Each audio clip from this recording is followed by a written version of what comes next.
Dreaming of You by Lisa Kleypas. Chapter 1. The lone figure of a woman stood in the shadows. She leaned against the wall of a crumbling lodging house, her shoulders hunched, as if she were ill. Derek Craven's hard green eyes flickered over her as he came from the back alley gaming hell.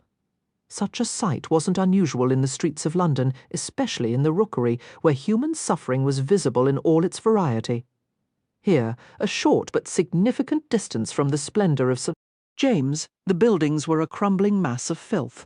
The area was crawling with beggars, prostitutes, swindlers, thieves, his kind of people. No decent female would be found here, especially after dusk, but if she was a whore, she was dressed strangely for it. Her grey cloak parted in the front to reveal a high-necked gown made of dark cloth. The lock of hair that strayed from beneath her hood was an indistinct brown. It was possible she was waiting for an errant husband, or perhaps she was a shopgirl who had lost her way. People glanced furtively at the woman, but they passed her without breaking pace. If she remained here much longer, there was no doubt she would be raped or robbed, even beaten and left for dead. The gentlemanly thing to do would be to go to her, inquire about her well-being, express concern for her safety. But he was no gentleman. Derek turned away, striding along the broken pavement. He had grown up in the streets, born in the gutter, nursed through infancy by a group of ragged prostitutes, and educated in his youth by criminals of every kind. He was familiar with the schemes used to prey upon the unwary, the few efficient moments it took to rob a man and crush his throat. Women were frequently used in such plots as bait or lookouts, or even assailants. A soft feminine hand could do a great deal of damage when it was wrapped around an iron cudgel or when it clutched a stocking weighted with a pound or two of shot. Gradually, Derek became aware of footsteps close behind him. Something about them caused a warning prickle along his spine, 2 sets of heavy footsteps, belonging to men. Deliberately, he changed his pace, and they adjusted to match. They were following him. Perhaps they had been sent by his rival Ivo Jenner to cause mischief. Swearing silently, Derek began to round a corner. As he expected, they made their move swiftly. He turned and ducked beneath the drive of a clenched fist. Relying on instinct and years of experience, he shifted his weight to one leg and lashed out with his booted foot, striking a blow to the assailant's stomach. The man gave a muffled gasp of surprise and staggered back. Whipping around, Derek lunged for the second man, but it was too late. He felt the thud of a metal object on his back and a blinding impact on his head. Stunned, he fell heavily to the ground. The 2 men crawled over his twitching body. "Do it quick," one of them said, his voice muffled. Struggling, Derek felt his head pushed back. He struck out with a clenched fist, but his arm was pinned to the ground. There was a slash across his face, a dull roar in his ears, hot wetness flowing in his eyes and mouth, his own blood. He sputtered a groaning protest, writhing to free himself from the searing pain. It was happening too quickly. He couldn't stop them. He had always been afraid of death, for somehow he had known it would come like this, not in peace, but in pain and violence and darkness. Sara stopped to read through the information she had gathered so far. Peering through her spectacles, she puzzled over the new cant words she had heard that night. The language of the street changed quickly from year to year, an evolving process that fascinated her. Leaning against a wall for privacy, she pored over the notes she had made and scribbled a few corrections with her pencil. The gamblers had referred to playing cards as flats, and had cautioned each other to watch out for the crushers, which was perhaps intended to describe policemen. One thing she hadn't figured out yet was the difference between rampsman and dragsman. Both words used to refer to street thieves. Well, she would have to find out. It was imperative that she use the correct terms. Her first 2 novels, Matilda and the Beggar, had both been praised for their attention to detail. She would not want her third, as yet untitled, to be faulted for inaccuracies. She wondered if the men coming and going from the gambling hell would be able to answer her questions. Most of them were quite disreputable, with unshaven faces and poor hygiene. Perhaps it would be unwise to ask them anything they might not welcome an interruption in their evening revels. On the other hand, she needed to talk to them for the sake of her book. and Sara was always careful not to judge people by outward appearances. Suddenly, she was aware of a disturbance near the corner. She tried to see what was happening, but the street was shrouded in darkness.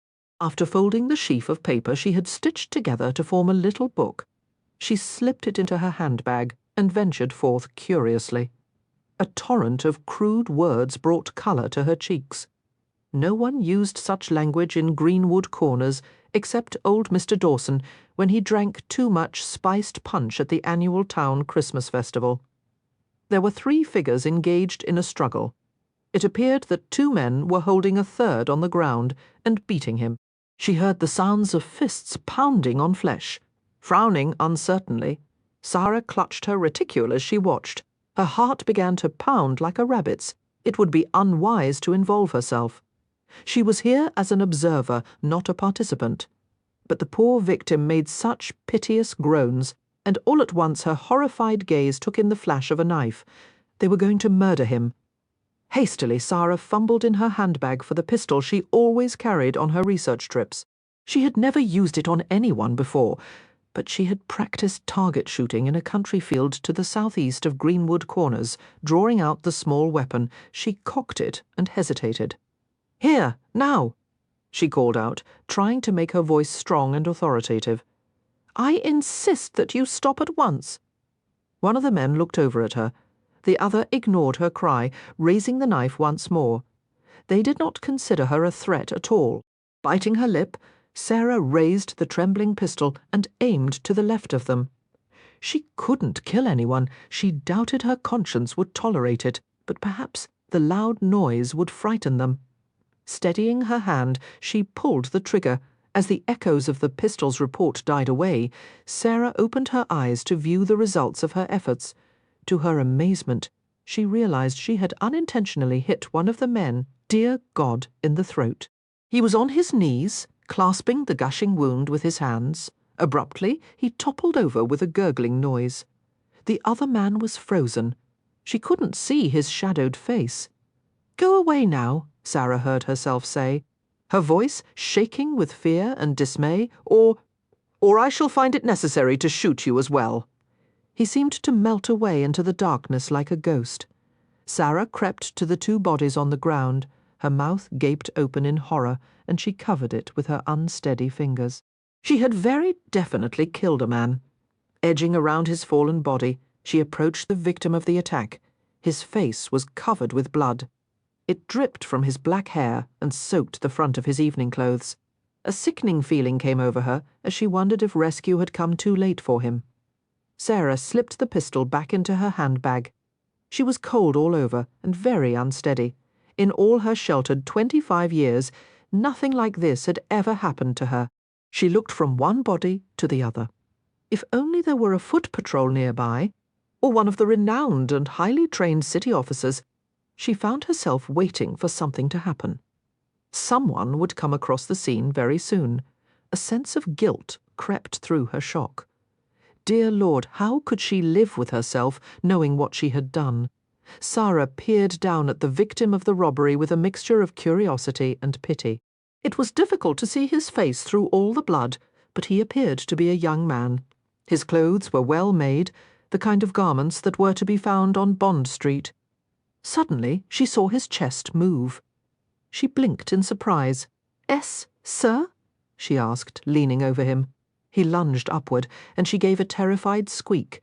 A large hand grasped the material of her bodice, clenching too tightly to allow her to pull away. The other hand came up to her face. His palm rested on her cheek, his trembling fingers smearing blood across the surface of her spectacles.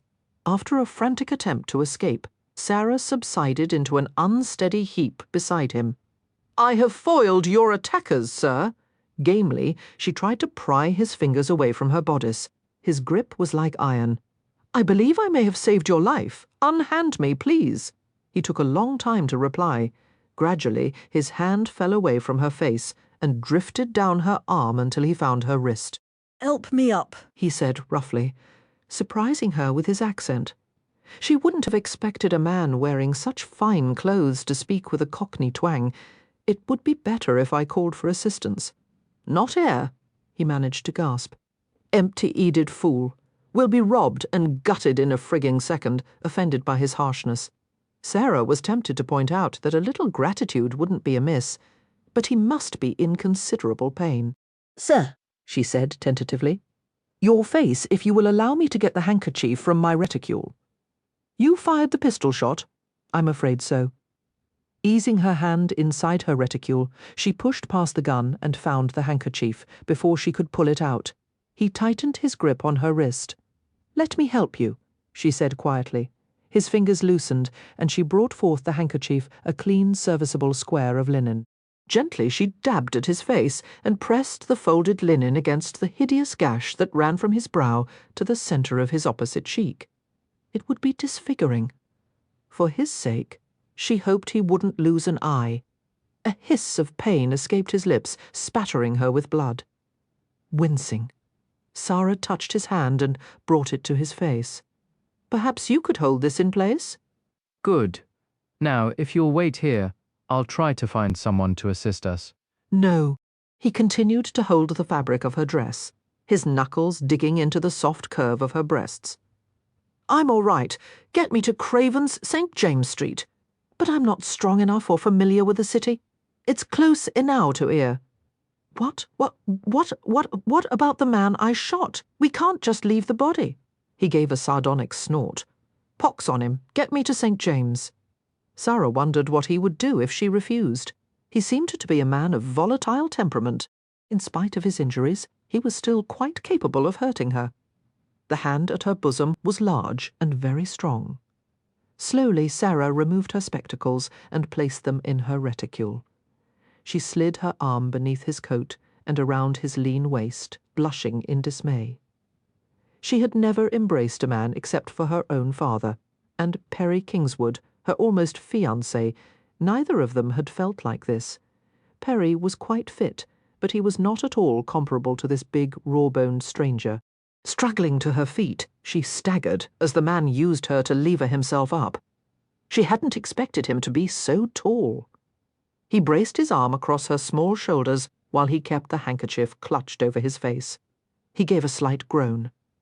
"Are you all right, sir? That is, are you able to walk?" That produced a choking laugh. "Who the 'ell are you?"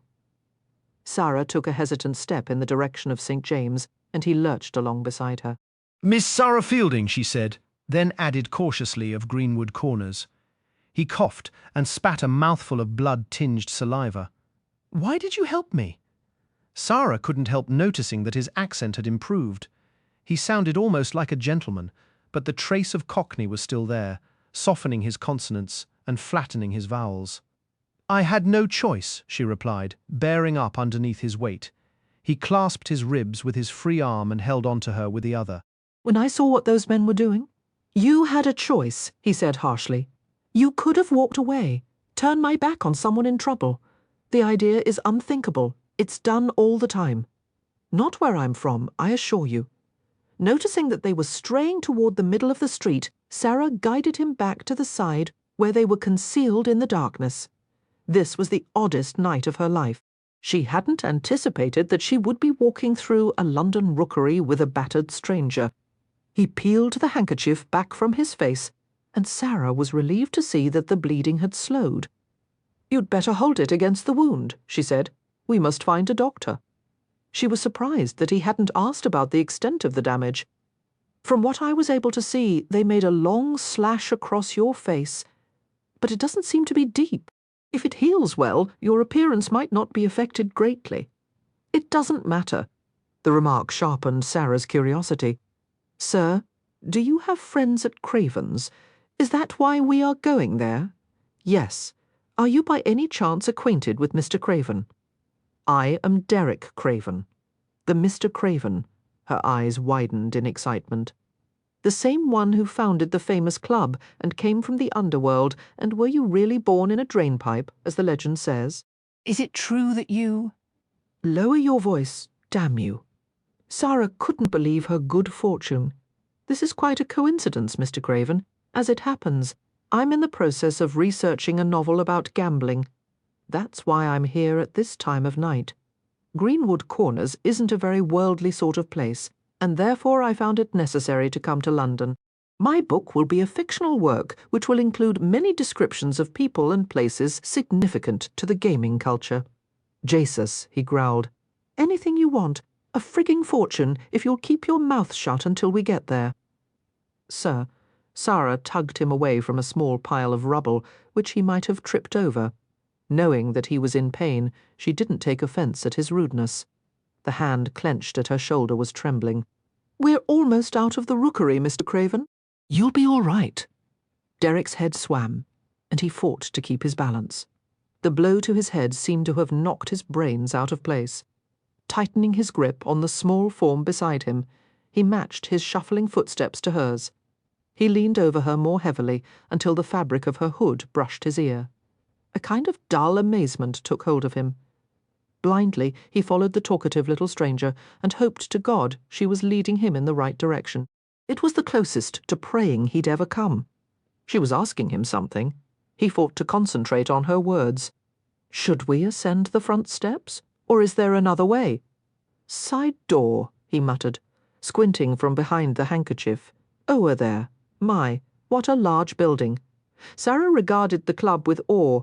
The massive building was fronted by 8 Corinthian columns and 7 pediments, and bordered by 2 wings.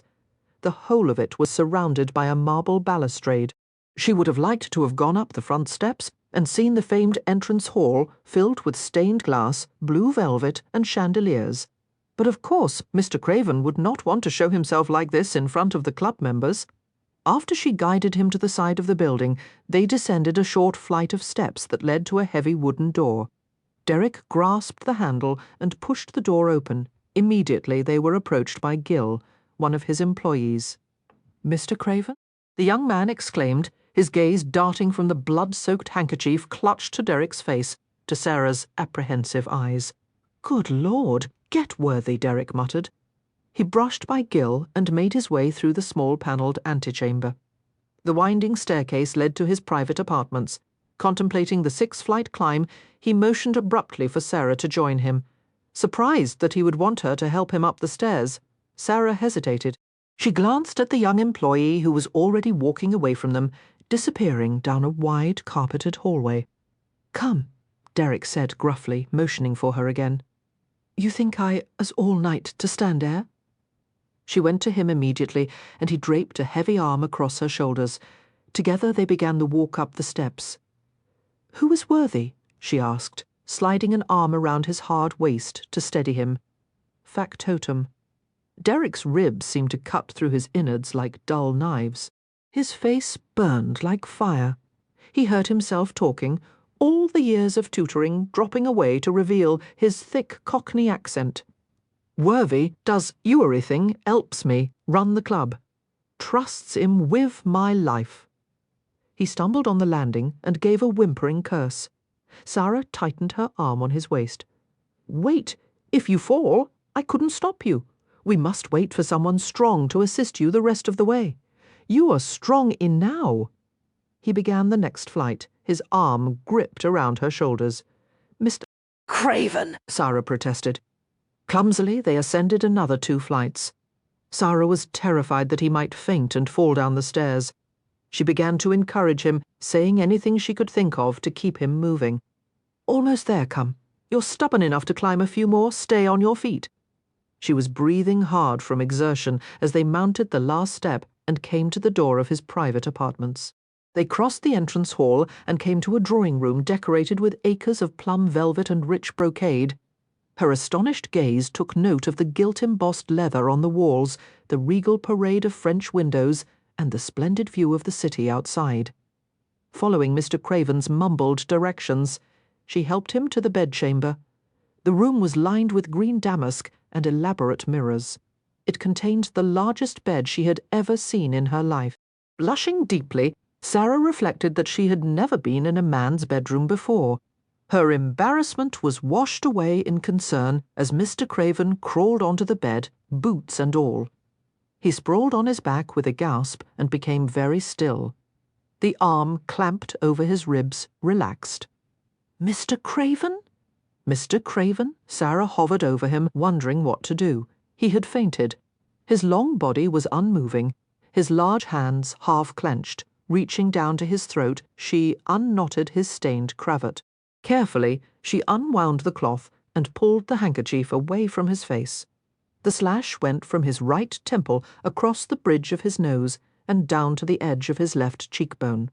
Although his features were blunt, they were strong, and even his lips parted to reveal startlingly white teeth.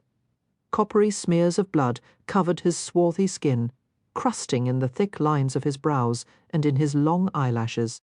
Spying a washstand across the room, Sara hurried to it and found cool water in the pitcher.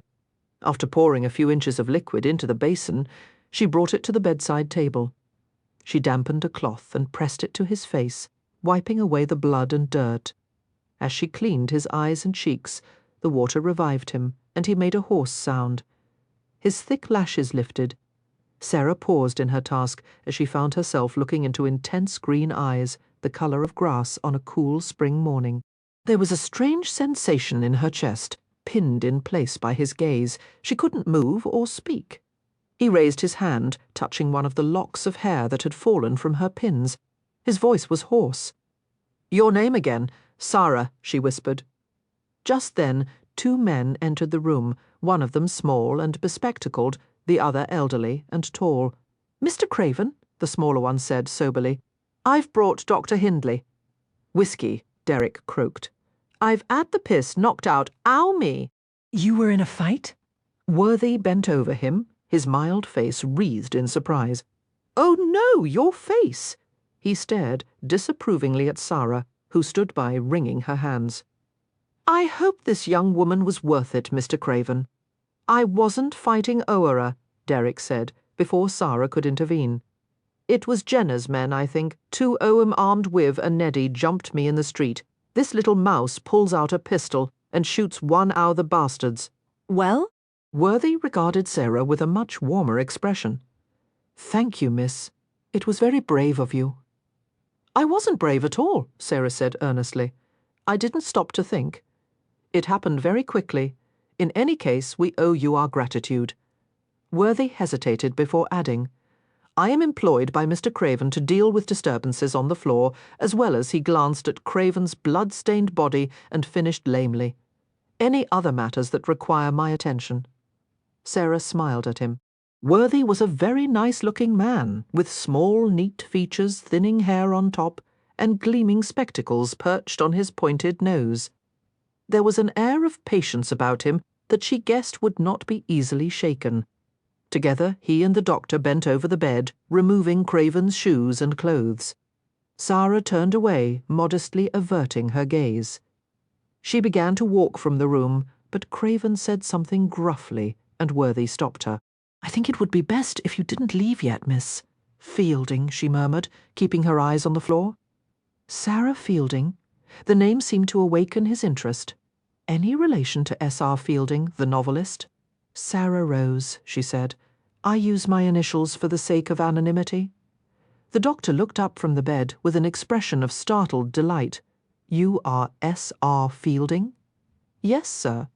The news seemed to animate him. "What an honour this is. Matilda is one of my favourite novels."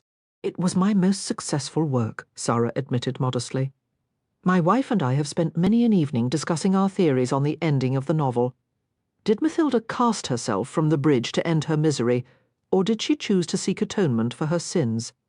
"Excuse me," said an icy voice from the bed. "I'm frigging bleeding to death. Matilda can go tip a pike." Sara frowned contritely. "Oh, I'm sorry, Dr. Hindley. Please see to Mr. Craven at once." She turned her gaze to Worthy. "Where would you like me to wait?" "In the next room, if you please. You're welcome to ring for tea and refreshments." "Thank you."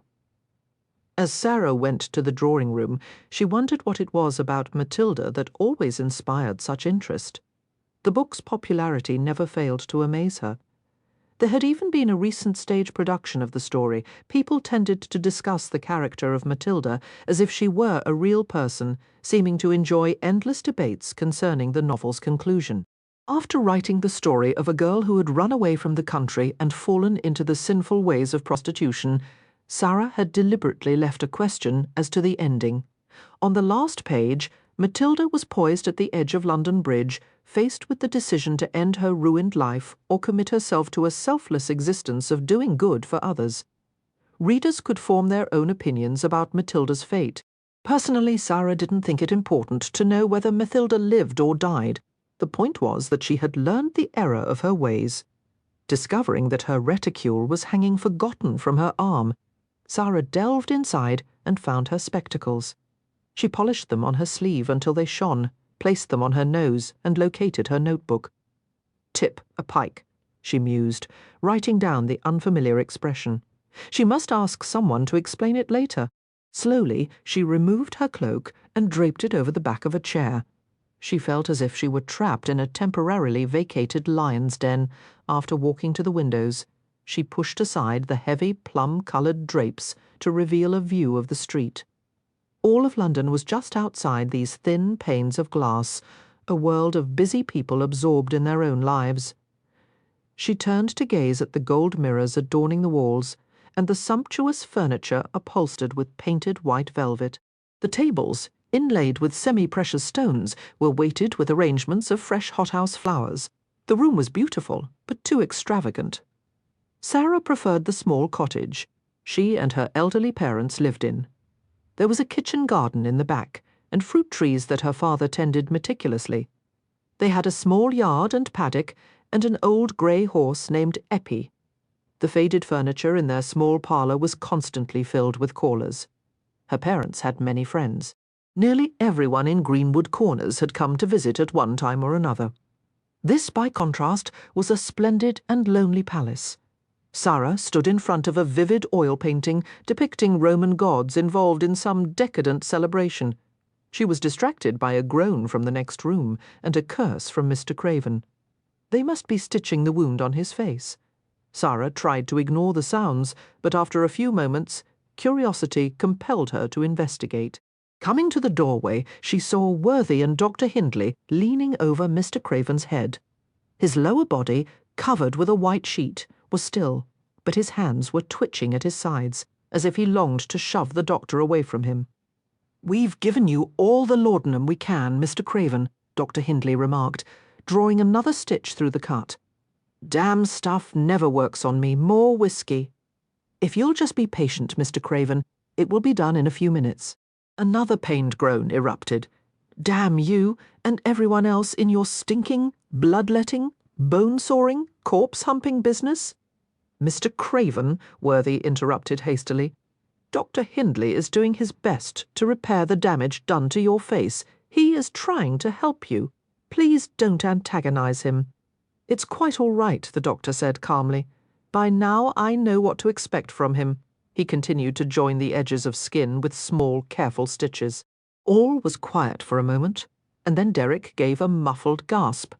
"Bloody hell! I don't care what it looks like. Leave me alone." He made a move to get up from the bed. Sara entered the room immediately.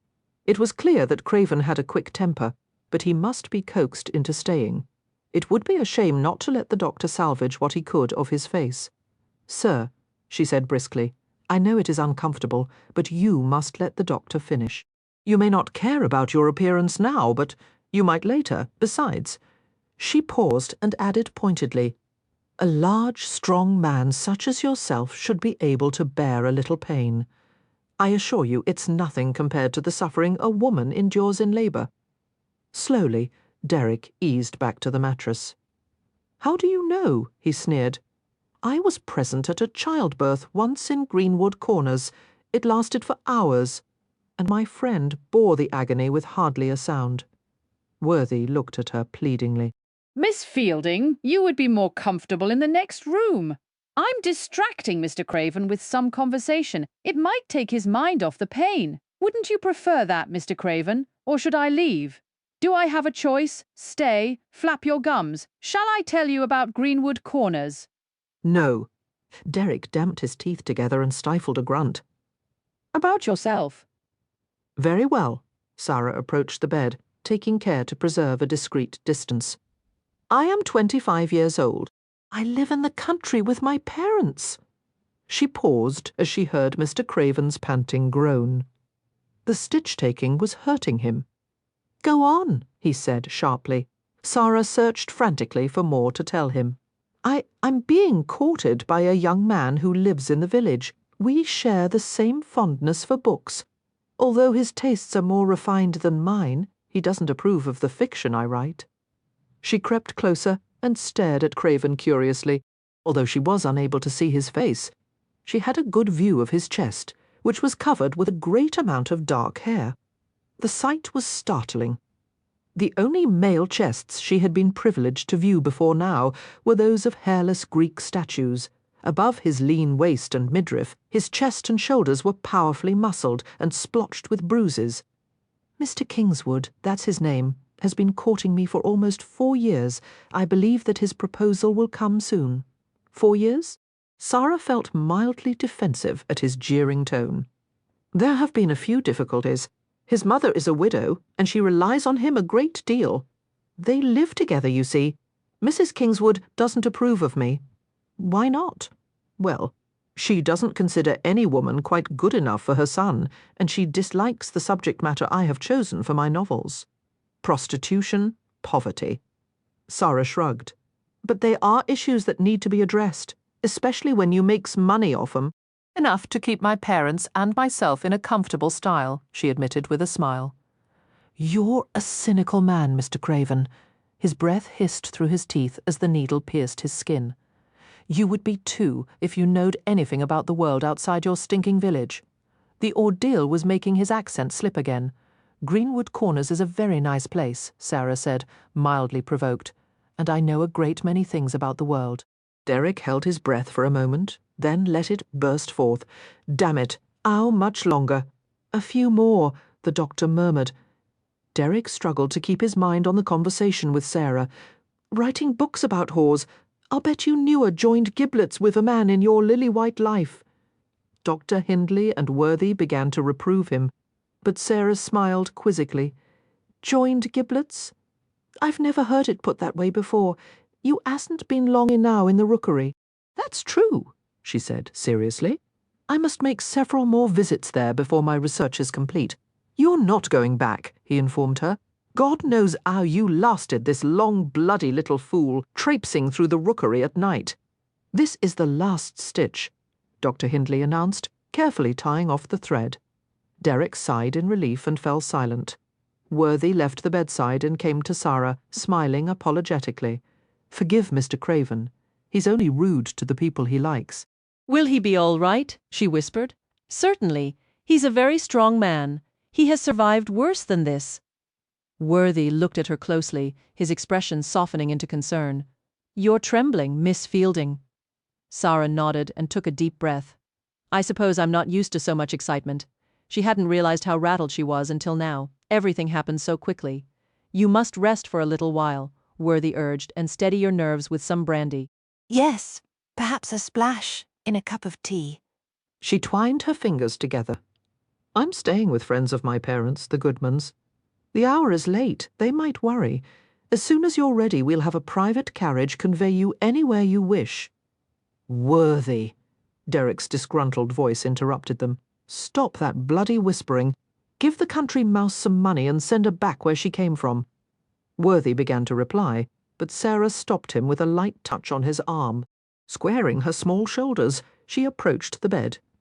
Mr. Craven, she said calmly, you're very kind to offer a reward, but I have enough money to suit my needs. However, I would be grateful if you would allow me to tour your club and perhaps ask a few questions of your employees. As I mentioned earlier, I'm writing a novel, and you could help me. No. Mr. Craven, it is a reasonable request, considering the fact that I saved your life tonight, like Elle you did. Sara was taken aback. But those 2 men were trying to kill you. If they'd wanted that, I'd be dead now. Then their purpose was to deliberately mark your face. She recoiled in horror. But why would anyone want to do such a thing? Mr. Craven has many enemies, Worthy remarked, his round face troubled. In particular, a man named Ivo Jenner who owns a rival club. But I wouldn't have expected Jenner to do something like this. Maybe not, Derek muttered, closing his eyes. Maybe it was someone else. Worthy, take her out of here. But Mr. Craven, Sara protested. Come, Worthy said, shushing her gently. He urged her away from the bedside. Reluctantly, Sara followed him to the next room. Left alone, Derek gave a soft laugh, threaded with bitterness. "Damn you, Joyce," he whispered, and raised a hand to touch the stitches on his face. After Dr. Hindley departed, Worthy rang for tea and stirred the fire in the grate. "Now," he said pleasantly, sitting in a chair near Sara's, "we may talk without interruption. Mr. Worthy, could you try to make Mr. Craven understand that I wouldn't be a nuisance or inconvenience him in any way? All I want is to observe the activities at the club and ask a few questions." "I will talk to Mr. Craven," Worthy assured her, "and I'll allow you to visit the club tomorrow while Mr. Craven is indisposed." Worthy smiled at her obvious excitement. "It is a privilege rarely granted to women, you know, except on assembly nights. There was only one other lady who has even been allowed to cross the threshold." "Yes, I've heard of her. They called her Lawless Lily. She was Mr. Craven's paramour for a number of years, wasn't she?" "Things are not always what they seem, Miss Fielding." They were interrupted by a maid bearing a tray of tea and delicate sandwiches. Efficiently, Worthy poured Sara's tea and added a liberal amount of brandy, balancing the cup and saucer on her lap. Sara nibbled on a sandwich. Feeling as if she were slowly awakening from a nightmare, she stretched her damp feet toward the warm fire, taking care not to expose her ankles. "There is only one condition I must ask of you," Worthy said, settling back in his chair. "You must not approach Mr. Craven, or ask him any questions. In fact, I insist that you take care to avoid him. You will be free to talk to anyone else at the club. We will all try to be as accommodating as possible." Sara frowned in disappointment. "But Mr. Craven could be of great help to me. There are things I would like to ask him. He is an intensely private man who has spent his life trying to escape his past. I assure you, he will not want to talk about himself. Is there anything you could tell me about him?" She sipped her tea and watched the factotum hopefully. "He's not easy to describe. Derek Craven is by far the most complicated individual I've ever met. He is capable of kindness," but Worthy drank some brandy and contemplated the rich amber depths in the glass. "I'm afraid that all too often Mr. Craven reveals himself as a man of ruined potential. He comes from a world more savage than you could begin to comprehend, Miss Fielding. All he knows about his mother was that she was a prostitute who worked at Tiger Bay, a dockland street where sailors and criminals go to be serviced. She gave birth to him in a drain pipe and abandoned him there. Some of the other harlots took pity on the infant and sheltered him for the first part of his life in local brothels and flash houses." "Oh, Mr. Worthy," Sara said in a strangled voice, "how dreadful for a child to be exposed to such things." He began to work at 5 or 6 years of age as a climbing boy for a chimney sweep. When he became too old to climb, he resorted to begging, thievery, dock labour. There is a period of a few years which he will not speak of at all, as if it never existed. I don't know what he did at that time, nor do I wish to know. Somehow, in the midst of it all, he gained a rudimentary understanding of letters and numbers. By his teens he had educated himself enough to become a Newmarket bookmaker. According to him, it was at that time that he conceived the idea of operating his own gambling club some day. What remarkable ambition for a boy with such origins! Worthy nodded. It would have been an extraordinary achievement for him to build a small den in the city. Instead, he dreamed of creating a club so exclusive that the most powerful men in the world would clamour to be allowed membership. "And that's precisely what he's done," she marvelled. "Yes, he was born without a shilling to his name." Worthy paused. "He was born without a name, as a matter of fact. Now he is wealthier than most of the gentry that patronises his club. No one is really aware of how much Mr. Craven owns. Landed estates, houses, streets, lined with rent-paying shops and tenants, private art collections, yachts, racehorses. It's astounding. And he keeps track of every farthing. What is his goal? What does he ultimately want?" Worthy smiled faintly.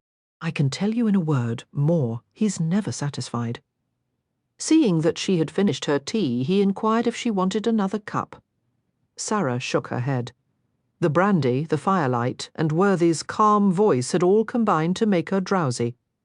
I must leave now. I'll have a carriage brought around? No, no. The Goodmans live a short distance from here. I shall go on foot. Nonsense, the factotum interrupted firmly. It is ill-advised for a lady to go anywhere on foot, especially at this time of night. What happened to Mr. Craven is an example of the dangers that could befall you. They both stood up. Worthy was about to say something else, but his words died away, and he stared at her oddly. Most of Sarah's hair had fallen from its pins to her shoulders, the red glow of firelight dancing over the chestnut waves. There was something oddly moving about her quaint, old-fashioned prettiness, which would easily be passed over in this day when more exotic beauty was preferred. "There's something almost otherworldly about you," Worthy murmured, quite forgetting himself. "It has been too long since I've seen such innocence in a woman's face. Innocent." Sara shook her head and laughed. "Oh, Mr. Worthy, I know all about vice and sin. But you've been untouched by it." Sara chewed her lip pensively. "Nothing ever seems to happen in Greenwood Corners," she admitted. "I'm always writing about the things other people do. Sometimes I'm desperate to live, to have adventures and feel things, and—" She broke off and made a face. "I hardly know what I'm saying. What must you think of me?" "I think," Worthy said with a smile, "that if you long for adventure, Miss Fielding, you've made quite a start tonight." Sara was pleased by the notion. "That's true." She sobered immediately. "About the man I shot, I didn't intend to harm him. You saved Mr. Craven from horrible disfigurement, if not death," Worthy said gently.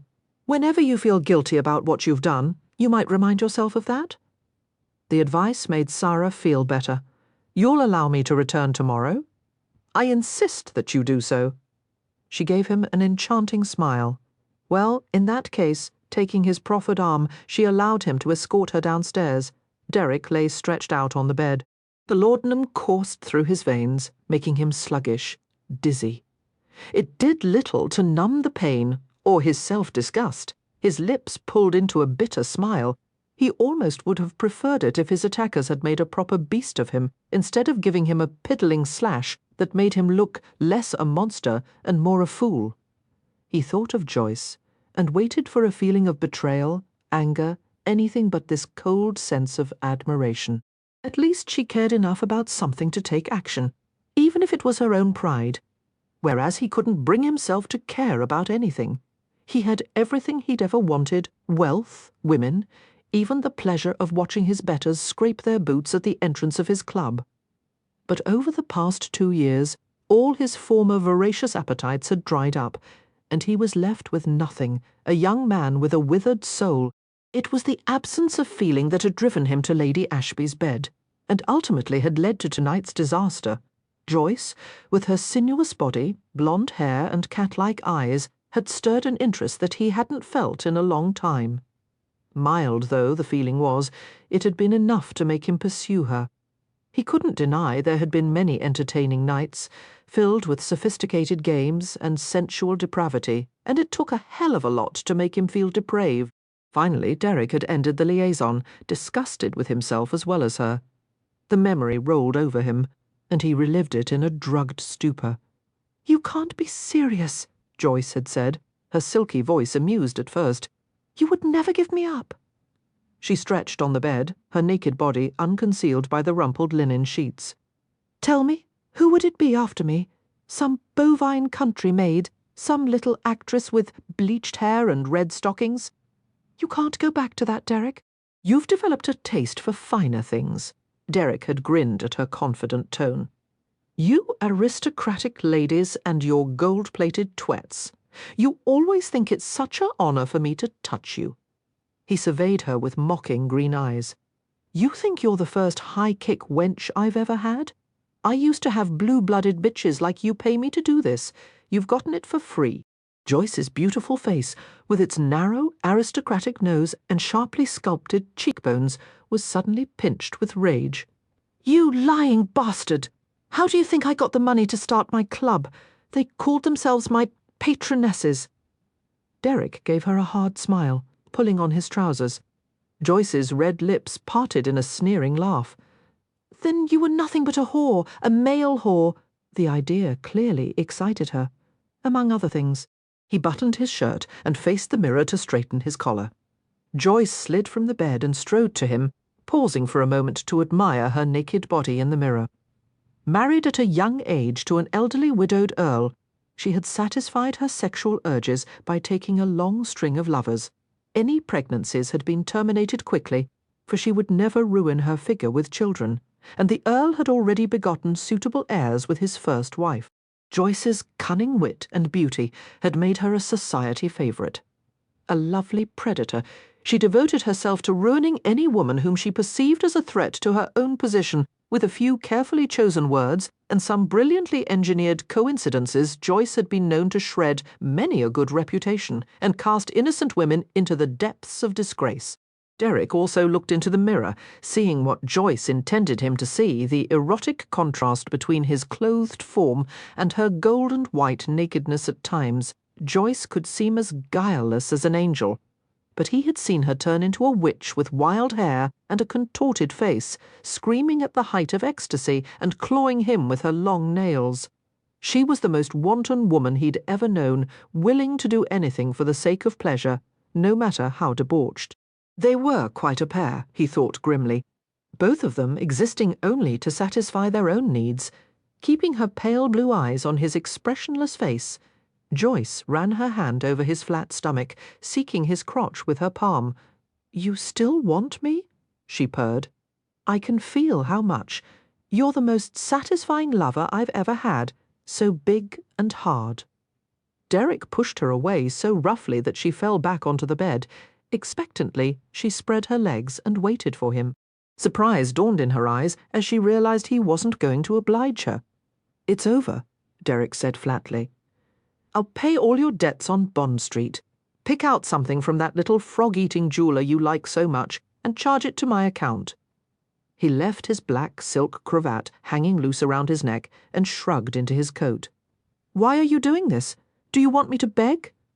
Joyce smiled provocatively. "I'll get on my knees before you. How would you like that?"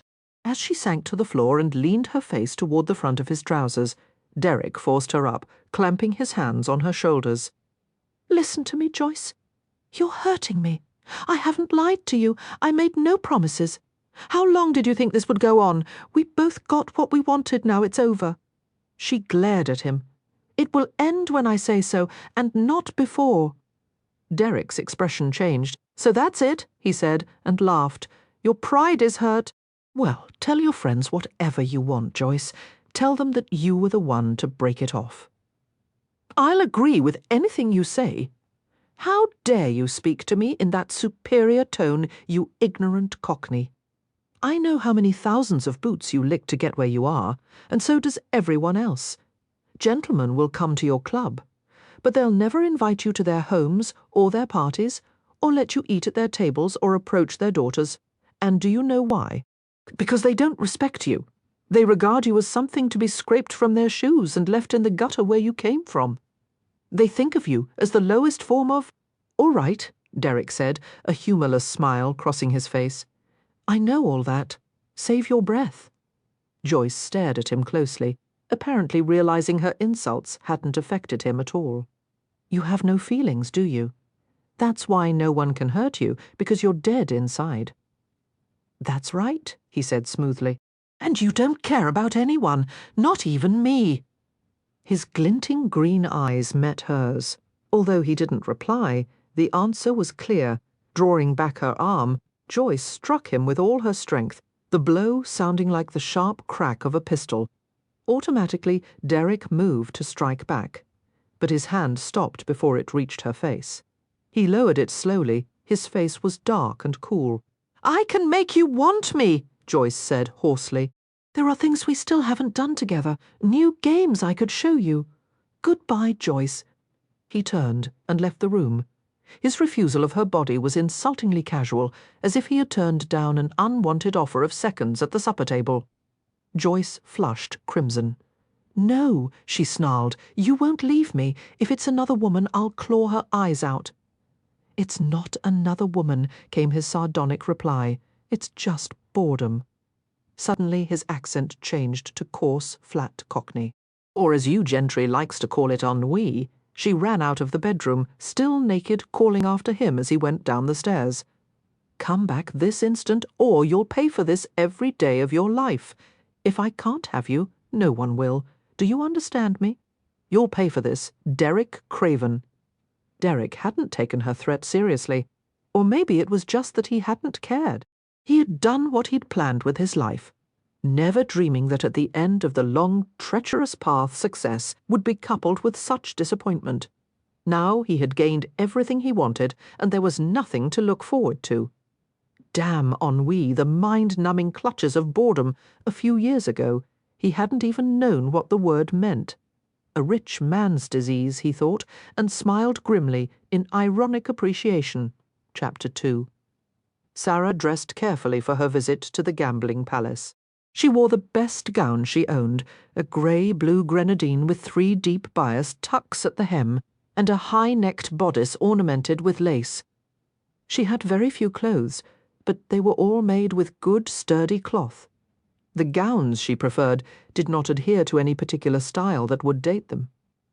She hoped the bloodstains could be removed from the garments she had worn last night. There had been quite a scene when Sara had returned at such a late hour, spattered with blood. In response to Mrs. Goodman's frantic questions, Sara had explained mildly that she had encountered a little trouble during her research. "Nothing to worry about. I merely stopped to give assistance to a stranger, but all that blood, not a bit of it's mine," Sara reassured her with a smile. Eventually, she had diverted Mrs. Goodman to the problem of how to treat the stains. Together, they had applied a paste of starch and cold water to her coat and gown. This morning, the clothes were soaking in a mixture of gin, honey, soft soap, and water. After pinning her hair up to stay away from her face, Sara covered the chestnut locks with a sprigged lace cap. Satisfied with her appearance, she searched through one of her trunks for a light cape. A glance through the small pane of her window had revealed that it was a typically cool autumn day. "Sara," Mrs. Goodman's puzzled voice drifted to her as she descended the stairs. "A magnificent private carriage has stopped right outside the house. Do you know anything about it?" Intrigued, Sara went to the front door of the Goodmans' modest home and opened it a crack. Her gaze took in the sight of a black lacquered carriage, gleaming ebony horses, outriders, and a coachman and footman dressed in buckskins, frock coats, and tricorns. Mrs. Goodman joined her at the door. All along the street, curtains were pulled aside and staring faces appeared at windows. "No carriage like that has ever been seen on this street before," Mrs. Goodman said. "Look at Adelaide Witherbane's face. I think her eyes are ready to pop out. Sara, what in heaven's name is going on? I have no idea." Disbelieving, they watched as the footman ascended the steps of the Goodman home. He was well over 6 feet tall. "Miss Fielding?" he asked deferentially. Sara opened the door wider. "Yes, Mr. Worthy has sent a carriage to convey you to Craven's whenever you are ready. Mrs. Goodman's suspicious stare turned from the footman to Sara. "Who is this Mr. Worthy? Sara, does this have anything to do with your mysterious behaviour last night?" Sara shrugged noncommittally. Mrs. Goodman had been distraught by Sara's late arrival, her dishevelled appearance, and the bloodstains on her clothes. In response to the multitude of questions, Sara had replied mildly that there was nothing to worry about. She had been occupied with research for her novel. Finally, Mrs. Goodman had given up. "I see," she had said darkly, "that what your mother wrote to me is true. Beneath that quiet surface is a stubborn and secretive nature." "My mother wrote that?" Sara asked in surprise. "What she said amounts to the same thing. She wrote that you're in the habit of doing whatever you wish, no matter how eccentric, and that you rarely answer any questions starting with the words where and why." Sara grinned at that. "A long time ago I learned not to explain things to people. It misleads them into thinking they're entitled to know everything I do." Bringing her mind back to the present, Sara gathered her reticule and gloves and began to leave with the footman. Mrs. Goodman stopped her with a touch on her arm. "Sara, I think it would be best if I accompany you, in the interests of your safety." Sternly Sara held back a smile, knowing that the elderly woman's curiosity was running rampant. "That is very kind of you, but there is no need. I will be quite safe." She went to the carriage and paused as she glanced at the towering footman. "This was quite unnecessary," she murmured. "I had intended to walk to Craven's this morning. The driver and I are at your service, Miss Fielding. Mr. Worthy is insistent that you should not go about London on foot any longer. Do we need to take the armed outriders as well?" Sara was embarrassed by all the pomp and show. The carriage would have been far more suitable for a duchess than a novelist from a small country village, especially the outriders. "Mr. Worthy said that you have a tendency to frequent dangerous places." Opening the carriage door with a flourish, he assisted her to the set of tiny carpeted steps. Smiling ruefully, Sara settled back among the velvet cushions and arranged her skirts. When they arrived at the gambling club, the butler admitted her into the entrance hall with exquisite politeness. Immediately, Worthy appeared with a courteous smile. He greeted her as if she were an old friend. "Welcome to Craven's, Miss Fielding." Sara took his proffered arm as he brought her into the club. "How is Mr. Craven this morning? He's off his appetite, and the stitches are unsightly, but otherwise he is quite well." Worthy watched Sara as she turned a circle in the centre of the sumptuous entrance hall.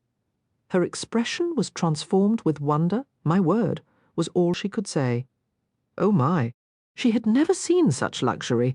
The ceiling of stained glass panels, the glittering chandelier, the walls lined with gilded columns, the heavy swaths of deep blue velvet, without taking her eyes from the gorgeous surroundings. She fumbled in her reticule for her notebook. Worthy spoke while Sara scribbled furiously. "I've told the staff about you, Miss Fielding. They are willing to provide any information that you might find useful." "Thank you," she said absently, adjusting her spectacles and peering at the carving on the capitals of the columns. "This is an Ionic design, I believe. Scagliola, the architect, called them." She nodded and continued to take notes. "Who was the architect? It looks like something by Nash." No, Mr. Craven felt that Nash's ideas were not sufficiently imaginative. Besides, Mr. Nash was quite elderly and far too busy with projects for the king. Instead, Mr. Craven chose a young architect by the name of Graham Gronow. He made it clear to Gronow that he wanted a building so magnificent that it would outshine Buckingham House. Sara laughed. "Mr. Craven never does anything in half measures, does he?" "No," Worthy said ruefully. He indicated the entrance to the central hazard room. "I thought we might begin with a general tour of the club." She hesitated. "That would be delightful, but I wouldn't like to be seen by any of the patrons." "You won't, Miss Fielding. It's too early in the day. Most fashionable Londoners do not rise until afternoon." "I like getting up with the sun," Sara said cheerfully, following him to the central room. "I do my best thinking early in the day, and besides," she broke off with an exclamation as she stepped through one of the doorways of the octagonal room. Her eyes widened as she stared at the famous domed ceiling. It was covered with lavish plasterwork and splendid paintings, and ornamented with the largest chandelier she had ever seen. The central hazard table was positioned directly beneath the dome. Quietly, Sara absorbed the atmosphere of the room. She could sense the thousands of dramas that had unfolded here, the fortunes gained and lost, the excitement, anger, fear, wild joy. Several ideas for her novel occurred to her all at once, and she wrote as fast as possible while Worthy waited patiently. Suddenly, an odd sensation crept over her, a ticklish feeling on the back of her neck. The movements of her pencil slowed, disturbed. She finished a sentence and glanced at the empty doorway. An inner awareness prompted her to gaze upward to the balcony that overlooked the main floor. She caught a shadowy glimpse of someone leaving someone who had been watching them. "Mr. Craven?" She said beneath her breath too, softly for the factotum to hear. Seeing that she had finished her note-taking, Worthy gestured to the exits at the other side of the room.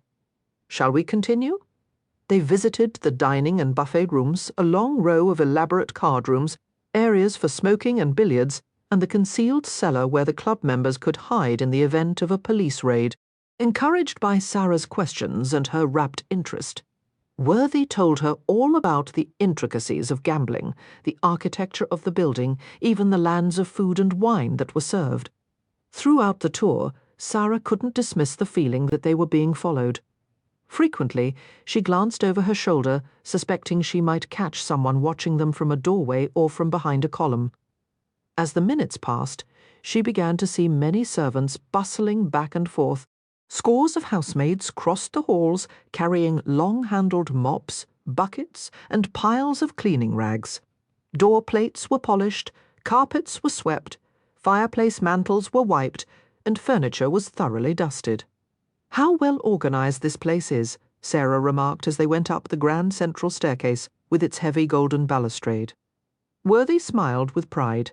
"Mr. Craven has exacting standards. He employs nearly 100 servants to keep the club running like clockwork." Each of the 6 staircase landings branched off into long hallways. Sara noticed that Worthy's colour heightened when she asked what those rooms were for. "Some of them are servants' quarters," he said uncomfortably. "Some are temporary residences for guests. Many are for the use of her house wenches." Sara nodded matter-of-factly, knowing exactly what a house wench was. After the research she had done for Matilda, she was very much against the practice of prostitution. She had sympathy for the women who were enslaved by such a system.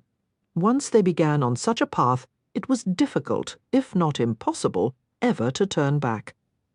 One of her reasons for writing sympathetically about prostitutes was to show that they were not the amoral creatures people considered them to be.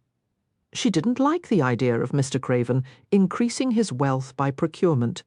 It was far more distasteful than gambling. "How much of Mr. Craven's profit is earned by the house wenches?" she asked. "He takes no profit from them, Miss Fielding. Their presence adds to the ambiance of the club and serves as an added enticement to the patrons. All the money the house wenches make is theirs to keep. Mr. Craven also offers them protection, rent-free rooms, and a far better clientele than they're likely to find on the streets." Sara smiled ironically. "Better? I'm not so certain, Mr. Worthy. From what I've been told, aristocratic men are just as adept at abusing women and spreading disease as poor ones. Perhaps you would like to talk to the house wenches. I am certain they will describe both the benefits and disadvantages of working at the club. They'll be straightforward with you. My impression is that they consider you something of a heroine." Sara was startled by the remark. "Me? When I explained that you are the author of Matilda, they were all quite excited. Tabitha read the novel aloud to the others on their off days. Recently they all went to see the stage production. Would it be possible for me to meet some of them now? At this hour they are usually sleeping, but perhaps later," a raspy feminine voice interrupted them. "Worthy, Worthy, you bloody idler! I've been looking all over the damn club for you." The woman, dressed in only a ruffled white wrapper that was slightly transparent, hurried down the hall to them. She was attractive, though her small face was coarsened by years of hard living. Rippling waves of chestnut hair, much like Sara's own, fell down her shoulders and back. She spared Sara only the briefest of glances. Sara would have liked to exchange a few friendly words, but she knew from her previous experiences with prostitutes that they needed a fair amount of friendly reassurance before they would converse with someone like her. Out of deference, contempt, or shame, they usually avoided looking a good woman in the eyes. "Tabitha," Worthy said calmly. "What is the matter?" "Lord F again," came her indignant reply. "The cheap old rutter he took to Molly last evening and said he'd pay for the whole night. Now he wants to leave without paying." "I'll take care of it," Worthy said calmly. He glanced at Sara, who was taking notes. "Miss Fielding, would you mind very much if I left you here for a few minutes? The gallery to your right is filled with many beautiful paintings in Mr. Craven's private collection." "Please, go right ahead," Sara urged. Suddenly Tabitha became very animated. "Is she the one?" she asked. "Worthy? That's Matilda?" "Oh, no," Sara said. "I wrote the novel entitled Matilda. Then ye knows her? She's a friend of yours?" Sara was nonplussed. "Not really. You see, Matilda is a fictional character. She's not real." The comment earned a chiding glance from Tabitha. Not real. I read all about her. And I knows a girl who met her. They worked the same street after Matilda was ravished by Lord Aversley. Let me explain it this way, Sara began, but Worthy shook his head as if it were no use, and ushered Tabitha down the hall. Smiling thoughtfully, Sara wandered to the picture gallery. The walls were covered with paintings by Gainsborough, a horse and rider by Stubbs, 2 florid works by Rubens, and a magnificent Van Dyck. Drawing closer to a magnificent portrait, she stared at it curiously. The painting featured a woman, seated in a large chair. Her young daughter stood nearby, a small hand poised on her mother's arm. The two were remarkably beautiful, with pale skin, dark curly hair, and expressive eyes. Touched by the tender scene, Sara spoke out loud. "How lovely! I wonder who you are." Sara could not help but be aware of the difference between the sparkling allure of the woman in the portrait and her own average attractiveness. She guessed that Mr. Craven was accustomed to very beautiful women, and she knew there was nothing exotic or remarkable about her. What would it be like to have the kind of looks that men found irresistible? Although there was no sound behind her, a sixth sense caused her nerves to tingle. Sara whirled around. No one was there. Cautiously, she straightened her spectacles and told herself that she was being foolish. Wandering further into the gallery, she looked closely at the sumptuous paintings. Like everything else in the club, they seemed to have been chosen for their ability to impress. A man like Mr. Craven would probably spend his life collecting valuable artwork, elaborate rooms, beautiful women. They were all earmarks of his achievement. Slipping the notebook back into her reticule, Sara began to wander from the gallery. She thought of how she might describe the club and its fictional owner in her novel. Perhaps she would romanticize him just a bit.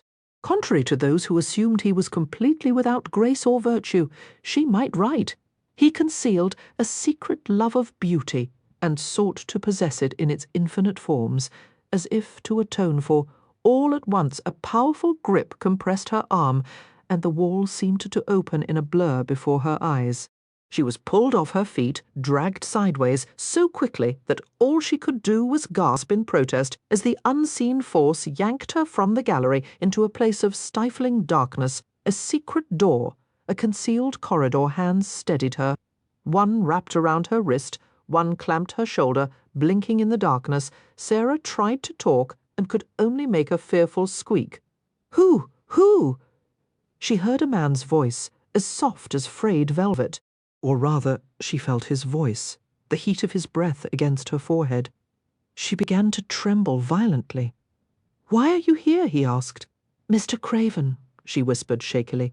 It's very dark in here. I like the dark." She fought to catch her breath. "Did you really find it necessary to give me such a start? I didn't plan to. You walked right by me." I couldn't help myself. Sara's fear gave way to indignation. He was not at all sorry he had frightened her. He had intended to. "You've been following me," she accused.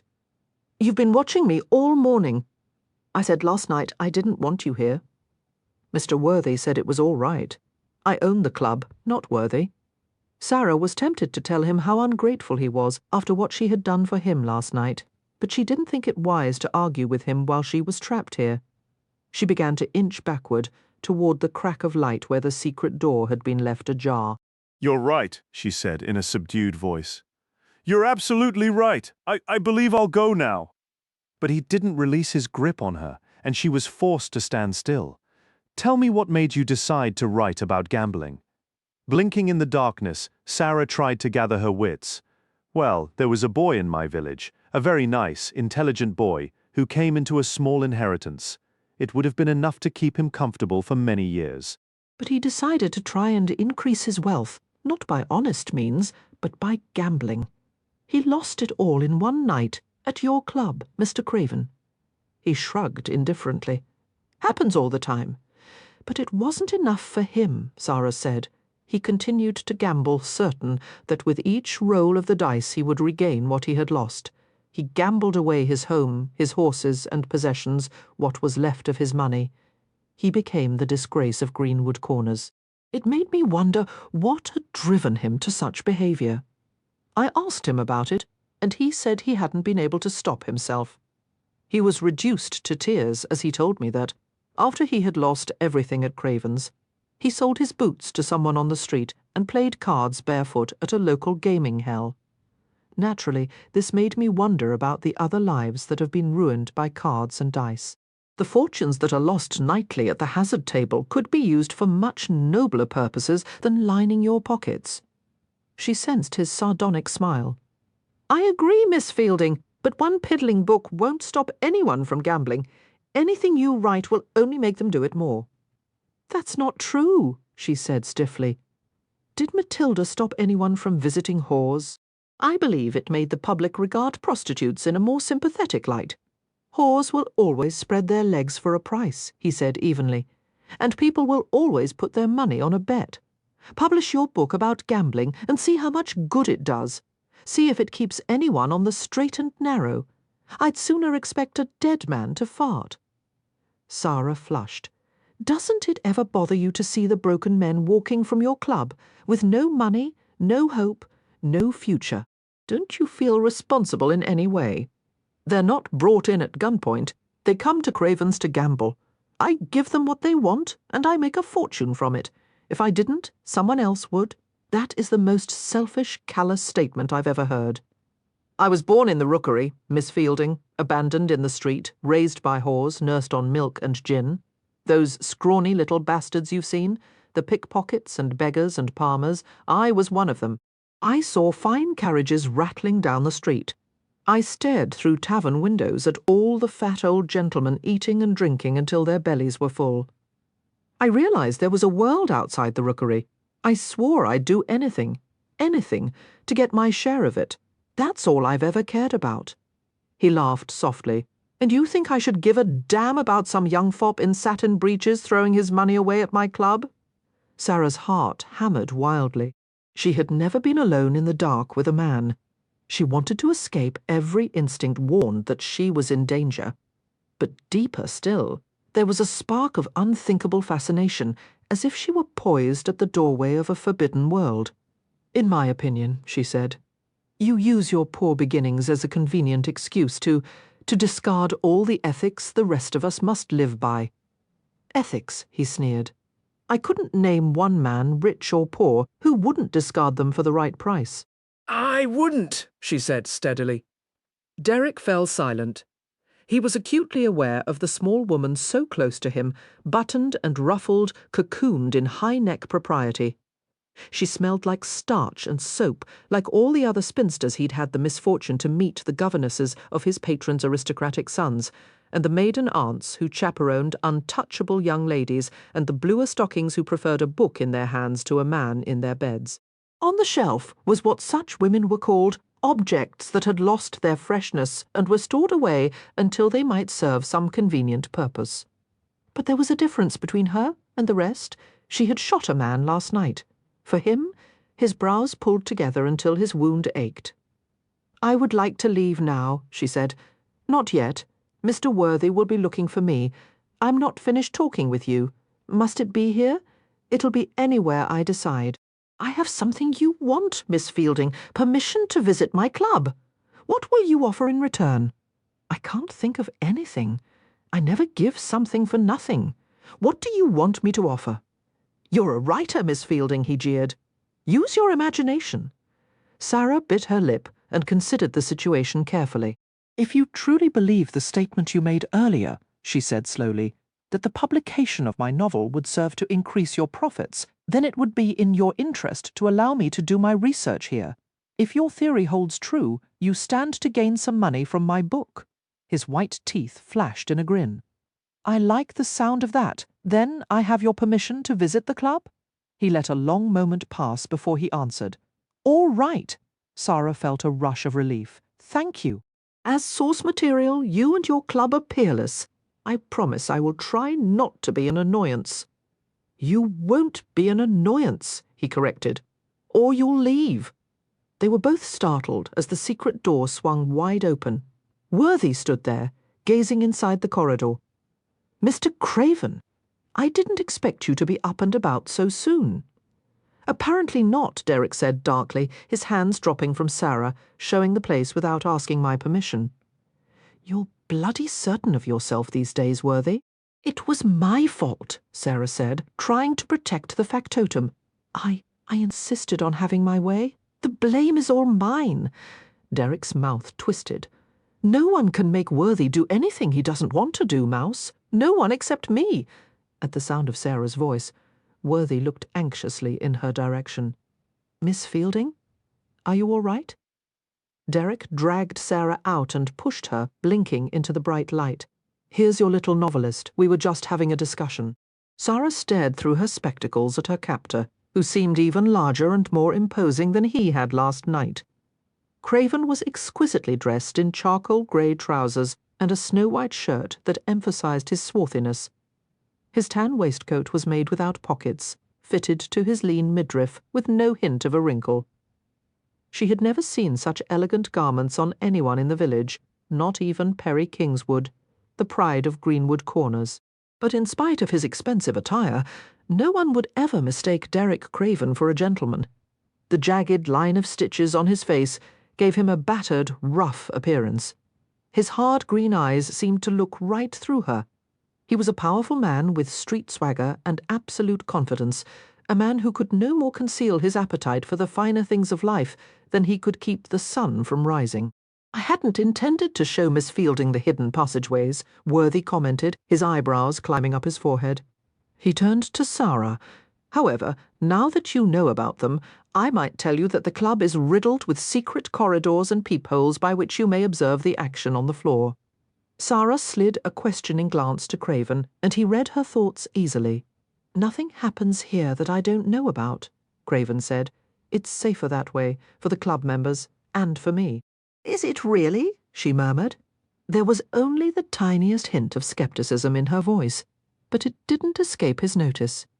You might find some of the passageways useful, he said smoothly, since you won't be allowed to approach any of the guests. But, Mr. Craven, if you want to stay here, you'll abide by my rules. No talking to guests, no interference at the tables. He glanced at her reticule, which bulged with a suspiciously heavy lump. Still carrying the pistol? He asked, casually amused. I try to be prepared for any situation. Well, Derek mocked. The next time things get tight around here, I'll know who to come to. Sara was silent, her face averted. Unconsciously, she had wrapped her fingers around the place on her arm he had gripped. Her hand moved gently, as if to rub the memory away. So his touch repelled her, Derek thought, and smiled grimly. If she only knew the sins his hands had committed, she would never feel clean again.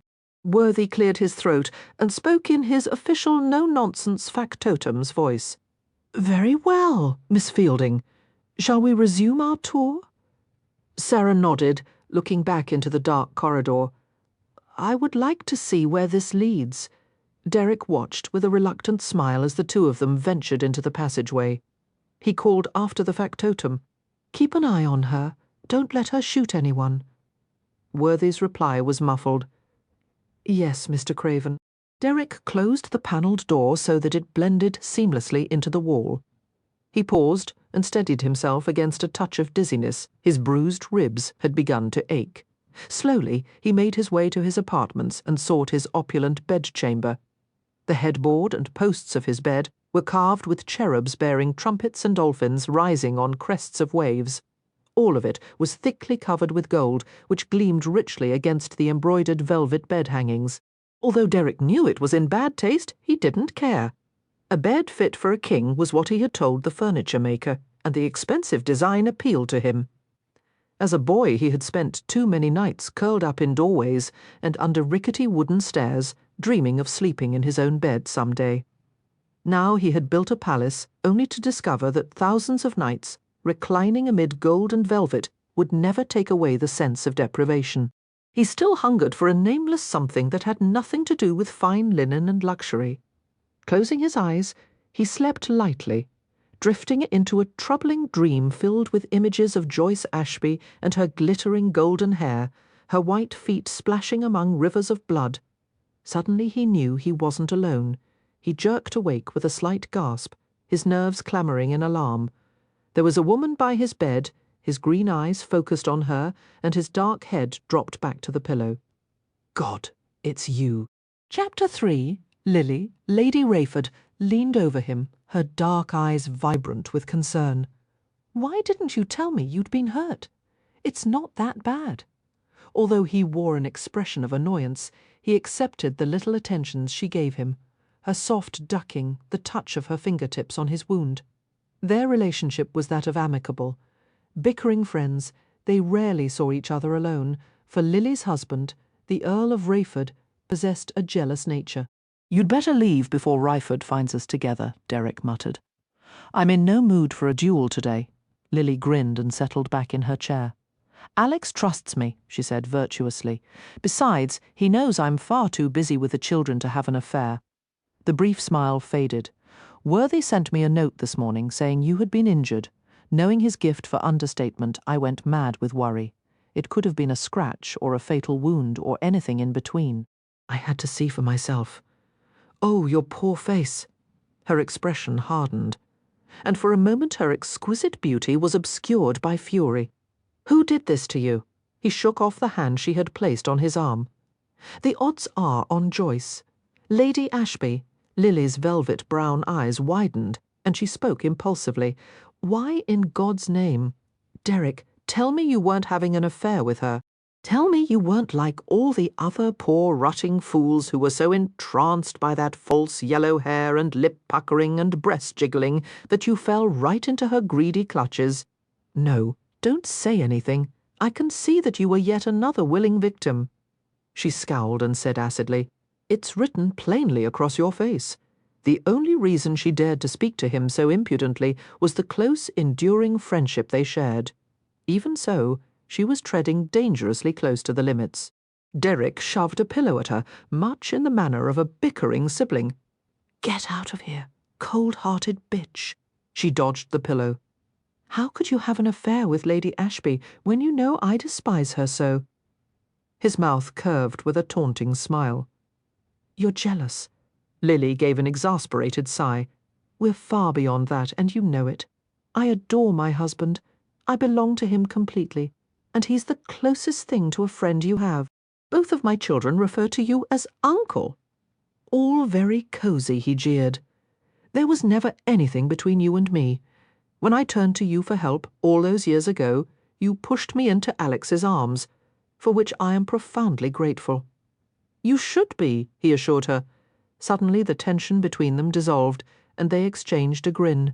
"Your taste in women is abominable," Lily said softly. She picked up the discarded pillows and placed them behind his head. Derek leaned back and regarded her through slitted eyes. "Your style of nursing could kill a man." Gingerly he touched his stitches, which had begun to pull. Although he didn't admit it out loud, he knew she was right. She was the only decent woman he had ever associated with. He had loved Lily in his own way, but not enough to take the risk he knew he would never be ready for. He wasn't fit to be a husband or father. He had only the vaguest understanding of the word family. Permanence, responsibility, commitment, the things Lily needed, those had never been part of his world. All he could be certain of were the material riches he had shored up in staggering amounts. If a place in heaven could be obtained with money, he would have cornered the market on eternity. He watched Lily steadily, his expression closed. With her dark gypsy curls restrained in an intricate plait, and her slender form dad in an elegant gown, one would never guess that she had once been an outcast, just as Derek was. That had been the bond between them, the foundation for shared secrets and memories.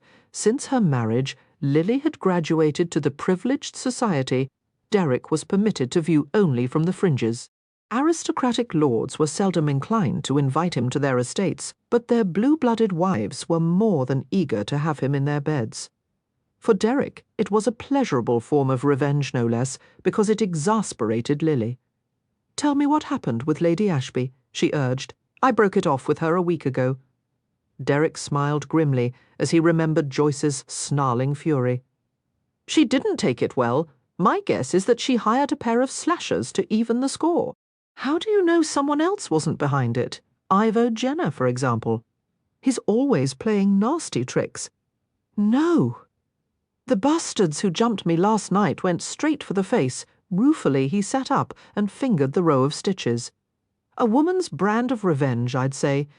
You mean if Lady Ashby couldn't have you, she wanted to make certain no one else would want you? Lily looked stricken, disgusting, vicious, and exactly what one would expect of a woman like her. Why were you involved with her? Has your life become so stale and dull that you simply couldn't resist her aristocratic charms? Yes, Derek sneered. For years I've seen you hop from bed to bed. The more elite and snobbish they are, the more you want them. And why? Just to show the world that you can have the best, most sought-after females. Men like you regard women only as trophies, and it infuriates me. From now on, I'll hump all the homely, unwanted ones. Will that please you? Lily's small hands seized one of his, and she hung on in spite of his efforts to disengage her. I'll tell you what will please me, she said earnestly. It has broken my heart to watch you become so world-weary and cynical. I want you to find a woman, Derek, a nice, unattached one, not one of your usual debauched sophisticates. I'm not suggesting marriage, since you're so repelled by the idea, but at least take a mistress who'll bring a measure of peace to your life. He smiled derisively. That's not why a man keeps a woman, isn't it? I could name a half-dozen men whose mistresses are far more plain and matronly than their wives. A mistress is valued for the quality of companionship she provides, not the vulgar tricks she might know in bed. How do you know so much about it?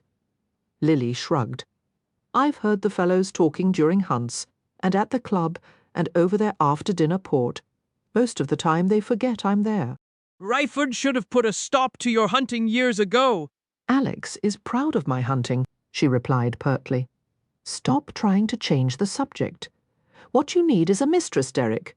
He laughed, deliberately reverting to the thick accent he had worked so hard to overcome. I gets all the tail I wants, and then some, lovey. She frowned at him. I said, Mistress Derek, not your usual parade of light skirts. I'm suggesting you find someone who would be a companion. Haven't you ever considered spending all your nights with the same woman? Oh, don't make a face.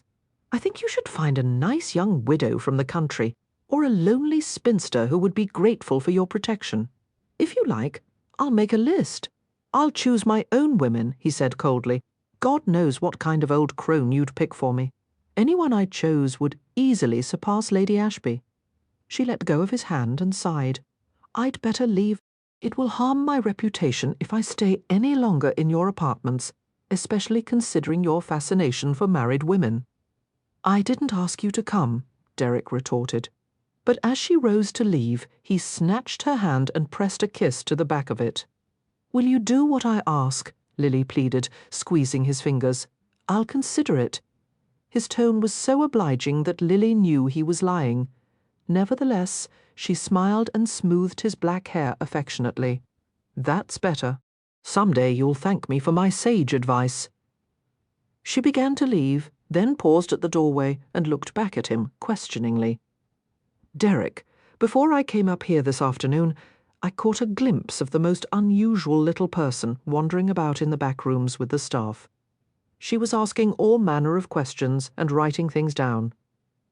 Derek settled back against the pillows, crossing his legs negligently. She's a novelist. Really? Has she been published? She wrote that Matilda book. That's Sara Fielding. Lily laughed in surprised amazement coming back into the room. The famous recluse. How in heaven's name did you manage to bring her here? She brought me here last night after rescuing me from the slashers. Lily's jaw dropped. You're joking. Suddenly he grinned at her astonishment, pulled out a pistol and shot one of them. There was a moment of frozen silence, and then Lily began to howl with laughter. You must introduce us, she begged. If only she would consent to attend one of my soirees, or at least a salon discussion. You must help me persuade her to accept an invitation. Just tell her you're lawless Lily. She's here to research a book. How fascinating. Lily began to pace busily. A woman who writes about whores, shoots criminals in the rookery, frequents gambling clubs, and is no doubt doing her best to dig up your dirty secrets. We'll be great friends, I think. What is she like, old or young, friendly or shy?" Derek shrugged. "She's younger than you, about 10 years. Quiet, spinsterish." He paused as he remembered the discreet way Sara had glanced at him from beneath the lace frills of her cap, the little startled jump she had given as she realized she had been standing close to him. "Shy with men," he added. Lily, who had always managed the opposite sex quite adroitly, shook her head. "I don't see why. Men are such straightforward, simple-minded creatures." "Miss Fielding is from a village in the country, a place called Greenwood Corners. She knows nothing about men or the city. She wanders through the worst rookeries in London. To her, all problems are solved with please and thank you. Doesn't think anyone would rob or rape her. Why, it wouldn't be polite. Do you know why I let her come to the club and poke her nose around here? Because if I didn't, she'd be visiting every gambling hell in the city and rubbing elbows with every thief and murdering bastard what's ever shook an elbow at Greenfelt." He began to warm to the subject, the casual note disappearing from his voice. "And she's almost engaged. Hell knows what kind of man would let her traipse through London alone, unless it's his plan to get rid of her. The bloody idiot. I'd like to tell him what happens to women who walks in the city with frigging pistols in their readers. Derek." There was an odd smile on her face. "Your cockney is showing." He closed his mouth abruptly. "That only happens," Lily murmured, "when you're considerably excited or angry about something." "I'm never angry." "Oh, of course not," she returned to him, skewering him with a level gaze. Derek didn't like her expression. The superior look women wore when they felt they knew something a man was too stupid to understand. "I thought you were leaving," he said gruffly. "I was, until you began making speeches about our Miss Fielding. What does she think of you? Appalled by your lurid past, as I would imagine." "She's in raptures over it. I suppose you've done everything possible to be offensive. She likes it. She calls me source material." "Well, you've been called worse things, especially by me." Lily regarded his slashed face with genuine dismay. If only she could see you when you're handsome. How long before the stitches are removed? "She's not my preferred style," he said flatly. "It's time I told you something, Derek. I've never been particularly impressed by your preferred style." Derek's lips twitched with amusement, a fine romp I'd have with her in bed. She'd lie there and take notes the whole time. She. He stopped as an image swept through his mind, Sara Fielding's pale, naked body beneath his, her arms twined gently around his neck, her soft breath rushing against his skin. The idea was disturbingly erotic. Frowning, he forced himself to concentrate on what Lily was saying. It would be far safer than the kind of liaison you had with Lady Ashby. You'll be fortunate if your looks aren't permanently ruined from this latest episode. Well, I'm going to make Lady Ashby regret this, mark my words. Lily. Something in his voice hushed her at once. Let the matter rest. You're to do nothing about Joyce. Lily was made uncomfortable by Derek's sudden, cool intensity.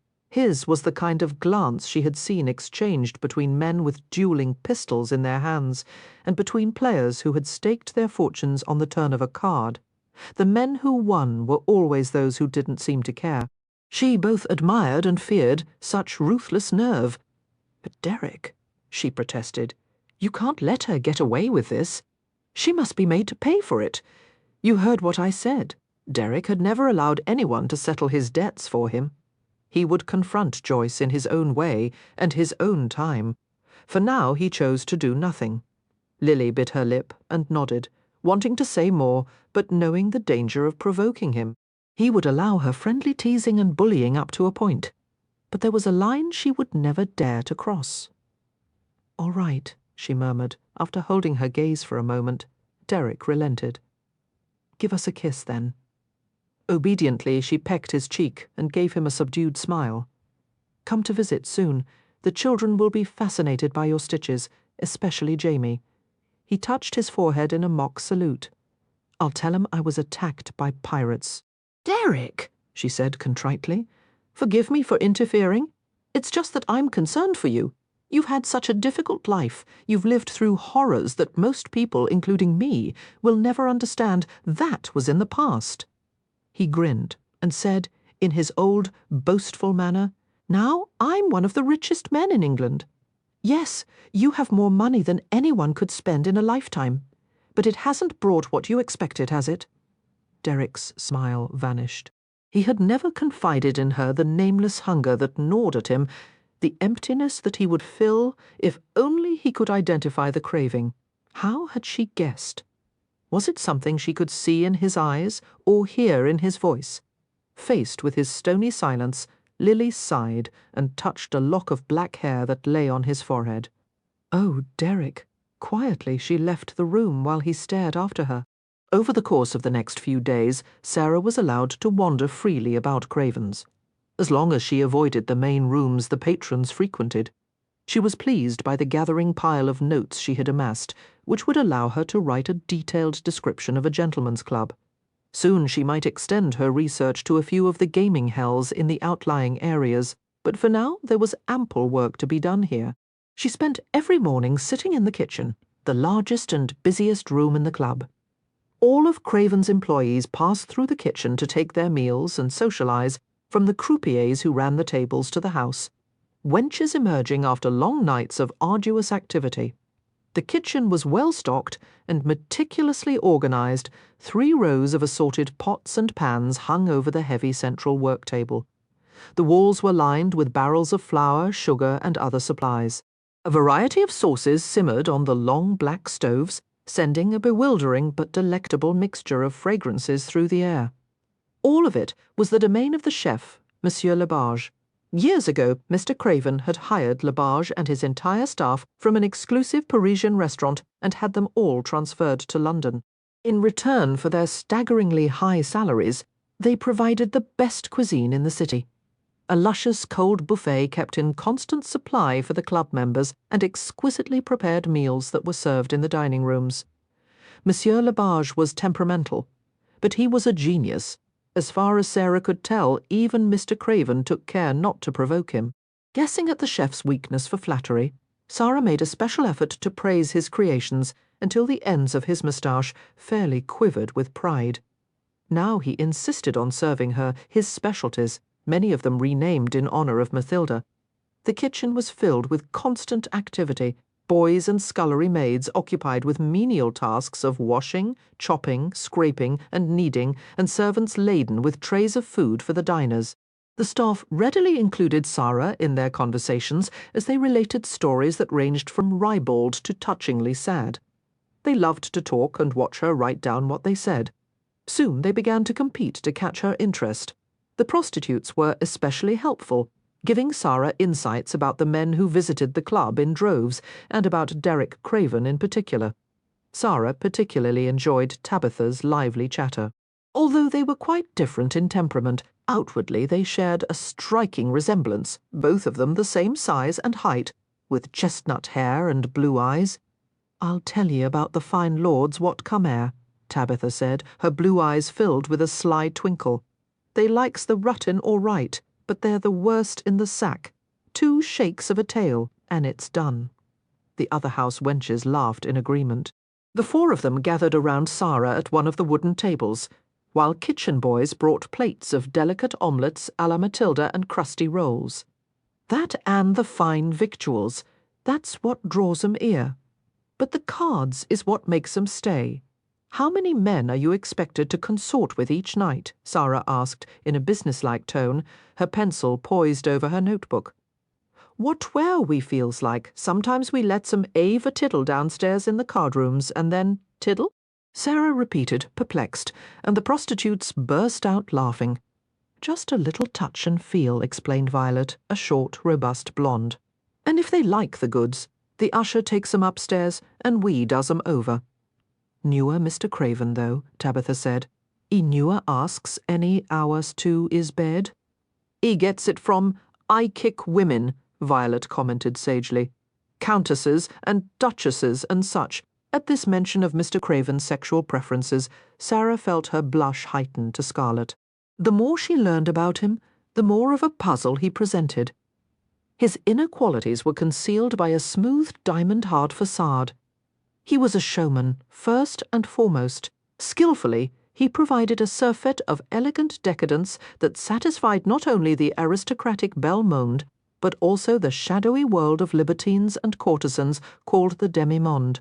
His courtesy to his social superiors was always slightly overdone, crossing the threshold of politeness into subtle mockery.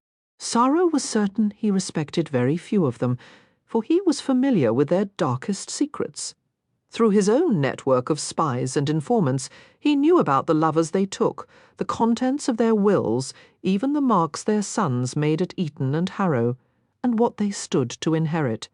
It seemed that few men felt comfortable enough to ask about the dreadful slash on his face.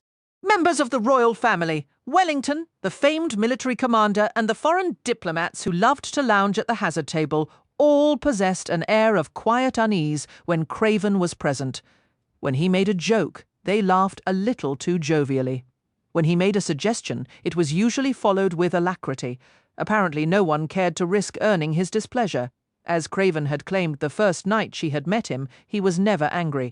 Sara had observed that his mood could range from cold silence to biting sarcasm, but he never shouted or lost his self-control. He was a figure of mystery, arrogant, self-mocking, sociable, and yet intensely private. Underneath his most congenial smiles lurked an ever-present shadow of bitterness. Sara's attention was drawn back to the conversation as Tabitha mused aloud over Craven's preference for aristocratic ladies. "Won't touch anyone lower than a baroness." She laughed heartily at the sight of Sara's curiosity. "Ye should see 'em at the assembly balls, the eye-born bitches. Those fine ladies lust after our Mr. Craven, they do." And why not? He's a good, solid man, not like their soft, lazy husbands. What cares for cards and drink more than women? She lowered her voice conspiratorially. "Built like a bull he is, and just where it counts." "How does he know?" Violet asked suspiciously. "I'm friends with Lady Fairhurst's maid Betty," came Tabitha's smug reply. "She told me once she walked in on the two of 'em by accident, ruttin' in broad daylight while Lord Fairhurst was gone to Shropshire." The pencil dropped from Sara's lax fingers, and she ducked under the table to pick it up. She could feel her pulse racing. It was one thing to listen in detachment when a stranger was being discussed, but how could she ever face Mr. Craven again? Mortified? Fascinated? She emerged from beneath the table. "Newer say!" one of the women exclaimed. "What did they do?" Lady Fairhurst threw a royal fit. Mr. Craven just laughed and said to close the door. The whores giggled merrily.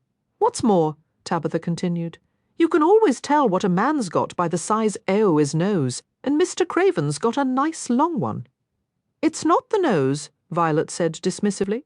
"'Tis the size o' the feet." With the exception of Sara, they all cackled like a coven of amiable witches amid the hilarity. Tabitha leaned her head on her hand and stared at Sara as an idea occurred to her. "Here's a plan, Miss Fielding. Why don't you bring Matilda here tomorrow to meet Mr. Craven?"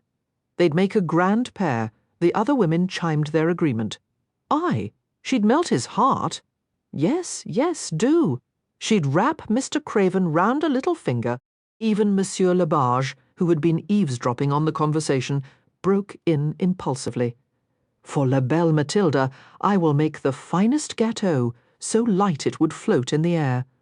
Sara smiled apologetically and lifted her shoulders in a helpless shrug. "I can't, I'm afraid, there is no Matilda. She's only a work of fiction." The table was abruptly quiet.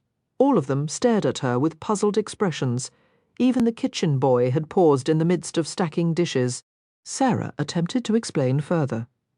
"You see, I created the character of Mathilda as the result of detailed research and discussions. She's really a composite of many women I encountered when I heard as how Mathilda's joined a convent now," Violet interrupted, and Tabitha shook her head. "Nay, she as a rich protector. I've a friend what saw her walking along Bond Street just the other day. Credit at all the finest shops, Ewan Madame Lefleur's." "What was she wearing?" one of the women asked eagerly. Tabitha proceeded to describe Matilda's lavish frock and the footman who had followed behind her. While the lively conversation continued, Sara reflected on what Tabitha had said about Mr. Craven and his affair with Lady Fairhurst. She wondered if love had been any part of his liaisons. He was a complex man, treading on the thinnest edge of respectability.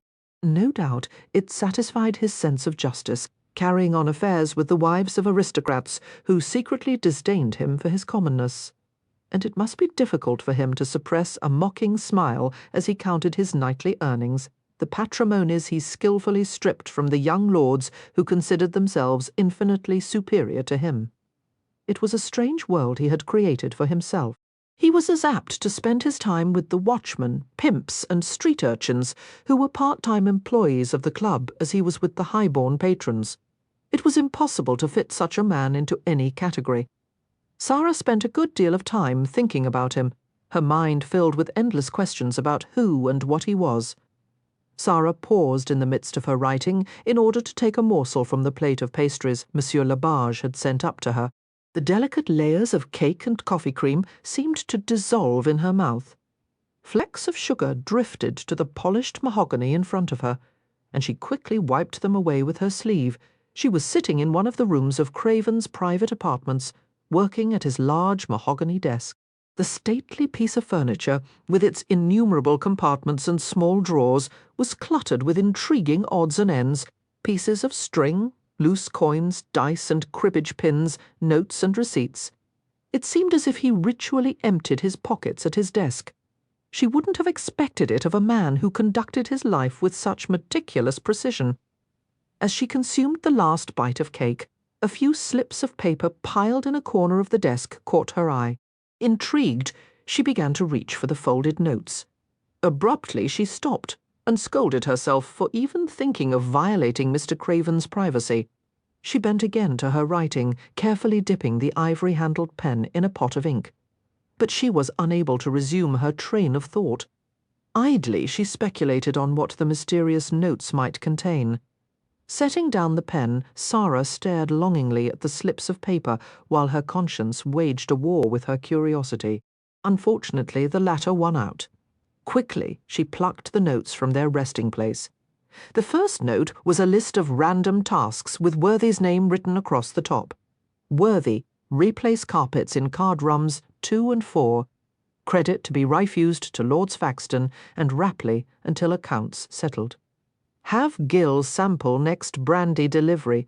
Sara felt compassion as she glanced over the laboriously scrawled note. Craven's handling of the written word was nothing short of a massacre. On the other hand, there was nothing wrong with his mathematics.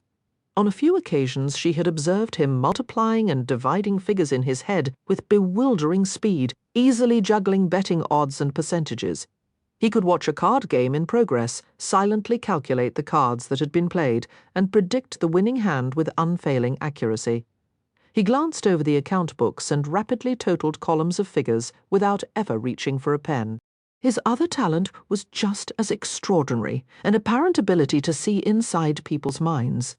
He could unerringly sense a well-hidden vulnerability and skewer it with a casual remark. His alert gaze took note of every nuance in a person's expression, in a tone of voice. It made Sara realize with some surprise that he was every bit the observer she was, that he also felt a distance between himself and the rest of the world. At least, she thought, that was one thing they had in common. Sara picked up the second note, which was inscribed in an elegant feminine style, all pretentious loops and curls. It was an odd, abrupt message which gave her a cold sensation. Now you wear my mark for everyone to see. Come, take your revenge if you dare. I still want you, J. Oh, my, Sara whispered, staring at the elaborately scrawled initial. She had no doubt the reference to a mark meant the slash on Craven's face. What kind of woman would pay to have a man's face ruined? How could Craven consort with such a female? Slowly, Sara put the letters back in place, not wanting to see any more. Perhaps this J felt a kind of twisted love for Craven that was aligned with hatred. Perhaps Craven felt the same for her. It was difficult for Sara, who had always known love as a gentle and comforting emotion, to understand that for others it was sometimes dark, primitive, sordid. "There are so many things I don't know," she muttered, taking off her spectacles and rubbing her eyes. Perry had always been helpless in the face of her moods. He saw little reason one should be interested in anything outside Greenwood Corners. She had learned to conceal her occasional frustrations from him, or he would give her one of his lectures about being sensible. Her thoughts were interrupted by a quiet voice from the doorway. "What are you doing in my apartments?" Sara turned in the chair and flushed. Derek Craven stood there, an unfathomable expression on his tanned face. "I'm sorry," she said with an appealing glance. "Usually I work at Mr. Worthy's secretaire, but he asked if I would use your desk today, since you were gone and he needed. There are other rooms you could have used." "Yes, but none that offered privacy, and I can't work with distractions, and I'll leave now." "That's not necessary." He walked toward her. Although he was a large, powerfully built man, he moved with cat-like grace. Sara lowered her head, focusing on the desk blotter. Out of the corner of her eye, she saw Craven touch her discarded spectacles. "How many of these do you have?" he asked, nudging them an inch across the surface of the desk. "Only 2. You leave them everywhere. I find them on bookcases, desks, edges of picture frames, wherever you happen to set them aside." Sara picked up the spectacles and adjusted them on her face. "I can't seem to remember them," she admitted. "It's very disconcerting. I take an interest in something, and then just forget them." Derek's gaze moved to the neatly formed sentences before her. "What's this?" Deliberately, he leaned over her, bracing his hands on the gleaming expanse of mahogany. Stunned, Sara shrank in the chair, while his arms formed a cage on either side of her. I'm writing about the rookery." Derek grinned at her overly casual tone. He knew exactly how much his nearness bothered her. Deciding to prolong her torment, he leaned over her more deeply, glancing at the tantalizing hint of fullness in her bodice and the flash of white skin above the lace at her neck. His chin nearly touched her lace cap as he read aloud from her notes. "The city streets are Ohm." He paused, concentrating on the difficult word. Automatically, Sara located the word with the tip of her finger. "Ominous," she said. "It means haunting, sinister." She straightened her spectacles as they slipped on her nose. It seemed an appropriate way to describe the atmosphere of the rookery. "I'll describe it better," he said flatly. "It's dark, and it stinks." That's true enough. Sara risked a glance over her shoulder. He was close enough that she could see the grain of black whiskers beneath his shaven skin. His exquisite clothes and the pleasant trace of sandalwood scent couldn't conceal the brutality that simmered so close to the surface. He was a rough, masculine man. Perry Kingswood would be disdainful of him.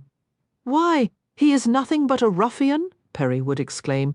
"A peasant in gentleman's attire." Somehow Craven seemed to read her thoughts. "Your young man in the village, Kingsfield, Kingswood. Why does he let you come to London alone?" "I'm not alone. I'm staying with the Goodmans, a very respectable family. You know what I'm asking," Derek said curtly. He turned to face her, half sitting on the edge of the desk. "You spend your time with gamblers, whores, and criminals. You should be safe with your family in Greenwood Corners." "Mr. Kingswood isn't pleased with the situation," Sara admitted.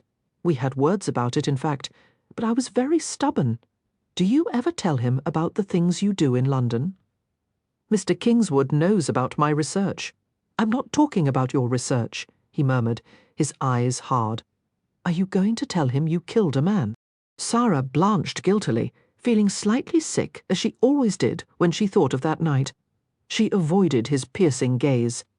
"I don't think there would be much point in telling him." "Oh, you don't? Now I see what kind of wife you'll be, sneaking behind the poor bastard's back to do things he doesn't approve of. It's not like that. It's exactly like that." "Perry trusts me," Sara said sharply. "I wouldn't trust you if I were in his place." His mood turned caustic. "I'd keep you with me every bloody minute of the day. No, I'd have you fitted with a ball and chain, because I know that otherwise you'd be running off to do research in the nearest dark alley with every cutthroat and pimp you can find." She folded her arms and regarded him with tight-lipped disapproval. "There's no need to shout at me, Mr. Craven. I'm not." Derek's voice faded into silence. He had been shouting, something he never did. Amazed, he rubbed his jaw and stared at her, while she returned his gaze like an inquiring little owl. Her fearless attitude provoked him beyond reason. Didn't anyone understand how much she needed someone to look after her? She shouldn't be allowed to wander through London by herself. She shouldn't be here alone with him, for God's sake. He could have ravished her 10 times over by now. As he continued to study her, he realized that beneath the cloud of frills and the spectacles, there was an attractive woman. She would be appealing if she didn't dress like a spinster. He raised his hand to her puffy cap, his fingertip brushing an edge of lace. "Why do you always wear this thing on your head?" Sara's lips parted in surprise. "To keep my hair in place." He continued to finger the edge of lace. A curious tension seemed to fill the room. "Take it off." Sara could hardly find her breath for a moment. His intense green eyes remained on hers. No one had ever looked at her this way, making her hot and cold and unbearably nervous. She leapt up from the chair and backed away a few steps. "I'm afraid I don't have time to indulge your whims, Mr. Craven. My work is finished for now. I must go. Good evening." She fled the room, leaving behind all her possessions, even her reticule. Derek looked at the little drawstring bag and waited for her to come back. After a minute had passed, he knew she would return for it later, when there was no chance of confronting him. He picked up the bag and sat more fully on the desk, swinging a leg nonchalantly. He loosened the silken cord and looked inside. A few pound notes, the tiny notebook and pencil, the pistol. Derek smiled wryly and delved deeper into the reticule until he found a few coins and a handkerchief. Extracting the neatly pressed square of linen, he held it to his face. He hunted for the scent of perfume or flower water, but there was none. Lodged at the bottom of the reticule was the extra pair of spectacles. Derek examined them minutely, the round lenses, the dainty steel frame, the small curved earpieces. He squinted through them at the words she had written. After he folded the spectacles, he placed them in his coat pocket and closed the reticule. When Sara discovered the spectacles were missing, she would assume she had left them somewhere, as she often did. It was the first act of outright thievery he had committed in 10 years, but he had to have them. He wanted to own a little piece of her.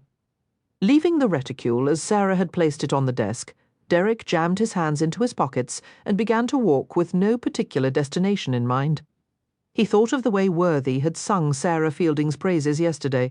Not even the former Lily Lawson, with all her sparkling allure, had been able to elicit such devotion from the factotum. "She is a lady of quality," Worthy had said in response to one of Derek's sarcastic barbs. "Miss Fielding treats everyone she encounters with kindness and courtesy, even the house wenches. Before she leaves the club in the evenings, she voluntarily writes letters dictated to her by some of the illiterate members of the staff so that they might send word to their families. When she saw that the hem of Violet's gown needed mending, she asked for a needle and knelt down on the floor to fix it. One of the maids told me yesterday that when she tripped with a pile of linen in her arms, Miss Fielding stopped to help her gather it up." "Maybe I should hire her," Derek had interrupted sarcastically. "Miss Fielding is the most gentle, tolerant woman who has ever set foot in this club. And perhaps I should take this opportunity to tell you, sir, that the staff has been complaining." "Complaining," Derek repeated, without inflection. Worthy nodded stiffly. "That you have not been according her the proper degree of respect." Derek had been dumbfounded. "Who the hell is paying their salaries? You, sir. Then tell them I don't hand out a bloody fortune in order to hear their opinions, and I'll talk to their saintly Miss Fielding any damn way I want to." "Yes, sir." With a barely audible sniff of disapproval, Worthy had turned on his heel and gone down the stairs. Oh, Worthy was indeed taken with her. Everyone was. Derek had never dreamed that his territory would be so gently and thoroughly invaded, or that his employees would be such willing traitors. Sara Fielding's mysterious charm had captivated everyone in his club. They all strove to please and accommodate her. During the hours she sat at Worthy's desk, they tiptoed quietly through the halls, as if in mortal fear of distracting her from her work. "She's writing now," Derek had heard one of the housemaids tell another, reverently, as if some holy sacrament were being performed. Derek hardened his jaw. "A lady of quality," he snorted aloud. He'd had his pleasure between the thighs of women with far superior pedigrees, ladies born with blue blood and illustrious names, generations of privilege and wealth behind them. But Worthy had been right. Privately, Derek admitted that Sara Fielding was the only genuine lady he had ever met.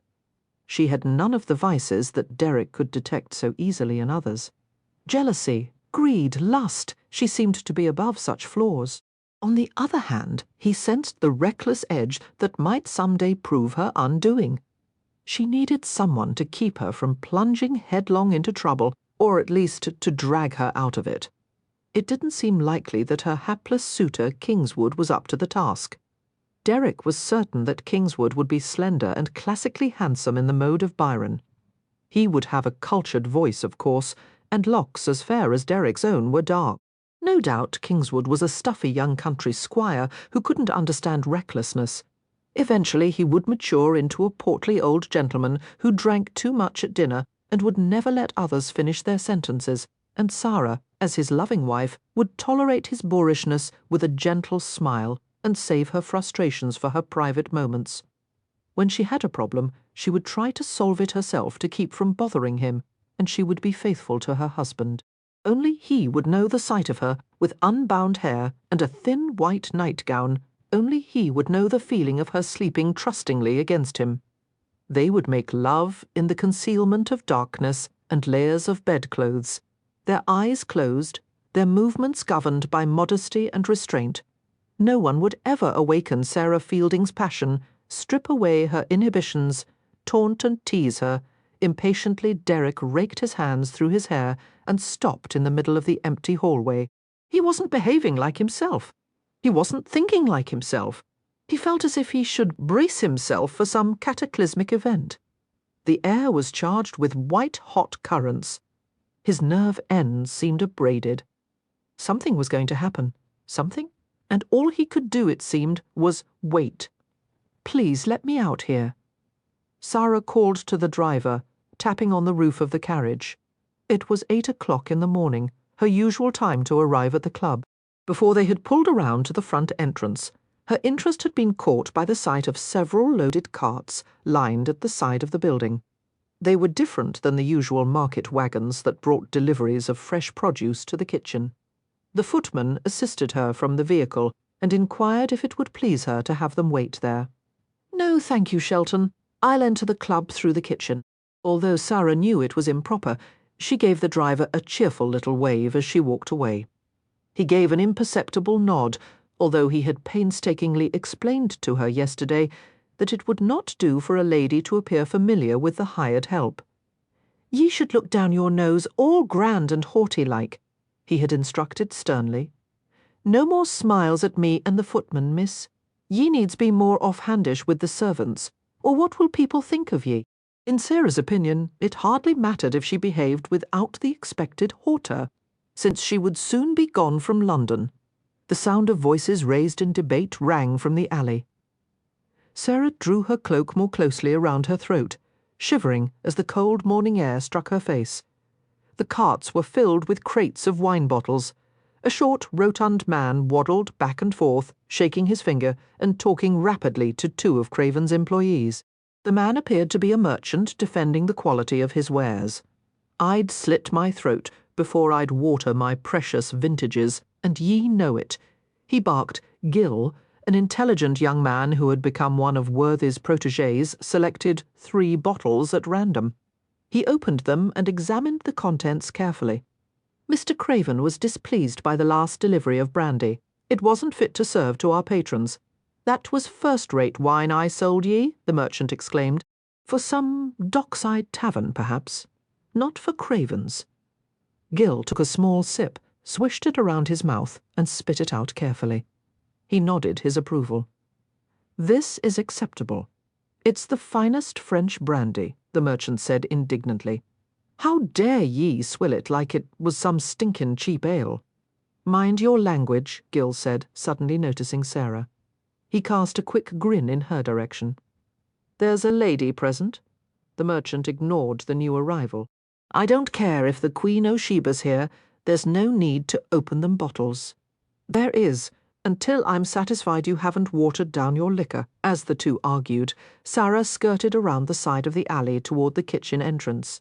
Engrossed in the animated conversation, she didn't watch where she was going.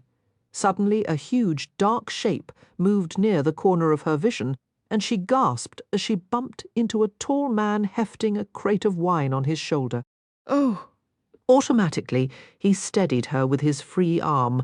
The hard band of muscle threatened to crush her. Sara's head fell back as she regarded the swarthy face above hers. Forgive me, I wasn't looking. She stopped and frowned in bewilderment. Mr. Craven? Derek bent to set down the crate, and then he loomed over her once more. Are you all right? Sara nodded jerkily. At first she hadn't recognized him. He was always so immaculately dressed, smoothly shaven, every hair in place. Today, heavy black stubble shadowed his jaw. His broad shoulders were covered with a knit sweater and a rough coat. His wool trousers and scuffed boots had seen far better days. Should you be exerting yourself like this? She asked with a frown. What about your injuries? I'm fine. Derek had found it impossible to attend to his usual business this morning, poring over account books, combing through piles of promissory notes and bank drafts. Filled with frustration, he had decided to work outside where he could be of some use. He glanced at Gil, who was engaged in the argument with the wine merchant, and then back at Sara. The collision had dislodged her white cap. A band of lace drooped lazily over her cheek. One corner of his mouth twitched with unwilling amusement. Your hat is crooked, he told her. Oh dear. Sara reached up to her head, pulling the frilly headgear forward. Suddenly he laughed. Not that way. Here, I'll do it. Sara noticed that his white teeth were slightly snaggled, giving his smile the appearance of a friendly snarl. It was then that she understood why so many women had been seduced by him. His grin held a wickedly irresistible appeal. She stared at his chest as he untied the laces and positioned her cap correctly. Thank you, she murmured, and tried to take the strings of the cap from his fingers, but he didn't let go. He held the laces at her chin, his fingers tightening. Glancing up at him in confusion, Sara saw that his smile had vanished. In a decisive motion, he pulled the concealing lace from her hair and let it fall. The cap fluttered to a patch of mud and rested there limply. Sara lifted her hand to the loose braided coil of her hair, which threatened to tumble from its pins. The chestnut locks gleamed with fiery highlights, escaping in delicate wisps around her face and throat.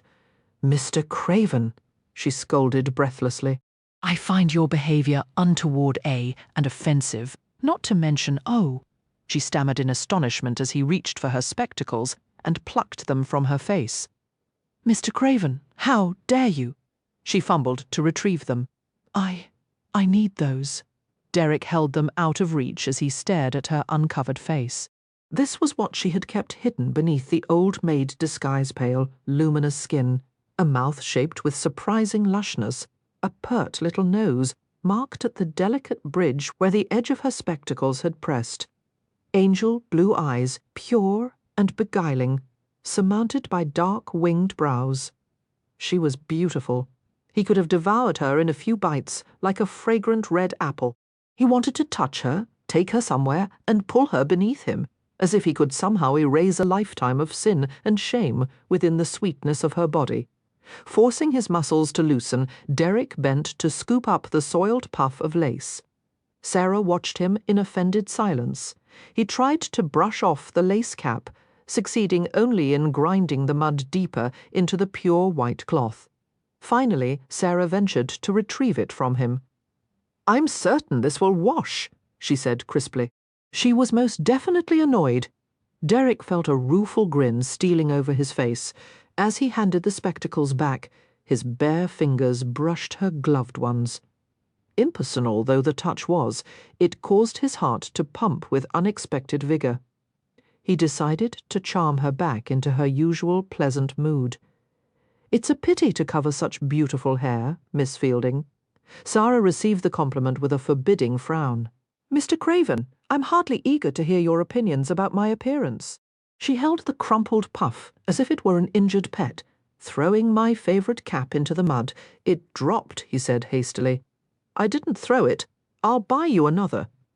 The frown lingered between her silky brows. "I'm not in the habit of allowing gentlemen to purchase articles of clothing for me." "Sorry," he said, doing his best to look chastened. The cold breeze gusted again, bringing with it the scent of a coming storm. Sara looked at the grey sky and wiped at an errant raindrop that had whisked against her cheek. "You'll catch a chill," Derek said, all solicitous concern. He found her elbow in the folds of her cloak. Before she could jerk her arm away, he ushered her down the steps of the nearest entrance and opened the door for her. The warmth and light of the kitchen enveloped her in a comforting glow. "What are your plans for this morning?" Derek asked. "I'm going to breakfast with Mr. Worthy. He is going to explain to me about the committee of lady patronesses that has planned the assembly ball for this evening." His eyes glinted dangerously. "I don't recall giving him leave to tell you anything about my patronesses. Why do you have to know how everything works around here? Who does what, and why? And everything about the people I hire, how much frigging money I have, which side of my face do I start my shave every morning?" Breaking off with a beleaguered sigh, he drew the cloak from her shoulders. He took the bedraggled cap and handed it to a nearby kitchen maid. "Do something with this," he said brusquely. He turned back to Sara and took her arm once more. "Come with me." "Where are we going? I'll show you how they've decorated the hazard room." "Thank you. That would be delightful." She followed without hesitation. "I'm looking forward to the ball tonight. We certainly have nothing to compare in Greenwood Corners. If you want to watch, you'll get a fair view from the second-floor balcony behind the musicians."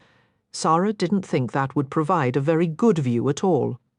"I don't think I'll be noticed if I stand in a corner of the hall. No, that won't work. Then I'll borrow a mask from someone and come downstairs for a closer look." "You don't have a suitable gown, Mouse."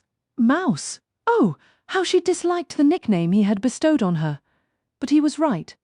Sara glanced down at her heavy plum-coloured gown and flushed. "I might have something," she said bravely. Derek gave her a derisive glance but let her comment pass unchallenged.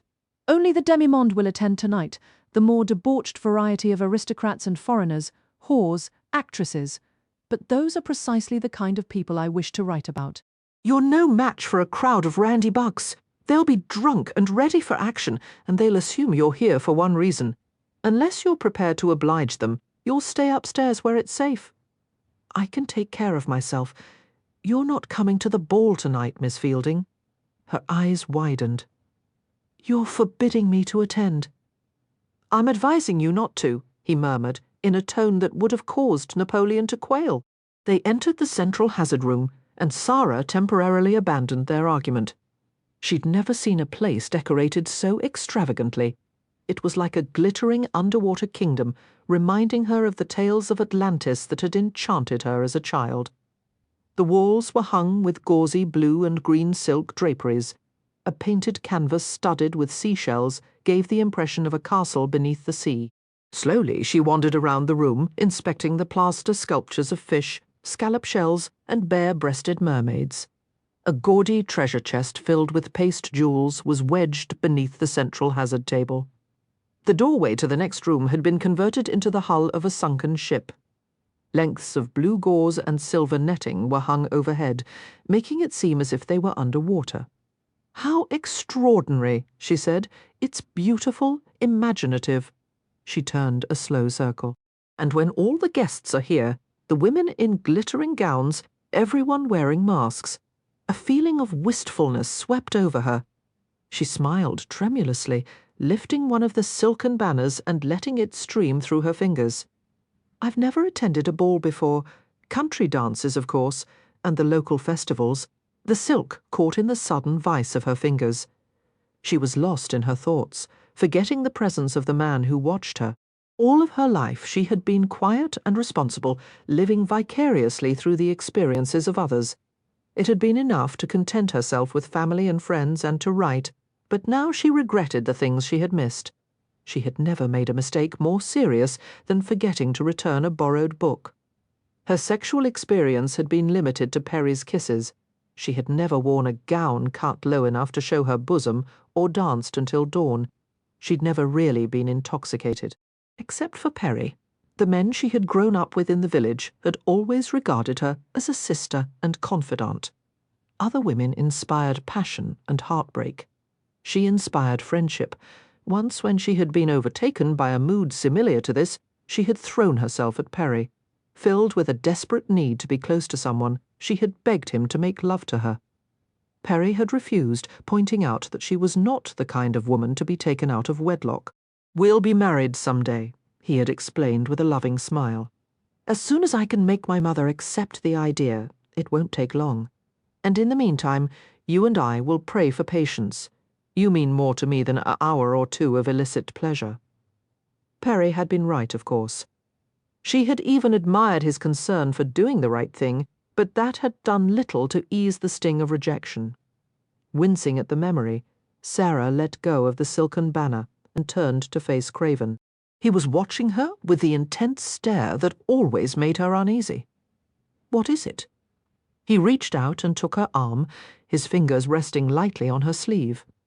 "What are you thinking about?" Sara was very still, feeling the warmth of his hand sinking through the heavy material of her gown. He mustn't stand so close. He mustn't look at her this way. She had never been so aware of anyone in her life. A mad notion crossed her mind that he was about to take her into his arms. Briefly, the image of Perry Kingswood's reproachful face floated before her. But if Craven did try to take a liberty, no one would ever know. Soon she would walk away from him forever, back to her ordinary life in the country. Just once let something happen to her, something she would remember all her life. Mr. Craven. Her heart rose in her throat, threatening to obstruct her voice. "Perhaps you wouldn't mind helping me with my research.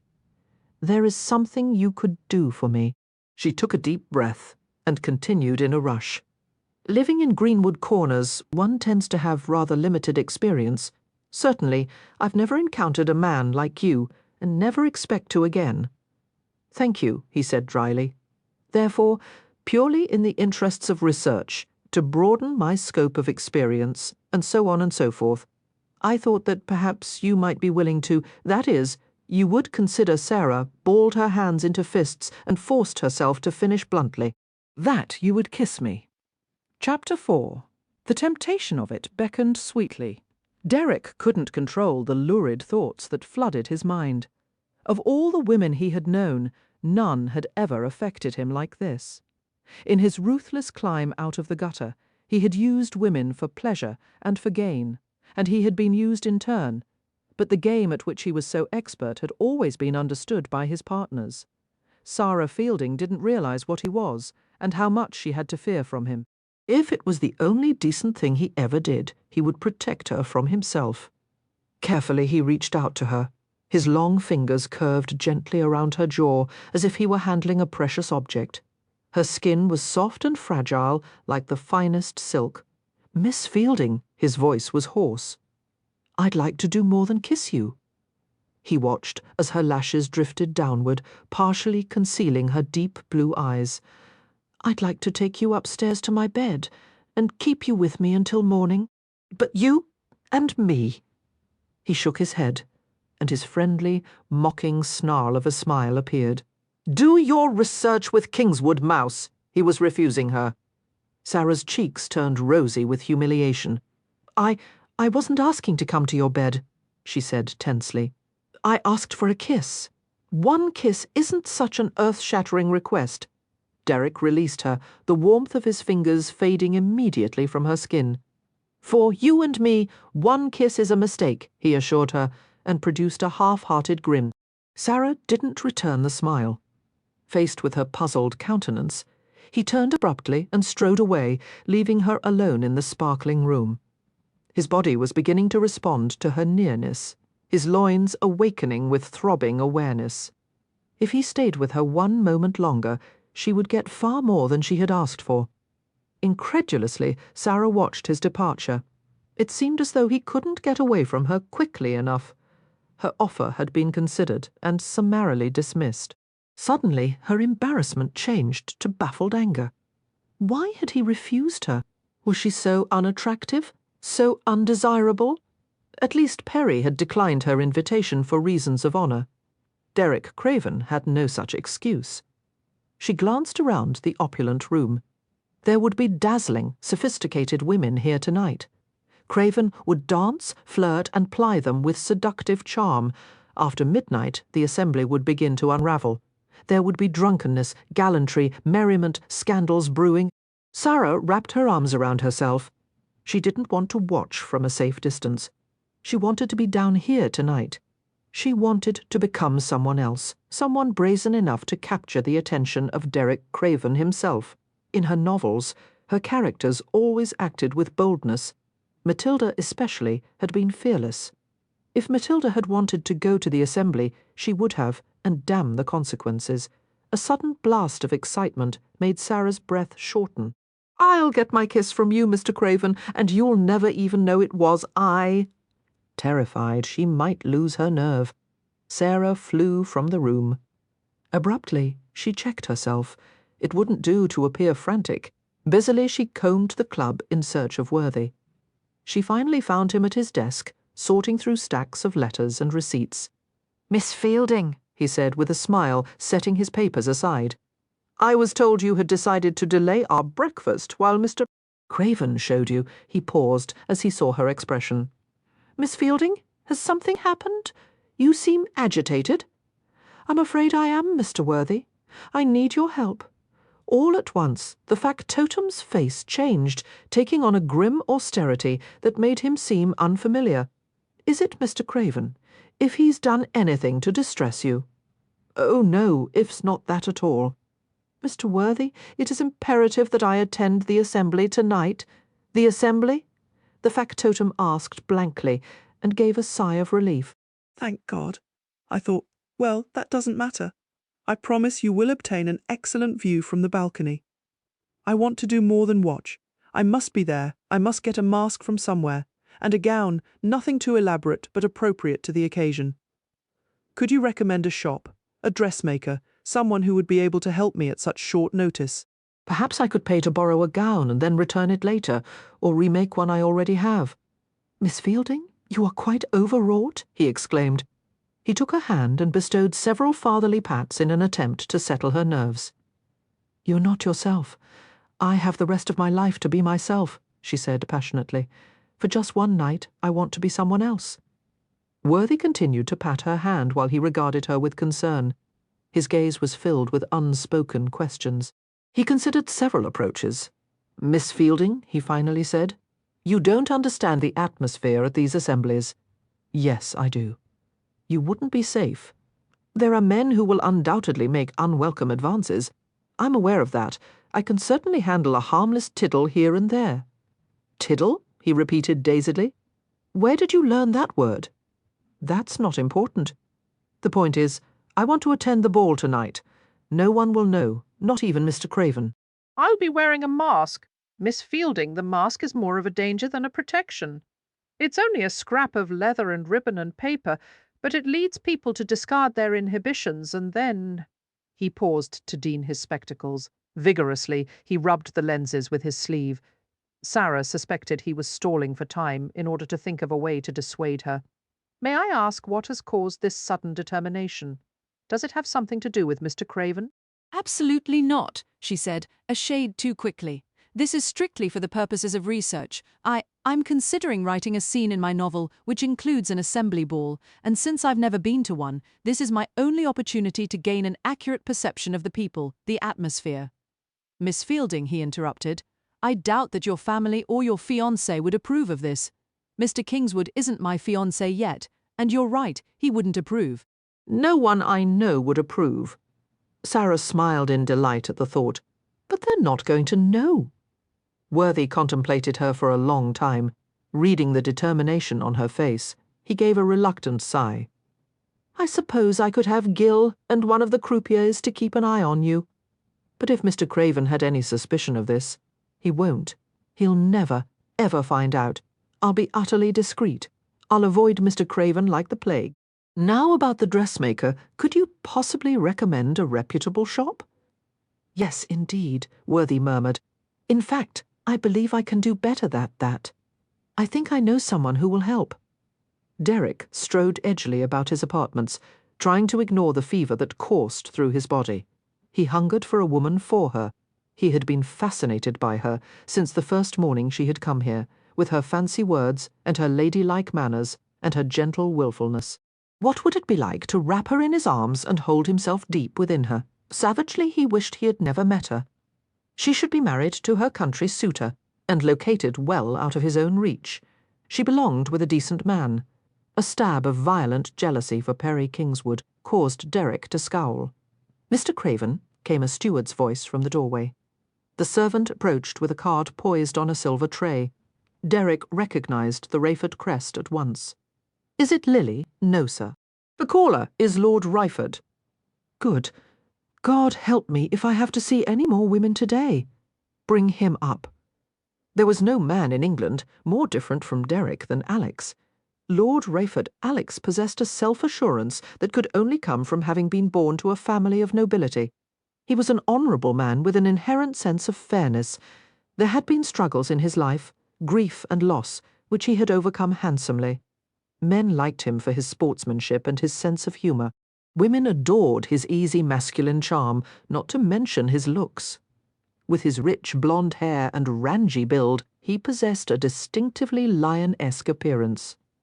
Rayford could have an affair with any woman he wanted, but he was passionately in love with his own wife, Lily.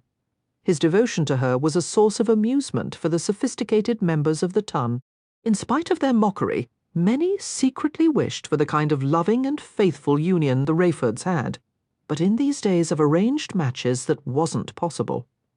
Alex tolerated Derek's friendship with his wife because he knew that if the need ever arose, Derek would protect Lily with his own life. Throughout the years, a friendship had evolved between the two men. I came to see if Lily had exaggerated about the scar, were Alex's first words as he entered the library. He studied Derek's dark face impassively. It's not what I'd call an improvement. Derek grinned briefly. Piss off, Wolverton. They sat down before the fire with snifters of brandy, and Alex accepted one of the cigars that Derek offered.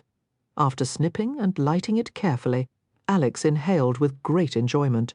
His grey eyes appeared silver in the haze of smoke. He gestured to the scar. How did it happen? A dozen rumours are circulating, none of them particularly flattering to you, I might add. Derek gave him a level stare.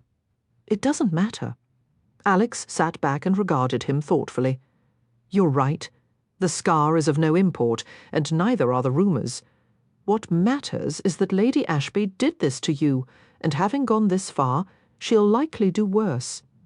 He held up his hand as Derek tried to interrupt. Let me finish. There's good reason for concern. Joyce is a dangerously unpredictable woman. I've been acquainted with her for a long time. Fortunately, I managed to avoid the mistake of becoming involved with her. But you? It's over now, Derek said flatly. I can handle Joyce. I'm not so certain. I hope you don't believe that by ignoring the problem, she'll go away. As far as I can tell, Joyce has made life hell for every man she's ever taken as a lover, though this seems to be the first time she's ever resorted to physical maiming. Alex's mouth tightened with distaste. For all Joyce's beauty, I would never have the desire to lie with her. There's something emotionless about her. She's like a beautiful, deadly serpent. Why in God's name did you become involved with her? Surely you knew better. Derek hesitated. It was a rare occasion when he confided in anyone. But if there was one man he trusted, it was Alex. I knew better, he admitted, but I didn't care. I met Joyce at Lord Everland's wedding reception. We talked for a while. I thought she would be entertaining, and so... He shrugged. The affair began that night. Alex began to ask something, hesitated, and looked disgusted with himself. What was she like, he finally asked, unable to hold back the question of purely masculine interest. Derek smiled wryly. Exotic. She likes tricks, games, perversions. There's nothing she won't do. I enjoyed it for a while. The trouble began when I'd finally had enough of her. She didn't want it to end. His mouth twisted. Still doesn't. Alex sipped some brandy and then swirled the liquid in the snifter, regarding it with untoward interest. Derek, he murmured. Before my father died, he had a close friendship with Lord Ashby. Although Lord Ashby is an old man now, he's lost none of his mental agility. I'd like to approach him discreetly and ask him to put a stop to Joyce's antics before she does something worse than she already has. No, Derek said with a short laugh. I'd be lucky if the old codger doesn't hire someone to finish me off. He wouldn't take kindly to the idea of flash gentry humping his wife. Don't interfere, Ryford. Alex, who had always been fond of solving others' problems, was annoyed by the refusal. What makes you think I'm asking for your bloody permission? You've damn well manipulated and interfered with my life for years. I don't need your help. Then at least take my advice. Stop having affairs with other men's wives. Find your own woman. How old are you? 30. I don't know. Alex registered the statement with a blink of surprise, and then regarded him speculatively. You have the look of a 30-year-old. That's high time for a man to marry and produce legitimate offspring. Derek raised his brows in mock horror. A wife? Little Cravens underfoot? God, no. Then at least find yourself a mistress, someone who knows how to take care of a man, someone like Viola Miller. Were you aware that she and Lord Fontmere have recently broken off their arrangement? You've seen Viola before? A graceful, intelligent woman. She doesn't bestow her favours lightly. If I were you, I'd do whatever was in my power to become her next protector. I think you'll agree she's worth whatever price you have to pay. Derek gave an irritable shrug, wanting to change the subject. A woman never solves anything. She only causes more problems. Alex grinned.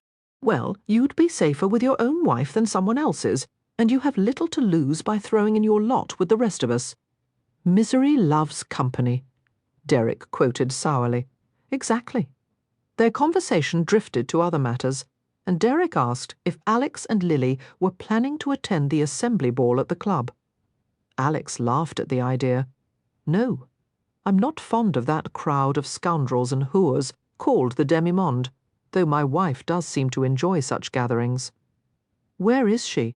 At the dressmaker's, having some new gowns fitted. Lately she's worn her damn breeches about the estate so often that our son asked why she didn't wear gowns, like all the other mothers. Alex frowned.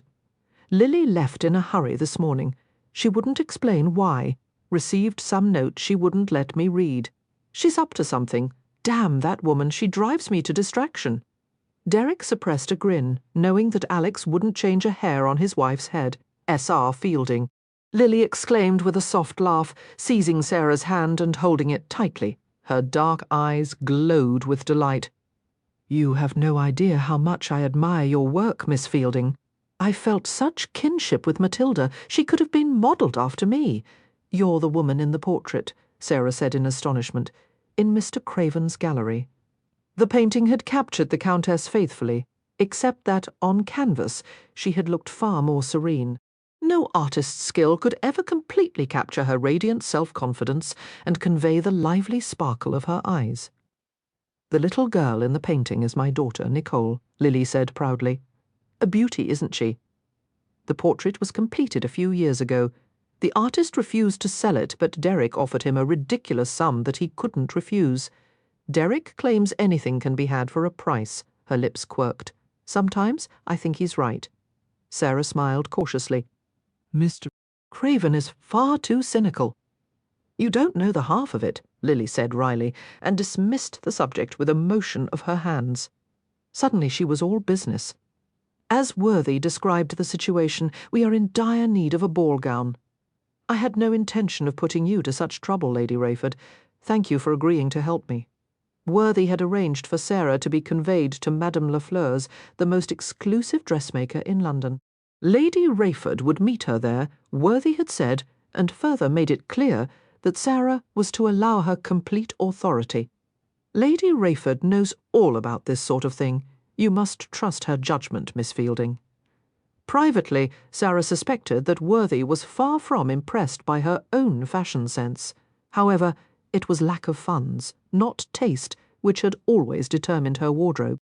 Now Sara found herself in the famed set of rooms on Bond Street, lined with gilded mirrors and elegant pinkish-grey brocade. There was an intimidatingly regal ambience at Lafleur's. Even the pleasant smiles of the assistants did little to calm her trepidation. The thought of how much her whimsy might cost was unnerving, but Sara doggedly ignored the nagging worry. Later she would moan and wince as she accounted for her wild expenditure. Later she would be prudent and responsible. "Please call me Lily," Lady Rayford said. "And this is no trouble at all, my dear, especially in light of all you've done for me."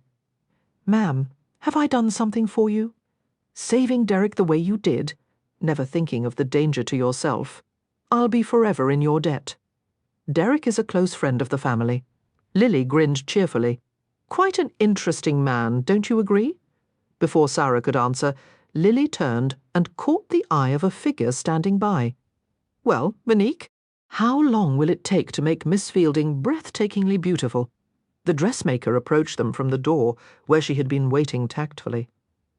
She welcomed Lily with a fondness that betrayed a long-standing friendship, and then turned to Sara. By all rights, a woman of Monique Lafleur's stature and success would be aloof, proudly wearing an air of hauteur. Instead, Monique was friendly and kind, with a smile as generous as her girth. "Sherry." She took Sara by the shoulders and glanced over her assessingly. "Ah, yes," she muttered. "I see there is much work to be done, but I do enjoy a challenge. Lady Rayford was right to bring you to me. When we finish, I promise you will be an enchanteress. Perhaps we could find something simple for me to wear." Sara's words were lost in the sudden bustle as Monique gestured to her assistants. Lily merely stood back with a smile. "Cora, Marie," the dressmaker called. "Come, bring the gowns, maintenant. Quickly, there is not a moment to lose." Sara stared in bemusement at the armloads of richly hued silks and velvets that were brought forth. Where did all these come from? Monique dragged her to an adjoining room outfitted with delicate rococo furniture, tasselled curtains, and mirrors even more massive than the ones in the front rooms. "The gowns belong to Lady Rayford." Deftly, she turned Sara around and unfastened her bodice. "I design everything she wears. When the Countess adopts a new fashion, all of London copies it the next day." "Oh, but I couldn't take one of Lady Rayford's gowns. None of them has ever been worn," Lily interrupted, following them into the room. "We'll have one of them altered for you, Sara." She turned her attention to the dressmaker. "The blacks and purples won't suit her at all, Monique, and nothing so virginal as the white. We want something bold and striking, something that will make her stand apart from the crowd." Sara stepped out of her gown and averted her eyes from the sight of herself in the mirror, clad in her chemise, thick white stockings, and heavy drawers. Monique cast a speculative glance at the serviceable undergarments, shook her head, and seemed to make a mental note of something. She reached for one of the gowns, turning it this way and that. "The pink?" she suggested, holding the shimmering rose-coloured satin in front of Sara's half-clad figure. Sara held her breath in awe. She had never worn such a sumptuous creation. Silk roses adorned the sleeves and hem of the gown. The short-waisted bodice was finished with a stomacher of silver filigree and a row of satin bows. Lily shook her head thoughtfully. "Charming, but too innocent." Sara suppressed a disappointed sigh. She couldn't imagine anything more beautiful than the pink satin. Busily Monique discarded the gown and sorted through the others.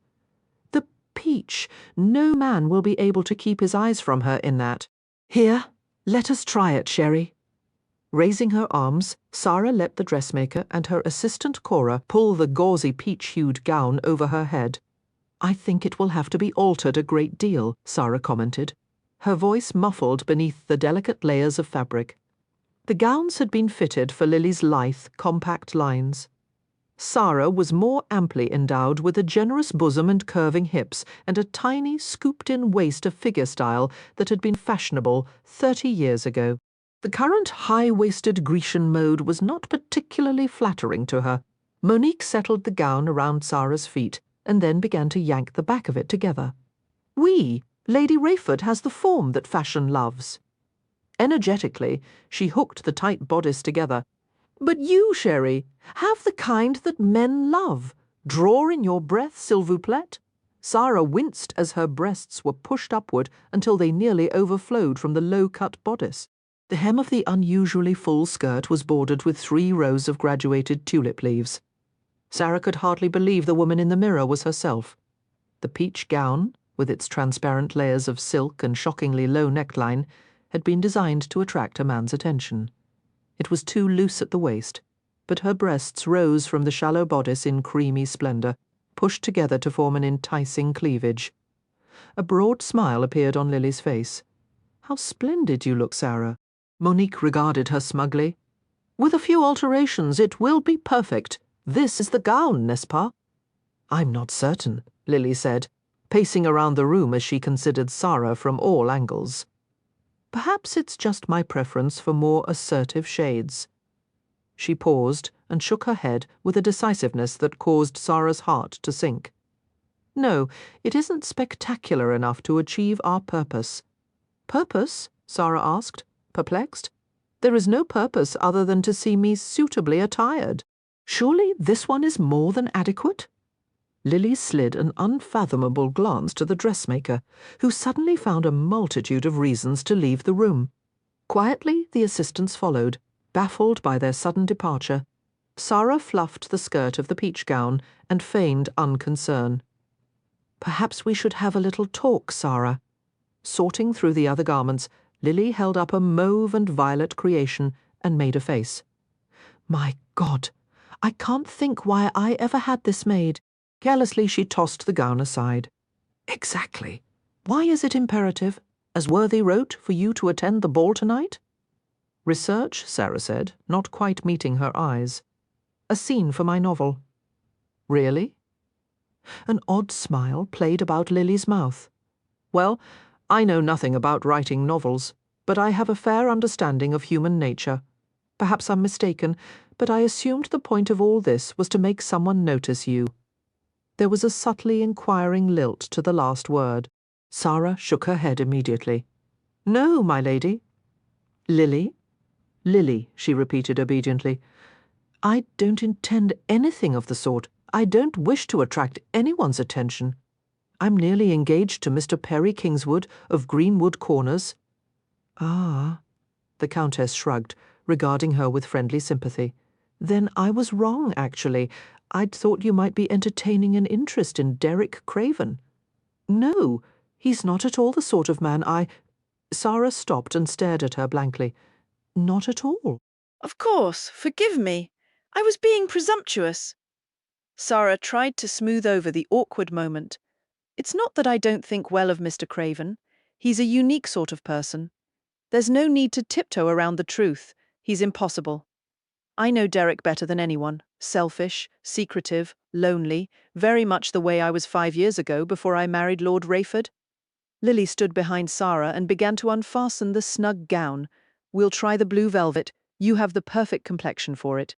Seeming disinclined to discuss the subject of Derek Craven any further, she freed the row buttons from the tiny silk loops that held them. Sara frowned as she slipped the sleeves down her arms and stepped out of the gauzy peach circle. The silence became untenable. "But why should Mr. Craven be lonely?" she finally burst out. "He's surrounded by people all the time. He could have the companionship of any woman he desires." Lily made a comical grimace. "Derek doesn't trust anyone. After being abandoned by his mother and living for so long in the Rookery." "Well, I'm afraid he doesn't have the highest opinion of women or of people in general." "He has a very high opinion of you," Sara said, thinking of the magnificent portrait in Craven's private gallery. "We've been friends for a long time," Lily conceded, and added pointedly, "but nothing more." "Oh, I know what the gossips claim, but the relationship was strictly platonic. Perhaps it doesn't matter to you. In any event, I wanted you to know the truth." Sara felt an unaccountable leap of pleasure at the information, aware of Lily's perceptive gaze. Sara struggled with an urge to confide in this sympathetic stranger. she who had always guarded her own privacy so carefully. "I'm not going to the ball for research," she wanted to burst out. "I'm going because Mr. Craven thinks I'm a country mouse. And I barely recognize myself, because suddenly I would do anything to show him that he's wrong, when it shouldn't matter. It shouldn't matter at all. Mr. Craven forbade me to come to the club tonight," Sara heard herself say. "Did he?" Lily responded immediately. "I'm not surprised. He claims I wouldn't be safe among the demi-monde. Why? I've visited brothels and rookery gaming hells, and I've never come to any harm. It's not at all fair, especially in light of the fact that I'm the one who rescued him." "I should say so," Lily agreed. "From the moment I arrived, he's wanted to send me back to Greenwood Corners." "Yes, I know." Lily moved to fasten the blue dress. "Derek wants to be rid of you, Sara, because he perceives you as a threat." Sara laughed incredulously. "Me? A threat? I assure you, no one has ever thought of me that way. There is only one thing that Derek Craven fears," Lily assured her. "He's a complete coward when it comes to his own feelings. He's had affairs with dozens of women, and as soon as there's any danger of becoming attached to one, he'll discard her and find another. When I first knew him, I thought of him as an extremely limited man, incapable of love, trust, or tenderness. But now I believe those feelings are there.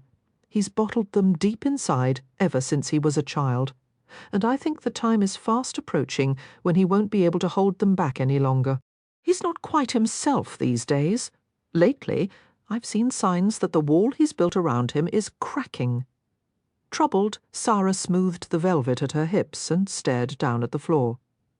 "Lady Rayford, I'm not certain what you expect of me," she said honestly. "I love Mr. Kingswood, and I intend to marry him." "Sara," Lily interrupted gently, "you would help Derek greatly if you show him tonight that he's not as bloody invincible as he thinks. I'd like for you, or someone else, to find a chink in the armour." "That's all," she smiled warmly. "And then you'll go back to Mr. Kingswood, who is a wonderful man, I'm certain, and I'll do my part to find the right woman for Derek." Lily laughed. "She'll have to be strong, wise, and patient enough to qualify for sainthood." She stood back to look at Sara, and a grin appeared on her face. "This," she said emphatically, "is the gown." They sat together in the Rayfords' carriage, drinking companionably from a silver flask that Lily had produced.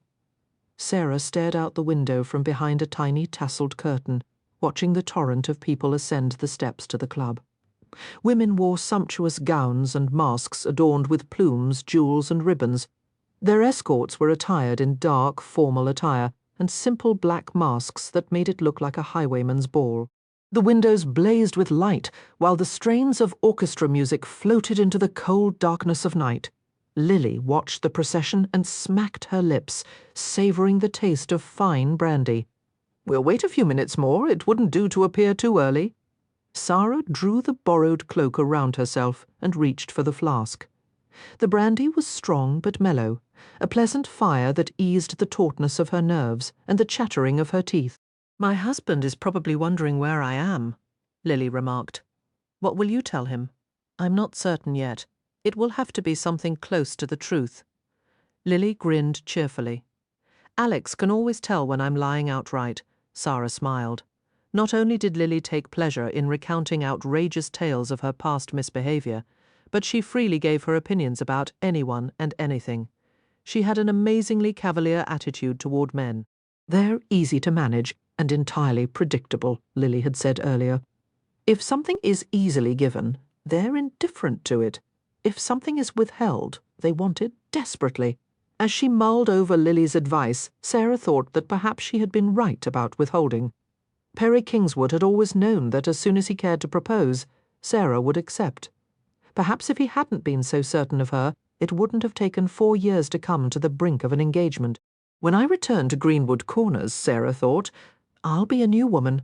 She would be as self-confident and independent as Lily herself, and then Perry would fall madly in love with her. Pleased by the notion, Sara bolstered herself with more brandy. "You'd better go easy on that," Lily advised. "It's quite bracing. It's quite potent. Here, it's time to put your mask on. Don't be nervous. It's a lovely mask, Sara said, toying with the narrow black silk ribbons before tying it in place. Monique had artfully fashioned it out of black silk and lace and glinting blue sapphires that matched her gown. I'm not nervous at all. It was true. She felt as if some reckless stranger had replaced her usual cautious self. The midnight blue gown moulded to her figure, cut so low that her breast seemed ready to spill from the meagre bodice. A broad satin sash, fastened with a gold buckle, emphasized her small waist. The mask covered the upper half of her face but revealed her lips, which Monique and Lily had insisted on darkening with the faintest hint of rouge. Laboriously they had arranged her hair in a cluster of curls on top of her head, allowing a few ringlets to dangle teasingly against her cheeks and neck. A perfume that reminded Sara of roses, blended with some deeper foresty scent, had been applied sparingly to her bosom and throat. A triumph, Monique had declared, gloating over the transformation. Beautiful, worldly, but still fresh and young. Ah, chérie, you will make many conquests tonight. Stunning, Lily had said, beaming with delight. What a stir she'll cause. You'll undoubtedly hear all the gossip tomorrow morning, Monique. Bien sûr, everyone will come in to ask who she is, clucking like a flock of jealous hens. As the two had congratulated themselves, Sara had stared at the unfamiliar reflection in the mirror, her stomach jumping excitedly. The image was that of an experienced woman, well versed in the art of seduction. Not a mouse tonight, she had whispered with a wondering smile. You won't even know me, Mr. Craven. At the sound of Lily's vaguely anxious voice, Sara recalled herself to the present. If you have any trouble tonight, Lily was saying, just shout for Worthy. There won't be any need for that, Sara said airily, and tipped the flask for another deep swallow. You'd better say something to Worthy when you go in. He won't recognize you otherwise. Sara smiled smugly at the thought. Neither will Mr. Craven. I'm not certain I like the look in your eyes, Lily said uneasily. Be careful, Sara. Strange things have been known to happen at these assemblies. I ended up married after a particularly memorable one. Here, give me back that flask.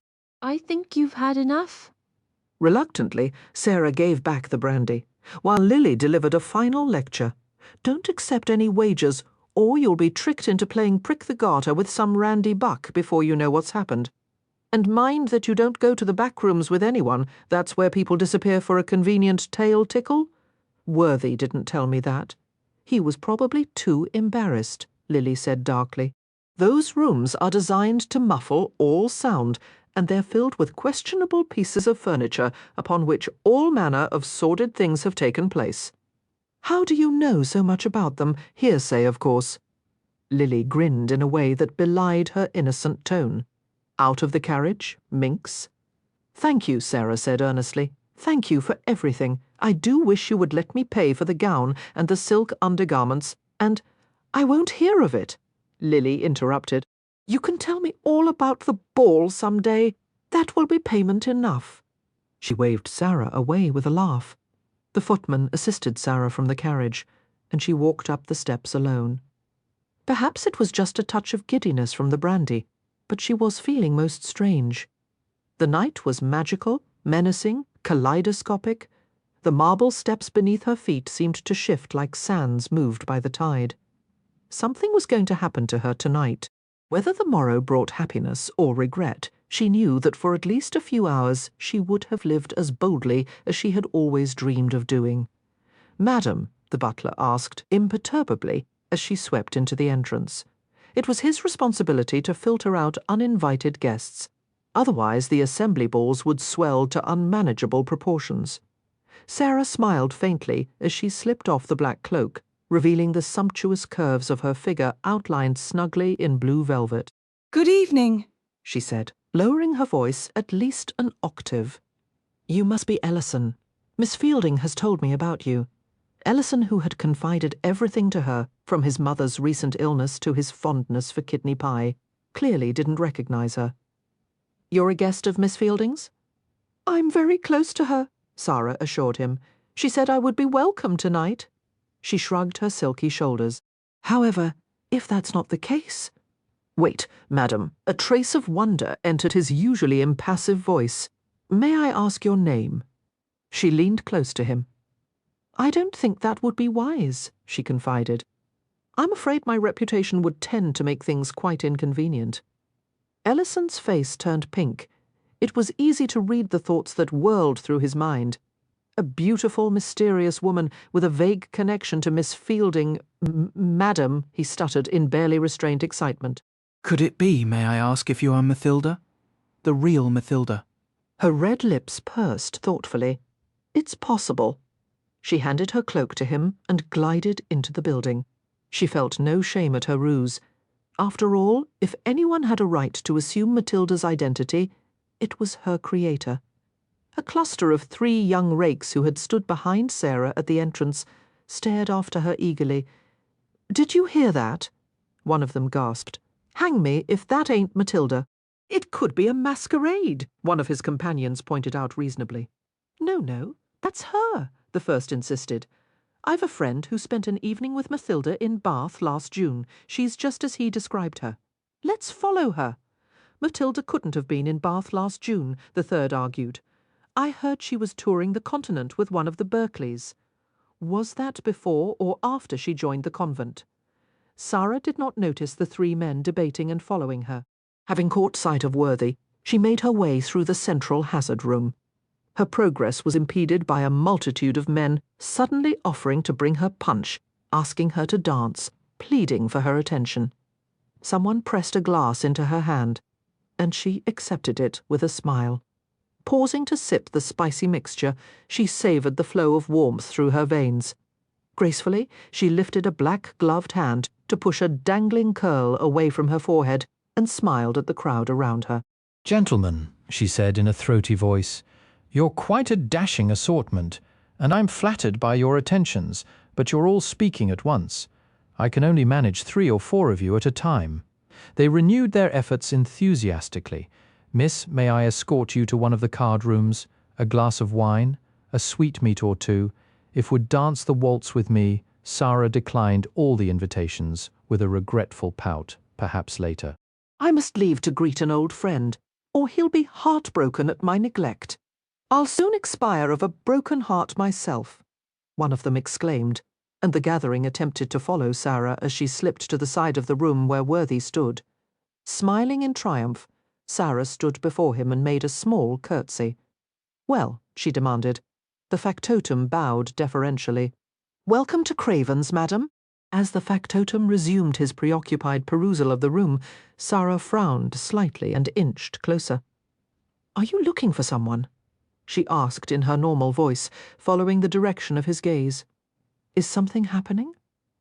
Suddenly Worthy's eyes were riveted on her. He removed his spectacles, polished them roughly, and replaced them to stare at her in amazement. Miss Fielding? He asked in a shocked whisper. Is that you? Of course it's me. Didn't you recognize me? She beamed at him. Do you like the transformation? Lady Ryford is responsible for all of it. Worthy choked and stammered and could not seem to reply. As he glanced at her lusciously exposed figure, his face turned pale with fatherly dismay. Sara accepted another glass of punch from a passing servant and drained it thirstily.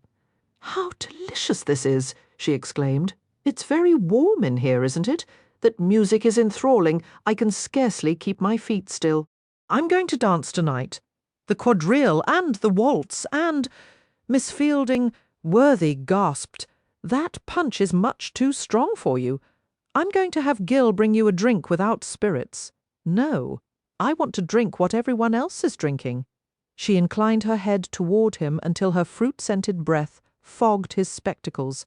And don't call me Miss Fielding. There's no Miss Fielding here tonight. Worthy stuttered helplessly, polishing his spectacles once more.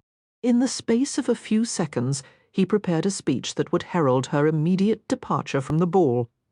He had never suspected Sara Fielding could be transformed into a blood-stirring temptress. Everything about her was different, her voice, her movements, her entire demeanour. Even the shape of her face seemed to have changed. By the time Worthy fitted the spectacles back onto his nose, she was gone, whisked away by a pair of dandies who managed to look bored and lecherous at the same time. The factotum began to signal frantically for Gil. hoping that between the two of them they could avert the coming disaster. If Mr. Craven happened to see her sensitive to Worthy's harried expression and wild gestures, Gill approached from the opposite side of the octagonal-shaped room. "Trouble?" the young man asked. "Miss Fielding is here. We must find her at once." Gill shrugged, seeing no reason for concern. "She's probably in a corner somewhere, watching and listening to everyone as usual. Miss Fielding is not herself this evening," Worthy said tersely. "It's a dangerous situation, Gill." "You sound as if you expect her to cause some sort of trouble," Gill said, and laughed at the notion. That sweet, quiet little spinster, that sweet, quiet spinster is capable of setting this entire club on its ear. Worthy hissed, "Find her, Gill, before Mr. Craven does. She's wearing a blue dress and a black mask. That describes at least 24 women here," Gill pointed out, "and I don't think I could recognize her without her spectacles." He poked Worthy's arm, his interest occupied by a more urgent matter. "By the by, do you know what I heard just before I came over here? Matilda may be attending the ball." "Matilda herself? Well, I'd like to hear Miss Fielding try to claim there's no Matilda after this. Find her," Worthy said in a strangled voice. Matilda? Miss Fielding? "I'll try," Gill said dubiously, and sauntered away. Worthy scanned the crowd for a sight of Sara's blue gown, his foot tapping the floor. As he considered alerting more of the club's employees to search for the elusive Miss Fielding, he heard a soft drawl that sent a chill down his spine. "Looking for someone." After gulping painfully, Worthy turned to face Derek Craven's grim countenance. "Sir," he croaked. "I know she's here," Derek said, his green eyes hard behind the stark black mask he wore. "I saw her not a minute ago, slinking around to look for me, asking questions. She's as subtle as an elephant stampede. I hope I can keep from killing the bitch with my bare hands, or giving her a scar to match the one she gave me." With equal parts of relief and horror, Worthy realized Craven was referring to Lady Ashby. Lady Ashby had the effrontery to attend the ball. Temporarily he forgot about the problem of Sara Fielding. "Would you like me to remove her from the club, sir?" "Not quite yet," Derek said grimly. "First, I'm going to talk to her." Lady Ashby waited by a massive column, watching the milling crowd like a cat studying its prey. Her slender body was draped in a gold silk gown that matched her hair. A mask of gold and silver feathers covered her narrow, perfectly sculpted face. Suddenly a clenching pain attacked the back of her head, as a large hand twisted in the mass of her curls. The unseen man behind her twined his fingers more tightly, preventing her from turning her head. Her breath escaped in a hiss of pain. Slowly, she relaxed. "Derek," she murmured, staying perfectly still. His voice was low and filled with hatred. "You stupid bitch." His hand twisted until she inhaled sharply and arched to ease the pull on her scalp. "I wanted to see your face," she gasped. That's why I came. I wanted to explain. I know why you're here. It was wrong of me, Derek. I didn't want to hurt you, but you left me no recourse. You didn't hurt me. I can't let you leave me," Joyce said steadily. "I won't. I've been manipulated and abandoned by every man I've ever depended on. The first time was my father." "I don't care," Derek interrupted, but she continued insistently, ignoring the pain of his grip in her hair. "I want you to understand. "I was forced to marry at the age of 15. The bridegroom was as old as my grandfather. I despised Lord Ashby at first sight, the lecherous old goat. Can you imagine what it was like, climbing into bed with that?" Her voice turned acid. His wrinkled skin, his bad teeth, his body shriveled with age. Oh, quite the impassioned lover he was. "I begged my father not to sell me to an old man, but he was mesmerized by the thought of the Ashby lands and wealth. My family profited greatly by the marriage." "So did you," Derek pointed out. "I promised myself that from then on I would take whatever pleasure I could find. Never again would I let anyone control me. I'm different from all the spineless bitches who allow men to mold their lives however it pleases them. If I allowed you to toss me aside so easily when you tired of me, I would be nothing, Derek. I would have been reduced to the state of the 15-year-old child I once was, forced to submit to the will of an indifferent man. I won't be abandoned, you smug Cockney bastard. She caught her breath as she was spun around and brought face to face with Derek's harshly shadowed countenance. He had removed his mask. "There's your revenge," he snarled. "Does it please you?" Transfixed, Joyce stared at the stitched wound on his face. "I did hurt you," she murmured, sounding awed and contrite, and eerily satisfied. Derek fitted the mask back over his face. When he spoke again, there was a weary note in his voice. "Get out of here." She seemed to be empowered by the sight of his scar. "I still want you." "I don't heal to anyone," he said roughly, "especially not to a well-worn little purse like you." "Come back to me," Joyce entreated. "I'll make life very sweet for you." Her smile was tainted with menace. "You're still handsome, Derek. I would hate to see your face cut to ribbons. Until you, I'd never met a woman who had to threaten a man into her bed." The barb found its mark. He saw a flush collect at the outline of her mask. "Don't cross me again, Joyce," he said through his teeth, taking her wrist in a grip that made her wince. "Or I'll make you wish you were dead. I'd rather have your retaliation than your indifference." With a sound of disgust, Derek motioned for a club steward who was standing several feet away and talking sotto voce with an exotically dressed woman. Quickly, he approached them. "Take her out of here," Derek muttered, shoving Joyce toward him. "And if I see her back again tonight, I'll have your head." "Yes, sir."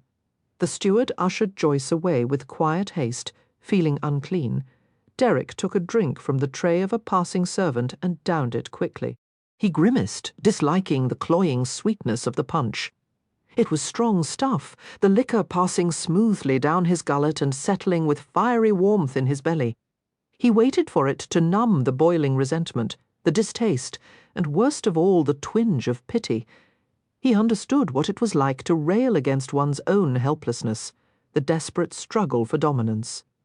Many times he had sought revenge for wrongs done to him. It would be the height of hypocrisy for him to pretend he was any better than Lady Ashby. The noise in the room became almost deafening with the antics of the crowd at the hazard table. Derek hadn't noticed the unruly group before, having been completely immersed in the scene with Joyce. Setting the empty cup aside, he drew closer to the hazard table. He checked the work of his employees, the croupiers raking in the dice, the flasher, hired to complain publicly about the bank's losses and thereby draw heavier play, the waiters who ensured that everyone had glasses filled with punch or wine. The only two who weren't attending to their jobs were the ushers, who were supposed to bring the club patrons upstairs when they desired to visit a house wench. But no one wanted to go upstairs. The group of boisterous men, spanning all ages and levels of social consequence, was gathered around one woman. She stood at the side of the table, tossing dice from a cup onto the green felt. She was flirting simultaneously with at least a half-dozen players. Derek smiled unwillingly, his bitterness fading a little. It had been years since he'd seen a woman handle a crowd of admirers so deftly, not since Lily in her gambling days. Fascinated, he wondered where the hell she had come from. He knew about all the new arrivals in London, and he'd never seen her before. She must be some diplomat's wife, or some exclusive courtesan. Her lips were red and pouting, her pale white shoulders enticingly bare above the blue velvet of her gown. She laughed frequently, tossing her head back in a way that caused her chestnut curls to dance. Like the other men present, Derek was captivated by her figure. The luscious round breasts, the tiny waist, all revealed by a well-fitted gown that was unlike the shapeless Grecian styles of the other women. A toast to the loveliest bosom in London! Lord Bromley, a rakish young ne'er-do-well, exclaimed. Titillated and excited, the crowd raised their glasses with a cheer. Waiters rushed to bring more liquor. "Miss," one of them begged, "I entreat you to cast my dice for me." "Whatever good luck I have is yours," she assured him, and shook the dice in the box so vigorously that her breasts quivered beneath their shallow covering. The temperature in the room escalated rapidly as a host of admiring sighs greeted the display. Derek decided to intervene before the crowd's mood became too highly charged. Either the vixen didn't realize the lust she was inciting, or she was doing it deliberately. Either way, he wanted to meet her. Sara cast the dice and laughed in delight as a triple came up. "House pays 30 to 1, the croupier called, and the group's roar of appreciation was equalled only by a clamour for the woman to roll the dice again. Before she could say a word, she was neatly plucked out of the crowd by a pair of strong hands. The protests were quelled immediately as the men recognized that the abductor was Derek Craven himself. Their tempers were mollified as Derek motioned for a bevy of seductive house wenches who filtered through the group with inviting smiles. Slowly, Sara looked up at her captor's masked face. "You took me away from the game. You were about to cause a riot in my club." "Your club? Then you must be Mr. Craven." Her red lips curved provocatively. "I didn't mean to cause trouble. How can I make amends?" He studied her intently. "Come have a walk with me. Is that all? I thought you might make a more daring request." "You seem disappointed," she shrugged. "With your reputation, Mr. Craven, it's only reasonable to expect an indecent proposal." His mouth quirked with a subtly flirtatious smile, a smile unlike any he had ever given Sara Fielding. "There's every chance I'll oblige you." She laughed throatily. "There's a chance I might accept." All at once, Sara thought she had given herself away. Something in her voice had awakened a spark of recognition. He was staring at her far too intensely. "Who are you?" Sara tilted her head back to look at him, daring him to guess. "Don't you know me?" The hint of a smile disappeared. "I intend to." A sense of reality began to pierce the pleasant fog surrounding her. Sara became uneasy, taking a half step away from him. "It's possible I arrived with someone," she said, wishing for the return of her earlier recklessness. She needed another drink. "You're not leaving with him? What if I'm married?" "You still won't leave with him." Sara laughed and feigned alarm. "I've been warned about men like you." He leaned close to whisper in her ear. "I hope you didn't listen." His lips brushed the sensitive curve of her jaw. Sara closed her eyes while a nerveless quivering took over her body. She tried to summon the strength to pull away from him, but instead she stood against him docilely as if she had no will of her own. There was the delicate catch of his teeth against her earlobe, and the low murmur of his voice. "Come with me." She couldn't. Her knees were too weak. But somehow she allowed him to lead her to the next room, into the midst of the whirling couples. His supportive arm slid around her, and his vital grip enclosed her hand. So this was what it felt like to be held far too closely, to have a man stare at her with desire in his eyes. "You've never been here before," he said. "You're wrong." He shook his head. "I'd have remembered you." "Actually," she said, in a hushed voice, "I'm not here now. This isn't happening at all. You're just visiting a dream of mine." "Am I?" He bent his head, his smiling mouth very close to hers. His breath was warm against her lips. "Then don't wake up, Angel. I'd like to stay a while." Chapter 5. Derek Craven's arm was firm around Sara's waist as they whirled in an effortless waltz. He seemed to savour her tipsy playfulness. He flirted shamelessly with her and pointed out the envious gazes of other men, and made Sara laugh by accusing her of collecting men's hearts as her playthings. When the waltz ended and a quadrille began, they drew to the edge of the room and accepted drinks brought by a passing waiter. As Sara watched the pattern of the dance, she stood close to Craven, swaying until their shoulders brushed. He grinned and slid an arm around her waist to steady her. Cheerfully, Sara drifted back toward the skipping couples, attracted by the music. Derek pulled her back deftly. "Not a quadrille. You're not quite steady on your feet, Angel." "Angel?" Sara repeated, resting back against him. Unladylike behaviour, yes, but in the cheerful revelry of the ball, no one noticed or cared. "Do you give names to all your women?" "I don't have any women." "I don't believe you," she said with a giggle, leaning harder against his solid chest. Lightly his hands cupped her elbows, preserving her balance. "Tell me your name," he said. She shook her head. "It doesn't matter who I am. His thumbs moved slowly over the gloved surface of her inner elbows. "I'll find out before the night is through." A waltz began, and she turned in his arms to look at him imploringly. "All right," he said with a laugh, guiding her back to the dance floor. "Another waltz, and afterward you'll take off your mask." The words gave her an unpleasant start. It was the one threat that would break the magic spell wrought over the evening. Sara opened her mouth to tell him no, and then thought better of it. A denial would only make him determined. "Why?" she asked instead, making her voice provocative. "I want to see your face." "I'll tell you about my face instead. 2 eyes, a nose, a mouth. A beautiful mouth." His fingertip drifted over her lower lip with a light touch that she could have mistaken for a kiss had her eyes been closed. The vague smugness Sara had felt at being clever enough to fool him was gone, dissolving in a rush of warmth. She was drunk. In one's cups was the way her father had always put it. Yes, very much in her cups. That was the explanation for the aching emotions that surged within her. Tonight was supposed to be a game, and Derek Craven was nothing but a scoundrel. Why did his touch fill her with such longing?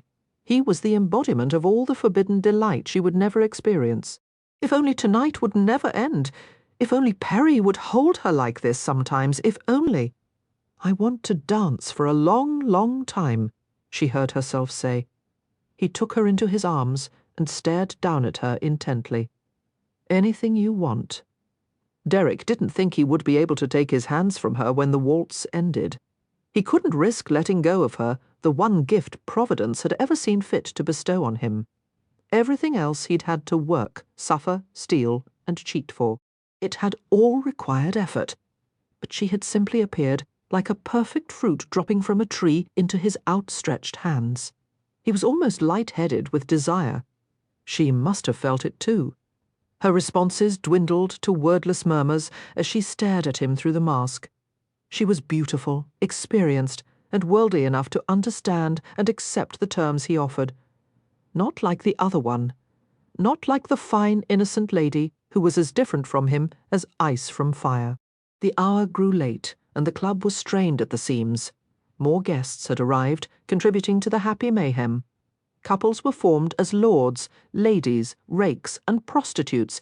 Each sought a partner for the night. Usually, Sara would have been shocked by the ribald jokes tossed back and forth, but a liberal quantity of alcohol had painted a rosy glow over the scene. She laughed at the lusty sallies she heard, even the ones she didn't understand. Frequently she was jostled against Derek in the crowded room until he drew her to a more sheltered spot beside one of the marble columns. Sara was besieged by invitations to dance, but Derek warded them all off with sardonic amusement. He had claimed her for the evening, and he had no trouble making it clear to those who tried to encroach on his territory. "I don't recall giving you exclusive rights to my company," Sara said, nestled in the crook of his shoulder. She could feel the steady beat of his heart right against her breast, and the incredible strength of his body, the scent of brandy, the starch in his cravat, and the fragrance of his tanned skin formed a heady mixture. Derek looked down at her with a grin. "Do you want to be with someone else?" Sara considered that. "No," she said, with a catch in her voice. No one else in the world. It was the truth. There was only tonight. That was all she would ever have with him. She met his searching eyes and touched the lapel of his coat, smoothing it needlessly. In some distant corner of her mind, a scolding voice intruded on the moment here she was, cavorting in a palace of sin, with a scoundrel who was about to kiss her. His fingers threaded through her curls, disarranging her hair, cupping the back of her head in a secure grip. There was the rasp of silk and velvet as the edges of their masks brushed, and then his mouth found hers. At first the kiss was cool and gentle. He took his time, tasting, slowly turning his lips over hers. Sara couldn't help thinking for a surprised moment that his kisses were rather like Perry's, but it all changed in a quicksilver moment. His mouth became searingly hot, rubbing over hers until her lips were forced open. Sara quivered with astonishment at the intrusion of his tongue. Was this how other people kissed? Confounded by the intimacy, she pushed at his chest until he lifted his head and looked at her. There were flares in the depths of his eyes like small, intense rushlights. "None! Not in front of everyone!" she said, waving an unsteady hand at the crowd. The excuse was a feeble one. Not one pair of eyes was focused on them. All the revellers were absorbed in their own flirtations. Obligingly, Derek linked his fingers around her gloved wrist and pulled her away with him out of the central room, past the dining and card rooms, farther away until the music and chatter blended to a quiet drone. Sara stumbled after him, her grogginess clearing away. Where was all she could manage to say as they strode along the hallway? To the back rooms. I don't think that's a good idea. His pace didn't ease. We need privacy. F. For what? He urged her through a private door and into a softly lit room. Sara's wide eyes took in the sight of silk damask walls and the play of violet shadow on intricate plasterwork. A few pieces of furniture were placed around the room, a tiny round table and 2 gilt chairs, a pretty bronze screen with painted panels, and a chaise longue. Sara reared back in panic, but the door was already closed, and Craven's arms were around her. His hand clasped the back of her neck, and his voice puffed warmly into her hair. "Easy. All I want to do is hold you. But I can't. Let me hold you." He kissed her neck and crowded her more closely against him. Slowly, Sara relaxed. A pleasant languor spread from her head to her toes, and somehow she forgot there was a world outside the circle of his arms. There was only the warmth of his skin banked within the layers of his clothes, and the movement of his hands as he worked the soft muscles of her neck and back. Even in her innocence, she was aware of the sinful knowledge in his touch. He knew how to hold a woman, how to seduce her away from inhibition. Blindly she lifted her face, and he kissed her. His lips seemed to wring her very soul from her body. Sara clung to him, wrapping herself closer until her aching breasts were wedged against his chest. He took hold of her waist, pressing her to his groin. As she felt the hard, insistent protrusion of his body, she broke away awkwardly. I've had too much to drink. I must go. I must." Derek gave a muffled laugh and stripped off his mask. Greedily, he kissed her vulnerable throat, biting into the tender flesh. She gasped, trying to move back, but he caught the slippery waves of her hair in his fist. Murmuring reassurances, he nudged her off balance and eased her down to the cushioned chaise. Objections wavered on her lips, all too quickly hushed by his mouth. He pulled the velvet bodice down until her naked breasts gleamed in the golden light, magnificent breasts with silken points. Fastening his mouth on a rosy nipple, he sucked and licked gently until she whimpered, her fingers tangling in his dark hair. He cupped her breasts high in his hands and used his lips, his teeth and his tongue on them, as if he would devour the sweetness of her flesh. Sara groaned and arched upward, pushing her nipple further into the depths of his mouth. She felt him pulling up her skirts, his powerful thighs clamping on either side of her hips. He crouched over her, kissing, cupping, stroking, until she was left with barely a shred of sanity. It was only that tiny scrap of consciousness that made her realize he had reached for her mask. She twisted her head away with a gasping cry. No. His hand curved underneath her breast, his thumb stroking the moist patches left by his mouth. "All right, then," he said softly. "Keep your disguise. I don't care who you are. I can't do this. You don't understand. There's nothing to be afraid of." He dragged his lips through the deep veil between her breasts, each word he spoke a hot brand against her skin. "No one will know. No one but you and me." His hand searched the layers of her silk undergarments. One of his knees delved between hers. The weight of his body over hers was delicious. She wanted more, wanted him to press harder, deeper, until she was crushed beneath him. She had to stop him before the pleasure became disaster. But her trembling arms encircled him tighter, and the only sounds that escaped her lips were broken gasps. Recognizing the signs of surrender, Derek kissed her with a mixture of triumph and relief. Tonight, at least, there would be no empty hours, no tormenting frustration. He would ease his needs within her and use her to forget. He would give her all the pleasure he could never give Sara Fielding. Sara, damn her for intruding on his thoughts even now. But perhaps that was only to be expected. In some ways this woman resembled Sara. She had the same flawless skin, and beneath her heady perfume there was the same delicate scent. She was the same size shape. He went still. The shock of it was like a hard blow to the chest. Roughly, he pulled his mouth from hers and lifted himself up on his elbows. He hung over her, panting hard. The racking breaths weren't enough to sustain him. Nothing was... "It's not you," he said, the words torn from his throat. "Oh, damn you, it's not." Sara tried to turn away as his shaking hand descended to her face and removed her mask. Her dazed blue eyes stared up into his appalled ones. He was pale underneath his tan, the scar showing in harsh relief. Derek would have thought his body could be no more aroused than it already was. But as he stared down at her, he became painfully hard. The frantic, exquisite throbbing of his blood made him flinch. Sara moistened her lips. "Mr. Craven, look at you. Oh, God!" Derek's gaze burned over the gleaming rise of her breasts, her kiss-swollen lips. "I told you not to come here." His fingers sifted through the russet tumble of her hair. I told you why. Research. She offered the one stammering word as if it would explain everything. Christ! A frightening expression came over his face, dark and cruel and passionate. He looked ready to kill her. Although it seemed to be a lost cause, Sara tried to defend herself. "I didn't mean for it to go this far," she babbled. "I'm sorry. It happened so quickly. I was drinking. It didn't seem real. And you were so... I really don't know how this all happened. I'm so sorry. So very..." She stopped, aware of how woefully inadequate the explanation was. He was silent, his weight pinning her against the chaise longue. The hard pressure of his arousal seemed to burn through the layers of their clothes. Uncomfortably, Sara moved beneath him. "Stay still." Derek swallowed hard, his gaze travelling to the lush display of her breasts. "You and your research," he said the word as if it were obscene.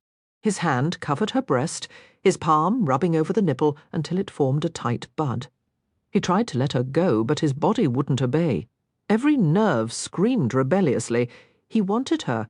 He would have given everything he owned just to grind himself inside her. Breathing harshly through his teeth, he fought to contain his desire. "I wanted to be someone other than myself," Sara said in defiant misery. "The kind of woman that you would dance with and desire. And even now, I don't regret what I've done.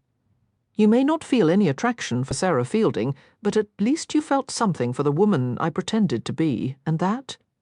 "You don't think I want you?" he asked hoarsely. "I knew when you refused to kiss me this morning. That's what this is about. You wanted revenge because I didn't." Craven seemed to choke on the words. When he managed to speak again, his voice was tainted with a Cockney twang.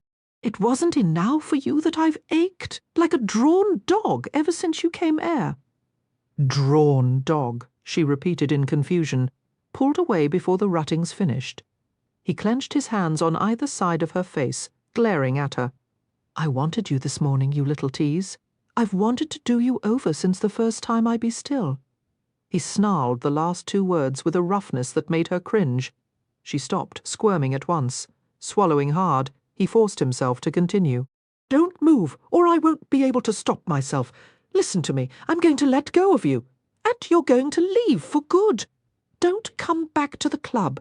Never." "That's right. Go back to your village." "But why?" Sara asked. Humiliating tears threatened to spill from her eyes. "Because I can't." He stopped, his breath rattling in his throat. "Jesus, don't cry. Don't move. Don't cry. Don't come back." Sara stared at him with glittering blue eyes. She felt wild, drugged, drunk with emotion. "I don't want to leave," she said thickly. Derek's muscles trembled with the effort of holding still. He did not want to ruin or hurt her, and he was close, so close, to throwing away the few meagre scraps of honour he possessed. "What do you want, Sara?" This? He taunted her with his body, urging himself against her in a crude thrust. This is what you'll get from me. I'll do you over right now and send you back to Kingswood a soiled dove. Is that what you want? To be covered by the likes of me? He pushed again, expecting her to beg for her freedom. Instead, she gasped and lifted her knees, instinctively making a cradle for him. He wiped at a fallen tear with his fingers. A guttural sound came from his throat, and he lowered his mouth to her face, licking at the silken trail of salt. It was going to happen. He couldn't stop it. Pushing his hand beneath her skirt, he found the waist of her drawers and delved beneath them. He spread covetous kisses over her pale breasts and throat. She was everything he'd ever wanted, beauty and fire arching against his despoiling hands. His fingers wandered across the smooth skin of her belly, the white tops of her thighs. She started in fear, but he held her down and sifted through the patch of delicate curling hair until the soft core of her body became swollen and wet. Fondling her gently, he covered her mouth with kisses, while his breath rushed in rhythmic bursts. She writhed uncontrollably, making small, wanton groans that heated his senses to full boil. Sara dug her fingers into the thick layer of his coat as she realized he was opening his pantaloons. Time stopped, like a whirling top snatched up in an unyielding fist. Pleasure unfurled and billowed in ever-widening waves as she yielded to the man intent on claiming her, the hard weight of his body poised to drive inside her. "Sara," he said, over and over, his breath scalding her ear. "Sara, Miss Craven." A quiet male voice broke the spell. Sara gave a start of fright as she realized someone was in the doorway. She struggled to sit up, but Derek held her down, concealing her with his own body. He groped for his sanity. Finally, he gave a savage groan. What is it? Worthy's voice was strained. Keeping his face turned away, he spoke with great care. "I wouldn't have disturbed you, Mr. Craven, but there is a rumour that Ivo Jenner has been seen in the club, knowing his want to make trouble. I thought you should be informed." Derek was silent for nearly half a minute. "Leave. I'll see to Jenner if he's here." The last words were invested with heavy sarcasm, making it clear that he suspected the factotum had invented a ruse merely to rescue Sara. "Sir, shall I have a carriage brought for?" Worthy paused, unwilling to voice Sara's name. "Yes," Derek said tersely. "Get out, Worthy." The factotum closed the door. Sara couldn't seem to stop trembling. She clenched her arms around Craven's shoulders and buried her face against the humid skin of his throat. She had never experienced the pain of unsatisfied desire before. It hurt like nothing she'd ever felt, and there seemed to be no remedy. Although she expected Craven to be cruel, he was kind at first, holding her tightly against his body and rubbing her back. "Dog-drawn," he said with a humourless laugh. "A few minutes, and you'll be all right." Wildly, she twisted against him. "I can't catch my breath." He clamped his arm across her hips and pressed his mouth to her temple. "Be still," he whispered.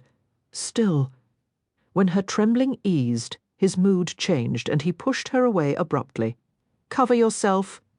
He sat up and clutched his head in his hands. "When you're ready to leave, Worthy will take you to the carriage." Sara fumbled with her clothes, tugging at the bodice of her gown. Derek watched from the corners of his eyes until her breasts were concealed. He stood up to arrange his coat and pantaloons. Striding to the mirror that hung over the small marble fireplace, he neatened his cravat and raked his hands through his rumpled hair. Though the final result was not as immaculate as before, he looked presentable. Sara, on the other hand, knew herself to be a complete mess. Her gown was dishevelled, while her hair cascaded in wild ripples down her back. She was on the verge of tears. Somehow she kept her face dry and her voice steady. "Perhaps we could both manage to forget tonight." "I intend to," he said grimly. "But what I said before still holds. Don't come back, Miss Fielding." He strode to the door, pausing to deliver a savage aside to Worthy, who waited outside the threshold. "If it were anyone else but you, I'd fire you after beating you to a bloody pulp." He left the room without a backward glance. Sara reached for her mask and put it on. The door was closed, but she knew that Worthy was waiting for her. Slowly she stood up and rearranged her gown. Only by holding her hand over her mouth could she stem the sobs that threatened to erupt. She was swamped with self-pity, surpassed only by hatred of the man who had rejected her. "Don't come back," she repeated his earlier words, turning crimson. She had felt anger before, but never this burning fury. A few weeks ago she wouldn't have thought herself capable of it. Suddenly Lady Ryford's words crossed her mind. He's had affairs with dozens of women, and as soon as there's any danger of becoming attached to one, he'll discard her and find another. Perhaps at this moment Craven was looking for another woman, one who would suit his standards, whatever they happened to be. The thought caused Sarah's insides to boil. "Well, Mr. Craven," she said aloud, her voice shaking, "if you don't want me, I'll find a man who will. Damn you, and Perry Kingswood too. I'm not a saint or an angel, and I don't want to be a good woman any more. I'll do what I please, and there's nothing anyone can say about it." Her rebellious gaze flew to the door. As soon as she walked through it, Worthy would take her outside to a carriage. No argument would persuade him to let her stay. Frowning Sara glanced around the room. The shape of it, 4 panelled walls with blunted corners, was familiar. It reminded her of another room upstairs, which featured a bookcase that opened into one of the secret passageways. There was no bookcase here, but the panels were about the right shape. Quickly, she stripped off her gloves and strode to the walls, running her hands over the edges of the panels. Pressing, tapping, she hunted for any sign of a concealed door. Just as she began to give up hope, she found a tiny catch. Triumphantly, she eased the panel outward, revealing a dark passageway. With a mutter of satisfaction, she stepped inside and closed the panel. Feeling her way along the narrow hall, she progressed several yards and paused at the sound of clinking dishes and silver. She could hear the muffled, imperious voice of Monsieur Labarge, the chef. The noises were on the other side of the wall. He was shouting angrily at some hapless assistant who had apparently doused a fish with the wrong sauce. Having no desire to make a grand appearance in the kitchen, Sara passed the hidden doorway and forged ahead. After a long journey through the darkness, she stopped at a small enclave that she guessed opened to one of the less frequently used card rooms. Sara pressed her ear to the crack of the door and squinted through a peephole. It seemed the room was vacant. Digging her nails into the side of the panel, she tugged until it opened with a protesting squeak. Her skirts rustled over the sill. Closing the panel, she sealed it once more and gave a triumphant sigh. An unexpected voice made her start. "Very interesting." Sara whirled around and saw an unfamiliar man in the room. He was stocky and tall, with a clean-shaven jaw and blondish red hair. He removed his mask to reveal an attractive but battered face, with a crooked nose and a lopsided smile. There was a healthy dose of Cockney in his accent. He pronounced the V in very as if it were a W, just as Derek Craven did in his occasional lapses. Although there was something secretive and guileful in his light blue eyes, his grin was so winning that Sara decided she had nothing to fear from him. Another Cockney in well-tailored clothes, she mused. She smoothed her wild hair and gave him a hesitant smile. "Are you hiding from someone?" she asked, with a nod toward the closed door. "Could be," he replied, easily. "And you?" "Very definitely." She pushed some of her wild curls back and tucked them behind an ear. "From a man," he guessed. What else? She shrugged in a worldly wise way. "Why are you hiding? Let's say I'm not a far-right of Derek Craven." Sara gave a sudden wry laugh. "Neither am I." He grinned and gestured to a wine bottle poised on one of the card tables. "Let's drink to that." He filled a glass and handed it to her. He lifted the bottle to his lips and swigged the rare vintage with a carelessness that would have caused a Frenchman to cry. "Fine stuff, I suppose," he commented. "All the same to me, though." Sara tilted her head back and closed her eyes, rolling the exquisite flavour in her mouth. "Nothing but the best for Mr. Craven," she said. "Pompous bastard, our Crawen. Though I knew likes to insult a man while drinking is stock. That's quite all right, Sara assured him. Insult him all you like. The stranger surveyed her with frank appreciation. A pretty piece you are. Did Crawn break it off with you then? Sara's bruised vanity was soothed by his admiring gaze. There's nothing to break off, she admitted, lifting the wine to her lips. Mr. Craven doesn't want me. The bloody fool, the stranger exclaimed and smiled invitingly. Come with me, my little Tibby, and I'll make you forget all about him. Sara laughed and shook her head. I don't think so. It's my beat-up mug, He rubbed his battered face regretfully. I been sent to Dorse too many times, realizing he thought she was rejecting him because he wasn't handsome, Sara interrupted hastily. Oh, no, it's not that. I'm certain many women would find you appealing. And did you say sent to Dorse? Isn't that a pugilist's term? Were you once a boxer? Looking self-important, he stuck his chest out an extra inch. You in now, I could beat any bruiser to the punch. They filled the stands to watch me in a set to Sussex, Newmarket, Lancashire. Proudly, he pointed to his nose. Broke 3 times. Near every bone in my bloody face has been broke. Once I almost 'ad my brains knocked out. How fascinating, Sara exclaimed. I've never met a fighter. I've never even been to a prize fight. I'll take you to one. He jabbed the air with his fists in a couple of combinations. Nothing like a good match, especially when they spill the claret. Seeing that she didn't understand the term, he explained with a grin. Blood, Sara shivered with distaste. I don't like the sight of blood. That's what makes it exciting me. I used to fill buckets during a set to one backhander, and fush! He mimicked a spray of blood coming from his nose. They pays more when you bleed too? Aye, fighting made me a rich man. What is your occupation now? He winked slyly. I happens to operate an Azard bank myself on Bolton Row. Sara coughed a little and set the glass down. You own a gambling club? He took her hand and kissed the back of it. Ivo Jenner, at your service, m'lady. Chapter 6. Sara lifted her mask and stared at him incredulously. The mischievous twinkle in Jenner's eyes was replaced by surprise as he saw her face. What a beauty you are, he muttered. Suddenly she gave a burst of laughter. Ivo Jenner? You're not at all as I imagined you. You're actually rather charming. I'll charm the draws off you tonight, given half a chance. He came forward to refill her glass, plying her with a liberal dose of wine. You're a rogue, Mr. Jenner. That I am, he agreed readily. Sara ignored the wine and leaned back against the wall, folding her arms across her chest. I think you would be wise to leave as quickly as possible. Mr. Craven is looking for you. Why did you come here tonight to make mischief, I assume? Wouldn't think of it. He looked wounded at the very idea. I've heard from the employees that you're constantly scheming to plant spies here, summoning the police to conduct raids during the busiest times.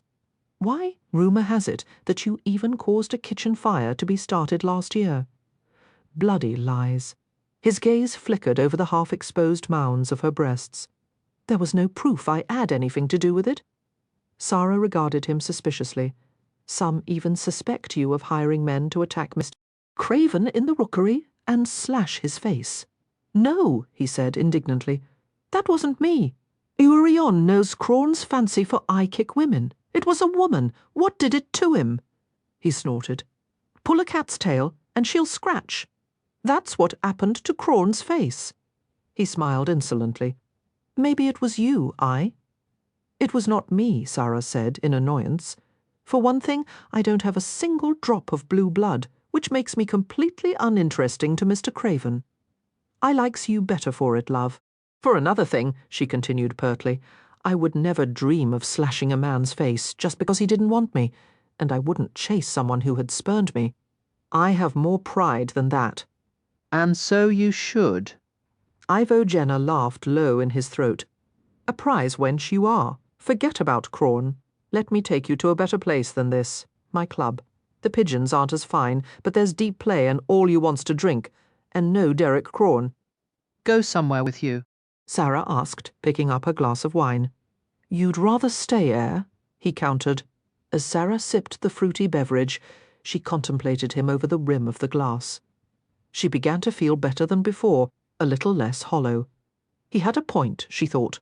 There were no possibilities for her at Craven's, not with Worthy, and probably the entire staff ready to escort her out. Furthermore, this would be a chance for her to continue her research on gaming clubs. Of course, Ivo Jenner was not the most trustworthy of men, but neither was Derek Craven, and childishly spiteful though it was, the idea of fraternizing with Craven's business rival was not without appeal. After replacing her mask, Sara gave him a decisive nod.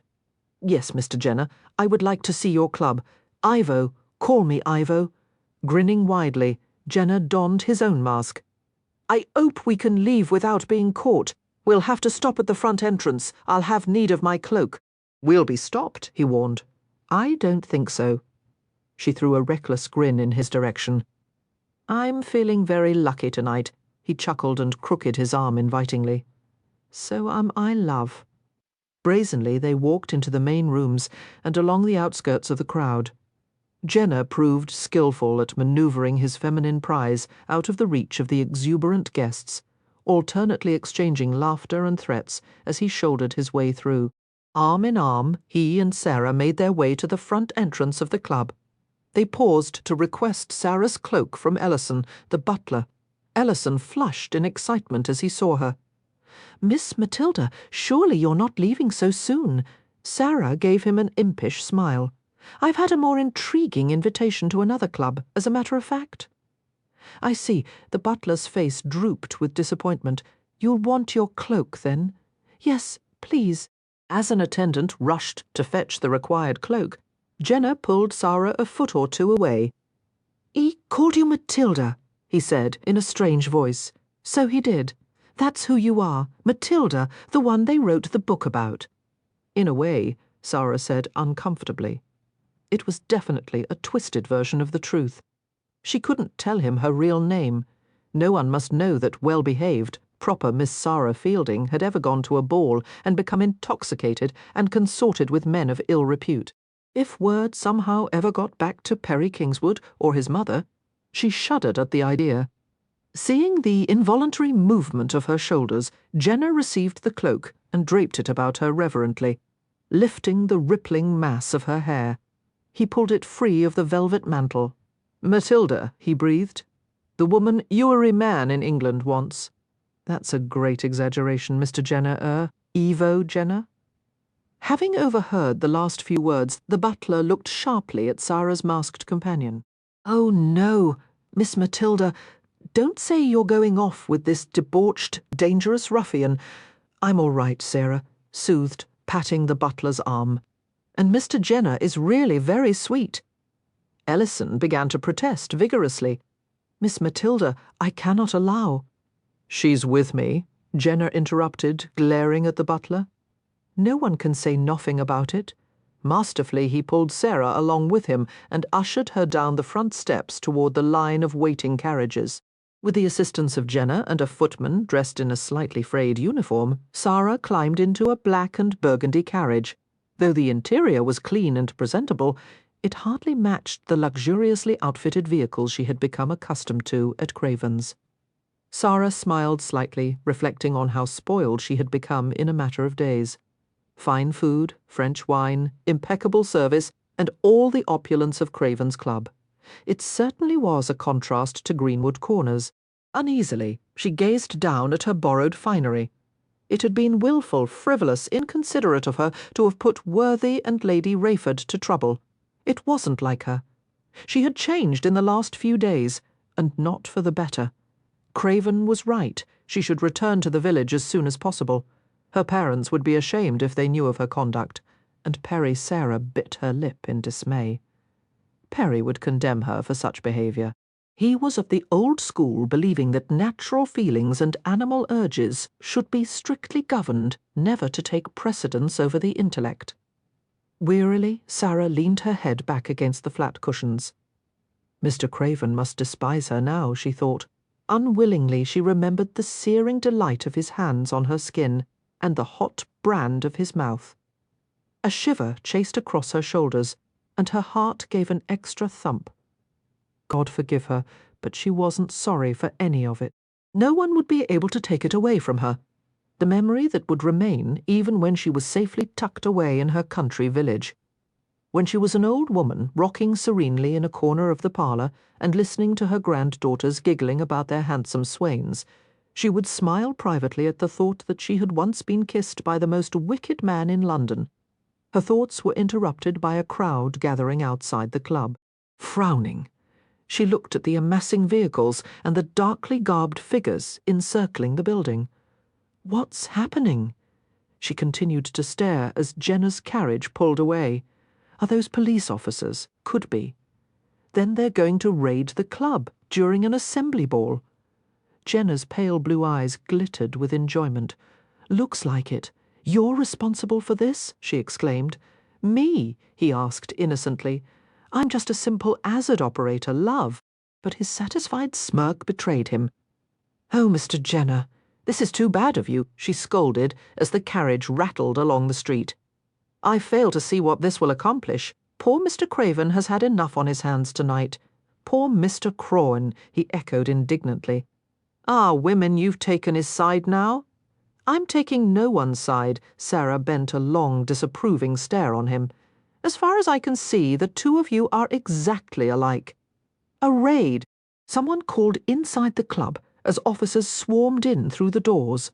The happy disorder of the ball turned into pandemonium. Guests milled through the rooms in disoriented groups, while employees deftly covered up tables, hid cards and dice, and concealed cribbage boards and bowls of counters. Police officers swarmed inside the club with swaggering aggressiveness, pausing to eye the scantily dressed whores. Inconspicuously, they helped themselves to samples of the lavish buffet and expensive wines, a rare opportunity for the poorly paid members of the city force. Sourly, Derek watched the proceedings from a corner of the central room. What a night, he muttered. Ivo Jenner had timed his prank to perfection, crowning an evening already rife with indignity. The raid was nothing. It was what had gone before that had proved his undoing. Derek hadn't been left high and dry since his early days of chasing after saucy street wenches. He liked it even less now than he had then. His skin prickled as if he'd been ice-burned. Every muscle in his body was tight. Everyone knew it was unhealthy for a man to be kept in such a condition. He counted the ways he'd like to punish Sara Fielding for her antics. Now he was finally rid of her, thank God. No more temptation, no more hazy blue eyes, no more note-taking and questions and research that provided an excuse for her to poke her nose into every corner of his unsavoury life. Fumbling in his coat pocket, he sought the tiny pair of spectacles, his hand closed around them tightly. Mr. Craven. Worthy approached him with great hesitation. The factotum's long forehead was ploughed in deep furrows. Jenner, he said succinctly, gesturing to the police.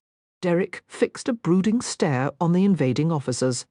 I pay those bastards enough under the table to keep this from happening. It looks as though Jenner pays them more, Worthy said, and became the recipient of a frosty glare. Nervously, he cleared his throat. I've just spoken to Ellison. He's in quite a pucker. My butler's never in a pucker. Worthy craned his neck to stare at his towering employer. He is tonight. We've had plenty of raids before. It's not the raid. The reason Ellison is upset is because he just saw a woman he identified as Mathilda leaving the club with Ivo Jenner. So Jenner's gone? Good. That'll save me the trouble of pounding the slimy little bastard into the ground. Mr. Craven, forgive me, but you're missing the point. He? What point? That he's with some woman named Matilda? I could find a dozen women for you, all pretending to be frigging Matilda. It's a masquerade, Worthy. He began to walk away, speaking brusquely over his shoulder. Pardon me, but I have a few police officers to knock heads with. Miss Fielding is Mathilda, the factotum said bluntly. Derek froze. He shook his head as if to clear his ears. Slowly, he turned to face the smaller man. What did you say? Somehow Miss Fielding evaded me. She must have used the concealed passageway that leads to the card rooms. The Mathilda, who just left with Ivo Jenner, is described as wearing a blue dress and having long brown hair, not to mention a notable pair of Worthy spluttered into silence and made an explicit gesture with his hands. "Holy hell!" Derek exploded, turning several shades darker. "No, no, not with Jenna. I'll kill him if he touches her. I'll kill her," swearing obscenely. He raked both hands through his hair until it was in wild disarray. "I believe they left in Jenna's carriage," the factotum murmured, falling back a few steps. In all the years of their acquaintance, he had never witnessed such a volcanic display from Craven.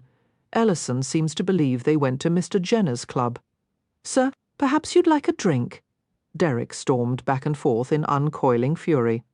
"I tells her to go back to bloody Greenwood Corners, and instead she traipses off with Ivo Jenner. She'd be safer walking naked through St. Giles." He glared at Worthy. "You stay here," he growled. "Pay off the bloody police and get rid of 'em." "You're going to Jenner's?" the factotum asked. "You can't leave with the officers surrounding the club." "I'll get through the police," Derek said coldly. "And when I find Miss Fielding—" He stopped and stared at Worthy, his green eyes gleaming with a vengeful light that caused the factotum to blanch.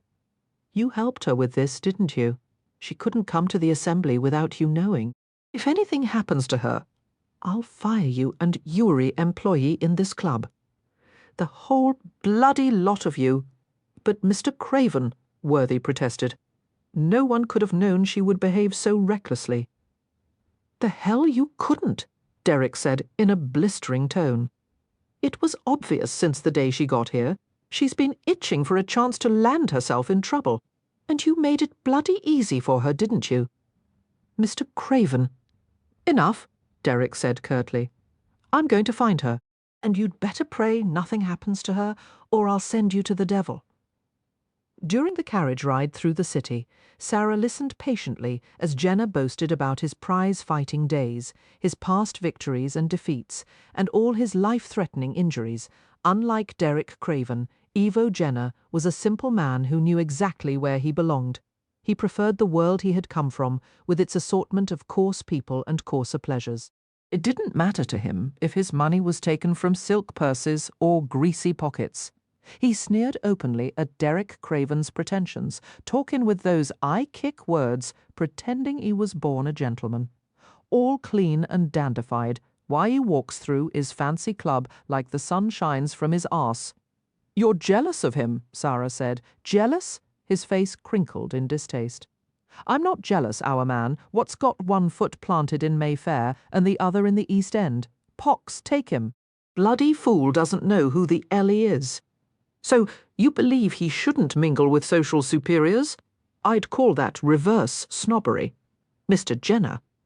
"Call it what you likes," he said sullenly. Oh, he was jealous indeed. Now Sara understood the bitter rivalry between the two men. Jenner represented all that Craven had tried to escape from. Every time Craven looked at him, he must see the mocking reflection of his past. And Jenner was clearly annoyed by the way Craven had reinvented himself from a street urchin into a rich and powerful man. If you're so indifferent to Mr. Craven and his success, then why? Sara began. But she fell silent as the carriage stopped abruptly. Her mouth fell open as she heard a cacophony of sound, shouts and screams, breaking glass, even explosions. What's happening? Jenner shoved aside the curtain at his window and stared at the tumult outside the carriage. He made a startling sound, something between a howling laugh and a roar of encouragement. Sara shrank back into the corner of her seat. "It's a mob!" Jenner cried. He opened the door to confer with the pasty-faced driver and footman. "How many streets does it cover?" he asked. Another snatch of conversation, and then Sara heard him say, "Try a roundabout way, then." The door closed and the carriage started again, turning sharply. Sara gulped with fear. A few rocks pelted against the side of the vehicle, and she jumped in her seat. The shrieking mob sounded like a demon chorus. What's going on? Jenner continued to gaze out the window, grinning at the carnage that surrounded them. His enjoyment increased with every second that passed. "I likes a good mob, I do. I led 1 or 2 in my time. We're in the middle o' it now. Why are they rioting?" Jenner kept his eyes on the window as he replied. Does the name Red Jack ring a bell? Sara nodded. Red Jack was a notorious highwayman who had earned his nickname by murdering at least a dozen people on the busy coach route from London to Marlborough. I've heard of him. He's being held at Newgate waiting to be executed. A bark of laughter escaped him. Not any more offed himself yesterday, cheated the hangman's noose. Can't say as I blame these lively bastards for running riot. You mean they're angry because he committed suicide? Why should they care as long as he's dead? Why, hanging's a good spectacle. You and the old women and the cauldron come to watch 'em piss and twist in the wind. Would have been a good show. Now they want to taste 'ow is blood. He shrugged and regarded the rioters sympathetically. They dug him up tonight to pull his guts out. I say let 'em have a bit 'ow fun. If fun to publicly dismember a ski corpse. Sara gagged at the notion and stared at him in horror. Her disgust was lost on him, however. Jenna cheered lustily for the drunken mob engaged in looting, breaking windows and setting fires. Several heavy thumps caused the carriage to lurch and rock, the vehicle ground to a halt. As Jenna pushed the curtain aside, Sara saw hands and faces wedged against the window. They pushed and shoved, threatening to turn the carriage over. "Driver's gone," Jenna said. "I wondered how long it'd last." "Oh, God!" Sara cowered in the corner, staring at him with wide eyes. "They'll tear us to pieces." "Don't worry, you're safe with these to look after you." He held up his heavy fists as if they were dangerous weapons. The ceiling shuddered and sank downward as people piled on top of the carriage. Sara scrambled wildly for a way to protect herself. God knew what she had done with her reticule. She was defenseless without her pistol. The door burst open like a clap of thunder, and Sara screamed at the nightmarish sight of dozens of hands reaching for her. Enthusiastically, Jenna flung himself through the opening, landing on 3 men at once. His arms swung in a steady rhythm, ploughing through the rioters like a scythe through grain. Sara leapt after him. Reaching for the back of Jenna's coat, she clutched handfuls of the thick fabric and followed him with her head lowered. She gritted her teeth as she was jostled and elbowed by the crowd. Miraculously, they broke through the free-for-all. Sara gripped her companion's burly arm. "Miss Jenna," she begged, "get me away from here." He laughed down at her, his eyes bright with excitement. "No taste for a little brawl, eh?" Sara glanced back at the carriage, which was being demolished. "The horses," she said, anxiously fearing for the animals' safety. The rioters had unhitched the team from the carriage and were leading them away. Some of Jenna's amusement faded. "My horses. I paid a king's ransom for 'em." He left her to stride after the thieves. "Stop, you thieving scum! Those are mine, Mr. Jenna!" she pleaded, but he appeared not to hear. It seemed she was going to have to fend for herself. Carefully, Sara made her way through the street while looters rushed by her with armfuls of stolen goods. A bottle flew past her ear and shattered on the pavement nearby. Sara flinched and drew closer to the shadows. She looked in vain for a night watchman or a stray police officer. Fire cast a ruddy glow over the ramshackle buildings. She didn't know what direction she was walking in. Only hoped the path she was taking wouldn't lead to a thieves' kitchen. She passed a gin shop and an evil-smelling ditch. People swarmed from one street to another, scuffling, quarrelling, giving bloodthirsty cries as they hurled rocks and sticks through the air.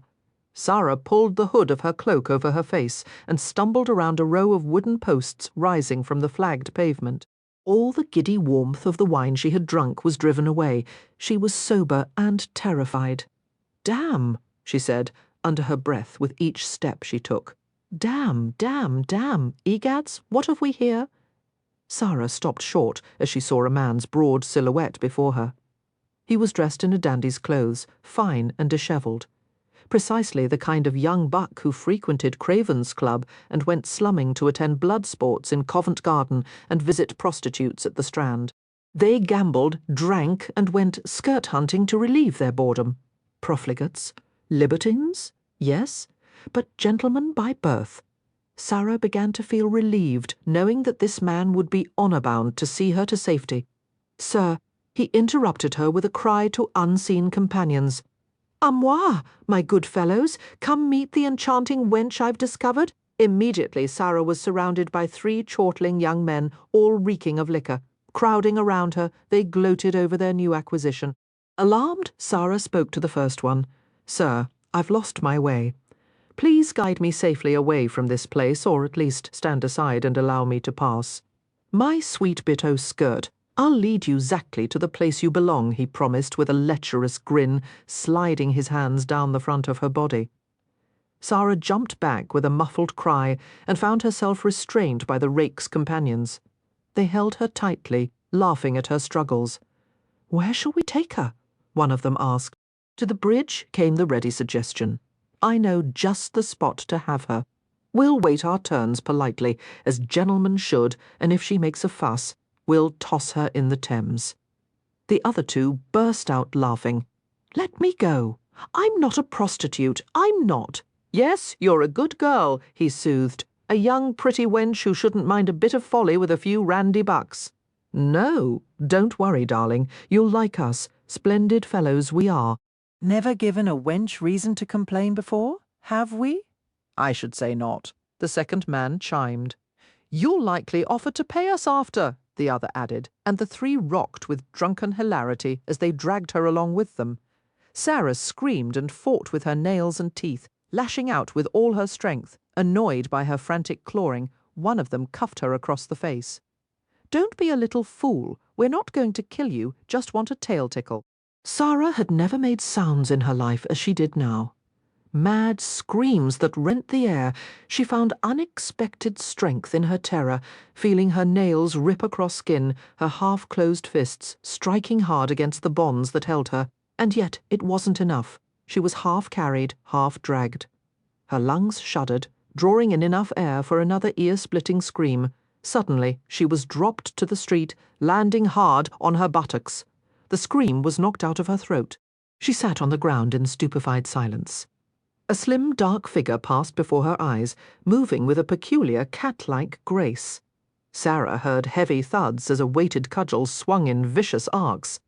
2 of the men who had assaulted her collapsed, groaning sickly. The third screamed in outrage and skittered back. "What are you doing?" he shouted. "What in blazes, you ignorant swine! I'll see you hanged for this." Sara passed a hand over her eyes and gazed at the apparition in trembling wonder. At first she had thought Jenna had come back to rescue her. But it was Derek Craven's scarred face she saw, harsh as a primitive war mask, lit by red fire glow. He stood with his legs splayed and his chin lowered. One hand was wrapped around a neddy, the weighted club preferred by rookery brutes.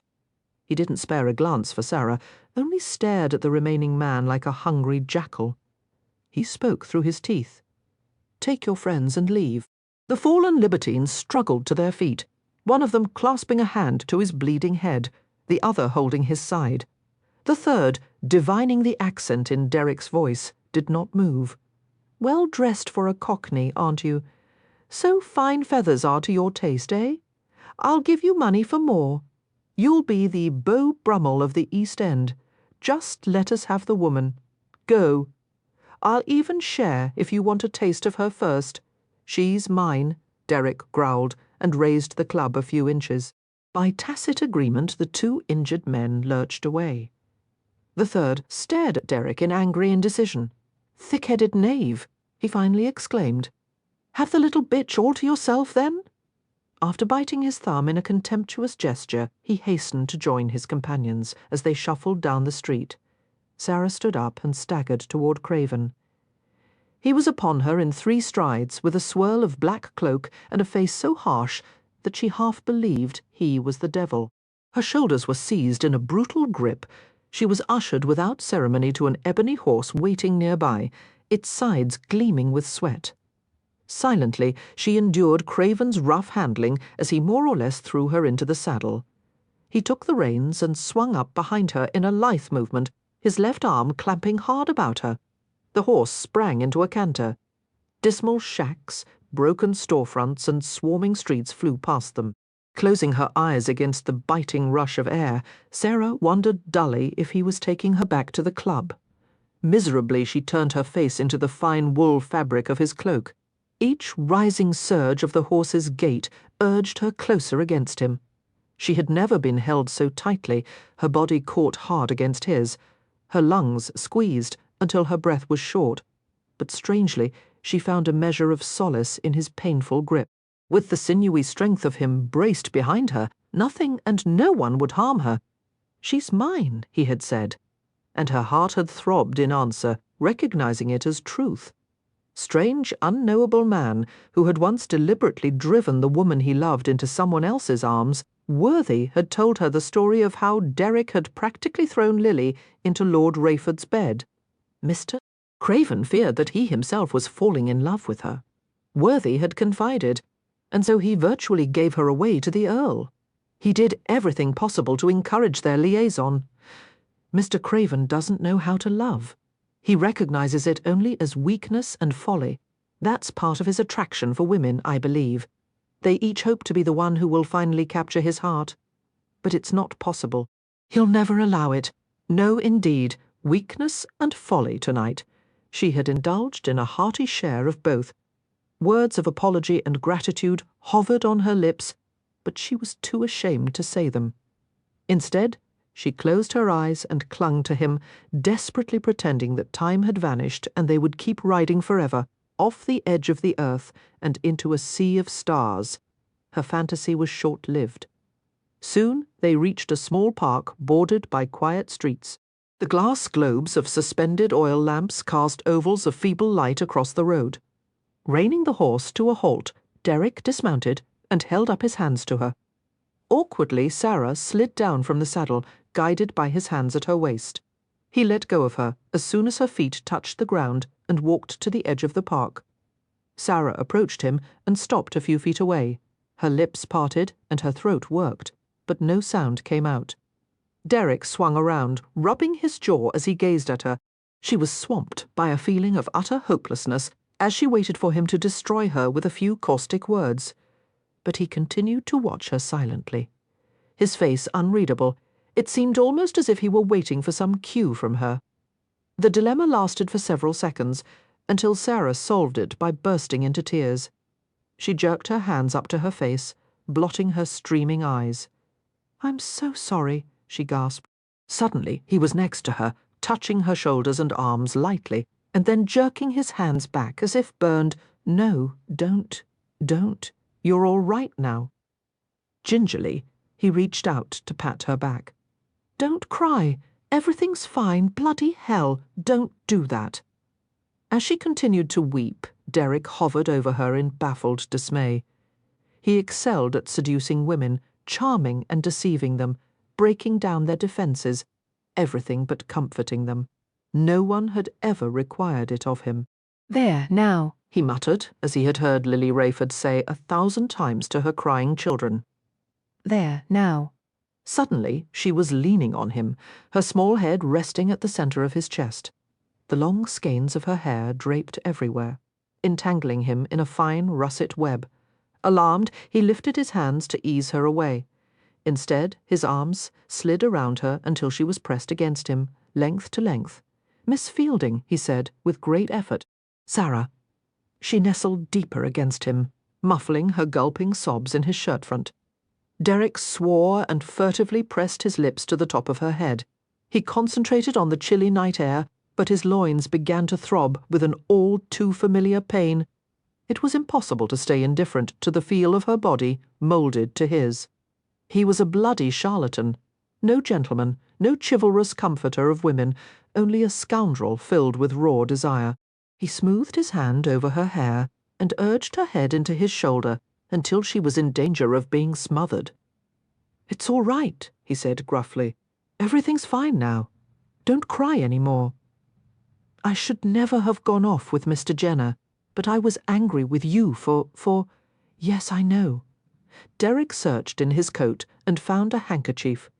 Clumsily he plastered it against her wet face. "Here. Take this." She peeled the linen from her cheeks and used it to blow her nose. "Oh, thank you." "Did Jenner hurt you?" "No, but he left me right in the middle of that mess." Her chin wobbled, heralding fresh tears, and Derek interrupted in alarm. "Easy, Easy, you're safe now, and I'm going to wring Ivo Jenner's neck after I wring yours for going with him. His hand slipped under her cloak to her velvet-covered back, kneading the knotted muscles. Sara gave a last hiccup. She drooped against him, shivering. You saved me tonight. I'll never be able to thank you enough. Don't thank me. We're even now. I'm grateful, she insisted. Don't be. I'm responsible for some of this. I should have known it was you behind the mask. His eyes swept over her luminous, tear-streaked face. Perhaps I did, somehow. Sara was very still, soaking in the warmth that mingled beneath their cloaks. The heel of his hand rested on the side of her breast, while his other spread across the small of her back. Where did the dress come from? He asked, his breath a puff of white mist in the air.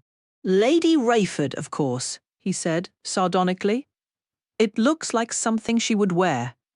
He glanced into the open neck of the cloak, where the shadow of her cleavage was visible. His thumb moved high on her breast, lingering at the edge where velvet ended and soft skin began. Except you fill it out differently. Sara pretended not to notice the gentle fondling, even as her blood quickened and her nipples contracted within the velvet sheath. Lady Rayford was very kind. You mustn't blame her. Coming to the assembly ball tonight was my idea. It was all my fault, no one else's. I suspect Worthy and Lily were damn eager to help you. His knuckles brushed over the top of her breast and around the side until a tremor of pleasure went through her. He spoke softly against her hair. Are you cold? No, she whispered. Liquid fire raced through her veins. She felt as if she had drunk some heady concoction 100 times more potent than wine. Derek eased her head back and stared into her eyes. I want you to forget everything that happened tonight. Why? Because you're going back to your village tomorrow. You're going to marry your Kingsfield. Kingswood, he repeated impatiently. Sara moistened her dry lips. Will you forget, Mr. Craven? Yes. His gaze flickered to her mouth, and he let go of her, momentarily disoriented. Sara swayed and found her balance. She half expected him to tell her it was time to leave, but he seemed in no particular hurry. Wandering to the wooden fence nearby, he leaned against the highest rail. Shouldn't we return to the club? Sara asked, following him. For what? There's not much left of the assembly after the raid your friend Jenner arranged. No more guests, no gambling, and, fortunately for you, no more rum punch. Sara blushed deeply. That punch was quite intoxicating, she admitted. He laughed, inspecting her flushed cheeks and her uncertain balance. You're still flying high as a kite, Angel. Relieved that he was no longer angry with her, Sara folded her arms and glanced at the quiet streets. The wind seemed to carry the faint howl of the distant mob, though that was only a trick of her imagination. She wondered if their gruesome purpose had been accomplished, if they had revelled in pulling apart the highwayman's corpse. The thought made her shudder, and she told Craven what Jenner had said about the mob. He listened without surprise. How can people behave in such a way? Sara asked. How can they watch executions for entertainment? I can't understand it. I did when I was a boy. Her jaw dropped. You went to hangings, and floggings, and disembowelings, but you didn't enjoy it. You couldn't have... Derek met her gaze without blinking. Now I take no pleasure in death. But at the time, I had quite a fascination for it. Troubled by the admission, Sara reminded herself that as a child he had lived in an underworld of crime and sin, brought up in brothels, flash houses, and the streets of the Rookery. But still she found it difficult to accept the image of him cheering as a man strangled at the end of a rope. What did you think as you watched them being hanged? She asked. I considered myself lucky. At least I wasn't up there.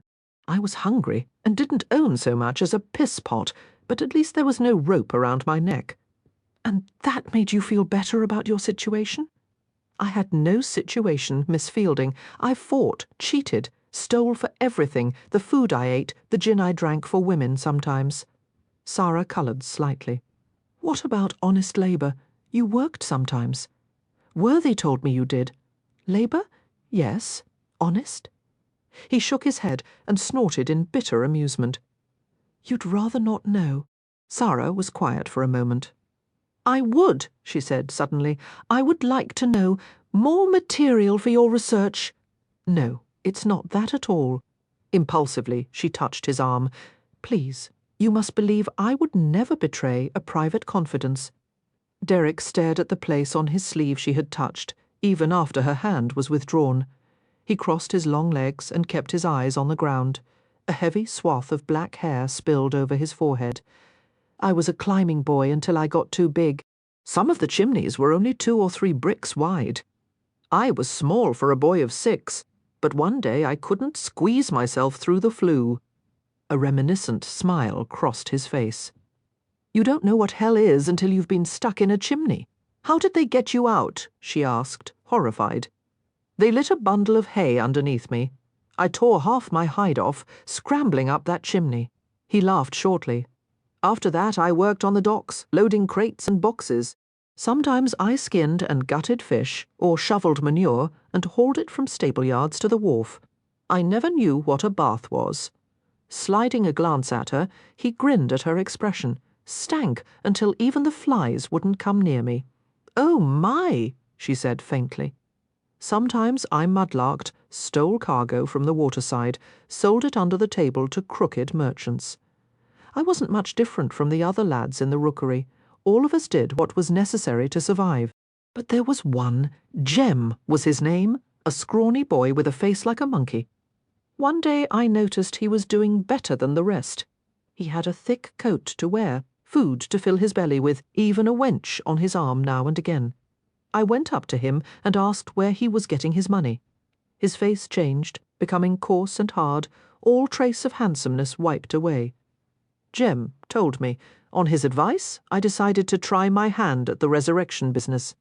You joined a church? Sara asked, bewildered. Derek gave her a startled look and then began to choke with laughter. When she asked what was the matter, he actually doubled over, gasping for breath. No, no. After dragging a sleeve over his eyes, he was finally able to control himself. I was a bone grubber, he explained. I don't understand. A grave robber. I dug up corpses from cemeteries and sold them to medical students. A peculiar smile crossed his lips. You're surprised, aren't you? And revolted. Sara tried to sort through her scattered thoughts. I can't say I find the thought very pleasant. No, it was far from a pleasant business, but I'm a very good thief, Miss Fielding. Jem used to say I could steal the twinkle from the devil's eye. I was a good resurrection man, efficient, dependable. I averaged 3 a night. 3 what? Bodies. By law, surgeons and medical students can only use the corpses of convicted felons. But there's never enough to go around.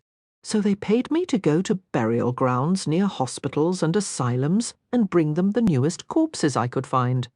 The surgeons always called them specimens. How long did this go on? Sara asked with a horrified shiver. Almost 2 years, until I began to look like the corpses I stole, pale, scrawny, like walking death. I slept during the day and only went out at night. I never worked when the moon was full. Too much light. There was always a danger of being shot by groundskeepers who naturally didn't look kindly on the business. When I couldn't go about my work, I would sit in a corner of the local tavern and drink as much as my belly would hold and try to forget about what I'd been doing. I was a superstitious sort. Having disturbed many an eternal rest, I began to think I was being haunted. He spoke in a flat voice, as if he were talking about something that had no connection with him. Sara noticed that his colour was high. Embarrassment, self-disgust, anger. She could only guess at the emotions that stirred within him. Why was he confessing such personal and unspeakable things to her? I think I was dead inside, he said, or at least only half human. But the money kept me going back until I had a nightmare that put a stop to it all. I never set foot near another graveyard after that. Tell me, Sara said softly, but he shook his head. After my resurrection days, I turned to other ways of making a profit, all of them nearly as unsavoury. But not quite. Nothing's as bad as what I did. Not even murder. He was quiet then. The moon was veiled by clouds, the sky painted in muted tones of grey and violet. Once it might have been the kind of night he had gone out to desecrate graveyards. As she stared at the man next to her, his hair gleaming like ebony in the lamplight, Sara realized that her heart was pounding and her palms were clammy. Cold perspiration trickled down her back and beneath her arms. He was right. She was revolted by the things he had done, and without a doubt there was more he hadn't told her. She struggled with many feelings at once, trying to understand him, trying most of all not to fear him. How terribly naive she had been. She would never have imagined him capable of such terrible things. The families of his victims, how they must have suffered, and it could just as well have been her family, her relatives. He was responsible for causing pain to many people. Had someone described such a man to her, she would have said that he was beyond redemption, but he wasn't completely bad. He had come after her tonight, fearing for her safety. He had refused to take advantage of her at the club, when there had been nothing to stop him but the remnants of his own conscience. Just now, when she had been crying, he had been kind and gentle. Sara shook her head in consternation, not knowing what to think. Craven's face was turned away, but challenge was clear in every line of his posture. It seemed as if he were waiting for her to condemn him. Before she was quite aware of what she was doing, she reached out to the black hair that curled slightly on the back of his neck. At the touch of her hand, he seemed to stop breathing. Muscle flexed beneath her fingertips. She sensed the smouldering beneath his stillness and his battle to keep his emotions closed away. After a minute, he looked up at her with blazing green eyes. "You little fool! I don't want your pity. I'm trying to tell you. It's not pity." Hastily, she snatched her hand back. "I'm trying to tell you that all that stands between me and becoming that again is a pile of money. You have a mountain of it." "Not enough," he said heatedly.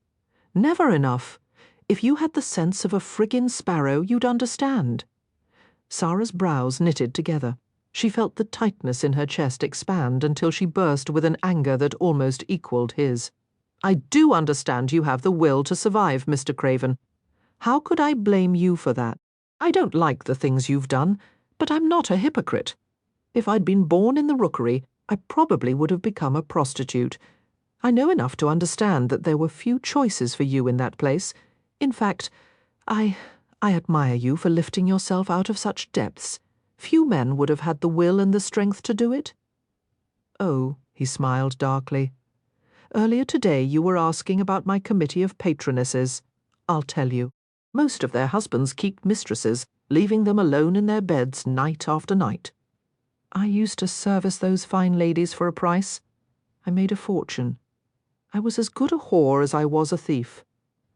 The blood drained from Sara's cheeks. Seeing her reaction, he jeered softly. "Still admire me?" Numbly, Sara remembered the conversations she'd had with the prostitutes she'd interviewed for Matilda. They had the same look on their faces as Craven did now, bleak, hopeless.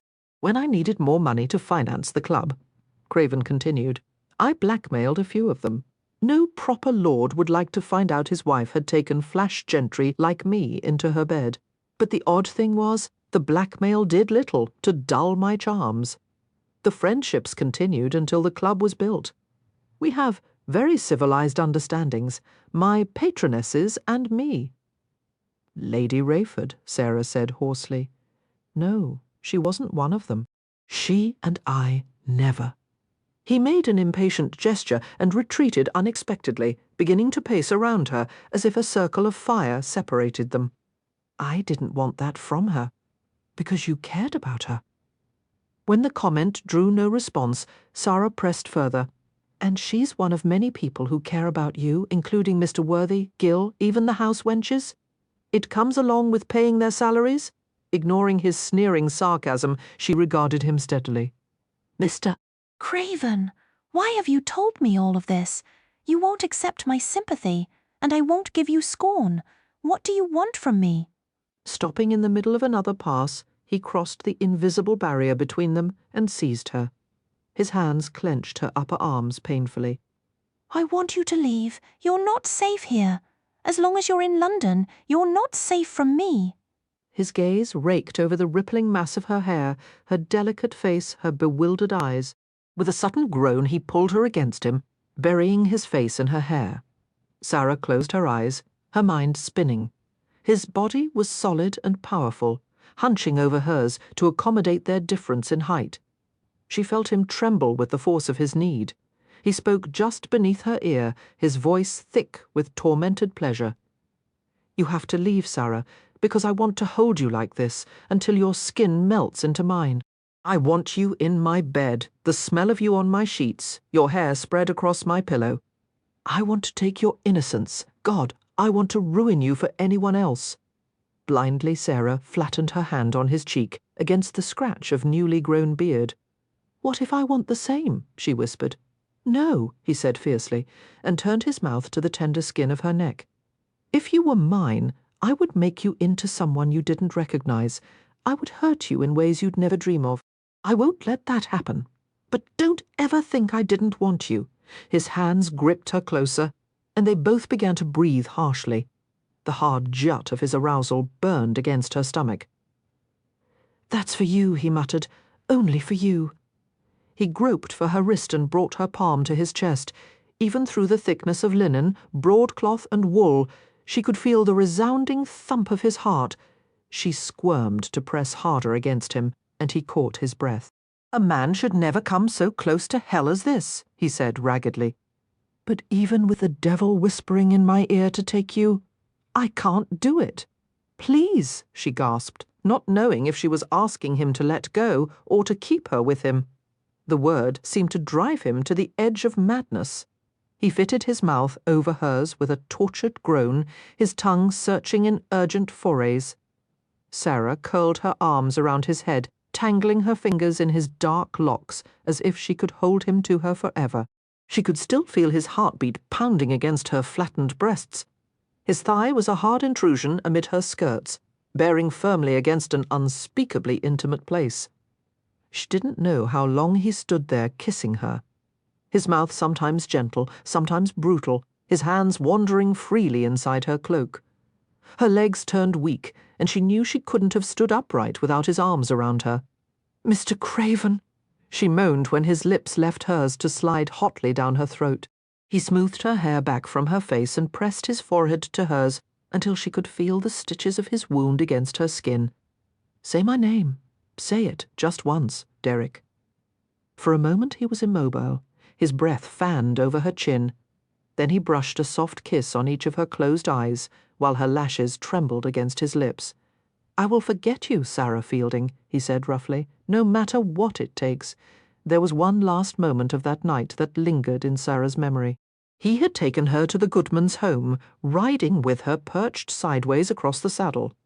She burrowed her head against his chest, clinging to him tightly. Even in the wintry rawness of the air, his body seemed to blaze with the heat of a coal fire. They stopped on the side of the street, and he disentangled her arms in order to dismount.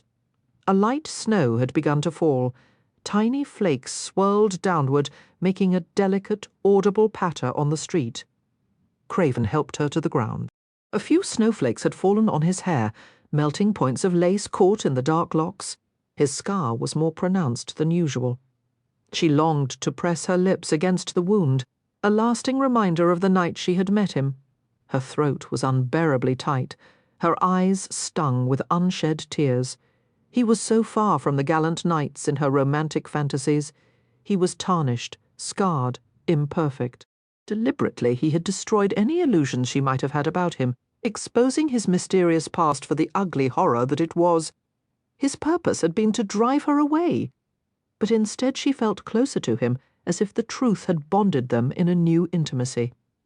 Walking her to the Goodmans' front steps, Craven paused to survey her tangled hair, whisker-burned cheeks, and puffy lips.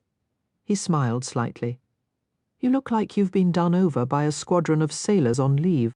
Sara looked into his intent green eyes, knowing they would haunt her forever. "I'll never see you again, will I?" she asked dazedly.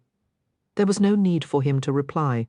He took her hand as if it were a priceless object, raising it to his mouth so lightly that she felt as if her arm were floating.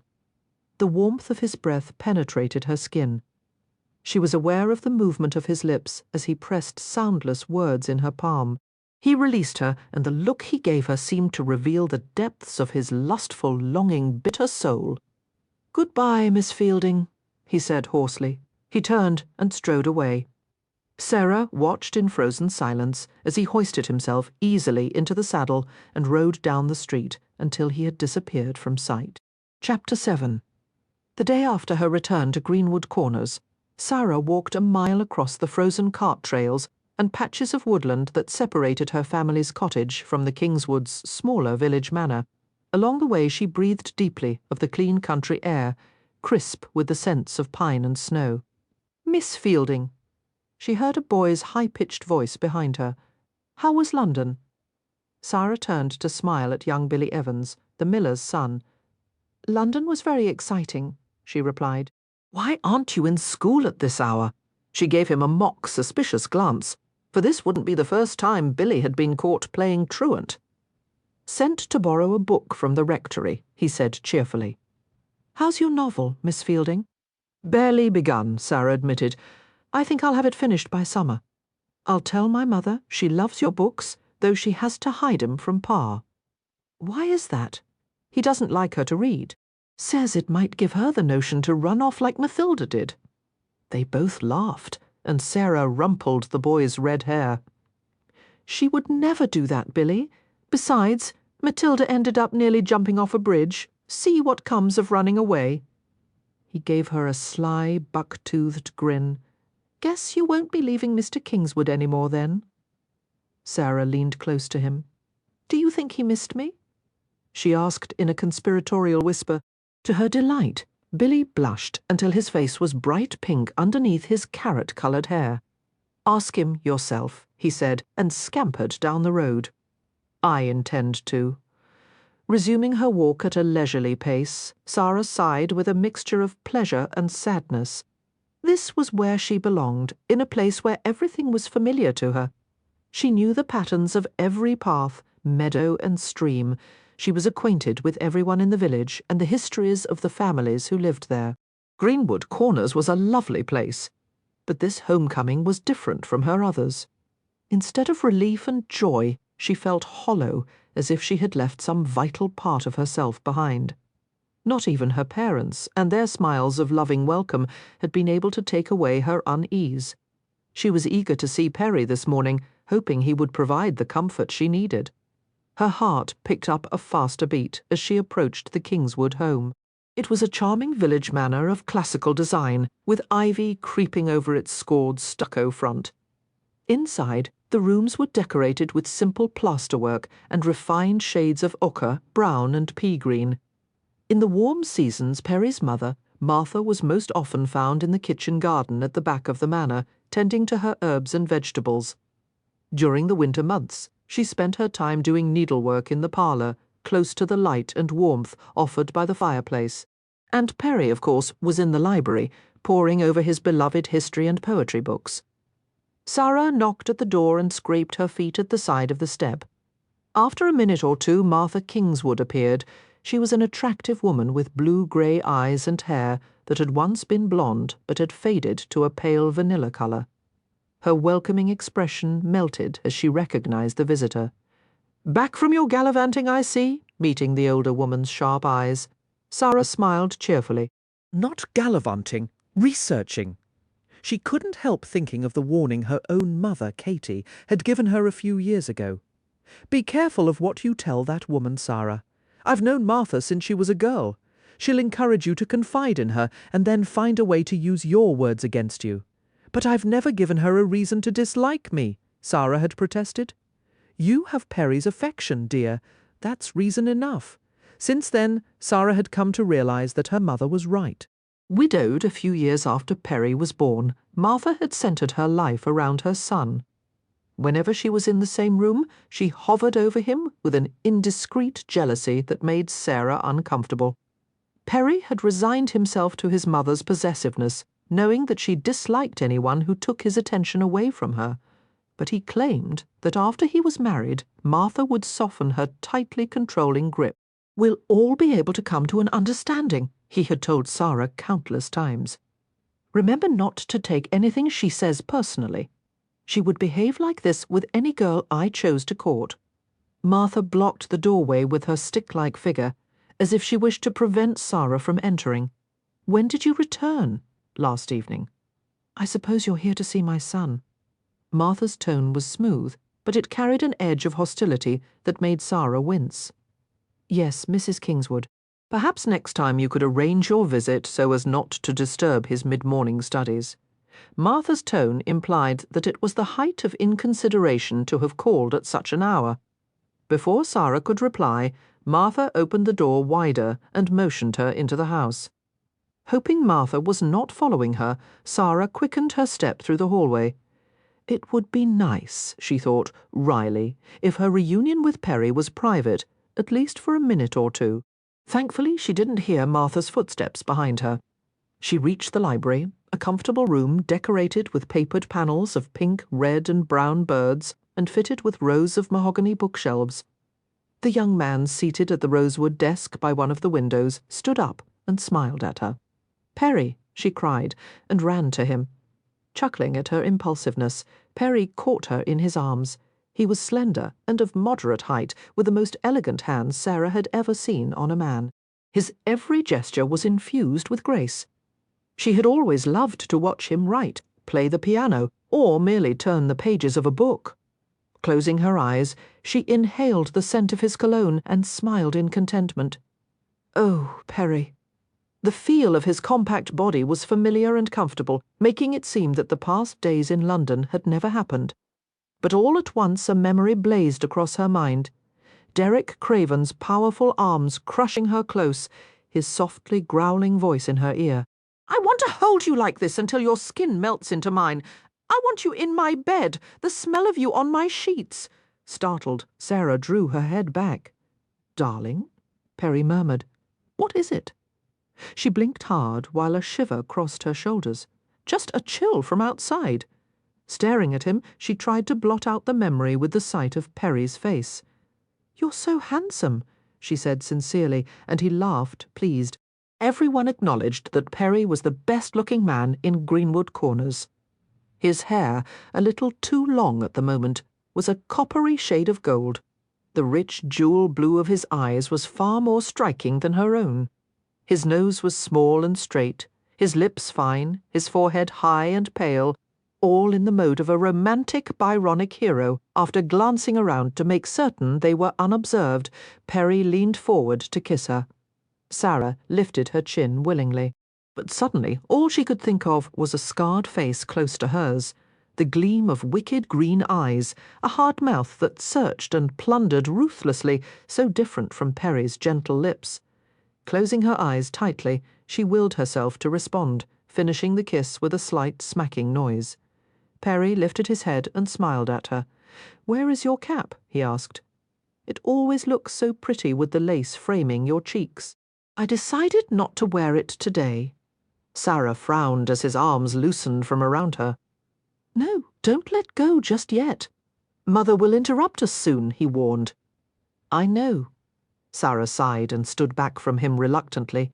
"It's just that I missed you so." "As I missed you?" Perry replied gallantly, gesturing to the painted beechwood settee. "Let's sit down and talk, darling. I believe Mother means to bring in some tea. I hear her stirring about in the kitchen. Couldn't we have some time alone?" she whispered, mindful of Martha's acute hearing.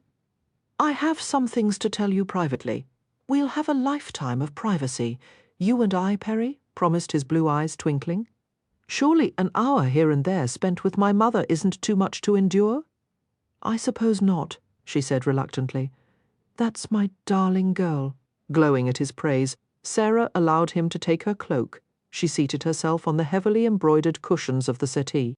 Perry took her hands, stroking his thumbs over her knuckles. "Well," he said fondly, "it appears your visit to London did you no harm." His lips parted in a teasing smile. "Mother has some absurd notions about your research trips. How does that girl know all about such indecent things as harlots and thieves, she asks. I've had a difficult time convincing her that you haven't been roving through backstreet gin shops and bordellos. Mother simply doesn't understand what a marvellous imagination you have." "Thank you," Sara said, uncomfortably, fixing her gaze on the pair of blackened gilt sconces on the opposite wall. Although she had never lied to him about her research in the city, she had gently misled him, glossing over most of her dangerous activities and making it all sound rather dry and dull. Perry had always accepted her descriptions without question, but his mother had a suspicious nature. After all, Perry continued, my darling Sarah spends most of her time sorting through book collections and touring old buildings. Isn't that so? He beamed at her, while Sarah felt heat creeping up from her neckline. Yes, indeed, Perry, there's something I must tell you. During my stay in London, there was a night or two when I came in very late. Mrs. Goodman threatened to write to my mother and her other friends in Greenwood Corners that I'm a reckless hoyden. Perry collapsed with amusement at the notion. Sara Fielding, a reckless hoyden? Anyone who knows you would laugh at that. She smiled in relief. I'm glad you won't pay attention to anything Mrs. Goodman might say. Perry squeezed her hands. Perhaps some old biddy might spread gossip about you because you've written some foolish story about Matilda. But I know you better than anyone, darling. I know the fondest wishes of your heart, and I'm going to make them come true. After that, there'll be no need for you to worry with all your daydreaming and scribbling. You'll have me and a houseful of your own children to occupy your time with. All a woman could want. Sara looked at him in surprise. Are you saying you would want me to stop writing? I've brought tea, came Martha's voice from the doorway. She entered the room bearing an engraved silver tray and a tea service that had been in the Kingswood family for 3 generations. Mother, Perry said with a brilliant smile, how did you know that was exactly what we wanted? Come join us while Sara regales us with an account of her visit to the wicked city. Prodded by Martha's disapproving gaze, Sara inched away from Perry until they were seated at a more circumspect distance from each other. Martha placed the tray on the round buhl table in front of them. She settled into a nearby chair. Why don't you pour, Sara? Martha invited in a tone that implied she was bestowing an honour on a favoured guest. But somehow Sara had the feeling she was undergoing a test. Carefully, she strained the tea into one of the delicate china cups and added milk and sugar. Her suspicion that she was being tested was confirmed by Martha's sourly pleased expression. That is not how Perry likes it, Martha said. Sara turned a questioning gaze to Perry. You take milk and sugar, don't you? He shrugged slightly. Yes, but you poured the milk in last, Martha interrupted, before Perry could enlighten her. My son prefers the milk first and tea added second. It makes a distinct difference in the flavour. Thinking that perhaps she was joking, Sara looked back at Perry. He gave her a helpless smile. Sara forced herself to shrug prosaically. Well, she said with a faint tremor of laughter in her voice, I shall try to remember that, Mrs. Kingswood. I can't think why it has escaped my notice all these years. Perhaps you should try to be more observant of my son's needs. Martha nodded in satisfaction at the lesson she had just delivered. You might remember that I prefer mine the same way, but without the sugar. Obediently, Sara prepared the beverages the proper way and settled back with her own cup of tea. No milk, extra sugar. After she took the first sip, she met Martha's inquisitive gaze. The older woman's lips compressed until thin vertical lines were scored all along the edges. I assume you attended church when you were in London, Sara? The temptation to lie was strong. Sara gulped more tea and shook her head apologetically. There wasn't time. There wasn't time, Martha repeated softly. I'm certainly grateful the Lord doesn't give us such excuses when we entreat him with our prayers. As busy as he is, he always finds the time for us. I should think we would all be willing to do the same for him. Sara nodded ruefully, reflecting that Martha Kingswood's record for regular church attendance was unmatched by anyone. Martha always arrived 15 minutes early and sat in the front row. It was also her habit to leave 15 minutes after everyone else, for she felt it was her special responsibility to give Reverend Crawford her opinions on how the sermon could have been improved. Neither Perry nor I has ever missed a Sunday for any reason, Martha was saying, and neither did Mr. Kingswood when he was alive. I had rather be a doorkeeper in the house of my God than to dwell in the tents of wickedness. Do you know where that quote comes from, Sara? Job? Sara guessed. Psalms, Martha replied with a frown. No woman aspiring to be Perry's wife would ever consider missing a service, unless it was for some unavoidable reason. Death? Natural disasters? Sara suggested innocently, feeling Perry's knee shove against hers in warning. Precisely so, Martha said. Sara was silent, all of her exuberance at being with Perry fading. She had come here to be with him, not to receive a lecture from his mother, no matter how well-intentioned. Why was Perry allowing it without a word? He was being complacent while his mother dominated their time together.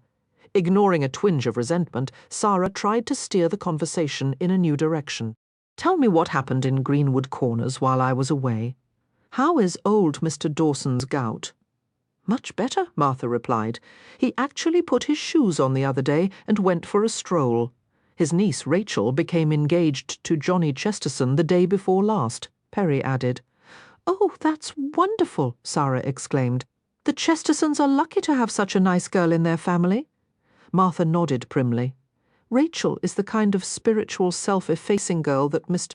Kingswood always hoped his son would marry. She would never dream of drawing attention to herself, as some young women do. Are you referring to me? Sara asked quietly. I'm making a point about Rachel. Slowly, Sara set her cup and saucer on the table and looked at Perry, who had coloured at his mother's rudeness. It's a wonder you never courted such a paragon, Sara told him, smiling, although her chest was tightening with anger. Martha answered for her son. Perry was never free to court her, or any other girls in the village. Someone else was always taking up his time with her demanding possessiveness. Sara felt her face turn red. Was that you or me, I wonder? Standing abruptly, she snatched up her cloak. Excuse me? I think it's time I left. Behind her, Martha gave a sharp exclamation. What a rude display! I was only making conversation. As Perry bent to soothe his mother, Sara strode out of the house. She had never been angry in front of Perry before. She had always tolerated his mother with patience and courtesy. For some reason, she had finally reached her limit. Swearing under her breath, she began the walk home. Her spine stiffened as she became aware of Perry hurrying to catch up with her. He had rushed outside without even stopping to put on a coat. I can't believe you would storm off in such a manner, Perry exclaimed. Sara, stop and let me talk to you for a minute. She continued without even breaking stride. I don't feel like talking. Don't be angry with Mother. I'm not angry with her. I'm angry with you for not defending me. Sara, I can hardly tell her she's not free to express her own opinions in her own house. You're making too much of this. She was insufferable. Perry gave a harassed sigh and adjusted his pace to match hers. Mother was in high dudgeon today, he admitted. I don't know what put her in such a state. I think it's safe to say I did. I always do, Perry. Haven't you ever realized how much she dislikes me and any other woman that you associate with? What has made you so sensitive? He asked in astonishment. It's not like you to take offense easily. I must say it's not an attractive side of you, Sara, not at all. Now that she had begun to let the barricades down, she felt an immense relief at being able to speak her mind. Oh, well, I don't find it attractive when you let your mother needle me like that. And what's worse, you expect me to swallow it with a smile. Perry's face turned sullen. I don't wish to argue with you, Sara. We never have before. Her eyes began to sting. That's because I thought if I was understanding and long-suffering enough, you would finally be moved to propose to me. I've had to wait 4 years, Perry, hanging all my hopes on your mother's approval. Well, she's never going to give her blessing to a marriage between you and me. Impatiently, she brushed away a few angry tears. You've always asked me to wait, as if we had time in abundance. But time is too precious, Perry. We've wasted years when we could have been with each other. Don't you understand how much even one day of loving each other is worth? Some people are separated by distances they can never cross. All they can do is dream about each other for a lifetime, never having what they want most. How foolish, how wasteful to have love within your reach and not take it. She damped her teeth on her trembling bottom lip to steady herself. Let me tell you something, Perry Kingswood. It would be unwise of you to assume that I'll be happy to wait forever. What do you mean by that? he asked, stunned by her tirade. She stopped and faced him squarely. If you truly wanted me, you wouldn't be able to stand being apart from me. You wouldn't let anyone come between us. And you would have seduced me by now. Sara, he exclaimed, staring at her in disbelief. I've never seen you like this. You're not yourself. What happened to you in London? Nothing. I've just been taking stock of things. Regaining control of herself, she gazed at him with a mixture of resolve and longing. I've made a decision, Perry. Oh, you have? He said, the sulky curve of his lips deepening. Well, I won't be dictated to my girl. I hope that's true. I'm afraid you'll let your mother's wishes guide you in this. You know as well as I that she has done her best to stand in our way. I have always tried to avoid making you choose between us, but I can't see any other way to resolve this. Sara took a long breath. I want to marry you, Perry. I want to take care of you and be a loving helpmate. But this courtship, or whatever it is that has been going on for the past 4 years, must end one way or another. If you don't propose to me soon, very soon, I will end our relationship for good. His face turned pallid. They stared at each other in silence, both of them amazed that such forceful words had come from her. Sara read the dawning anger and hurt in his eyes, but she continued to stare at him resolutely. A breeze cut through Perry's shirt and vest, and he shivered. I'm cold, he muttered. Without another word, he turned and left her, hurrying back to the manor where his mother waited. As always, Sara felt soothed by the sight of her family's cottage, perched at the top of a gentle hill. There were 4 rooms in the little house, a privy with a thatched roof in the garden, and a combination stable and cart shed. Her elderly parents had lived there for nearly 40 years, after inheriting it from Sara's grandparents. No matter what troubles befell them in the outside world, home meant safety and peace. As she approached the cottage, Sara saw that the small rectangular windows were glowing with light. The silhouettes of many heads showed plainly. Visitors. Her heart sank. Sometimes her parents' elderly friends would stay for hours, socializing over countless cups of tea. Sara didn't want to face a crowd at the moment, but there was no way to avoid it. Pulling her lips into a half-hearted smile, she opened the front door and walked in. As she had expected, every piece of worn furniture was filled with guests. The Hughes, the Browns, and Archie Burrows, a recent widower. Sara, you're back early, her father, Isaac, exclaimed. He was a short man with broad shoulders and a shock of silver-grey hair. His leathery face creased with an infectious smile. He patted the cushioned footstool near his chair. Have one of the delicious cakes Mrs. Hughes brought. No, thank you, Sara said, while her mother helped to remove her cloak. I believe I'll have a rest after my walk. Why, look, Mrs. Brown exclaimed. The poor girl's cheeks are all red from the cold. The wind has a vicious bite today, doesn't it? It certainly does, Sara murmured, declining to explain that it was emotion rather than cold that had brought the colour to her cheeks. How is young Mr. Kingswood? One of the elderly ladies inquired, and they all watched her with great interest. As handsome as ever, isn't he? Oh, very. Sara managed to give the group a strained smile before she retreated to the privacy of her room. Sitting on her narrow bed, she folded her hands in her lap and stared at the picture on the wall, a watercolour landscape that had been painted by one of her friends years ago.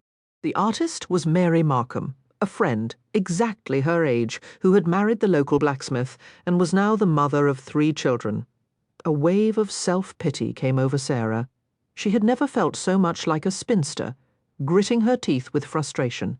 She wiped her dampening eyes with her sleeve. At that moment her mother entered the room and closed the door. What happened?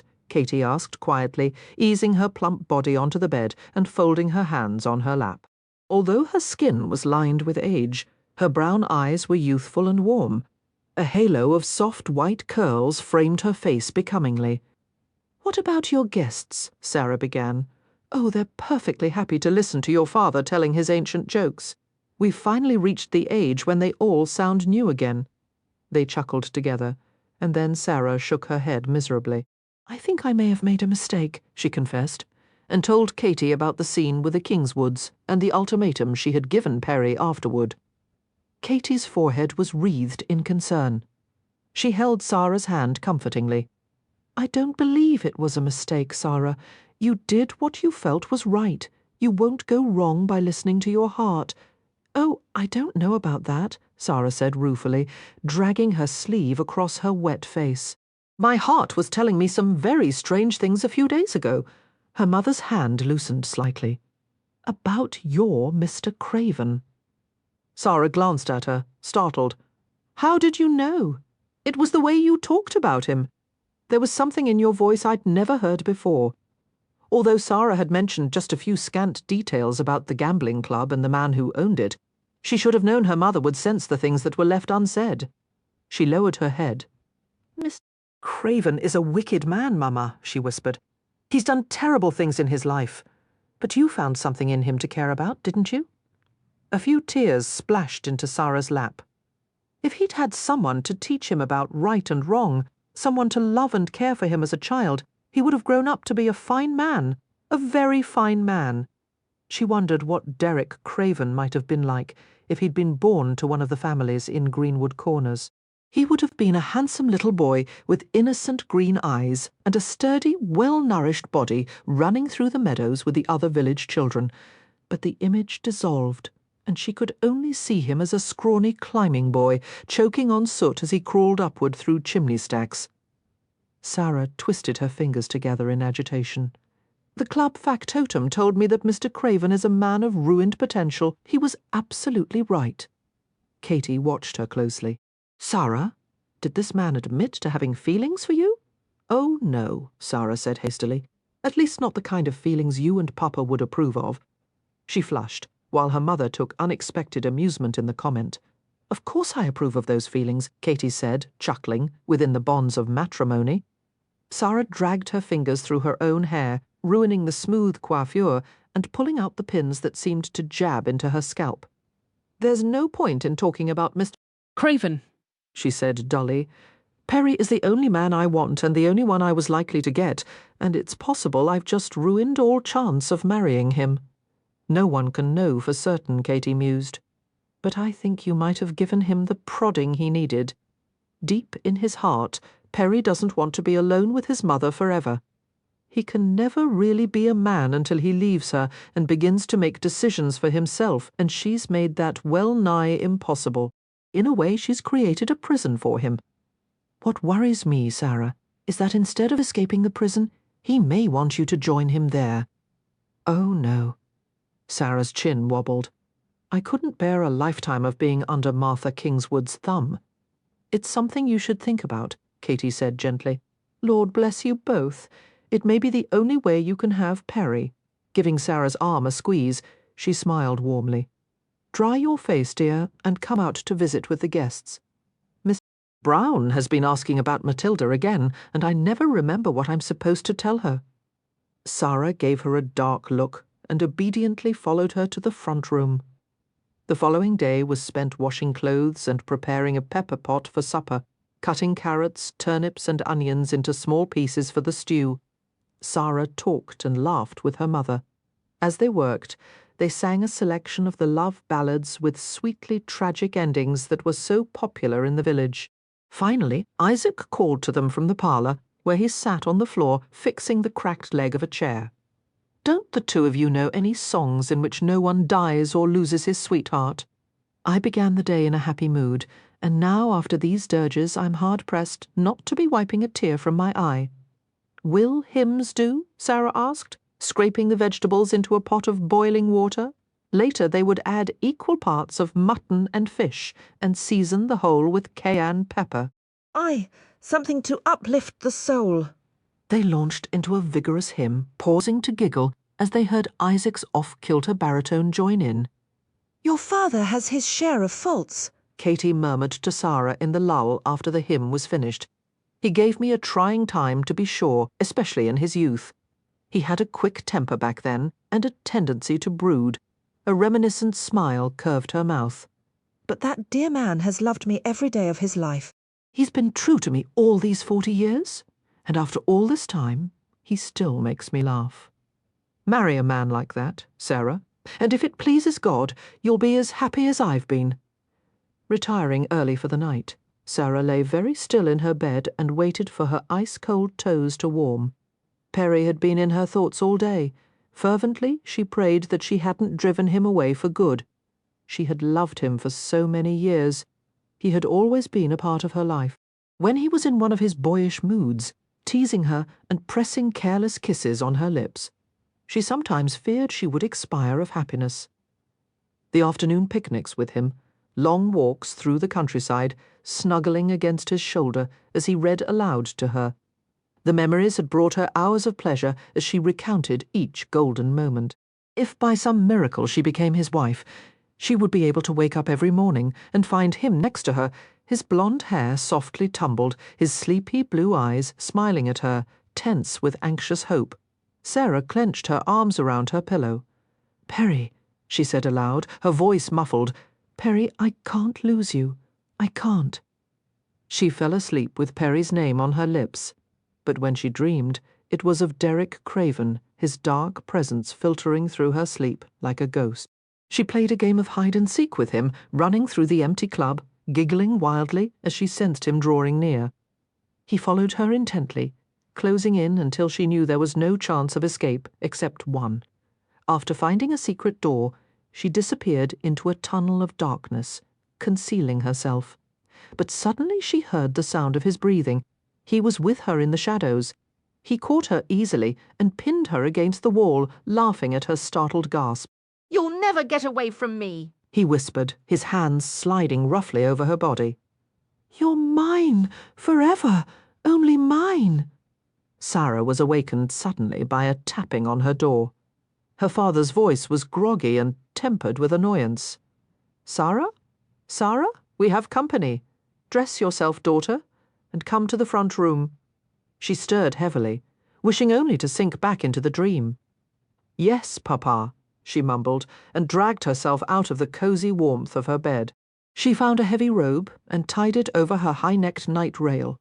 "Papa, who on earth is—" Her voice faded as she saw the visitor. Automatically her hand flew to her wild hair, smoothing back the tangled skeins. Perry. Looking haggard and ill at ease, Perry stood by the front door, hat in hand. He kept his eyes on Sara as he spoke to her father quietly. "Sir, I know this has the appearance of impropriety, but if I could have a minute alone with your daughter—" "A minute? No more," Isaac said reluctantly. He gave Sara a meaningful glance just before he left the room.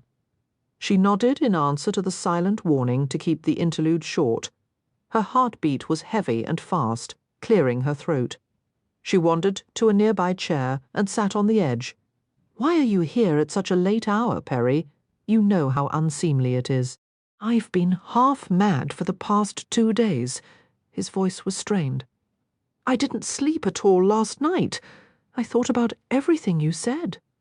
You hardly seemed like the same person yesterday morning, the way you looked and spoke. You should have told me how you truly felt long ago, Sara. It was a disservice to me every time you covered your thoughts with a smile." "I suppose it was," she admitted, noticing that his eyes were smudged with the shadows of lost sleep. "You were right about a few things," Perry said, surprising her by dropping on his knees before her. Carefully, he took her hands. "Mother will not approve of our union, not at first, but she'll get used to it after a while. It's possible you and she may even become friends some day." Sara began to reply, but he gestured for her to wait. "You were right about something else, darling. It is wasteful not to take love when it's within my grasp. I do want to be with you." He held her hands tightly, looking into her flushed face. "I love you, Sara, and if you'll have me, I would like for us to be married in the spring." "Yes, yes."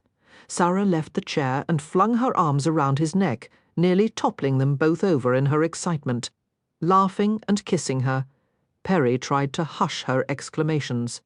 "Quiet, darling, or we'll wake your parents.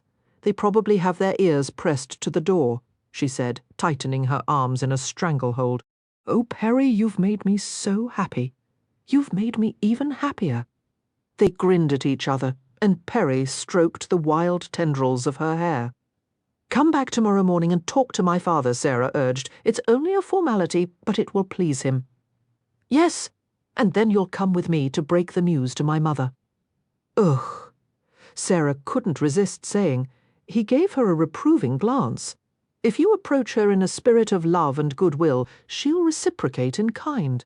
All right, Sara said with a grin. I'm so happy I'd be willing to kiss the devil hymns. Perry didn't seem to notice the odd catch of her voice, nor could he know the cause of it. They talked for another minute or two. After they exchanged a few hasty kisses, Perry left the cottage. Sara's mind buzzed with strange, fearful notions all the while, but she concealed her turmoil until he was gone. Then she let herself think about the flashing memory, Derek Craven's snarling grin, his dark head bending over hers. She exhaled unsteadily, feeling as if she were being haunted. It must not happen again. She must drive every thought of Craven out of her mind forever. He had said he would forget her. Bitterly, she wondered how he intended to accomplish that, if it would be easy for him, if he would turn to another woman. It was ridiculous, letting herself brood over a man like him. What had gone on between them was finished, and the episode had been so brief, really. It had all been like a dream. Perry was real, and so was her life in Greenwood Corners. She would content herself with family and friends, and embark on a future with a man who loved her. I still can't bring myself to believe our young Mr. Kingswood finally came up to scratch. Mrs. Hodges shook her head with a smile, watching as Katy cleaned the grate for her and Sara piled kindling in her kitchen fireplace. Because Mr. and Mrs. Hodges were elderly, and Mr. Hodges had bouts of rheumatism, they sometimes required help with their household chores. Dusting her prized kitchen dresser with its display of pewter and china, Mrs. Hodges spoke in jovial tones. Heaven's sake, I'm surprised his mother allowed it. As she saw Katy and Sara's guarded expressions, her smile faded and her round cheeks sagged with dismay. She had meant to make them laugh. Instead, she seemed to have touched on a sore point. Sara broke the tension with a shrug. Mrs. Kingswood had no choice in the matter, and she seems to have reconciled herself to the idea. After all, she can hardly fault me for loving Perry. That's right, Mrs. Hodges agreed quickly. It will do both the Kingswoods a world of good for Perry to take a wife of his own. Martha nearly ruined that boy with her spoiling, if you ask me. Biting off a heartfelt agreement, Sara hung freshly scrubbed pots and kettles on the fireplace bracket. A frill of lace hovered just above her eyebrow, and she pushed it back irritably. At Perry's urging, she had gone back to wearing her lace caps, but they no longer seemed to fit the way they once had. She walked over to the stone-paved sink in order to wash her sooty hands and arms, shivering at the icy gush of water from the pump. That girl isn't afraid of work, Mrs. Hodges said to Katy. She's nothing like the rest of these flighty village chits, with nary a thought in their heads but how to dress their hair and make eyes at the men.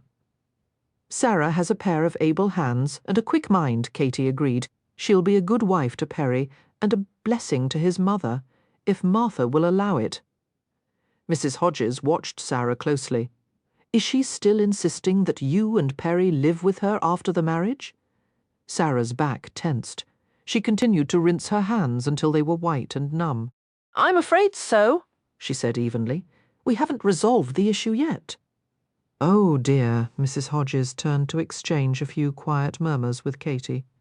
Paying no attention to their exchange, Sara dried her frozen hands and thought about the past month. Martha Kingswood had received the news of the engagement with remarkable calmness. Sara and Perry had told her together. They had been astonished by her lack of protest. If marrying Sara will bring you happiness, Martha had said to Perry, holding his face in her narrow hands, then I give my blessing to the both of you. She had bent and pressed a brief kiss on her son's lips, and then straightened to look at Sara with a slitted gaze. Since then, Martha had interfered with and criticized every decision they made. Perry seemed oblivious of his mother's badgering, but it never failed to send Sara's mood plummeting. She was afraid that her marriage would be an endless battleground. The last week especially had been a trying one. Martha was preoccupied with the idea that Perry was abandoning her. She had declared her intention of living with her son and his wife after the wedding. It's hardly an unorthodox idea, Perry had told Sara. Many couples reside with their parents and grandparents too. I don't see that there's any need for us to live in seclusion. Sara had been aghast. Perry, you're not saying you want to share a home with her, are you? A frown crept across his boyishly handsome face. What if your mother were all alone and she asked us to live with her? It's not the same. Mine isn't demanding and impossible to please. Perry looked hurt and sullen. He was not used to arguments from her. I'll thank you. Not to use such words about Mother, and to remember that she brought me up and took care of me with no help from anyone. I know that, Sara said ruefully, trying to think of a solution. Perry, you have some money of your own, don't you? Some savings put away. He bristled at the question, for it wasn't a woman's place to ask questions about money. That, not your concern. Excited about her idea, Sara ignored his offended masculine pride. Well, I have a little nest egg, and I'll make enough from the sale of my next book to buy a cottage of our own. I'll work my fingers to the bone if necessary, so that we can hire someone to keep your mother company and look after her. No, he said instantly. A housemaid would not care for her the way her own family would. A vision of herself waiting hand and foot on Martha Kingswood and giving up her writing forever caused Sara to flush angrily. Perry, you know how miserable I would be if she lived with us. She'll complain about everything I do, how I cook, how I keep the house, how I teach my children. You're asking too much of me. Please, we must find some other way. You are going to marry me for better or worse, he said sharply. I thought you understood what that meant. I didn't realize it was going to be better for you and worse for me.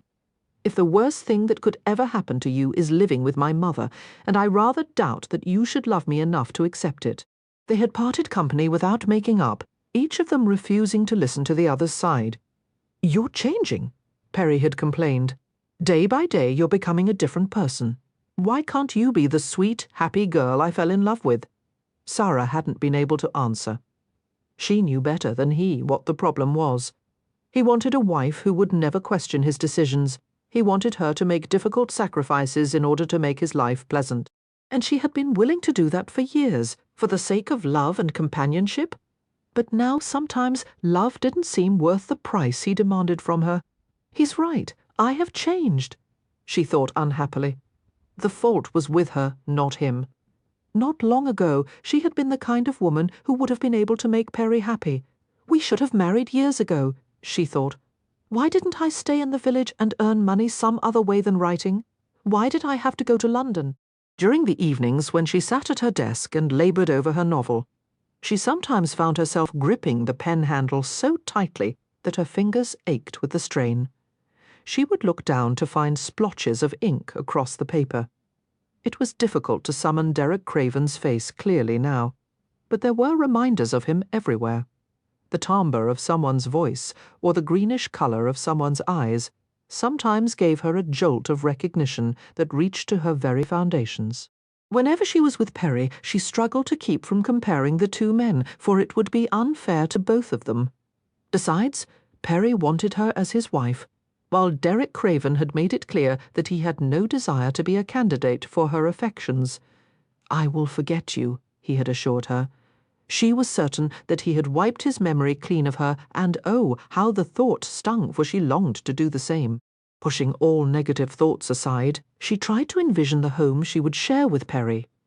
They would spend quiet evenings before the fire, and on Sundays they would attend church with friends and family. During the week, Sara would linger over the produce at the marketplace, exchanging light gossip with friends, sharing small jokes about married life. It would be pleasant. Overall, Perry had the makings of a good husband. There was affection between them, and the comfort of common interests and shared beliefs. They might even have the kind of marriage her parents had. The thought should have brought her comfort.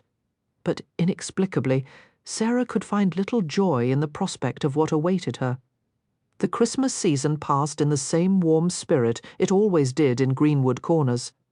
Sara enjoyed the carolling, the gathering of old friends, the exchanging of gifts, and all the rituals she remembered from childhood.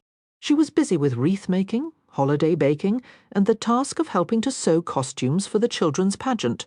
There wasn't much time to see Perry, but during the few hours they did spend with each other, they made a concerted effort to avoid arguing. On Christmas Eve she gave Perry a box of 6 fine handkerchiefs she had embroidered with his initials, and he gave her a delicate gilt brooch engraved with the pattern of tiny birds. Sitting together before the fire, they linked hands and talked about fondly remembered moments of their pasts. No mention was made of Martha or of Sarah's writing. In fact, neither of them dared to speak of the future at all, as if it were some dangerous and forbidden topic. Only later did Sarah allow herself to think that it was very odd for a betrothed couple, this inability to talk about their plans for the life that awaited them. On a bright day in January, when the air was dry and the ground hard frozen, Katy and Isaac took the horse and cart to purchase supplies at the village market. Afterward they would pay a visit to Reverend Crawford and engage in a sociable chat. Remaining at home to do chores, Sara stood at the lead-lined kitchen sink and cleaned a large pewter pot. Energetically, she scrubbed with a muslin bag filled with powdered whiting until the dull pewter surface took on a new brightness. She paused in the middle of the task as she heard someone knocking at the front door, wiping her hands on the large cloth knotted around her waist. Sara went to greet the caller. Her eyes widened as she opened the door and saw the woman standing there. "Tabitha!" she exclaimed. A driver and one of the unmarked carriages used by Craven's employees waited at the side of the road. Sarah's heart twisted painfully in her chest at the reminders of the gambling club. It was difficult to recognize the house wench, who was now dressed like a simple country maid. Gone were the gaudy spangled skirts and low-cut bodice she had always worn at Craven's. Instead, she was clad in a demure lavender gown, not unlike those that Sara owned. The usual wanton disorder of her hair was tamed into a neat coif and topped off with a modest bonnet. The faint resemblance between them was more marked than usual, except that Tabitha's face was still etched with the coarseness that betrayed her profession. Her mouth curled in an engaging grin, but there was a hesitancy in her posture, as if she feared Sara would turn her away. "Miss Fielding, I came to say 'ello. I'm on the way to stay with my family a week or so. They lives in Hampshire, you see." Sara gathered her scattered wits. "Tabitha, what a pleasant surprise it is to see you. Please come inside. I'll make some tea. Perhaps the driver would like to sit in the kitchen." "No time for all that," Tabitha said, at once gratified and embarrassed by Sarah's welcoming manner. "I'll be gone in a blink o' an eye.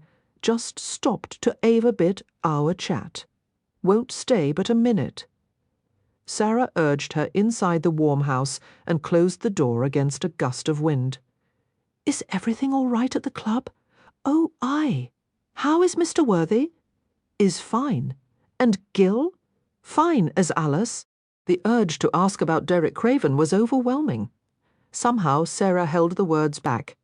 She motioned for Tabitha to join her on the settee in the front room and watched her without blinking, wondering why the house wench had taken it upon herself to visit. Tabitha took exaggerated pains to arrange her skirts and sit like a lady. She grinned at Sara as she smoothed the material of her gown. "My ma thinks I'm a maid for a grand lord in London, carrying coal and water, polishing silver and such. It wouldn't do for her to know I works on my back at Crawen's." Sara nodded gravely. "I understand. Mr. Crawen would cull me good if he knowed I'd come 'ere today. I won't tell a soul," Sara promised, while her heart climbed up into her throat. She stared at Tabitha, who shrugged and glanced around the cottage as if she were waiting patiently for something. The house wench wanted her to ask about Craven. Sara realized, agitatedly. She tangled her hands in her makeshift apron. "Tabitha, tell me how he is." The house wench needed no further prompting. "Mr. Crawen's short in temper these days. Doesn't eat or sleep. Acts like he's got a bee up his arse. Yesterday he went to the kitchen and told Monsieur Le Barge his soup tasted like Billwater. Why, it took Gil and Worthy both to keep Le Barge from gutting him with a big knife. Is that why you've come here, to tell me that?" "I'm very sorry to hear it, But Sara paused awkwardly and lowered her head. His mood has nothing to do with me. It has everything to do with you, miss, and no one knows it better than me. Sarah's fists knotted tighter in her apron. What do you mean? Tabitha leaned forward, speaking in a theatrical whisper. Mr. Crawen came to my bed 3 nights ago. You know Inua does that. Not with the house wenches. Suddenly it was impossible to breathe. Sara remembered having felt like this long ago, when her horse Eppie had shied at some movement in the grass and thrown her to the ground. Sara had fallen flat on her stomach and had wheezed and gasped sickly for air. Oh God, how could it matter this much to her that he had taken his pleasure within this woman's body, held her and kissed her? His eyes were so strange, Tabitha continued, like he was looking through the gates of hell. As a special request, he says, and if you tells anyone about it, I'll have you skinned and gogged. So I says, all right, and then, no. Sara felt as if she would shatter to pieces if she heard one more word. Don't tell me. I don't want to hear. It was about you, miss. Me? Sara asked faintly. He came to my bed. He told me not to say anything, no matter what he did, no matter what he said. Then Mr. Crawen turned the lamp down and took me against him. Tabitha averted her gaze as she continued. Sara was frozen in place. Let me hold you, Sara, he says. I need you, Sara. All night long it was, in pretending I was you. It's because we look alike, you and me. That's why he did it. She shrugged with a touch of embarrassment. He was gentle and sweet about it, too. In the morning he left without a word, but there was still that terrible look in his eyes. Stop, Sara said sharply, her face ashen. You shouldn't have come here. You had no right to tell me. Instead of being offended by Sara's outburst, Tabitha looked sympathetic. I says to myself, it wouldn't hurt no one if I told Miss Fielding, you has the right to know Mr. Crawen loves you, miss, like his newer loved no one in his blessed life. He thinks you're too good for him. He thinks you're as fine as an angel, and you are God's truff. Tabitha stared at her earnestly. Miss Sara, if you only knew is not as bad as they say. I know that, Sara choked, but there are things you don't understand. I'm betrothed to another man, and even if I weren't, she stopped abruptly. There was no need to explain her feelings or speculate on Derek Craven's in front of this woman. It was useless, not to mention painful. Then you won't go to him? The girl's bewilderment caused Sara to smile in spite of her misery. Like the other house wenches, Tabitha felt inordinately proud and not a little possessive of Derek Craven, almost as if he were a favourite uncle or a kindly benefactor. If he wanted something, if something would please him, there was no question that he should have it. Woodenly, Sara stood up and made her way to the door. I know you came here with good intentions, Tabitha, but you must leave now. I'm sorry. Those were the only coherent words she could form. Oh God, she was sorry for things she couldn't name or even admit to herself. She was consumed by loneliness, burning with it. She ached with grief for what she would never have. I'm sorry too, Tabitha murmured, her face reddening guiltily. I won't bother you again, miss. I swear it on my own life. She left quickly, forbearing to say another word. Chapter 8. Stumbling to the fireplace, Sara sat down on the hard floor and buried her face against her knees. Wildly she tried to convince herself that she would be a fool to give away what happiness she might be able to find with Perry. She tried to imagine going to Derek Craven and telling him what? A bubble of senseless laughter escaped her. I want to see you one more time, she whispered. She wanted to be near him again, if only for a few minutes. And he felt the same way, or he wouldn't have made love to another woman and pretended it was she. I will forget you, Sara Fielding, no matter what it takes. What good would it do even if she were able to steal a few precious moments with him? He would not want to see her. What could she say to him when she couldn't explain her feelings even to herself? Resting her head on her forearm, she groaned in frustration. She was treading on the edge of disaster. She must forget her dangerous infatuation with Derek Craven and turn to the man she had loved ever since she was a girl. Suddenly, it seemed as if Perry Kingswood had the power to save her from herself. She struggled to her feet. Quickly, she banked the fire, snatched up her cloak and mittens, and bolted out the front door. She hurried to the Kingswood Manor as fast as her feet would take her. During the long walk, the cold air drove deep into her lungs and seemed to freeze her bones. Her chest ached from a knot of pain that had settled in the centre. "Perry, make it all go away," she wanted to beg. "Make me feel safe and loved. Tell me we were meant to be together." She didn't care if he thought she had taken leave of her senses. All she needed was for him to put his arms around her and reassure her that he loved her, and he would, she thought, drawing strength from the image of him holding her. He would be calm and gentle and soothe her fears. Her breath caught in excitement as she came upon the Kingswoods' home, and she saw Perry leading a horse from the paddock to the stable in back.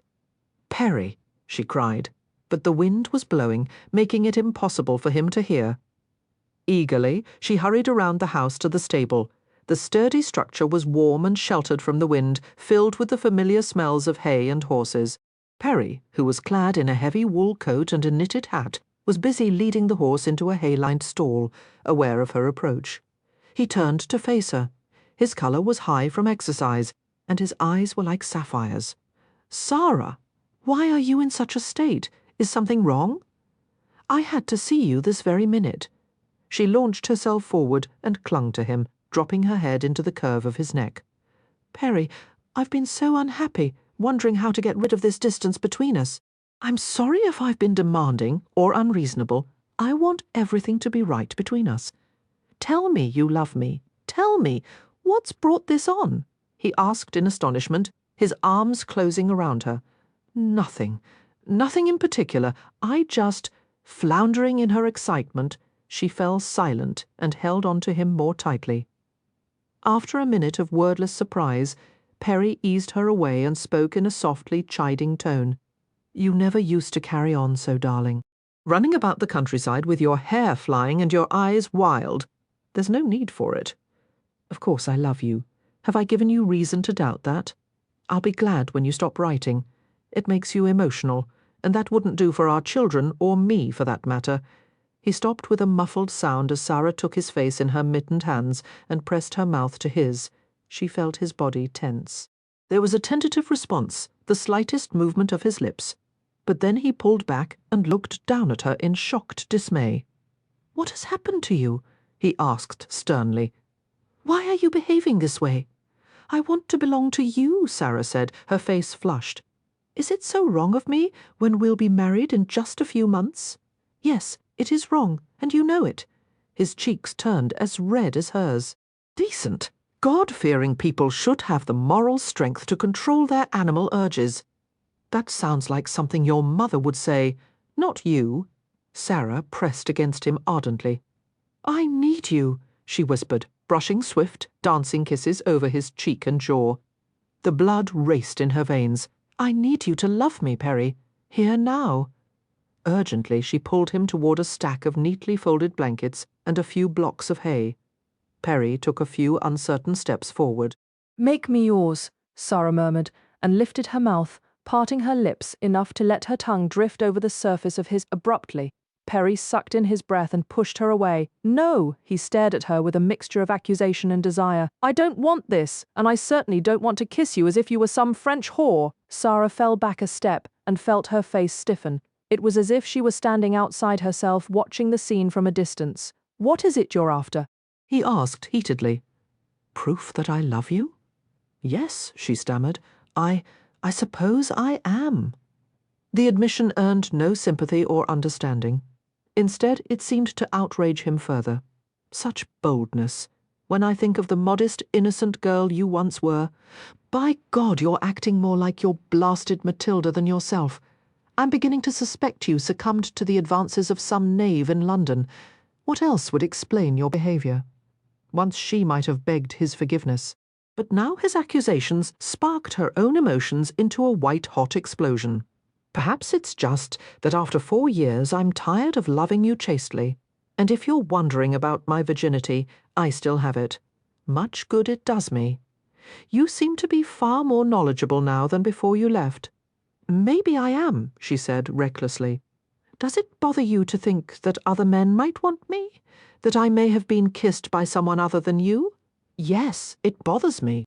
Perry was so enraged that his handsome face was mottled purple and white. It bothers me enough that I've reconsidered my proposal to you. He enunciated each word like the snap of a leather strap. Flecks of spittle fell to his chin. I loved you the way you once were, Sara, but I don't want you as you are now. If you want to be the next Mrs. Kingswood, you'll have to find some way to change yourself back into the girl I fell in love with. I can't. Sara began to storm from the stable, throwing words over her shoulder. So you may as well tell your mother that the engagement is broken. She'll be delighted. I'm certain. She'll feel only sorrow and pity for you. Sara stopped abruptly and looked back at him. Is that what you really think? She shook her head disbelievingly. I wonder why you thought you needed a wife at all, Perry. Why marry when you've got her to take care of you? If you decide to court other girls in the village, you'll soon discover how few of them are willing to abide your mother's high-handed ways. In fact, I can't think of a single one who would agree to take on the pair of you. As she ran out of the stable, Sara thought she heard him call her name, but her pace didn't slow. She was grateful for the flood of righteous indignation that sustained her. Making her way back home, she replayed the scene several times in her head, feeling alternately furious and ill. When she reached the cottage, she slammed the front door as hard as she could. It's over, she told herself repeatedly, sinking down into a chair and shaking her head in disbelief. It's over. It's over. She wasn't aware of exactly how much time passed before her parents returned home. How was Reverend Crawford? She asked dully. Splendid, Katie replied. Still has his chest complaint, though. His cough is no better than last week. I fear we're due for another half-heard sermon on Sunday.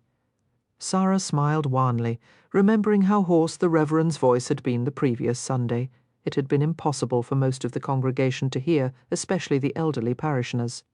She began to rise from the chair, but Isaac dropped a letter into her lap. It was addressed to her. This was delivered to the village yesterday, he said. Fine paper, a scarlet wax seal. It must be from a very important person.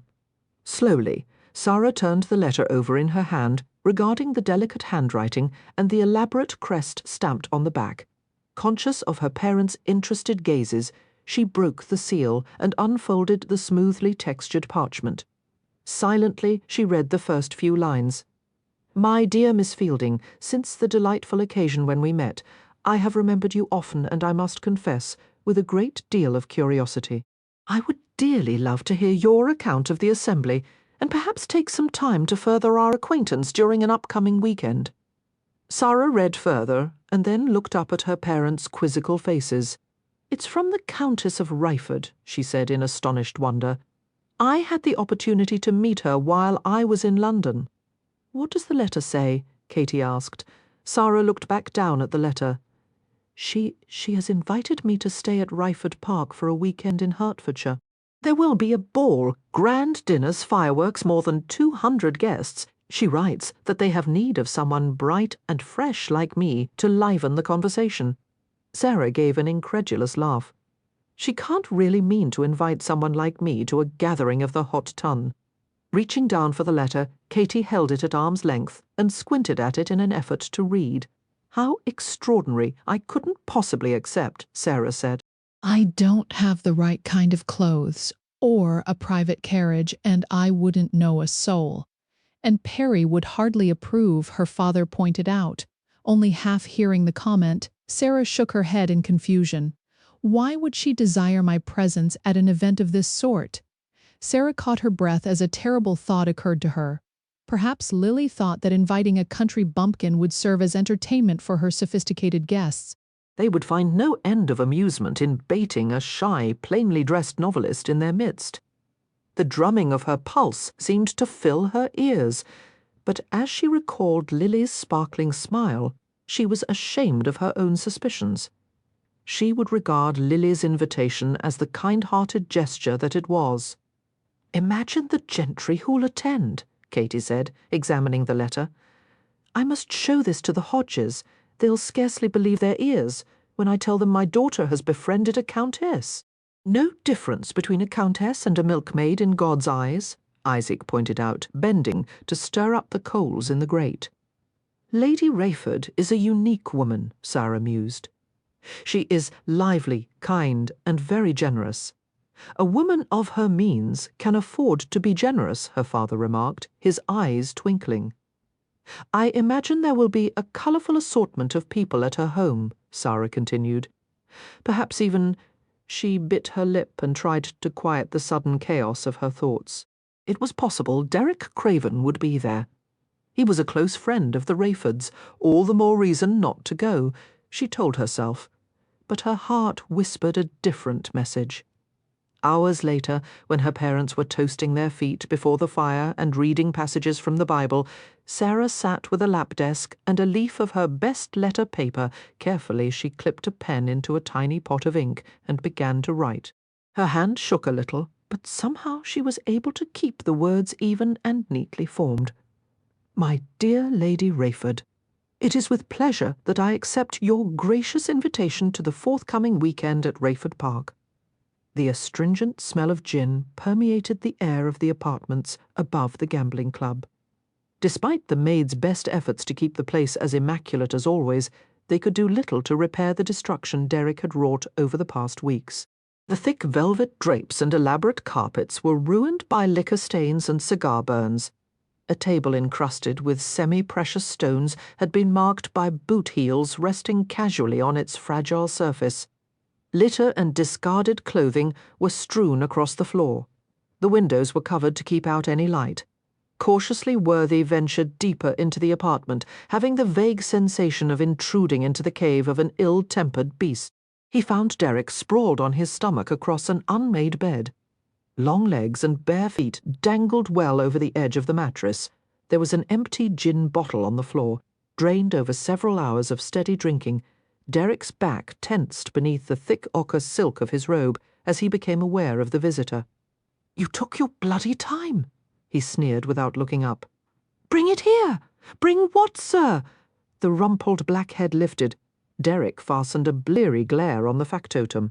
His mouth was bracketed with deep lines. The pallid colour of his skin made the scar on his face more noticeable than usual. Don't play games with me. You know, I sent for another bottle. Sir, won't you have a tray from the kitchen instead? You haven't eaten anything since yesterday morning, and you despise gin. It's mother's milk to me. Get me what I asked for, or you'll find your interfering arse on the streets. Having been threatened with dismissal nearly every day for the past month, Worthy dared to ignore the remark. Mr. Craven, I've never known you to behave this way. You haven't been yourself since. Since when? Derek prompted, suddenly, looking like a panther tense to strike. The effect was spoiled by an inebriated burp, and he lowered his head to the wrinkled counterpane once more. It's clear to everyone that something is wrong, Worthy persisted. My regard for you prompts me to speak frankly, even if it means losing my position at Craven's. Derek's voice was muffled in the covers. I'm not listening. You are a better man than you know, sir. I will never forget that you saved my life. Oh, I know you forbade me ever to mention it, but it is true nonetheless. I was a stranger to you, and yet you took it upon yourself to spare me from the hangman's noose. Years ago, Worthy had been the under-butler of an aristocratic household in London. He had been in love with one of the parlour-maids who had stolen a pearl and ruby necklace from the mistress of the house. Rather than allow his love to be arrested and hanged for the theft, Worthy had claimed responsibility. He had been held at Newgate for execution. Hearing the story of Worthy's plight through one of the servants at the club, Derek had approached a local magistrate as well as a prison official, using equal parts of bribery and coercion to free the under-butler. It was said in London that Craven could talk the hind leg off a horse. Only he could have plucked a hapless convict right from the bowels of Newgate. The first time Worthy had ever seen Derek Craven was at the door of his prison cell, wearing an expression of sardonic amusement. So you're the fool what's going to ang for some light-fingered bitch? Yes, sir. Worthy stuttered, watching as Derek handed a wad of money to the prison guard. More loyalty than wits, Derek had observed with a grin. Just as I hoped. Well, little gallows bird, I could use you as a factotum for my club. Unless you'd rather let the hangman string you up tomorrow. Worthy had done everything short of kissing his feet in gratitude, and had served him faithfully ever since. Now, as he saw the state to which his strong-willed, prosperous employer had fallen, he was at a loss to know how to help him. "Mr. Craven," he said tentatively, "I understand why you're doing this to yourself." A spasm of pain crossed his face. "I was in love once. I remember your noble affair with the light-handed parlour-maid." Worthy ignored the gibe and continued in a quiet, earnest tone. "For 10 years not a day has gone by that I haven't thought of her. I can still see her face before me, as clear and bright as nothing else in my memory. Bloody fool. Yes, sir. There is no logic to it. No one can explain why one woman can tear a man's very heart from his chest and never let go. For you, that woman is Miss Fielding, isn't it? Get out," Derek said harshly, his fingers digging into the mass of crumpled bedclothes. "Sir, even if you have lost her, you must conduct your life in a manner that will honour your feelings for her. It would sadden her to see you like this. Out! Very well, sir, and send up another bottle of gin." Murmuring his acquiescence, the factotum left the room. Perhaps later Derek would notice that the gin was never delivered, but for now he fell into a drunken oblivion. Senseless dreams floated through his head while he twitched and muttered incoherently. In the middle of the seething shadows, he became aware of a woman's body pressed against his. Small hands slipped inside his robe and eased the fabric apart. His body stiffened in arousal. Hungrily, he pressed himself against her, seeking the exquisite friction of her palms clasped around him. Gathering her close, he cupped the silken weight of her breasts in his hands, burning with the need to thrust inside her. He rolled on top of her and pushed her knees wide to position her for his entry. He dragged his mouth over her throat and breathed hotly against the moist trail he had left behind. Moaning passionately, she arched against him and wrapped her arms around his shoulders. "Sara." He groaned against her ear as he began to push inside her. "Oh, Sara!" All at once, knife-like talons raked over his back, digging vengefully deep. Derek gasped in painful surprise. Rearing back to escape the stinging scratches, he caught the woman's slim wrists and pinned them on either side of her head. Lady Ashby lay beneath him, glaring up at him.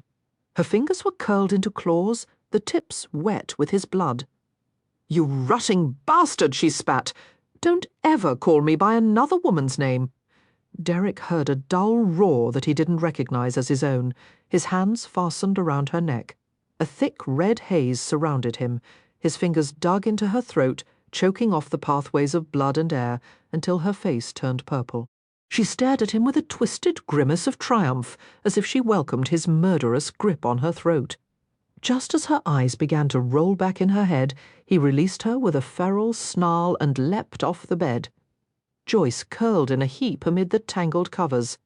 The room was filled with the sound of her violent choking.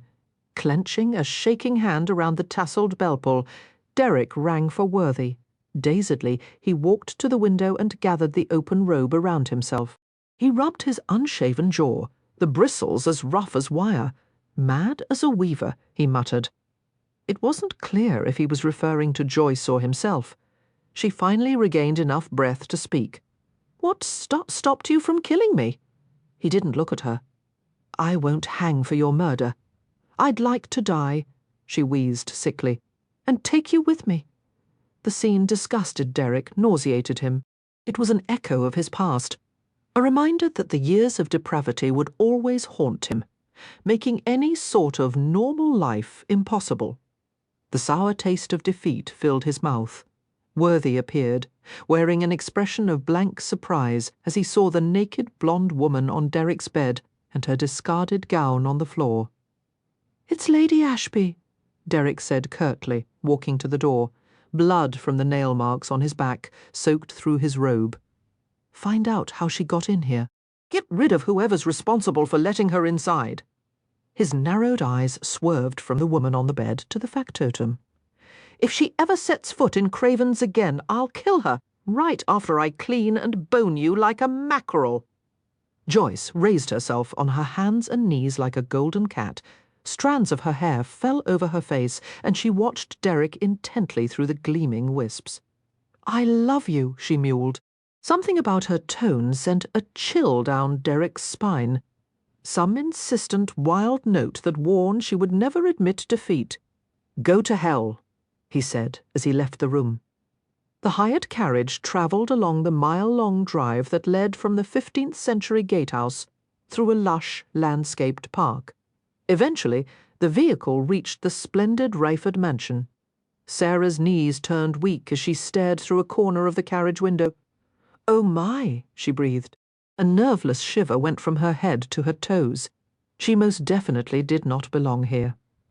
The glistening white mansion was fronted with 10 towering columns and 20 pairs of Palladian windows, and ornamental carved stone balustrades that ran the entire width of the building.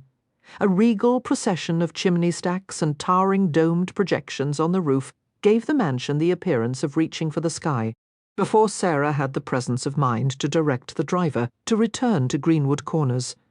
The carriage stopped. 2 gigantic footmen with carefully blank expressions helped her alight from the vehicle. Sarah was ushered to the row of circular steps leading to the front portico. A tall, grey-bearded butler appeared at the door, accompanied by the groom of the chambers. The butler had a stern face that might have been carved from granite. She smiled at him and began to fumble in her reticule for the letter from Lily. "Sir, I have an invitation from Lady Rayford." He seemed to recognise her, perhaps from Lily's description. "Of course, Miss Fielding." He glanced over her plain grey gown and travelling bonnet, and the brightly embroidered shawl that one of the village women had loaned to her. Some of his haughtiness seemed to melt away. "We are honoured by your presence." Before she could thank him for the sentiment, she was interrupted by Lily Rayford's exuberant voice. "You're here at last, Burton. We must go to special lengths to make Miss Fielding feel at home." Dressed in a lemon-coloured gown made of cashmere, with sleeves of a silk so thin it was referred to by dressmakers as peau de papillon, or butterfly skin, Lily was breathtakingly beautiful. "Oh, please don't go to any trouble," Sara protested, but the words were lost in the flood of Lily's busy chatter. "You haven't arrived a moment too soon, my dear." Lily kissed her on both cheeks in the continental fashion. "Everyone is lounging inside, making cynical observations, and thinking themselves quite witty. You'll be a breath of fresh air. Burton, see that Miss Fielding's bags are brought to her room while I take her around." "I should put myself to rights," Sara said, knowing her clothes were travel-rumpled and her hair dishevelled, but Lily was already dragging her into the entrance hall. Burton gave Sara a surreptitious wink and turned to welcome another arriving carriage. "We're all quite informal today," Lily said. "New guests will appear every hour. There are no activities planned until the dance tonight. Entertain yourself in any manner you choose. The horses and carriages, the books in the library, the music room, and anything else you fancy are all at your disposal. Ring for whatever you want." "Thank you." Sara gazed in admiration at the domed white marble entrance hall, a grand staircase with the most elaborate gilded balustrade she had ever seen split into 2 majestic curving arches that led to the mansion's upper floors. Lily whisked her through the great hall, a cavernous room with a barrel-vaulted ceiling, ornate plasterwork, and the solemn atmosphere of a cathedral. "The men will go on a shooting excursion in the morning and play billiards in the afternoon. The women sip tea, gossip, and nap. We all gather to play charades and cards every evening. It's positively stultifying. You'll be bored to tears, I assure you." "No, not at all." Sara strove to match Lily's brisk pace as they progressed through a long gallery in the back of the mansion, lined with mirrors and paintings on one side and French doors on the other. Through the glass-paned doors she could see the borders of a large formal garden. As Lily led Sara past rooms designed for small gatherings, groups of men and women glanced at them curiously. The music room was filled with a duster of giggling, chattering girls. Lily waved to them cheerfully without breaking pace. Some of the county families will be presenting their daughters at the ball for their first season, she told Sara. It will be less of a trial for them here than in some stuffy London drawing room. I'll show you the ballroom presently, but first. They paused at the doorway of the billiards room, an exclusively masculine alcove adorned with burgundy, damask, leather, and dark wood panelling. Gentlemen of assorted ages lounged around the carved mahogany billiards table. Smoke from their cigars circled the shaded lamps overhead. Gentlemen, Lily informed the room at large. I came to tell you I must abandon the game to show my new guest round the house. Lansdale, perhaps you would take my place at the table. He will, but not half so attractively, someone remarked. There were assorted chuckles around the room. Lansdale, a middle-aged man of unusually short stature, but possessing a handsome aquiline face, regarded Sara with bold interest. Perhaps, Lady Rayford, you would keep to the billiards game and allow me to show your guest around? Sara blushed at the suggestion, while several of the men laughed. Rolling her eyes, Lily addressed a remark to Sara. Watch out for that one, my lamb. In fact, don't trust a single one of these men. I know them all, and I can vouch for the fact that underneath those attractive exteriors is a pack of wolves. Sara could see how Lily's remark pleased the men, who clearly liked to think of themselves as predators, paunches and receding hairlines notwithstanding. At least allow us a brief introduction, Lansdale suggested, coming forward. Your Miss Fielding is quite the loveliest creature I've seen all day. Taking Sara's hand, he bowed and imprinted a deferential kiss on the back. Lily obliged readily. My lords, Lansdale, Overstone, Averland, Stokehurst, Bolton, and Ancaster, I should like to present Miss Sara Fielding, a talented author and a charming new acquaintance of mine. Sara mustered a shy smile and a curtsy as they bowed to her individually. She remembered having secretly observed some of them at the gambling club, and if she wasn't mistaken, she had met the Duke of Ancaster during her masquerade as Matilda. In spite of his noble heritage and dignified bearing, he had behaved quite badly at the assembly, fawning drunkenly over her, and then chasing after one of the house wenches. Her lips twitched at the corners, but her amusement was wiped away by Lily's next casual words. Oh, and that surly-looking one pouring a brandy is my beloved husband, Lord Rayford. Next to him is Mr. Craven, who, as you can see, has a fondness for lurking in dark corners. Sara barely noticed Lily's large blonde spouse.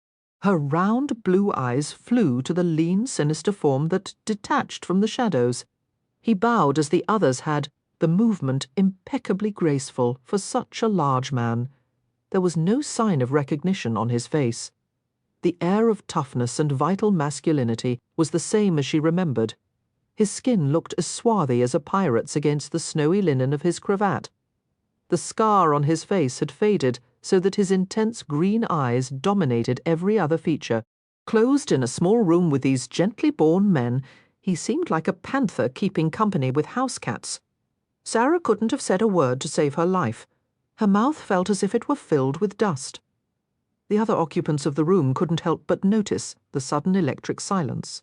A few glances were exchanged, and brows were raised an expressive quarter-inch or so. Sara's raw nerves jangled in warning as Lord Rayford approached her. Slowly, she raised her eyes to stare at Lily's imposing husband, whose broad shoulders blocked them from the gentleman's view. Lord Rayford's hawk-like features were softened by a pair of warm grey eyes and a crop of golden hair, the colour of ripe wheat. He smiled and took her hand, pressing it between his huge palms in an unexpected breach of formality. We're fortunate to have our home graced by your gentle presence, Miss Fielding. He slanted an ironic glance at Lily. I suspect my wife hasn't yet allowed you a few minutes to restore yourself after your journey. I was just showing Sara to her room, Lily protested, lowering her voice as the men returned to their game. But I had to stop here first. I couldn't abandon the lot of you without a word, could I? Letting go of Sara, Alex gathered his petite wife close and ducked her underneath the chin. I know exactly what you're up to, he warned softly, in a tone the others couldn't hear. My beautiful, meddlesome little bully, for once couldn't you allow others to manage their own affairs? Lily grinned at him cheekily. Not when I can manage them so much better. Alex traced his thumb lightly over Lily's jaw. An opinion Craven doesn't share, my sweet? Lily leaned closer to him and replied in a barely audible murmur. Sara averted her gaze as the two drew aside and engaged in a whispered exchange. She didn't want to eavesdrop on a private conversation. Nevertheless, she caught a few revealing snatches as they talked at the same time. Derek doesn't know what's good for him, Lily was saying. Concern should be what's good for Miss Fielding. But you don't understand how— understand all too well, Alex finished, and they stared into each other's eyes challengingly. Sara felt her colour rising. There was a palpable attraction between the two that made her feel like an intruder on an intimate scene. It was clear that Lord Ryford would have liked to say more to Lily, but he let go of her reluctantly and gave her an admonishing glance. Behave yourself, was the silent but unmistakable message. Lily made a face and looked around him to wave at Lansdale and Avaland. "Enjoy the game, gentlemen," she called. They responded with agreeable murmurs. Derek Craven was silent, coldly ignoring the women's departure. Dejectedly, Sara followed Lily through the carpeted hallway. Craven's icy manner had been a rude surprise.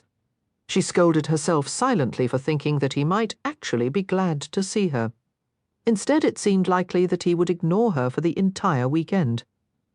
They approached a row of guest suites in the West Wing, each with its own dressing and sitting room. Sarah's room was decorated in pastel shades of lavender and yellow. The elaborate garden below was visible from a pair of windows hung with divided curtains. Wandering to the tent bed with fluted columns, Sara touched a fold of the bed hangings. They were embroidered to match the delicate floral pattern of the wallpaper. Lily opened an armoire to reveal Sara's clothes. In a remarkably short time, the housemaids had unpacked her meagre belongings with faultless efficiency. "I hope this room pleases you," she said, frowning slightly as she saw Sara's expression. "If you'd prefer another." "It's lovely," Sara assured her and made a wry face. "It's just that perhaps I should leave. I don't wish to cause trouble. Mr. Craven is annoyed by my presence here, and he is angry with you for inviting me. The way he looked at you— He'd like to strangle me," Lily admitted cheerfully, slowly. "But the way he looked at you— good God, it was priceless." She gave a peal of laughter. "How does it feel to have the most unattainable man in England at your feet?" Sara's eyes widened. "Oh, he's not at your feet," Lily repeated. "Believe me, Derek has had this coming for years. When I think of all the times he's infuriated me by acting superior and cold-hearted, so utterly in control of himself and everything around him." She shook her head, chuckling. "Don't misunderstand me. I adore the big, hard-headed Cockney, but it will be the best thing in the world for him if he's taken down a peg. If anyone's going to be taken down a peg, it's I," Sara said under her breath. Lily didn't appear to have heard. After Lily left to attend to her guests, Sara rang for a maid to help with her toilette. A French maid a few years older than herself appeared. The woman was blonde and small, with round pink cheeks and a droll smile. "Je m'appelle Françoise," the maid informed her, setting a pair of curling tongs near the coals beyond the fireplace grate. Busily, Françoise bustled about the room, selecting a fresh gown from the armoire and holding it up for Sara's approval. "Yes, that one will be fine," Sara said, removing her jacket and bonnet and unbuttoning the front of her wrinkled travelling gown. She sat at the small satinwood dressing table and pulled the pins from her dishevelled hair. The russet and golden-brown locks fell down her back. There was a pleased exclamation behind her. "Comme vos cheveux sont beaux, mademoiselle." Reverently, Françoise brushed out the heavy length of hair until it was a smooth, shining curtain. "Do you speak any English, Françoise?" Sara asked the maid doubtfully. Françoise met her eyes in the mirror and shook her head with a smile. "I wish you did.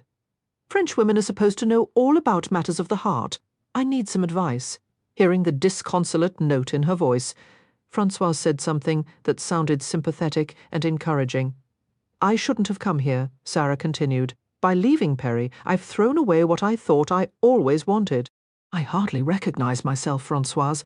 The feelings I have for another man are so compelling. I'm afraid that I might take whatever I can have of him, no matter how fleeting the moment is. If I heard some other woman confessing to such thoughts, I would condemn her as a fool and worse. I've always considered myself a sensible person, guided more by reason than by passion. I can't explain what's come over me. All I know is that from the moment I met him, she broke off, unable to finish the sentence. Sighing, she rubbed her aching forehead. I don't think time will help. It hasn't so far. There was a long silence as the maid brushed her hair in soothing strokes. Françoise wore a thoughtful expression, as if she were contemplating the situation. It didn't matter that they spoke different languages. Any woman who had ever suffered heartbreak could recognize it easily. Finally, the maid paused in her brushing and gestured toward Sara's heart. "Faire ce que le cœur vous dit, mademoiselle." "Follow my heart," Sara asked in bewilderment. "Is that what you're saying?" "Oui, mademoiselle." Placidly the girl reached for a narrow blue silk ribbon and began to weave it through the loose locks of hair. "That could be very dangerous," Sara whispered. Several minutes later, Sara finished buttoning the high collar of her grey gown and checked her appearance in the mirror. She was pleased by the results of the maid's efforts. Her hair had been neatly confined on top of her head in a heavy plait, while a few wisps at her temples had been curled into ringlets. Thanking Françoise, Sara left the room and wandered toward the grand staircase. Nervously, she considered joining one of the ladies' gatherings downstairs for some tea and conversation. She hoped the women would be friendly, or at least tolerant of her presence. Pausing in the hallway to stare at a marble sculpture poised in a semi-circular niche, Sara tried to bolster her courage. She was in awe of the guests downstairs, and half afraid of them. Lily had said the gathering included ambassadors, politicians, artists, and even a visiting colonial governor and his family. Sara was well aware that she had nothing in common with them. No doubt they would consider her gauche and unsophisticated. Perhaps this was how Derek Craven felt, hobnobbing with aristocrats who were disdainfully aware of his origins. Poor Mr. Craven, she thought, sympathetically. Suddenly she was aware of an icy tingling on her neck, and every hair on her body stood erect. She turned around slowly. Derek was standing behind her, looking far from deserving of anyone's sympathy. He stared at her like a jaded sultan surveying his latest female acquisition. His dark handsomeness was matched only by his extraordinary self-possession. "Where is your fiancé?" he asked, in a distinctly unfriendly tone. Sara was unnerved by his threatening stillness. "I don't have a that is. We're not going to marry." "He didn't propose?" "No." "Well, yes, but—" Sara stepped back instinctively. Derek moved to close the distance between them. As they talked, she continued to edge away, and he followed like a stalking cat. "Mr. Kingswood proposed a few nights after my return," Sara said breathlessly. "I accepted. I was very happy at first. Well, not precisely happy, but what happened? There were problems," he said. "I had changed. I suppose he was right, although he broke the engagement. I think a case could be made that we broke it together." As he advanced on her, she found herself backing into a nearby room, almost stumbling over a delicate gilded chair. "Mr. Craven, I wish you would stop prowling after me this way." His hard stare was relentless. "You knew I would be here this weekend." "I didn't. You planned this with Lily." "I most certainly did not." She broke off with a startled squeak as he reached her and clamped his hands on her shoulders. "I can't decide whose neck to wring first, yours or hers." "You're offended that I'm here," Sara said in a small voice. "I'd rather stand in a bucket of coals than spend one night under the same roof with you. You dislike me that much?" Derek's lungs began to work hard as he stared into her small, lovely face. The violent joy of being near her caused his blood to sizzle. His fingers flexed repeatedly into the softness of her shoulders, as if relishing the texture of her flesh. "No, I don't dislike you," he said, nearly inaudible. "Mr. Craven, you're hurting me?" His grip didn't loosen. "That night, after the assembly, you didn't understand a bloody thing I told you, did you?" "I understood, and still you came here." Sara stood her ground, although it took all her strength not to wilt beneath his scorching glare. "I had every right to accept Lady Rayford's invitation," she said stubbornly. "And I won't leave, no matter what you say to me." "Then I will, all right." To her amazement, an urge to taunt him overcame her, and she added, "If you have so little control over yourself that you find it necessary to run away from me." His face was wiped clean of all expression, but she could sense the fury that blazed within him. "They say God protects fools and children. For your sake, I hope it's true. Mr. Craven, I thought you and I could at least manage to be civil to each other for one weekend. Why the hell would you think that?" Because we managed it quite well before the assembly, and Sara sputtered into silence as she realized how tightly he was holding her. The tips of her breasts grazed his chest. Her skirts flowed gently around his legs. "I can't manage it now."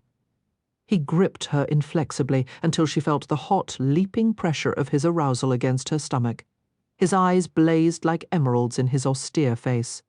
"I can protect you against everything except myself."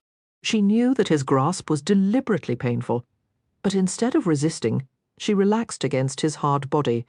More than anything, she wanted to twine herself around him and crush her mouth against the place where the white linen of his cravat met smooth brown skin.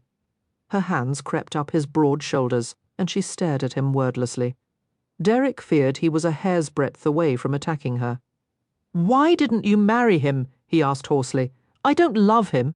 He shook his head in baffled anger and opened his mouth to deliver a scathing reply. Apparently thinking better of it, he closed his mouth abruptly, only to open it again, with a moment not so tense. Sara would have laughed. Instead, she stared up at him helplessly. "How could I have gone through with it when I don't love him?" "You little fool, isn't it enough that you'd be safe with him?" "No, I want more than that. Or nothing at all." His dark head bent lower over hers. One of his hands released her shoulder, and his fingertips grazed the delicate curls at her temple. He was tight-lipped, as if enduring an exquisitely painful torture. Sara made an inarticulate sound as she felt his knuckles brush the highest edge of her cheek. The brightness of his gaze was like harsh sunlight. She felt as if she were drowning in the depths of burning green. His large hand cradled her cheek and jaw, his thumb testing the downy surface. "I'd forgotten how soft your skin was," he murmured. She stood there, trembling against him, beyond all sense of pride and propriety. Impulsive words hovered on her lips. Suddenly she was distracted by the feel of a strange object underneath her palm, pressed flat against his chest. There was a hard lump in the inside pocket of his coat. She frowned curiously. Before Derek realized what she was doing, she reached inside the garment to investigate. "No!" he said swiftly, his large hand gripping her wrist to stop her. But it was too late. Her fingers had already encountered the object and identified it.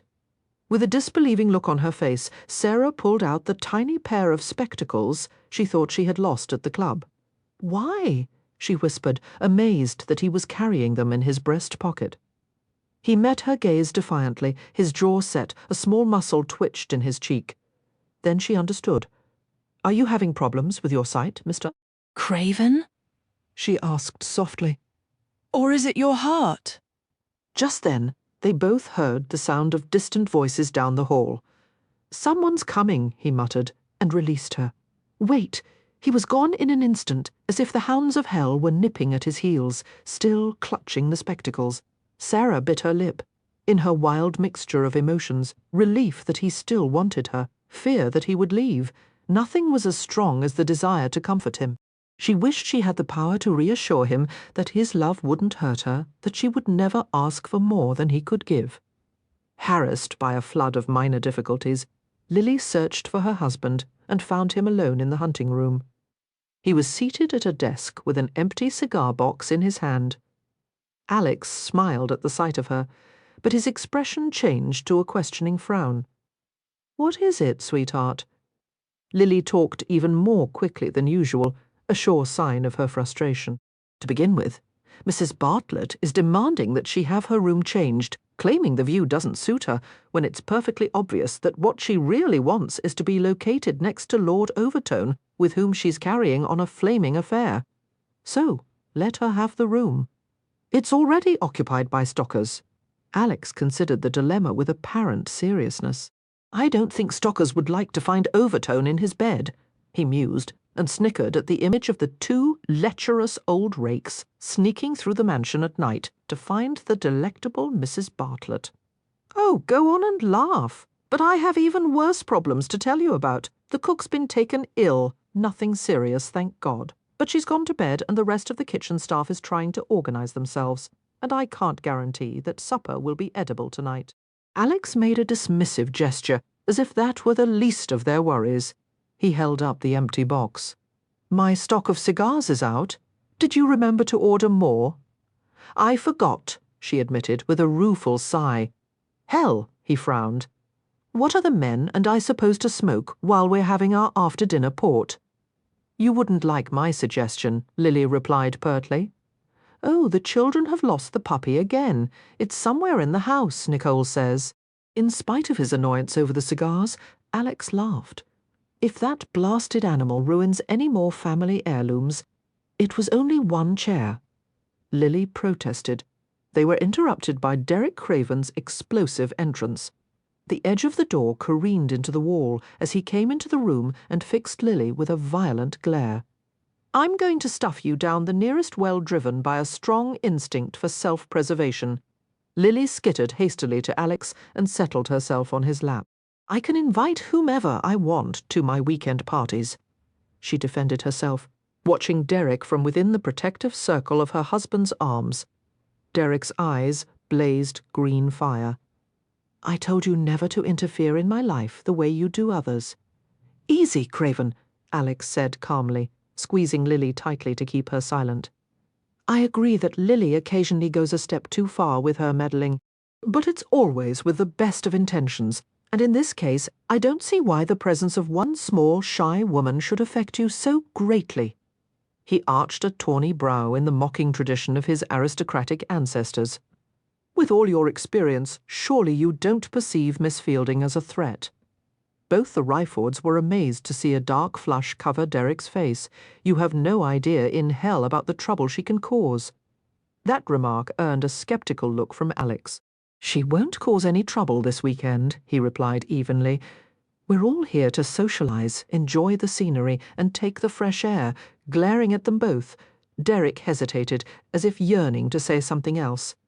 Instead, he left with a muffled curse, raking his hands through his hair. There was silence as the Rayfords looked at each other. Alex let out a long breath of amazement. Christ, I've never seen him behave this way. Now, do you believe what I've been telling you? Lily demanded in satisfaction. He adores her. He's gone mad over her. Alex didn't argue, only shrugged. He'll deny it to his last breath. Lily snuggled against him. Thank you for defending me. I actually thought he might try to box my ears. Alex grinned and fondled her slim body. You know, I'll never let anyone raise a hand to you. I reserve that privilege for myself. I'd like to see you try, she warned, and smiled as he kissed the soft, perfumed space behind her earlobe. Lily, he murmured. For my sake as well as yours, leave the two of them alone. They'll resolve the matter on their own without any help from you. Is that a request or a command? Don't test me, my sweet. Although his tone was gentle, there was no mistaking the note of warning in it. Knowing better than to cross her husband when he was in this mood, Lily toyed flirtatiously with the crisp points of his shirt collar. I've always suspected I would have been better off married to a milksop, she grumbled. Alex laughed. I'm exactly the husband you deserve. I'm afraid you're right, she replied, and kissed him lovingly. Suddenly, he interrupted the kiss and drew his head back. Lily, have you mentioned to Derek yet that the Ashbys are attending? She grimaced and shook her head. I couldn't summon the nerve to tell him. He'll never believe that I agreed to invite them with the greatest reluctance. My father and Lord Ashby were close friends, and Lord Ashby has been a powerful ally of mine in Parliament. I couldn't offend the old man by withholding an invitation, even if his wife is a poisonous bitch. Why don't you explain it to Derek? Good God with him and Joyce under the same roof. I'm expecting bloodshed at any moment. For the better part of the afternoon, Sara was cloistered with a group of young matrons whose eager gossip reminded her of the quote, "Love and scandal are the best sweeteners of tea." Quickly, she discovered that her fears of being snubbed were groundless. The women were pleasant and friendly, and far more outspoken than Sara's village friends. Among them were Mrs. Adele Bartlett, a wealthy widow with an opulent figure and brilliant red hair, and Lady Mountbain, a mellow-voiced brunette with an earthy sense of humour. Two lively young women were seated next to Lily Rayford, Lady Elizabeth Burgley and Lady Stamford, Lily's own sister. The group talked with shocking frankness about their husbands and lovers, exchanging bon mots and giggling quietly. It was not lost on Sara that the conversations of these aristocratic ladies bore a strong resemblance to those of the house wenches at Craven's. Although Lily seemed to enjoy the gathering, her gaze often strayed to the window. Sara guessed that she would have preferred walking outside or riding rather than being confined indoors. Noticing Lily's lack of participation in the discussion, one of the women addressed her nonchalantly. "Lily, darling, why don't you tell us about your husband? After all these years of domesticity, how often does Lord Ryford demand his conjugal rights?" Lily surprised them all by blushing. "Often enough," she said with a private smile, refusing to say any more. They teased and laughed, and regarded her with envy, for Lily wore the look of a happily married woman, a rarity among the ton. Lady Mountbain curled in a corner of a cushioned settee. Her wide, scarlet-hued mouth stretched into a speculative smile. "Enough talk about husbands," she declared in her silky rough voice. "I much prefer the subject of unmarried men. Their activities are so much more interesting. Derek Craven, for example. There is something positively animal about him. Whenever he's near, I can't take my eyes from the man. Perhaps it's that black hair, or the scar." "Yes, the scar," Adele Bartlett added dreamily. "It makes him look even more of a brute, wickedly unprincipled," someone else added in a tone of relish. Adele nodded emphatically. "I'm so pleased you invited him to the weekend, Lily. It's so exciting, having a dangerous man nearby. It makes one feel anything could happen."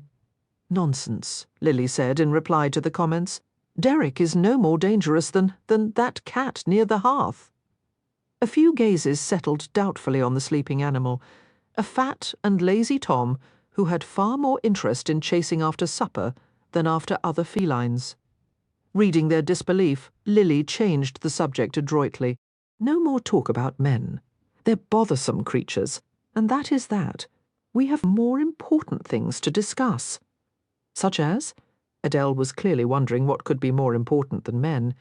"Did I happen to mention that we have an author in our midst?" Lily asked brightly. "You must talk to Sara.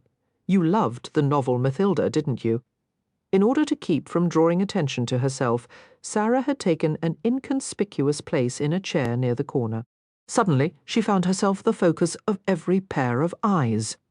A flood of excited questions erupted all at once. "You wrote Matilda? My dear, you must tell us all about her. How did you meet? How is she these days?"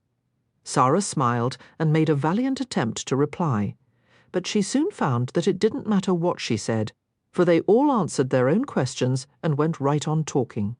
Ruefully, Sara glanced at Lily, who grinned and shrugged helplessly to show that the group was incorrigible. 2 hours before the appointed supper time, the women began to disperse in order to change their gowns and ready themselves for a long evening. As she gazed around the room, Sara became aware of a new arrival, a blonde woman to whom she hadn't yet been introduced. Although the others gave the newcomer lackluster greetings, no one seemed inclined to claim her as a friend. Sara turned in her chair to glance at her. The woman was slender and very striking. Her face was sharply sculpted, the nose aristocratically thin with a delicate point. Changeable eyes that held tones of blue, grey, and green were set deep below her plucked brows. A wealth of rich, golden hair was cut with a fringe across her forehead and drawn on top of her head in a profusion of careless curls. Were there any warmth in her expression, she would have been stunningly beautiful. But the woman's eyes were strangely flat and hard, like chips of stone. Her unswerving stare made Sara uneasy. "And who are you?" she asked in a silky voice. "Miss Sara Fielding, ma'am." "Sara," the woman repeated, looking at her speculatively. "Sara." Uncomfortably, Sara set her cup of tea down and began to brush invisible crumbs from her skirts. Noticing the others leaving the room, she wondered how she could follow suit without seeming rude. "Where are you from?" the woman continued softly. "Greenwood Corners, ma'am. It's a small village not far from here. But how sweet you are, Greenwood Corners. Of course, with a complexion as pure as a milkmaid's, you would have to be from the country. And that delightful air of innocence, you make me feel quite protective. You're not married, I see. Tell me, Sara, has any man yet claimed your affections?" Sara kept silent, not knowing what to make of the woman's interest. "Oh, you'll capture a score of hearts," Lady Ashby said. "Even the most hardened ones. No one could resist a pretty innocent like you. I believe you could make an old man believe he's young again. Why, you could probably make a scoundrel renounce the devil." "Joyce," came Lily's calm voice. They both glanced at Lily, who wore an unusual look of hauteur. Sara stood up from the chair, silently grateful for the rescue. "I'm certain my friend appreciates all these flattering observations," Lily continued coolly. "But she's rather shy. I wouldn't like you to make any of my guests uncomfortable." "What an accomplished hostess you've become, Lily," Joyce purred, staring at Lily with active dislike. "One would never suspect you've led such a colourful life. You hide it so well, but you can't conceal the fruits of your past entirely, can you?" "What do you mean by that?" Lily asked, her eyes narrowed. "I mean that your adorable daughter Nicole is a constant reminder of your liaison with Derek Craven." Joyce turned to Sara and added smoothly, "Why? You look surprised, darling. I thought everyone knew that Nicole is Derek Craven's bastard child." Chapter 9. Sara sensed Lily's inner struggle to keep her temper in check. For a moment it seemed she would lose the battle. Sara touched her arm in a silent gesture of support, while Lady Ashby noted the gesture with a mocking gaze. Mastering herself, Lily compressed her lips until they were white. She glanced at Sara. "Shall we go upstairs?" she asked in a voice that shook slightly. Hastily Sara nodded, and they left Lady Ashby, who wore a calculating smile. They reached the second landing of the grand staircase before Lily was able to speak. "Nicole is a bastard child, but Derek isn't the father." Sara made a small consoling sound in her throat. "Lily, there's no need to tell me. I made a mistake several years ago before I was married. Alex couldn't love my daughter any more if she were his own. I don't care what anyone may say about me, but Nicole is a precious, innocent child. I can't bear to think of her being punished for my sins. Thank God there are few people who would dare to cast stones. Lady Mountbain has so many children by different fathers that her brood is called the Mountbain Miscellany, and Lady Ashby has enough ex-lovers to form a complete regiment. Damn that woman! I hadn't intended to tell you, but Joyce is the one who arranged to have Derek attacked in the rookery." Sara caught her breath in a mixture of surprise and anger, not only at Joyce, but at Derek. How could he have carried on an affair with a woman like that? Well, he and Lady Ashby were two of a kind. This is what it would be like. Her mind slyly whispered, always being confronted with evidence of his sins, always having to make excuses for him. Not for the first time, Sara wondered what she was doing here. Unhappily, she considered telling Lily that she wanted to leave Rayford Park. "Stay away from Lady Ashby," Lily was saying. "If she suspects that Derek has feelings for you, she'll make things very unpleasant." Mumbling something under her breath, Lily stomped up the stairs at an aggressive pace that Sara laboured to follow. "Come with me. I want to show you something." They went to the third floor, approaching a set of bright, thickly carpeted rooms that Lily explained were the schoolroom, the nursery, and the bedchambers for the nurse and the two nursery maids. The sound of childish babble and laughter drifted from the nursery. Standing in the doorway, Sara saw two beautiful black-haired children, a girl of 8 or 9 and a boy who appeared to be about 3. They were sitting on the carpet, surrounded by towers of blocks, games, and books. "These are my two darlings," Lily said proudly at the sound of her voice. Both of them looked up and rushed forward eagerly. "Mama!" Lily embraced her children and turned them to face Sara. "Nicole, Jamie, this is Miss Fielding. She's a very nice friend who writes stories." Nicole curtsied neatly and regarded her with interest. "I like to read stories." "Me too," Jamie chimed in, hovering behind his sister's skirts. "Jamie can't read yet," Nicole said with dignity. "Yes, I can," Jamie said, his temper sparking. "I'll show you." "Children," Lily interceded, forestalling her son's efforts to fetch a book. "It's a grand day outside. Come have a romp in the snow with me." The nurse wore a disapproving frown. "Lady, they'll catch their deaths of cold. Oh, I won't keep them out long," Lily said cheerfully. "You won't have time to ready yourself for the ball. It never takes me long to change." Lily grinned at her children. "And besides, playing outside is much more fun than going to a boring old ball." Sniffing haughtily, the nurse went to fetch her charges' coats. "May I take one of my dolls, Mama?" Nicole asked. "Certainly, darling." Sara had to smile at Nicole's quaint charm as the girl opened a painted toy cupboard and rummaged through a row of dolls. The child was an excessively ladylike little creature. Lily leaned toward Sara confidentially. "I encourage her to be as wild as she pleases, but she'll have none of it. A little angel she is.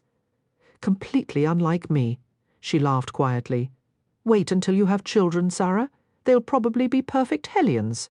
"I can't imagine it," Sara said, trying to picture herself as a mother. A wistful smile crossed her lips. "I don't know if I will. Some women aren't meant to have children." "You're meant to," Lily replied firmly. "How do you does it?" "I suppose not," Sara murmured, deciding not to leave the weekend party. Now that she was here, she supposed there wasn't much harm in staying. Clad in their splendid evening finery, the guests assembled in the drawing-room and began the long and complicated procession into the dining hall, an opulent room with a 50-foot ceiling. With the couples arranged by order of rank, importance, and age, the ladies lightly held the gentlemen's right arms and promenaded to the two long tables, each of which would accommodate 100 guests. The tables were laden with innumerable crystal goblets, silver, and fine patterned porcelain, seated between two charming young men. Sara found herself enjoying the dinner greatly. The conversation was fascinating, for the table included poets quoting from their latest works and ambassadors telling amusing stories of life abroad. Every few minutes, glasses were raised in a round of toasts, praising the host and hostess, the quality of the food, the health of the king, and every other notion that struck the guests as meritable. White-gloved servants moved quietly among the diners, bringing dishes of seasoned patties, tiny soufflés, and crystal plates of bonbons to sample between courses. After the great silver tureens of turtle soup and the plates of salmon were removed, large platters of roast poultry and game were brought out. The meal was concluded with iced champagne, pastries, and a luscious selection of fruits. The cloths were removed from the tables, and the gentlemen leaned back in their chairs to enjoy Lord Rayford's excellent stock of hock, sherry, and port, and to puff on cigars as they talked of masculine interests such as politics. Meanwhile, the ladies retired to separate rooms for more tea and gossip. They would all rejoin in the ballroom an hour or two later, when dinner had settled. Seated to Alex's left, Derek nursed a glass of port and listened to the conversation with deceptive laziness. It was not his wont to take an active part in after-dinner arguments, no matter how good-natured they were. Certainly none of the men made the mistake of engaging him in a debate. He was far from a great orator, for he disliked making speeches of any length. But he had a way of cutting to the heart of a matter with a few well-chosen words. And besides, one of the men murmured to his neighbour, "I would never be fool enough to debate with a man who knows how much I'm worth.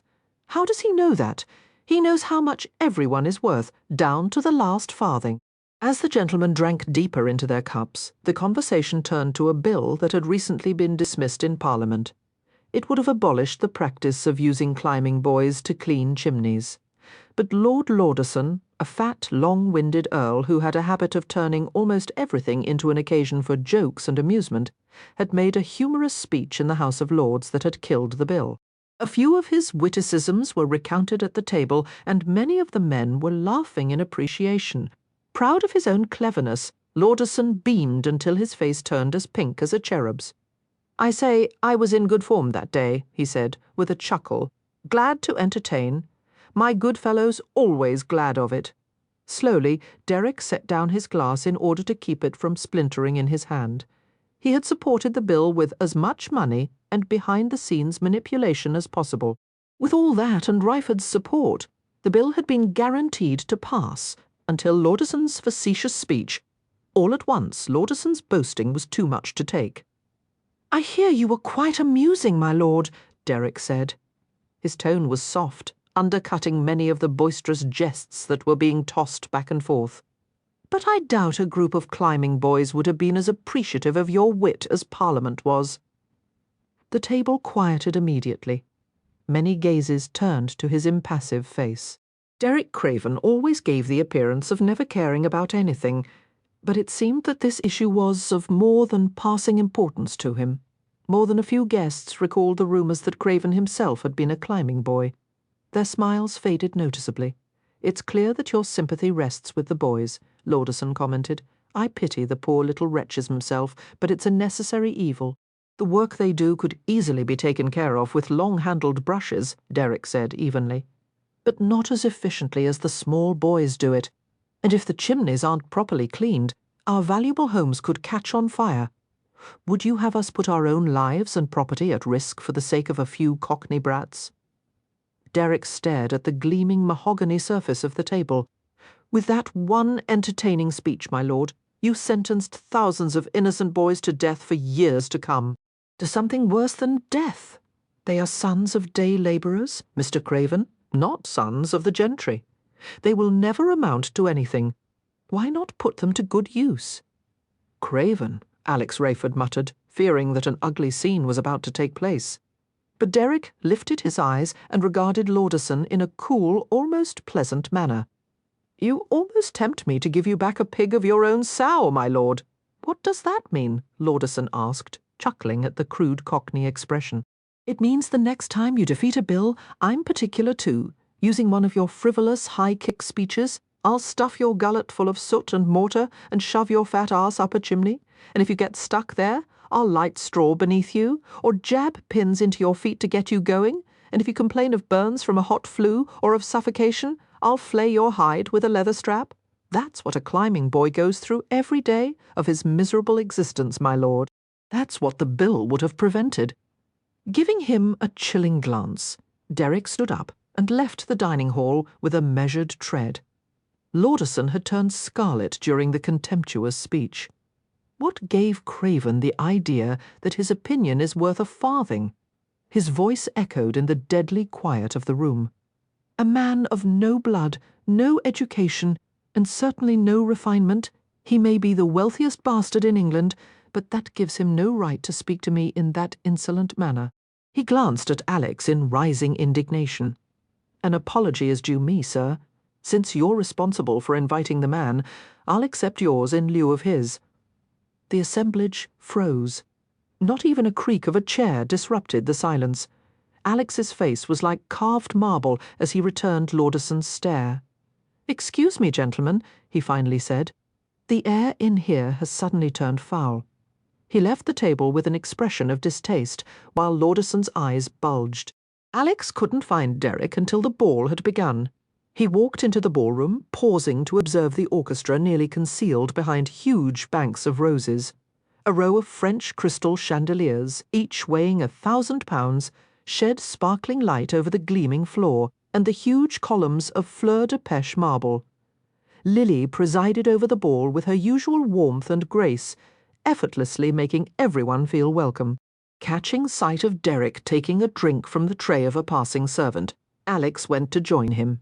"Craven about that scene in the dining hall. I hate the upper class," Derek muttered, and took a large gulp of wine. "You know, we're not all like Lauderson." "You're right. Some are worse." Following Derek's gaze, Alex saw Lauderson's bulky form join a group of peers who were all engaged in toadying up to Lord Ashby. A haughty, irascible gentleman of the old school, Lord Ashby was usually making some speech or another. He believed that every word he uttered was like a pearl dropping from his lips. Because of his rank and wealth, the obsequious fools around him would never have dared to contradict that opinion. "Has Lady Ashby approached you yet?" Alex asked. Derek shook his head. "She won't. How can you be certain?" "Because I almost strangled her the last time I saw her." Alex looked startled and then smiled grimly. "I wouldn't have blamed you if you had." Derek continued to stare at Lord Ashby. Joyce was 15 when she married that old bastard. Look at him, surrounded by those high-born lickspittles. I can see why Joyce turned out the way she did. Married to him, a girl in her teens would turn into either a trembling rabbit or a monster. You sound as if you have some sympathy for her. No, but I understand her. Life makes people what they are. A scowl settled between Derek's dark brows. He gestured to a corner of the room.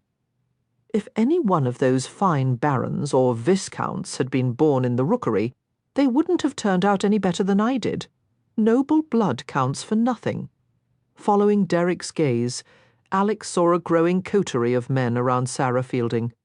Her small but lushly curved body was clad in a blue velvet gown a few shades darker than her eyes. Her hair was pulled into a mass of chestnut curls. She was uncommonly pretty tonight, exuding a shy charm that any man would find irresistible. Alex looked back at Derek's expressionless face. "If that's true," he asked slowly, "then why let one of them have Miss Fielding?" Derek ignored the question, but Alex persisted. "Would any of them treat her more kindly than you? Take better care of her? Would one of those young fops value her as you would?"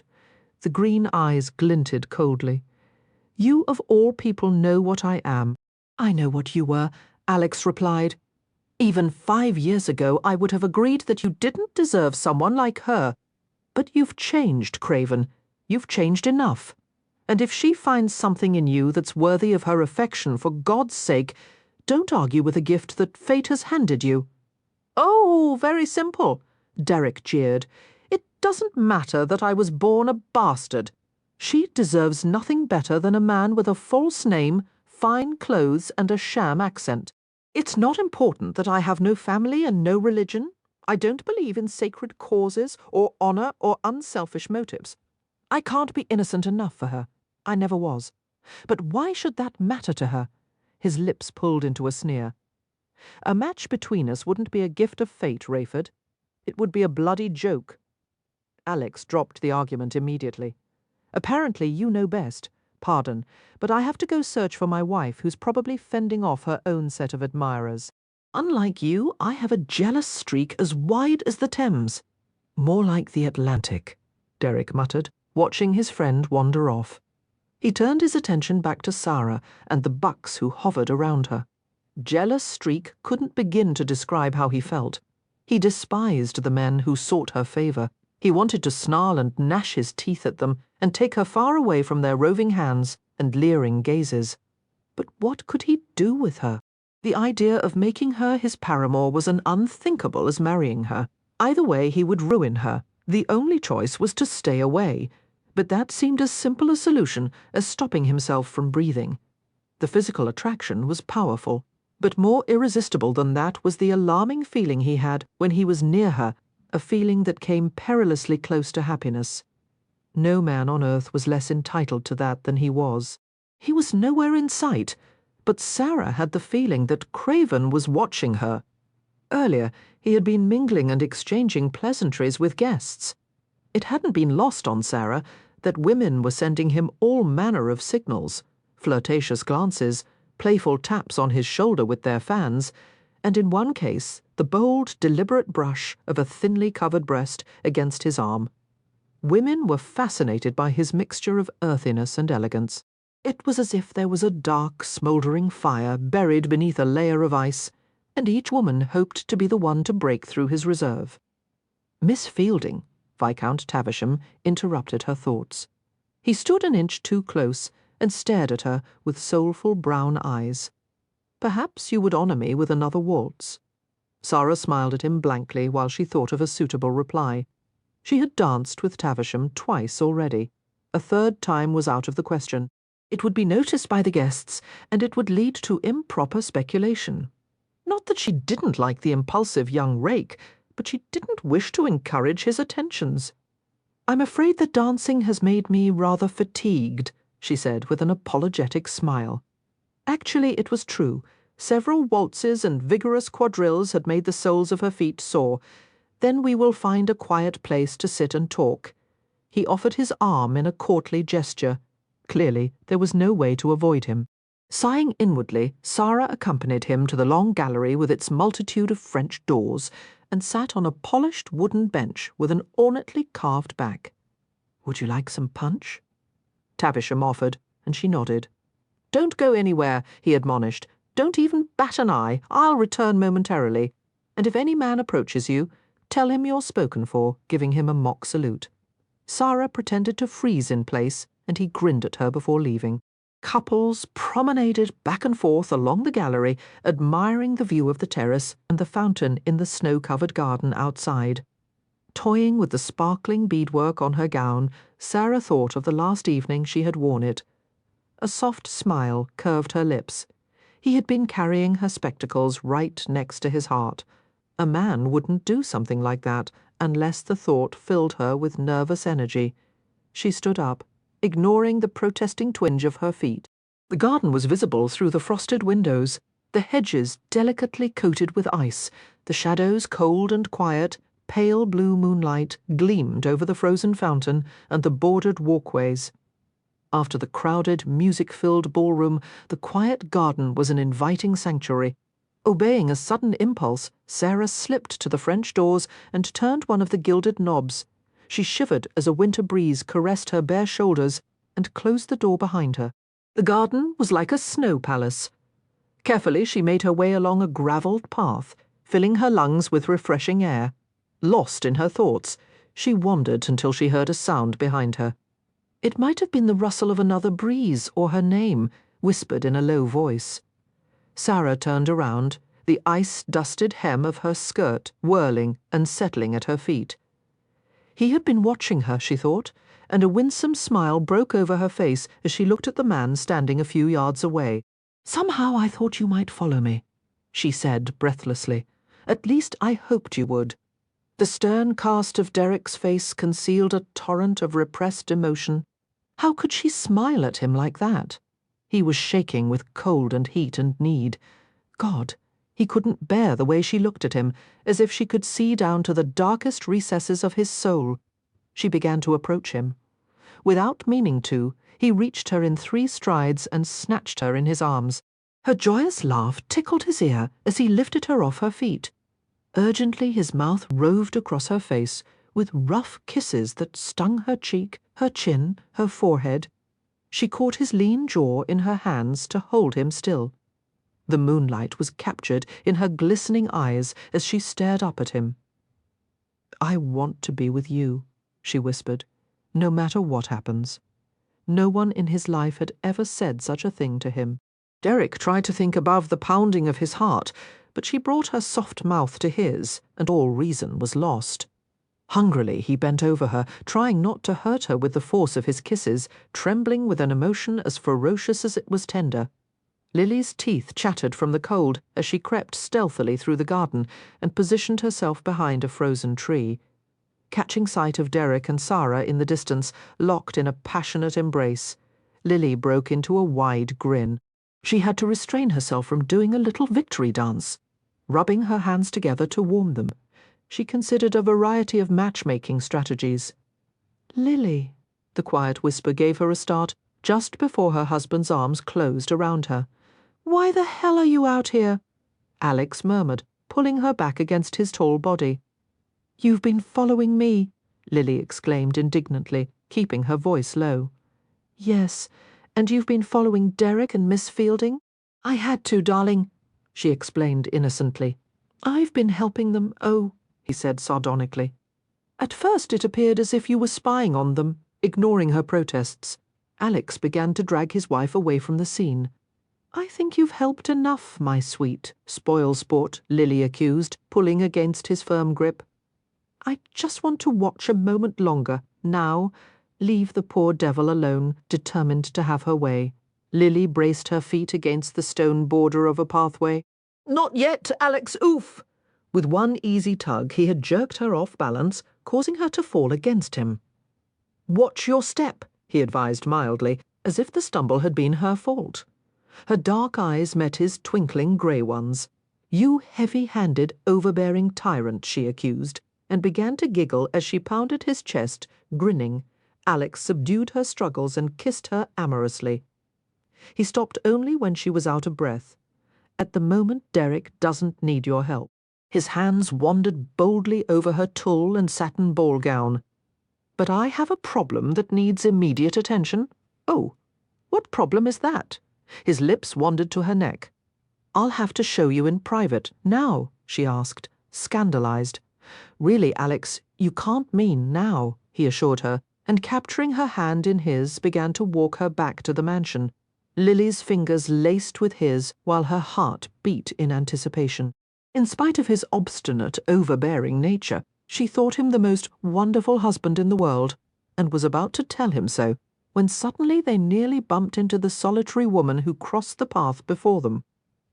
Lady Ashby whipped around and eyed them both like a baleful cat. From the seething anger on her face, Lily guessed that she had also followed Derek, and had seen him kissing Sara Fielding.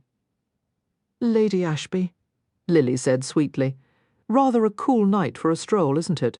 It's a relief from all the mismatched clutter inside, Joyce replied. Lily, whose taste in decorating was universally praised as being the epitome of elegance, took offence at hearing her home described as a mismatched clutter. Now see here, she began, and winced as Alex's grip became painful. Sheathe your claws, ladies. Alex pinned Joyce with an autocratic stare. My wife and I would be delighted to accompany you back to the ball, Lady Ashby. I don't wish, Joyce objected, but was presented with Alex's rock-solid arm. I insist, he said, ignoring his wife's glare. It was clear that, given the choice, the two women would much rather sneak back to the garden and spy on the embracing couple. In that moment, Alex almost pitied Derek Craven, who was apparently neck-deep in trouble. On the other hand, Craven had brought it all on himself. Alex smothered a wry laugh as he was reminded of a quote he had once read, "These impossible women. How they do get around us, too absorbed in each other to notice anything around them." Derek and Sara wound together, exchanging kisses of greedy violence until the heat of desire was stoked to a sweltering blaze. Derek's feet spread to contain her body more closely within his embrace. His lips forged a path down her exposed throat. Oh, the catch of sound came from her throat as she felt the hot swipe of his tongue on her skin. Derek bent his knees and pulled her high against him and breathed deeply in the perfumed veil where her breasts were pushed together. Suddenly, he lifted his head and buried his lips in the mass of her curls. No, he said, his voice muffled. His large body was still except for the rhythmic force of his breathing. Somehow it seemed as if he were waiting for her to convince him of something he wanted very badly to believe. Honesty was too much a part of Sara's nature for her to keep her feelings hidden. Although it might result in disaster, she had no choice but to lay her heart before him. I need you, she said, combing her fingers through his black hair. You don't even know me. She turned her face and pressed her lips to the thin, healed-over scar lingering in the space between his thick brows. I know that you care for me. Derek did not pull away from her tender ministrations, but his tone was savage. Not enough, or I wouldn't be here with you. I wish to hell I had the decency to leave you alone. I've been alone for far too long, she said passionately. There's no one for me, not Perry, not any of the men in the village, or anyone inside that ballroom. No one but you. If you'd seen anything of the world, you'd know there's a hell of a lot more to choose from than Perry Kingswood and me. Thousands of ordinary, honourable men who would fall to their knees in gratitude for a woman like you. I don't want anyone honourable. I want you. She felt him smile unwillingly against her ear. Sweet angel, he whispered. You can do far better than me. I don't agree, ignoring his attempt to ease her away. She snuggled under his chin. Reluctantly, Derek folded her against his warm body. You're getting cold. I'll take you inside. I'm not cold. Sara had no intention of going anywhere. She had dreamed of this moment for too many nights. Derek glanced over her head at the light coming from the ballroom. You should be in there, dancing with Harry Marshall or Lord Banks. She frowned at the mention of the two callow youths. Is that what you think I deserve? You would pair me with some shallow, conceited dandy and claim that I've made a splendid match? Well, I'm beginning to think it's a convenient excuse, this notion of yours that I'm too good for you. Perhaps the truth is that I'm lacking something. You must think I wouldn't satisfy your needs, or— No, Derek said swiftly. I suppose you would rather be consorting with all those married women who keep whispering in your ear and making eyes at you and touching you with their fans. Sara, writers are very observant, perceptive people, and I can tell exactly which women you've consorted with just by watching. Derek smothered her tirade with his mouth. When she was quiet, he lifted his head. None of them mattered to me, he said roughly. There were no promises, no obligations on either side. I felt nothing for them. He looked away from her and swore, aware of the futility of trying to explain it to her, but she had to understand, so that she would have no illusions about him. He forced himself to go on. Some of them claimed to love me as soon as they said it. I left without looking back. Why? There's no place in my life for that. I don't want it. I have no use for it. Sara stared at his averted face. In spite of his unemotional tone, she sensed the tumult inside him. He was lying to himself. He needed to be loved more than any person she had ever met. Then what do you want? She asked softly. He shook his head without answering, but Sara knew. He wanted to be safe. If he were rich and powerful enough, he would never be hurt, lonely, or abandoned. He would never have to trust anyone. She continued to stroke his hair, playing lightly with the thick raven locks. Take a chance on me, she urged. Do you really have so much to lose?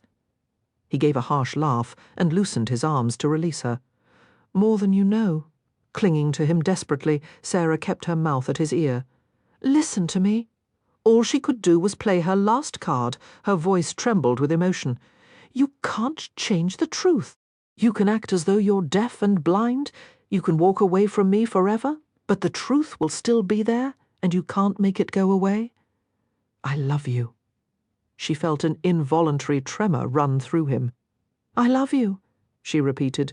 Don't lie to either of us by pretending you're leaving for my good. All you'll do is deny us both a chance at happiness. I'll long for you every day and night, but at least my conscience will be clear. I haven't held anything back from you, out of fear or pride or stubbornness. She felt the incredible tautness of his muscles, as if he were carved from marble. For once have the strength not to walk away, she whispered. Stay with me. Let me love you, Derek. He stood there frozen in defeat, with all the warmth and promise of her in his arms, and he couldn't allow himself to take what she offered. He'd never felt so worthless, so much a fraud. Perhaps for a day, a week, he could be what she wanted. But no longer than that. He had sold his honour, his conscience, his body, anything he could use to escape the lot he'd been given in life. And now, with all his great fortune, he couldn't buy back what he'd sacrificed. Were he capable of tears, he would have shed them. Instead, he felt numbing coldness spread through his body, filling up the region where his heart should have been. It wasn't difficult to walk away from her. It was appallingly easy. Sara made an inarticulate sound as he extricated himself from her embrace. He left her, as he had left the others, without looking back. Somehow Sara made her way to the ballroom, too, dazed to think about what would happen next. Derek was not there. The elegant clamour of the ball made it easy for her to maintain an appearance. She danced several times with different partners, pasting a shallow smile on her face. She made conversation in a light voice that sounded odd to her own ears. Evidently, her pain wasn't visible, for no one appeared to notice that something was wrong. But then Lady Rayford appeared. The expression on Lily's face changed from a smile to an uncertain frown as she approached. "Sara," she asked quietly, "what happened?" Sara was quiet, while panic assailed her. Any hint of sympathy would push her over the edge. She would have to leave the ball immediately, or she would burst into tears. "Oh, I've had a lovely time," she said rapidly. "I just have a touch of the headache. It's rather late. I'm not used to such hours. Perhaps I should retire." Lily made a motion to touch her, then withdrew her hand. The velvety eyes filled with sympathy. "Would you like to talk?" Sara shook her head. "Thank you, but I'm very tired." While the two women conversed, Lady Ashby watched them from across the room. She had secluded herself in a corner with Lord Granville, one of many admirers who had unsuccessfully sought her favours for years. The hope of gaining access to her bed kept him coming back, time after time, but she had always disdained him. In spite of his reputed virility and his fleshy handsomeness, he'd never had anything she wanted. Until now. She smiled into his narrow blue eyes. "Granville, do you see that woman standing next to Lily Rayford?" Indifferently, Granville glanced away from her, his gaze alighting on the pair. "Ah, the delightful Miss Fielding," he commented. "Yes, indeed." Contemplating Sara's bountiful charms, he moistened his lips with a thick tongue. "A pretty little bonbon."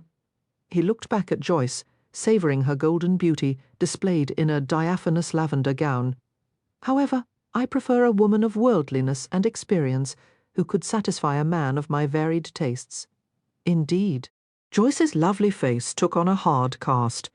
"We've known each other a long time, haven't we, Granville? Perhaps it's time we made our friendship more intimate." A flush of sexual greed worked up from his throat. "Perhaps it is," he breathed, stepping closer to her. Delicately, she propped her fan against his chest, keeping him at bay. "But first I would ask a favour of you." "A favour," he repeated warily. "You'll find it quite pleasant, I assure you."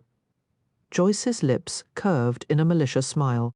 "When that pretty little bonbon, as you call her, retires for the evening, I want you to go up to her room and, standing on her toes," Joyce whispered her plan to him, while his flush grew deeper.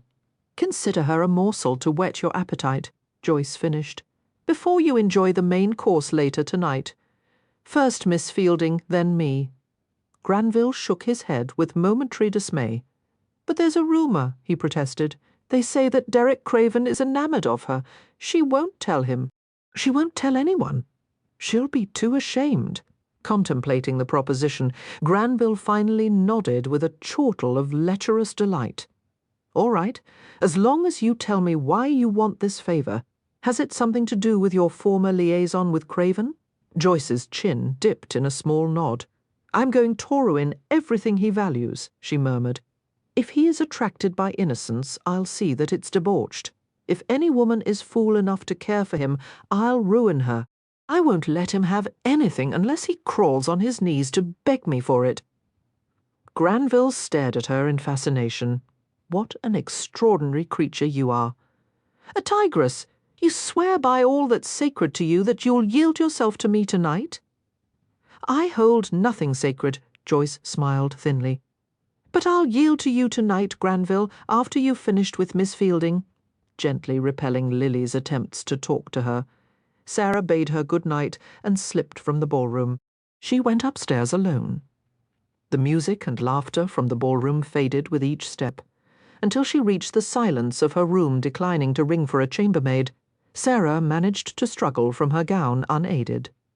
She left the rich heap of beaded velvet on the floor, along with her white lawn underclothes. It seemed too much of an effort to pick the garments up. After donning her nightgown, she sat down on the edge of the bed and allowed herself to think for the first time since Derek had left her alone in the garden. He was never mine to lose, she said aloud. She wondered if there was anything she could have done differently, any more she could have said. No, she didn't have reason for regret. It had not been wrong to love him, nor had it been wrong to tell him so. A sophisticated woman might have played her hand more cleverly, but Sara knew little about games. It was best to be open and giving, and if her love wasn't returned, at least she couldn't be faulted for cowardice. Kneeling by the bed, she folded her hands and closed her eyes tightly. "Dear Lord," she said in a strangled whisper, "I can bear it for a while, but please don't let it hurt forever." She was motionless for a long time, while her mind swam with painful thoughts. In the welter of her emotions, there was a trace of pity for Derek Craven. For an instant tonight, quick as a lightning flash, he had been tempted to take the risk of loving someone. Somehow she doubted that he would ever come that close again. And me? She wondered wearily, extinguishing the lamp and crawling into bed. I'll just muddle through all of this and carry on, and someday, with the grace of God, I might be strong enough to love someone else. For a while Derek lingered in the billiards room with a glass of brandy, only half listening to the languid conversations of the men who had retreated there for a gentlemanly smoke. The cloying atmosphere made him feel like a caged tiger. He left silently, taking the brandy with him. As he wandered around the first floor of the mansion, Derek saw a flash of white on the grand staircase. Welcoming any distraction over the prospect of returning to the ballroom, he went to investigate. Halfway up the stairs he saw Nicole in her white ruffled nightgown, her long hair a mass of tangles. She huddled by the banister in an effort to conceal herself. Upon seeing him, she held a finger to her lips in a gesture to keep quiet. Casually, Derek made his way up the stairs and sat next to her. He rested his arms on his bent knees. "What are you doing out of bed at this hour?" "I'm sneaking downstairs to look at all the pretty gowns," Nicole informed him in a whisper. "Don't tell Mama." "I won't, as long as you go back upstairs to your room, after I see what the ball looks like." He shook his head firmly. Little girls shouldn't roam through the house in their nightgowns. "Why?" Nicole looked down at herself, tucking her bare feet beneath the hem of the garment. "It covers everything, see? It isn't proper." Derek resisted the urge to smile grimly as he heard himself delivering a statement on propriety. "Mama doesn't have to be proper. Neither will you when you're older." "But Uncle Derek," Nicole pleaded, and then sighed heavily as she saw his brows lower threateningly. "All right, I'll go back upstairs, but someday I'm going to have a ball gown of silver and gold, and I'll stay up and dance all night." Derek looked down at her small face. Nicole's features were slightly more exotic than her mother's. With her lustrous black eyes and striking dark brows, she had the promise of stunning beauty. "That day isn't long coming," he said. "Some day you'll have every man in London begging to marry you." "Oh, I don't want to marry anybody," she said earnestly. "All I want is my own stable full of horses." Derek smiled slightly. "I'm going to remind you of that when you're 18. Maybe I'll marry you," she said with a childish giggle. "That's very kind of you, sweet." He rumpled her hair.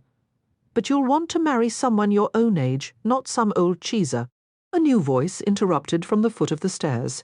"He's right," Lady Ashby said silkily. "I was forced to marry an old man, and look what became of me." Nicole's smile vanished. With a child's natural perceptiveness, she sensed the corruption beneath Joyce's beautiful exterior. Warily she inched closer to Derek as Joyce ascended the steps in fluid, graceful movements. Pausing before them, Joyce regarded the little girl with distaste. "Run along, child. I want to talk with Mr. Craven alone." Hesitantly, Nicole glanced at Derek. He leaned over and whispered to her. "Back to bed, miss." As soon as the child was gone, all warmth faded from Derek's face. Raising his brandy glass, he downed the last of the warm amber liquid. He remained sitting, affecting no pretense of courtesy.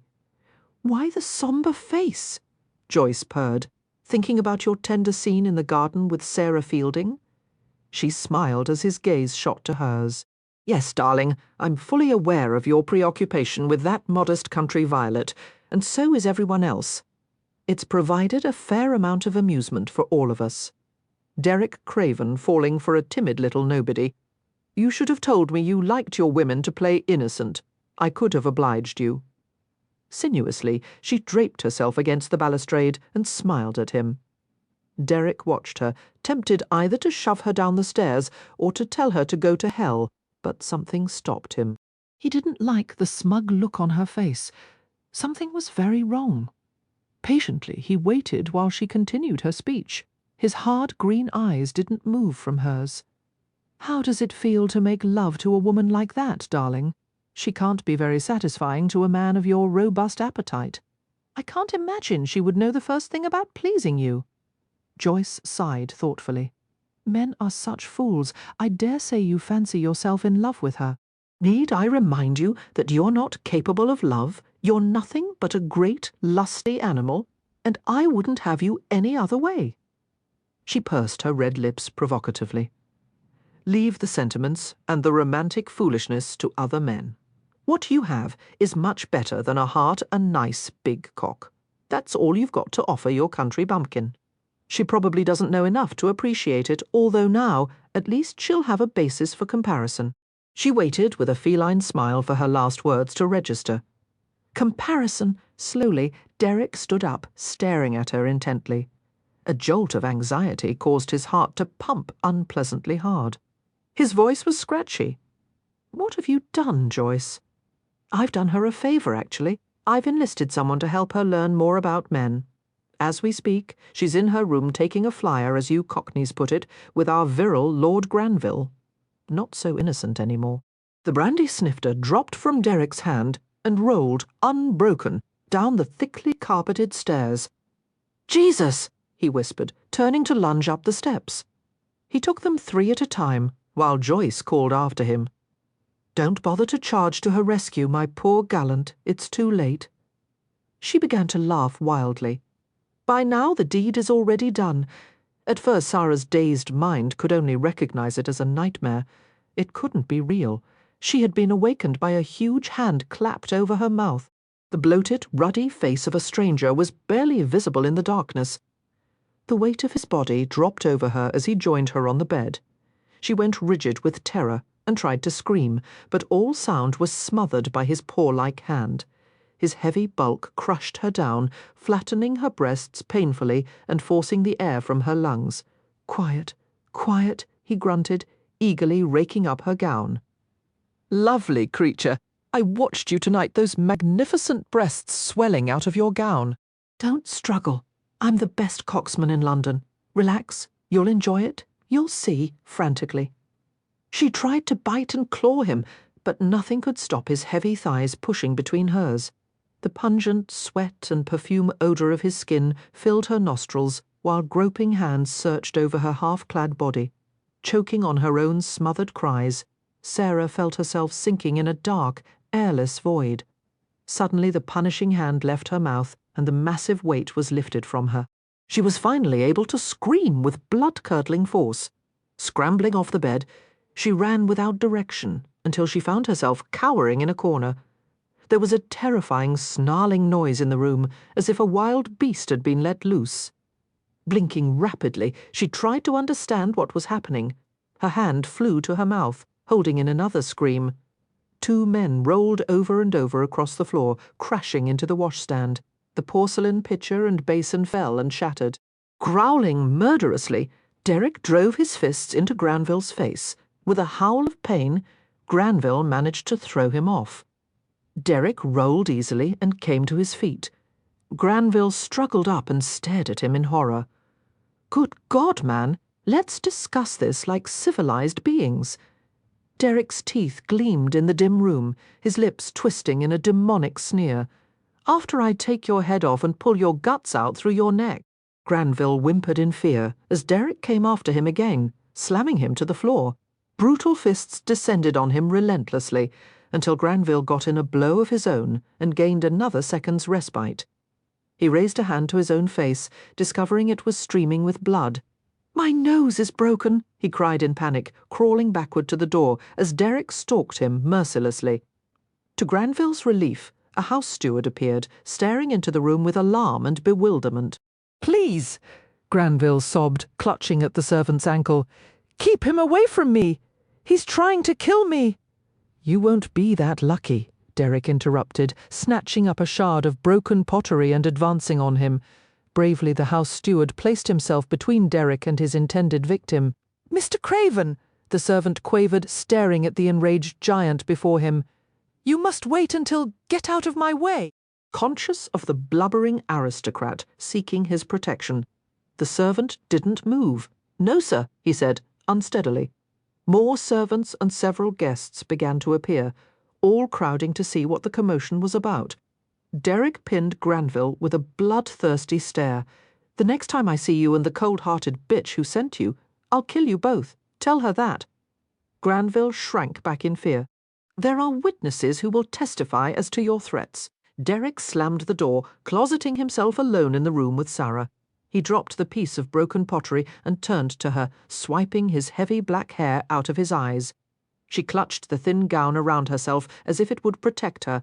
Her face was blank, as if she didn't recognize him. When he saw that her entire body was trembling, he went to her and scooped her up in his arms. Silently, he carried her to the bed and sat down with her in his lap. She was still against his broad chest, her arms gripped around his neck, her head wedged against his shoulder. They both breathed in hard spurts, one from fear, one from rage. As his anger diminished, Derek became aware of the multitude of voices gathering outside the door. No one dared come in. God only knew what they thought was going on in there. It would be better if he relinquished Sara to someone else's care. He didn't realize she was crying until her wet cheek brushed his neck. No sobs, just quiet tears that slipped down her face and broke his heart. Slowly, he unclenched his hands and caressed her loose hair and her back. "Did he hurt you?" he finally brought himself to ask. She knew what he meant. "No," she said in a watery voice. "You arrived in time? How did you know? How? Later?" At the moment he couldn't bring himself to explain that she had been assaulted because of him. Sara relaxed against him with a ragged sigh, her tears drying. It was impossible to believe that the same man who had attacked Lord Granville so brutally could hold her with such tenderness. She had never felt so safe, cradled against his broad chest, feeling his breath filter through her hair.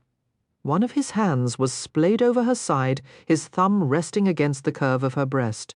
It was wrong for him to hold her so intimately, for her to allow it, but she couldn't bring herself to deny him. His head moved and his mouth brushed hers in a gentle kiss. Closing her eyes, Sara felt his lips touch her delicate eyelids, her wet lashes. A decisive rap on the door heralded Lady Rayford's entrance. She slipped inside and turned to admonish the cluster of people around the portal. "Go on, all of you," she said pertly. "Everything's all right now. I wish everyone would go downstairs and try to refrain from gossiping about things that are not their concern." Firmly, she closed the door and stared at the pair on the bed. "Damnation," she muttered, coming over to light the bedside lamp. Aware of the scandalous appearance of the situation, Sara tried to crawl from Derek's lap. He deposited her beneath the covers, tucked her in carefully, and sat on the bed beside her. Lily's gaze moved from Sara's distraught face to Derek's impassive one. "That filthy goat Granville," she muttered. "I've always known he was a lecherous bastard, but that he would dare attack a guest under my roof. Well, Alex is booting him off the estate right now, and after I'm through, Granville won't be received by anyone in the ton. Here, I thought this might help." She handed a glass of whiskey to Derek. "Between the two of you, I can't decide who needs it more." He gave it to Sara, who sniffed cautiously and shook her head. "No, drink some for me," he insisted gently. She tried a small swallow and coughed as it burned her throat. Ugh! She made a face at the vile taste. Gingerly, she took another sip and then another. Derek pushed the whiskey back as she tried to give it to him. "Keep sipping." Lily pulled a chair to the bed and sat down. Removing the jewelled bandeau from her forehead, she rubbed her temples distractedly. Catching Sara's worried glance, she produced a wry smile. "Well, now you've had your first scandal. Don't worry, Derek and I are old hands at this sort of thing. We'll take care of everything." Sara nodded uncertainly, lifting the glass to her lips. The more she drank, the easier it was to swallow, until she felt unsteady and very warm, as if heat were radiating from her bones. At first she thought she would never sleep again, but soon the frenzied thoughts in her mind were replaced by exhaustion. Derek and Lily began to talk idly, making non-committal remarks about the ball, the guests, even the weather. Derek softened his voice as he watched the whiskey taking effect. Gradually, Sarah's eyes closed, and she gave a small yawn. Her breathing became even and deep. She looked like a child nestled beneath the covers, her hair rippling over the pillow, her long lashes fanning her cheeks.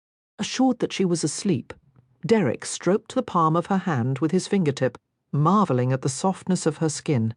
Lily watched him with a trace of amazement. "You do love her. Until this moment, I never really thought it could happen to you." He was silent, unable to admit the truth. Lily spoke again. "She's in serious trouble, Derek." "No, I got here in time. He didn't hurt her. Although Lily's voice was low, it didn't alter her intensity. Think, Derek. It doesn't matter if Granville actually raped her or not. No one will have her now. No one will believe she hasn't been ruined. The rumors will follow her back to the village. People will gossip and torment her for the rest of her life. Mothers will keep their children away from her corrupting influence. She'll be a pariah. You have no idea how backward these people are. I grew up in the country. I know what it's like. If some man does condescend to marry her, he'll consider her second-hand goods. She'll have to be grateful the rest of her life, and endure whatever kind of treatment he decides to mete out. God, if only I hadn't invited her here. If only, he agreed coldly. Well, how was I to know Granville would take it in his head to do something like this? Derek swallowed hard, dropping his accusing stare. He looked at the slumbering innocent beside him and fingered a silken lock of hair. "Tell me what's to be done now." "To make Sarah respectable again?" Lily shrugged helplessly. "We find someone for her to marry. The sooner the better." She gave him a sarcastic glance. "Any candidates in mind?" Sarah awakened early, staring blankly at the unfamiliar ceiling. It took several minutes for her to recall where she was. Rubbing her eyes, she groaned miserably. Her temples throbbed with a sharp ache. She felt more than a little queasy. Carefully, she crept out of bed and fumbled for her grey gown. When she was fully dressed, her hair tied back at the nape of her neck, she rang for a maid. Françoise appeared, wearing an expression so sympathetic that it was clear she knew about the previous evening. Pale and controlled, Sara smiled at her briefly. "Françoise, I need your help to pack my belongings." She gestured to her clothes. "I'm going home as soon as possible." The maid began to chatter, gesturing to the door and mentioning Lady Rayford's name. "The Countess wishes me to see her?" Sara asked, puzzled. Françoise made a careful effort to speak in English. "If you please, mademoiselle." "Certainly," Sara said. Although she had no desire to talk with Lily or anyone else this morning, she would rather slink away and try to forget that she had ever come to Rayford Park. The house was quiet as Sara followed Françoise to the east wing, where the Rayfords' private suites were located. At 9 o'clock, it was too early for most of the guests to have risen. Only the servants were up and about, dusting, emptying slops, carrying armloads of kindling, cleaning grates, and lighting fires. Françoise led her to a small sitting room decorated in shades of white and powder blue, filled with elegant furniture of Sheraton design. Giving her an encouraging smile, the maid left. Sara entered the empty room and wandered to the half-moon table against the wall. The table bore a display of carved jade, ivory, and lapis animals. Picking up a tiny jade elephant, Sara examined it carefully. She started as she heard Derek Craven's voice behind her. "How are you this morning?" Setting down the carved piece, Sara turned slowly. I was expecting Lily." Derek looked as if he hadn't slept at all. Sara doubted he had even changed his clothes, which were rumpled and wrinkled. His black hair was completely dishevelled, as if he had raked his hands through it 100 times during the night. "As matters stand, Lily can't do much to help you, but I can." Sara was perplexed. "I don't need anyone's help. I'm leaving this morning. And what's that in your hand?" She stared at the piece of paper he held, covered with his heavy black scrawl. A list. Suddenly, businesslike, Derek walked toward her and pushed the display of carved figures aside. He flattened the paper on the table, motioning for her to look at it. These are the 20 most eligible bachelors in England, listed in order of preference. If none of them are to your liking, we'll expand the list, although these are the most appropriate in age and character. What? Sara stared at him incredulously. You're trying to marry me off now. A sputter of dazed laughter escaped her. Why on earth would any of these men offer for me? Pick a name. I'll get him for you. How? There's not a man in England who doesn't owe me one favour or another. Mr. Craven, there's no need for this absurdity. You don't have a choice, he said brusquely. Yes, I do. I can choose not to marry anyone and return to Greenwood Corners where I belong. Sara backed away as he tried to give her the list. I won't look at any names. I don't know any of those men. I don't want to marry some stranger just for the sake of propriety. My reputation doesn't mean that much to me or to anyone else, really. News of this will reach the village. You know the things they'll say about you. I don't care what they say. I'll know the truth, and that will sustain me. Even when your precious Kingswood looks down his nose at you for being a ruined woman. That caused Sara to flinch, the image of Perry and his mother treating her with contemptuous pity under the guise of Christian virtue, but she nodded resolutely. I'll bear any burden the Lord sees fit to give me. I'm stronger than you think, Mr. Craven. You don't have to be strong. Take someone's name. Let him be your shield. Any one of the men on this list has the means to support you and your parents in luxury. I don't care about luxury. I can still afford my principles. I won't be bartered off to some unwilling suitor merely to save my name. No one can afford principles all the time. She became even calmer in the face of his growing impatience. I can, and I could never marry someone I didn't love. Derek ground his teeth together. Everyone else does. I'm not like everyone else. Biting back an unflattering reply, Derek struggled for self-control. Would you at least look at this? He asked through his teeth. She went to him and glanced at the neatly written list, discovering that Lord Tavisham's name was at the top. Viscount is spelled with an S, she murmured. An impatient scowl crossed his face. What do you think of him? You danced together last night. I rather liked him, but are you certain he's the most eligible bachelor in England? I find that hard to believe. Tavisham's young, titled, intelligent, kind-hearted, and he has a yearly income that makes even my fingers itch. He's the best catch I've ever seen. Derek pasted a fake, unnatural smile on his face. I think he likes books, too. I heard him talking about Shakespeare once. You'd like to marry someone who reads, wouldn't you? And he's handsome. Tall blue eyes, no pockmarks. His hair is thin. Derek looked offended, his coaxing panther grin disappearing. He has a high forehead. It's a sign of nobility. If you're so enthralled with him, you marry him. Sara walked away to the window, turning her back to him, abandoning all attempts at diplomacy. Derek followed her with the paper clutched in his hand. Pick one, or I'll cram this down your throat. She was unfazed by his fury. Mr. Craven, she said with great care, you're very kind to take such an interest in my welfare, but it's better that I remain a spinster. I will never find a husband who wouldn't resent my writing. No matter how well-intentioned he was in the beginning, he would be frustrated by my habit of abandoning my wifely duties in order to work on my novels. He'll learn to live with it. What if he doesn't? What if he forbids me to write ever again? Unfortunately, Mr. Craven, a wife is at the mercy of her husband's whims in such matters. How can you suggest I should entrust my life and my happiness to a stranger who may not treat me with respect? He'll treat you like a queen, Derek said grimly. Or he'll answer to me. Sara gave him a chiding glance. I'm not so naive as that, Mr. Craven. You would be powerless to do anything for me once I belong to another man. Derek felt his colour rising. Anything's better than letting you go back to that stinking hole of a village to live alone and be scorned by everyone. How do you plan to stop me? She asked gently. Derek halted, his mouth open.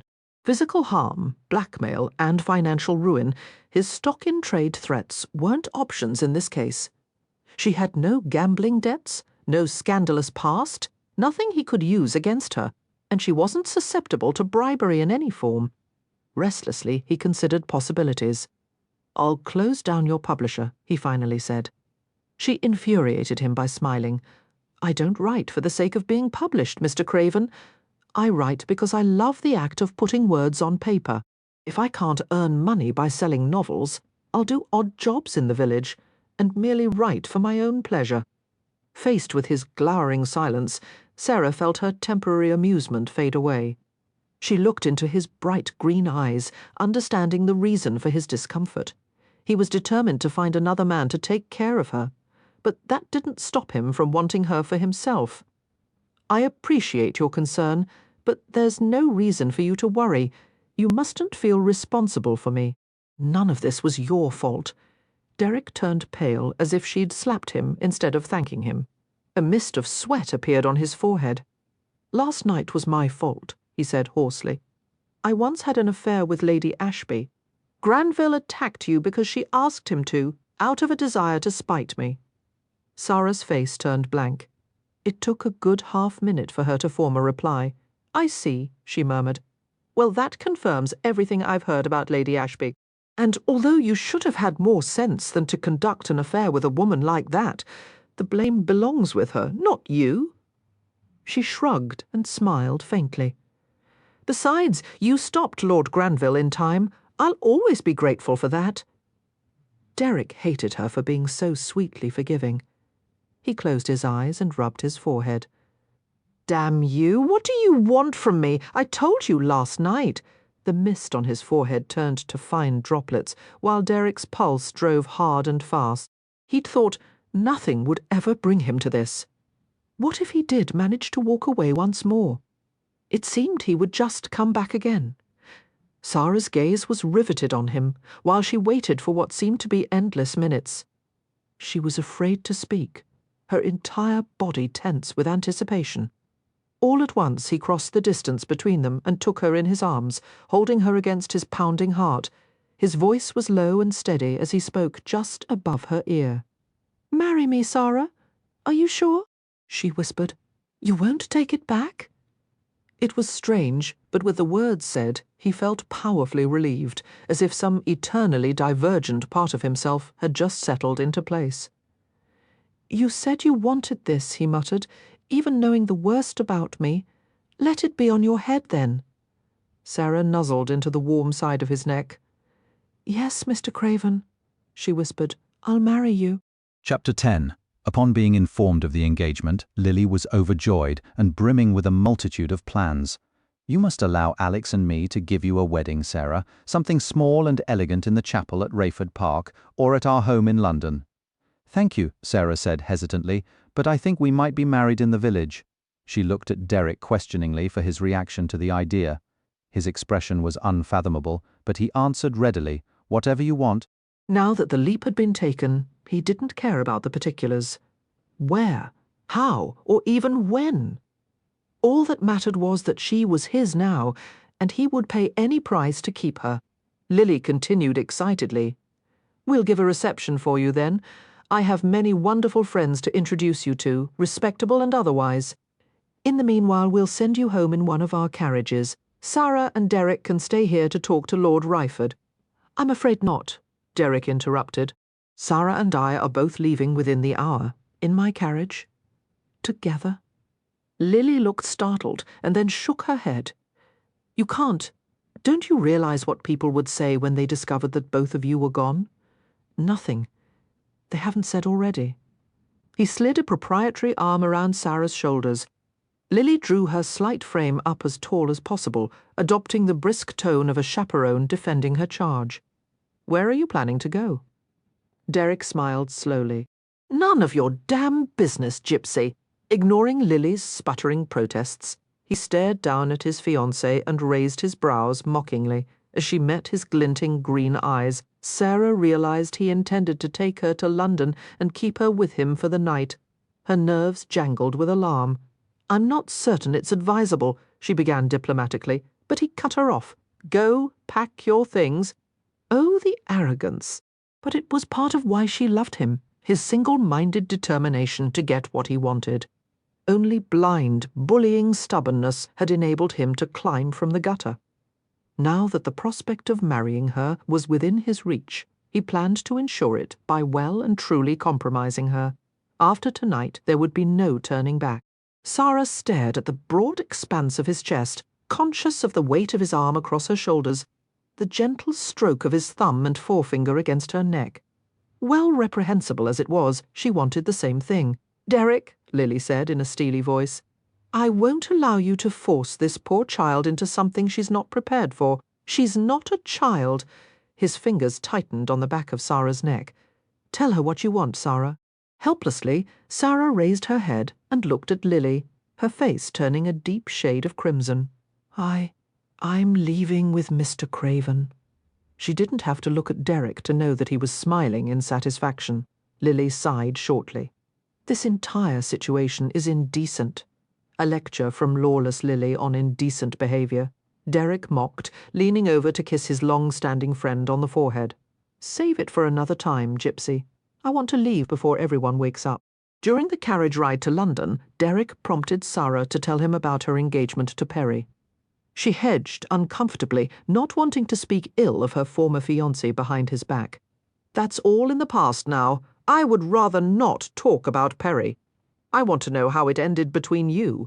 For all I know, I'm caught in the middle of a lover's spat, and you'll go running back to him when the smoke clears. But you can't really think that, can't I?" His voice was dangerously quiet. Sara frowned at him, although she was inwardly amused. The big, potently masculine creature sitting opposite her was simmering with jealousy, clearly longing to do battle with his unseen rival. "There isn't much to tell," she said evenly. "The trouble began right after Perry proposed.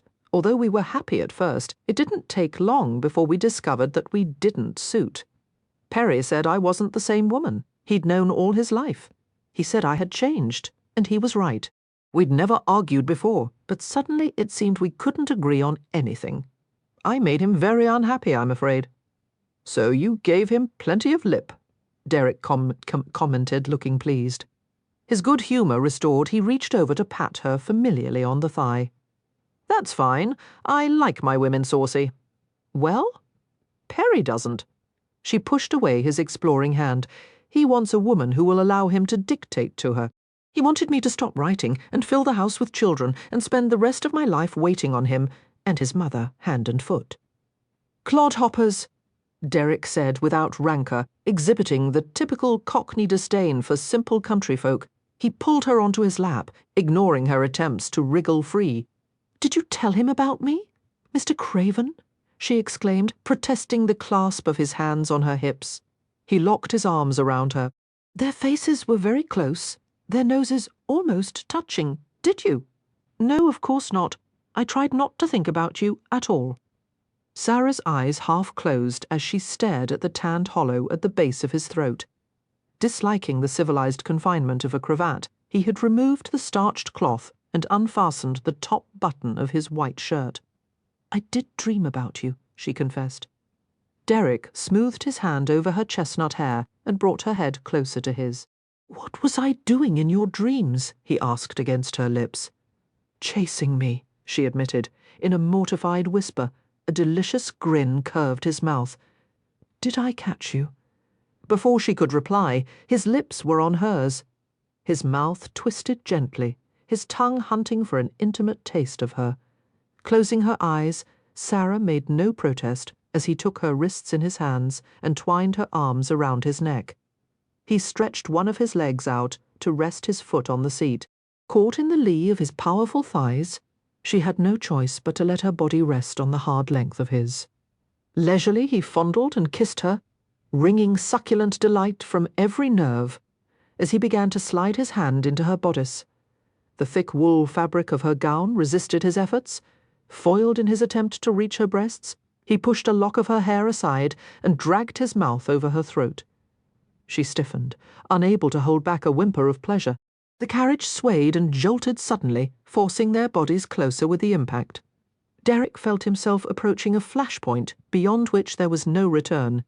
With a tortured groan, he pried Sara's voluptuous body away from his and held her away while he struggled to emerge from a scarlet fog of desire.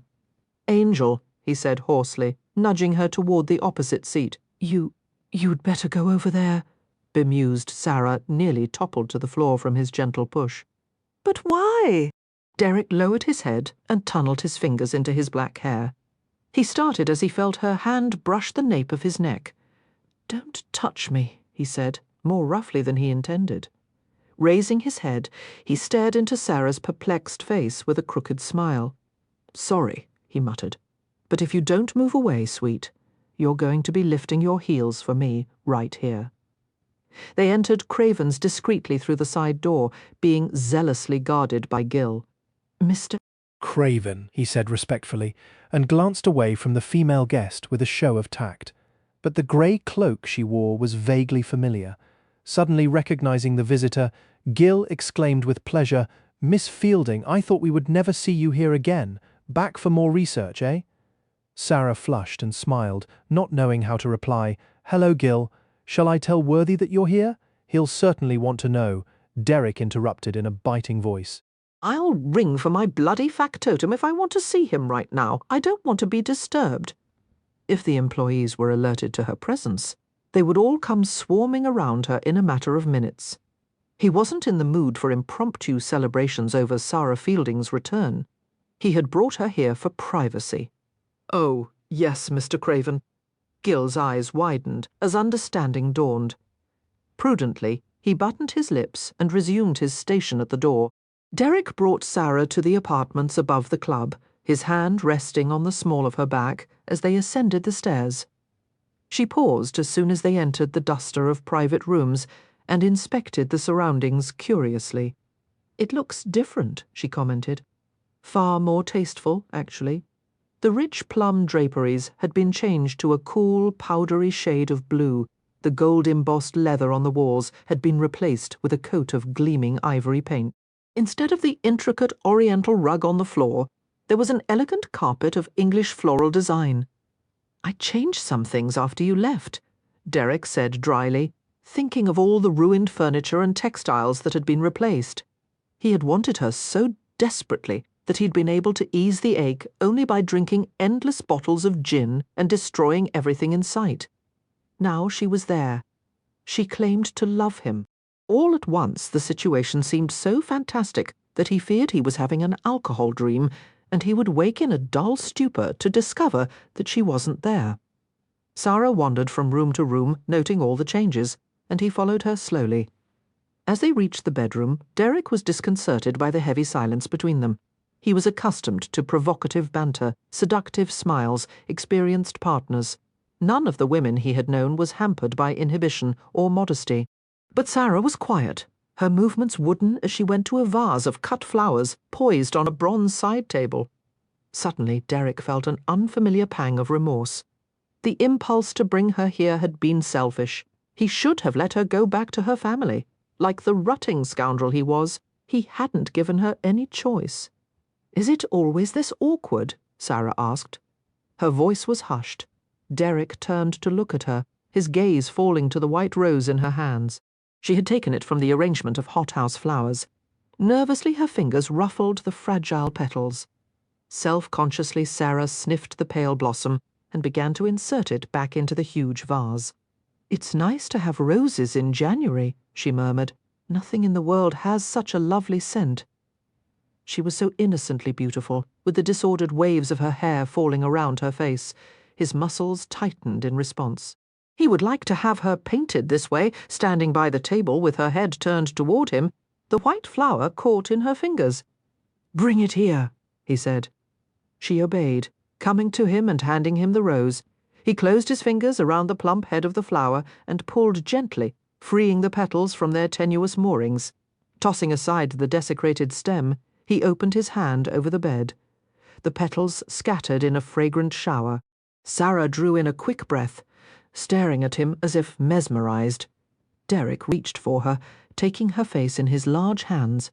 His rose-scented palm was hot against her cheek as his lips found hers. He tasted her lightly, toying until she opened to allow the sleek plunge of his tongue. His cradling hands left her face and swept down her back and sides, savouring the shape of her body encased within the heavy gown. Sara leaned against him, lifting her arms around his shoulders. There was a tug at the ribbon that confined her hair, and a rippling curtain of russet locks fell down her back. With a growl of enjoyment, Derek sank his fingers into her hair, stroking, twining, bringing handfuls to his face. A fluttering pulse beat in Sara's throat as Derek reached to unfasten her wool gown. She was unmoving beneath his expert hands, even when the dress dropped to the floor to reveal her crumpled linen undergarments and neatly mended cotton stockings. Slowly Derek sank to his knees before her, pulling her body against his face and breathing through her shift. Sara twitched as if she had been scalded, her small hands coming to rest on his shoulders. Reaching beneath the hem of the shift, Derek found the waist of her drawers and eased them down to her ankles, followed by her stockings. His hands travelled over her bare legs, his fingers dipping in the hollows behind her knees, venturing up her thighs to her buttocks.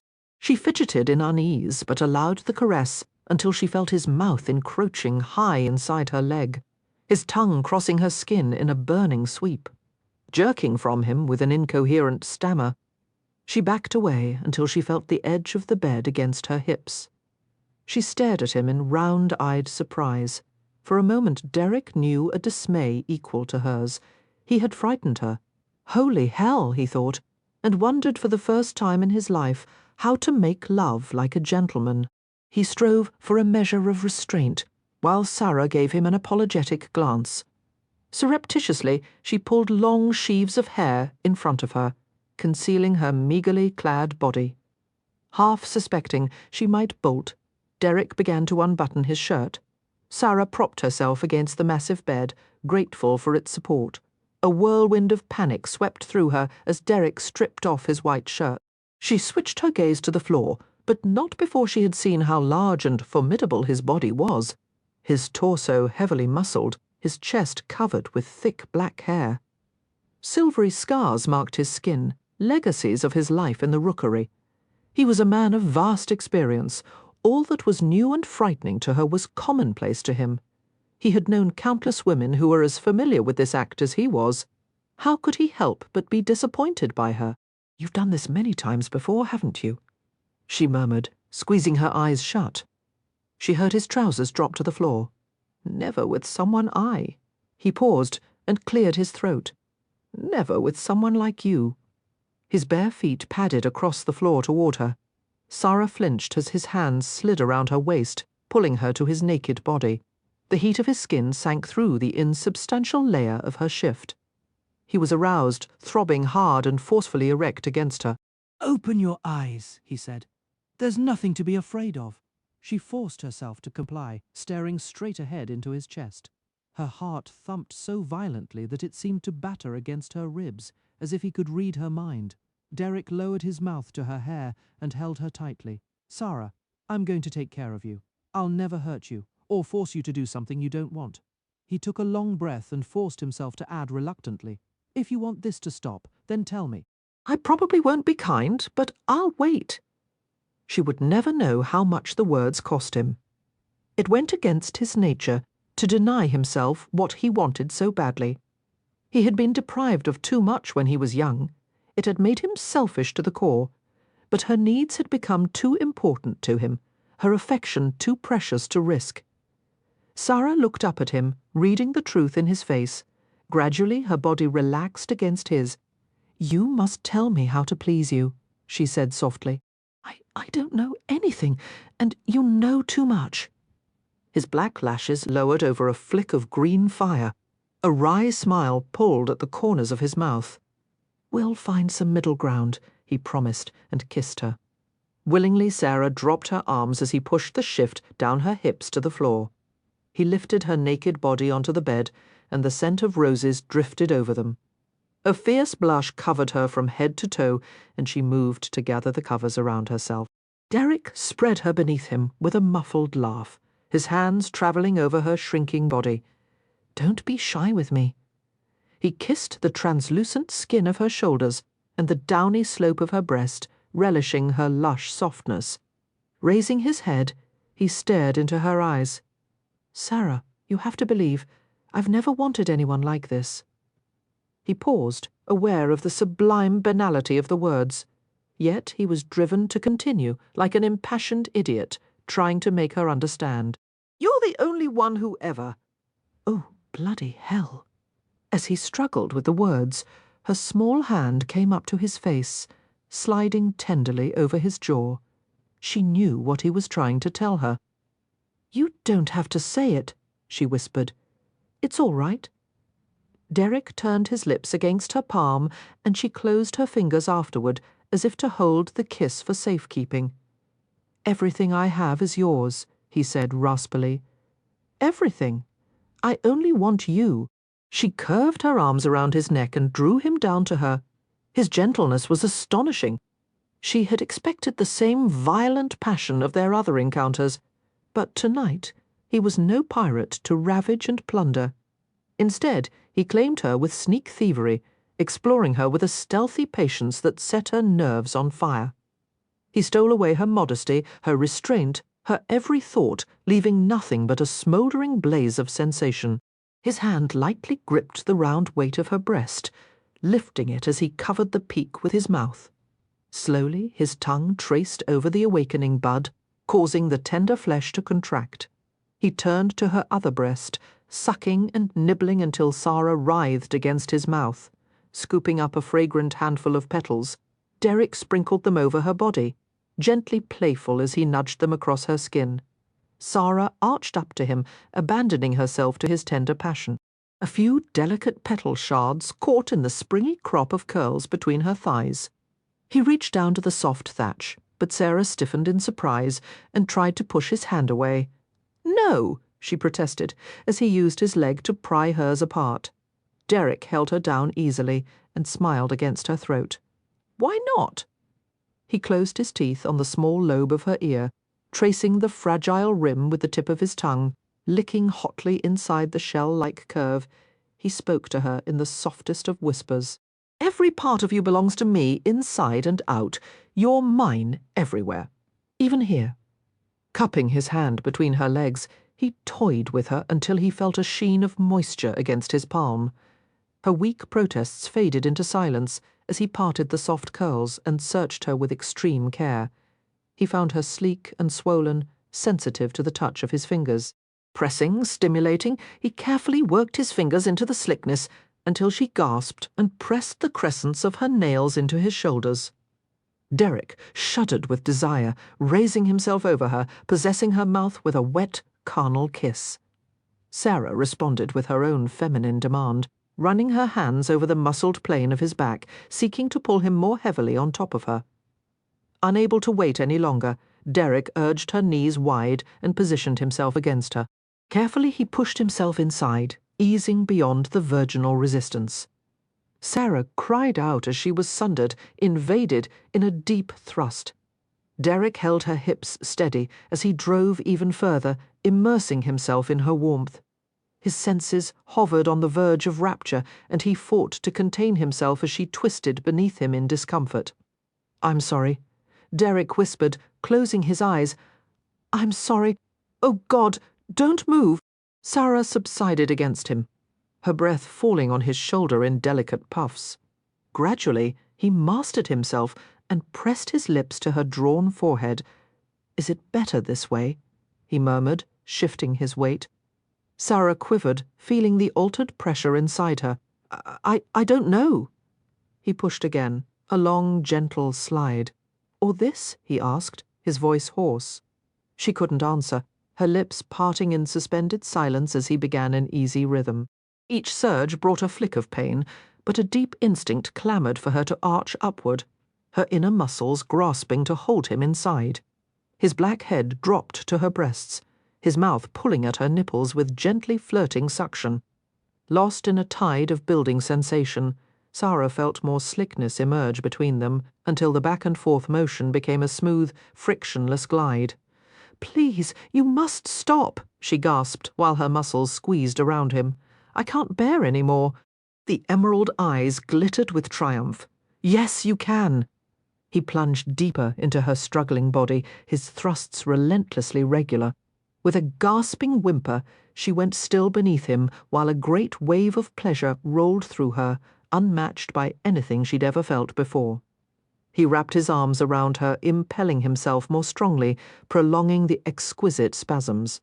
When she was finally satiated, he took his own fulfillment, his body shaking with violent release.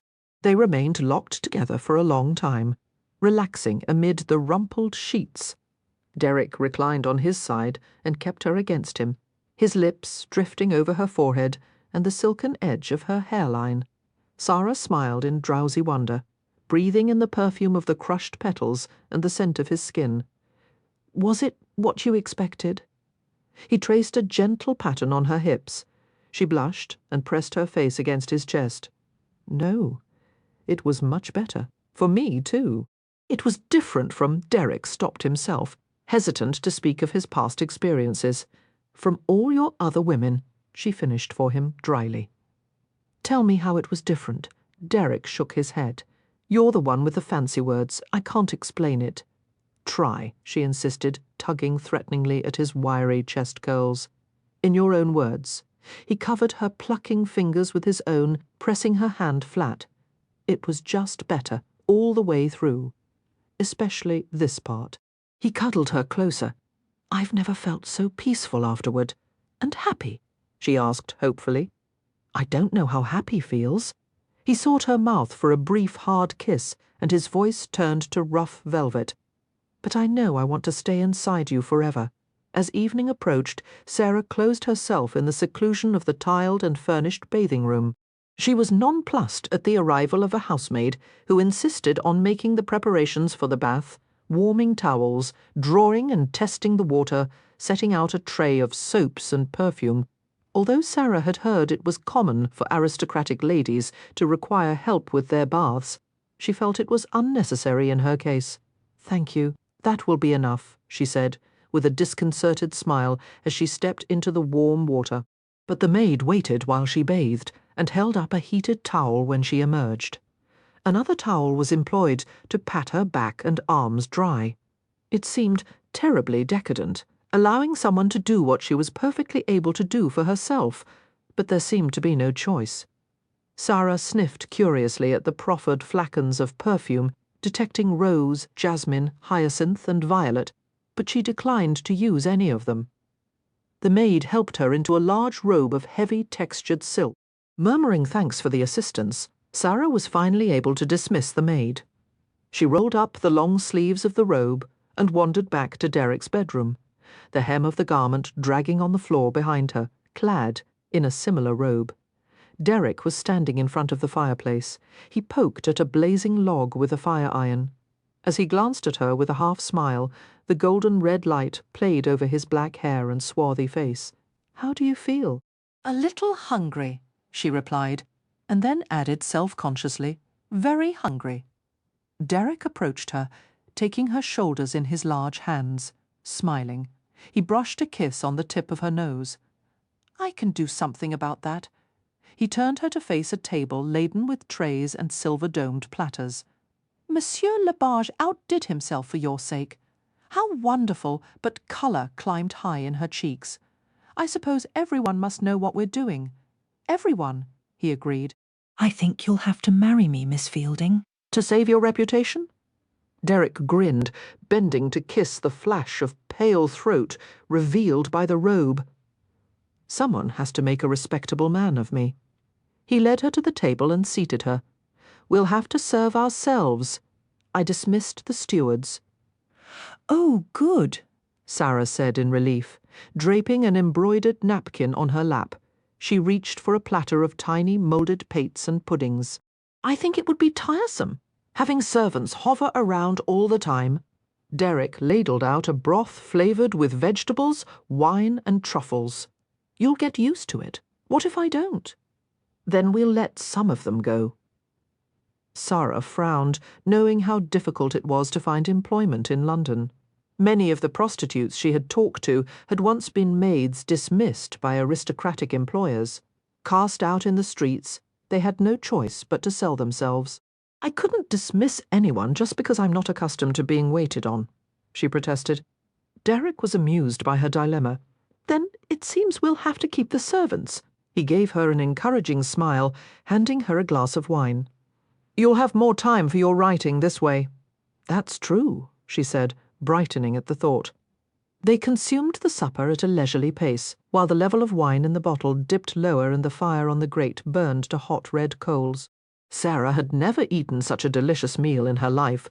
Succulent lobster and quail meat baked in pastry, and chicken breasts rolled in crumbly batter, fried in butter, and covered with a rich Madeira sauce.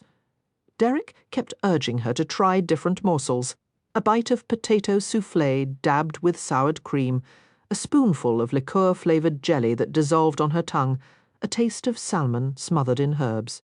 Finally replete, Sara collapsed in her chair and watched him as he left to stoke the fire. "Do you eat like this all the time?" she asked contentedly, dabbing her spoon in a delicate almond-flavoured custard. "I don't understand why you're not fat. You should have a belly the size of the king's." Derek laughed and returned to the table, pulling Sara into his lap as he sat down. "Thank God I don't, or I wouldn't be able to hold you like this." She curled against his hard chest and sipped from the wineglass he held to her lips. "How did you acquire such a talented chef?" "I'd heard of Labarge's reputation, and I wanted the best for my club. So I went to France to hire him." "Was it difficult to convince him to leave with you?" Derek smiled reminiscently. "Almost impossible. The Labarges had worked for the family of a French count for generations. Labarge didn't want to break tradition, not when his father and grandfather had been employed by the same family. But everyone has a price. I finally offered to pay him £2,000 a year. I also agreed to hire most of his kitchen staff." "2,000?" she repeated in amazement. "I've never heard of a chef being paid so much. Don't you think he's worth it?" "Well, I enjoy his dishes very much," Sara said earnestly. "But I'm from the country. I wouldn't know good French food from bad." Derek laughed at her artlessness. "What do people eat in the country? Root vegetables, stews, mutton. I make a very good pepper pot." Slowly, he stroked the rumbled cascade of her hair. "You'll have to make it for me some day. I don't think Monsieur Labarge would allow it. He's very possessive of his kitchen." Derek continued to play with her hair. "We'll go to a cottage I have in Shropshire." A smile crossed his face. "You'll put on an apron and cook for me. I've never had a woman do that before." "That would be nice," she said dreamily, lowering her head to his shoulder, but the mention of the cottage had awakened her interest. After a moment, she looked up at him with a question in her eyes. "What is it?" he asked. She seemed to choose her words carefully. "Mr. Worthy once told me that you own a great deal of property, and everyone says you've made a fortune from the club. I've heard people claim that you're one of the wealthiest men in England. I've just been wondering." She hesitated, recalling Perry's admonition that it wasn't a woman's place to ask about finances. "Oh, never mind. What is it you want to know? How much I own?" Derek read the answer in her abashed expression, and he smiled wryly. "There isn't a simple answer to that, as well as my personal holdings. There are estates, mansions, and tracts of land deeded to Cravens in payment of gambling debts. Also, a yacht, jewellery, artwork, even some thoroughbreds. Those things aren't strictly mine, since they belong to the club." "But the club belongs to you," she finished. "Exactly." Sara couldn't resist probing further. "What do you count among your personal holdings?" Derek had the grace to look slightly embarrassed. 4 estates, a terrace in London, a chateau in the Loire Valley." "A chateau? I thought you didn't like France." "It came with excellent vineyards," he said defensively, and resumed his list. "A castle at Bath." "A castle?" she repeated in bemusement. He made a gesture as if it were nothing. "It's in ruins, but there are wooded hills with deer and streams full of fish. I'm sure it's very picturesque," Sara said in a strangled voice. "You needn't go on." His eyes narrowed on her. "Why do you look like that?" Sara nearly choked on a mixture of laughter and dismay. "I've just begun to realize how wealthy you are. It's rather frightening." "You'll get used to it." She shook her head. "I don't think so." There was a teasing lightness to his tone, but his eyes glinted oddly as he replied, "You've been compromised, sweet. It's too late to change your mind." Sara shook her head and stood up from his lap. I can live with being compromised. Where are my clothes?" She was only jesting, not reading the sudden tension in his face. "You said you would stay with me no matter what. At the time," she said, wandering to the fireplace, "I didn't know that a chateau and a castle would be part of the arrangement." She shook her head in bemusement. "It's almost too much to take in. I think I'd better go back to Greenwood Corners." She didn't know that he had followed her until he spun her to face him. His hand grasped her upper arms with bruising force. Sara was alarmed as she looked up at his harsh face. "What?" she gasped. "What in the world? I won't let you leave me." His voice was even, but his large body was rigid, his hands hurtful. She blinked in astonishment. "I don't want to leave you. You must know that I was teasing you." As his eyes bored into hers, she realized that she had discovered a vulnerable spot, like a thin patch on the surface of a frozen river. In a few careless words she had broken through to the dark depths he concealed so well. He was deadly quiet, still staring at her, while she tried to soothe him. "I won't make a joke of it again. I was just surprised. You mustn't hold my arms so tightly." His fingers loosened, and he began to breathe again, in rough surges. All the comfortable ease of the evening was gone. Abruptly, they had become strangers. "Nothing would make me leave you," Sara murmured. "You don't trust me yet, do you? I've known too many deceitful women." Derek was bitterly surprised by his own actions. He'd just demonstrated beyond a doubt why they didn't belong together. Trust was only one of many things he couldn't give her. "All I ask is that you try." Sara leaned toward him, against the slight pressure he exerted to hold her back. She pressed her ear to his wildly beating heart. Faith, constancy, trust, he'd known little of such things. He would need time to learn them.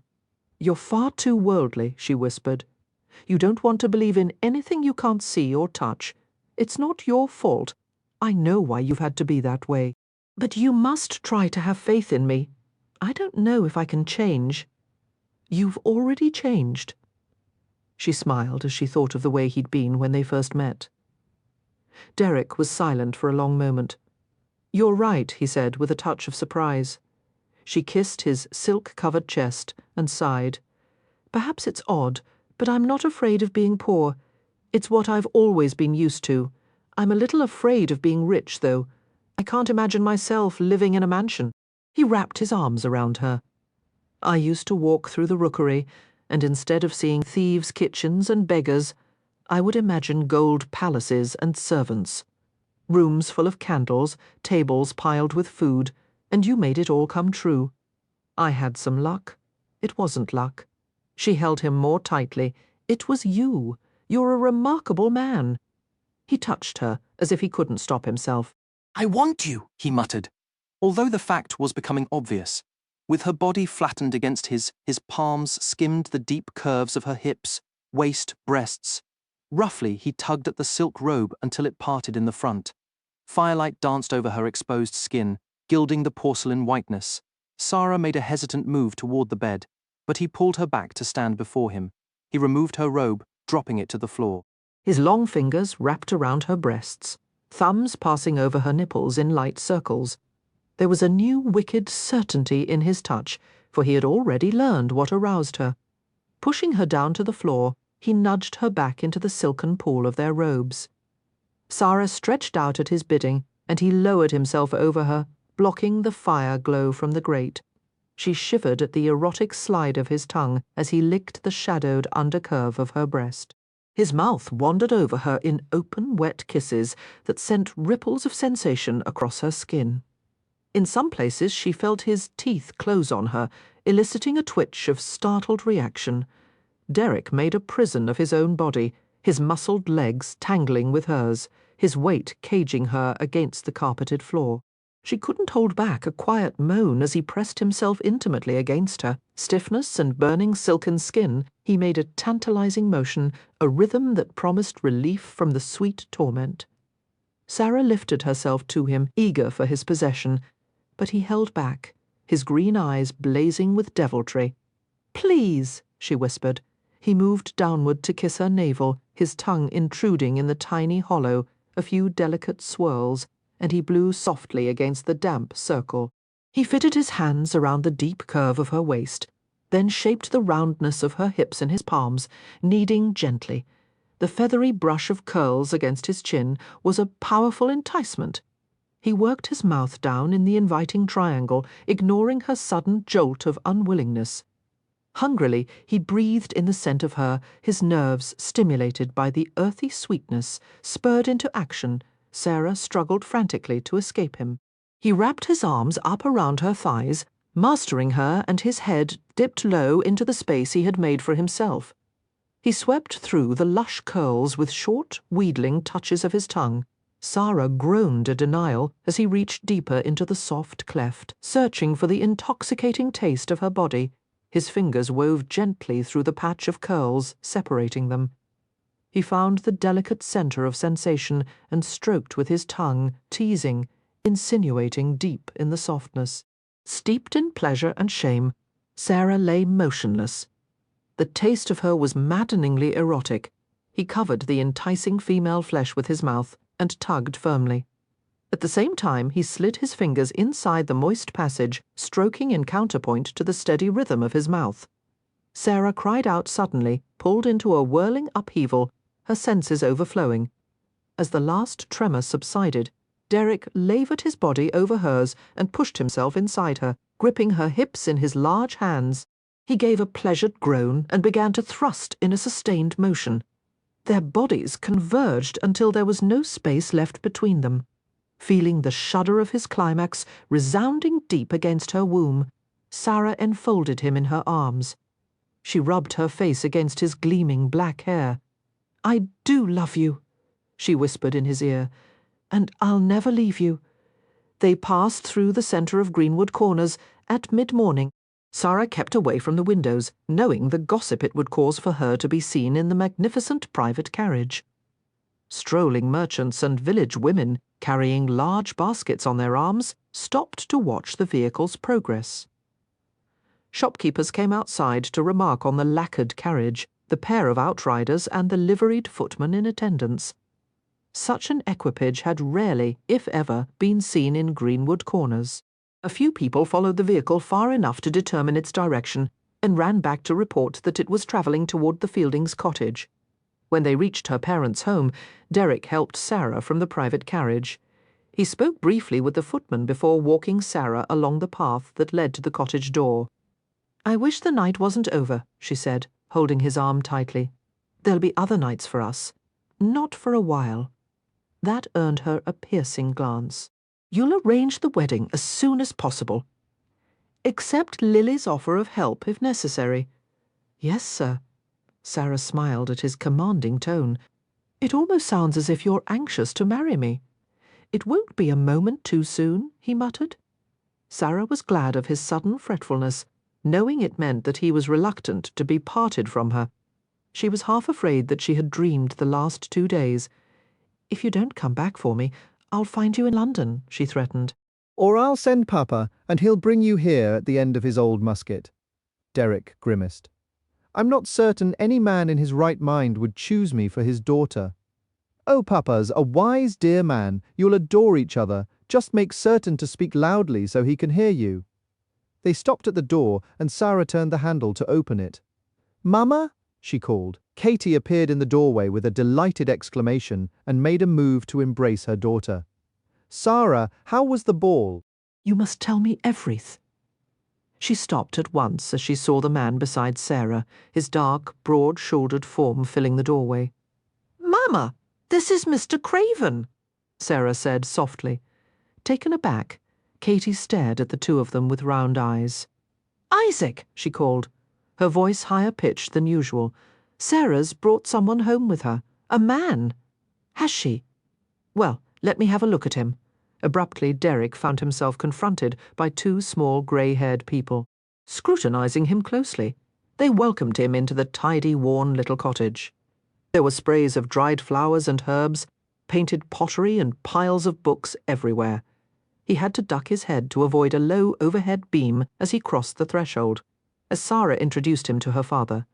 They shook hands cordially. The old man's face was engraved with lines of good humour and character. His blue eyes lit with a friendly twinkle. "Papa," Sara chattered, "you remember I mentioned Mr. Craven before we met during my research in London. He owns a social club." She proceeded to bustle her mother toward the kitchen. "Mama, let's make some tea while the men become acquainted." They went into the kitchen and closed the door. Dazed, Katy fumbled for the jar of tea while Sara began to pump water energetically at the sink. "You've taken my breath away," Katy remarked, hunting for a spoon. "Mr. Craven was at Ryford Park this weekend," Sara said, her face mantled with the high colour of excitement. "It's a complicated story, but the long and the short of it is, I love him, and he proposed to me, and I said yes." Katy's mouth dropped. She sat in a chair, fanning her hands over the centre of her chest as if to calm her heart. "Your Mr. Craven proposed?" she repeated numbly. "He's the most wonderful man in the world. You and Papa are going to love him as much as I do." "Sara, isn't this terribly sudden? Think of all the years you've known Perry. Mr. Craven makes me 1,000 times happier than Perry ever could. Don't look worried, Mama. Haven't you always known me to be sensible?" She smiled confidently. "I've made the right choice, you'll see," as Katy began to ask something else. Sara motioned for her to be quiet while portions of the men's conversation filtered from the other room. Carefully, Sara pressed her ear to the door. "You're a little too late in asking, Mr. Craven. Sara already has a fiancé, young Kingswood." Sara couldn't stop herself from interrupting. She opened the door enough to stick her head through the space. "He's not my fiancé anymore, Papa. Perry and I became unengaged before I left this weekend." Isaac looked perplexed. "You did? Why?" "I'll explain later." She gave Derek an encouraging look and retreated behind the door. Katy watched her daughter with wry amusement. "There's no need to pop back and forth like a turtle in its shell. I have a feeling your Mr. Craven is quite capable of talking to Papa without any help from you." Sara rested her ear against the panels again. "Shh, I can't say I approve of my daughter marrying a gambler," came Isaac's voice. "I don't gamble, sir. I own a club where others gamble." "Splitting hairs, my boy. I don't approve of the whole business. On the other hand, I don't approve of men drinking too much, and I suppose I don't hold it against our local tavern owner. Tell me more about this social club. You have fancy women working there, do you? Has Sara met any of these poor fallen creatures?" "I can't keep her away from them," Derek said dryly. "My Sara has a kind heart, drawn to unfortunates. The city is a dangerous place for a girl like her." Sara opened the door again.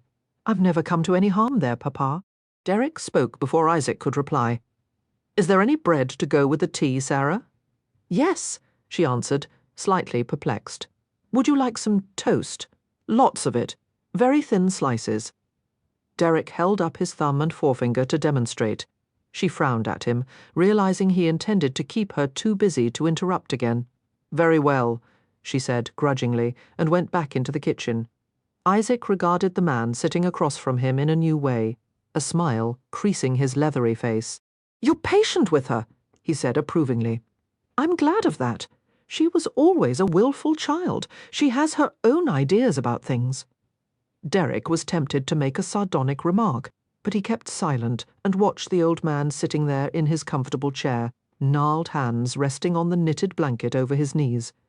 A fond look came over Isaac's face, and he continued as if to himself, "She was a miracle for Katy and me, born to us long after the time for childbearing had passed. We thank God every day for giving her to us. I could never entrust her to someone who might cause her harm. Young Kingswood is a self-indulgent man, but at least he's a gentle sort." The blue eyes met Derek's in a direct, guileless stare. "Mr. Craven, I've brought up my daughter to think for herself. If I were 20 years younger, I wouldn't have allowed her such freedom. But her mother and I are elderly, and as nature takes its course, there will come a time when we won't be here to protect her. I thought it was best to teach Sara to trust her own judgment. If Sara wants to marry you, she will, whether I approve or not." Derek met his eyes without blinking. "Your approval may not be necessary, sir, but I still would like to have it." A faint smile came to Isaac's face. "All I want is your assurance that you'll treat my daughter with kindness." Derek had never talked to another man so earnestly. No manoeuvring or shrewdness, nothing but humble honesty. "I want to be more than kind to Sara. I want to keep her safe and happy, and provide whatever will please her. I don't pretend to deserve her. I'm not educated or well-born, and even the devil wouldn't have my reputation. My one saving grace is that I am not a fool. I would never interfere with her writing, or any of the projects she chooses for herself. I would never try to separate Sara from her family. I respect her too much for that. I don't want to change her." Isaac seemed to find the words reassuring, but there was lingering doubt in his expression. "I believe you are sincere. But marriage, a wife, children, that's a load of responsibility you've never had before. I wouldn't be here if I weren't prepared for it." Their conversation was interrupted by an enthusiastic knocking on the front door of the cottage.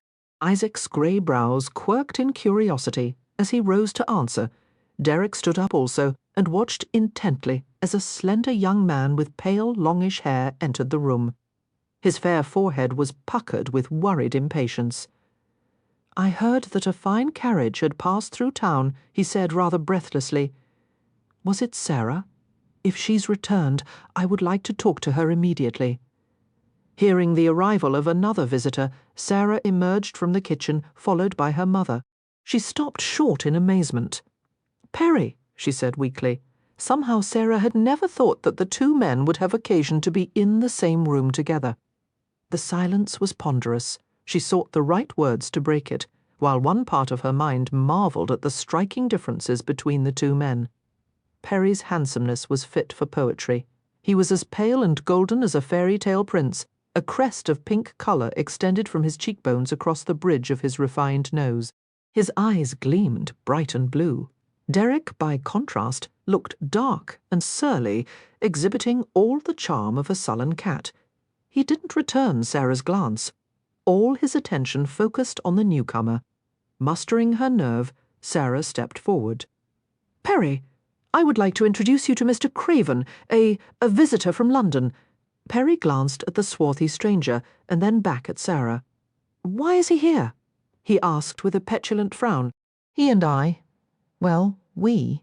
She cleared her throat and said boldly, "He's my fiancé." "What nonsense," Perry said curtly. "I'm your fiancé. You left the village before we could resolve our differences." "We did resolve them," Sara said, inching closer to Derek, "and I realized that I'm much better suited to Mr. Craven." "Is this by chance Derek Craven?" Perry demanded in outrage. "Why, he's a complete blackguard. Everyone in decent society knows it."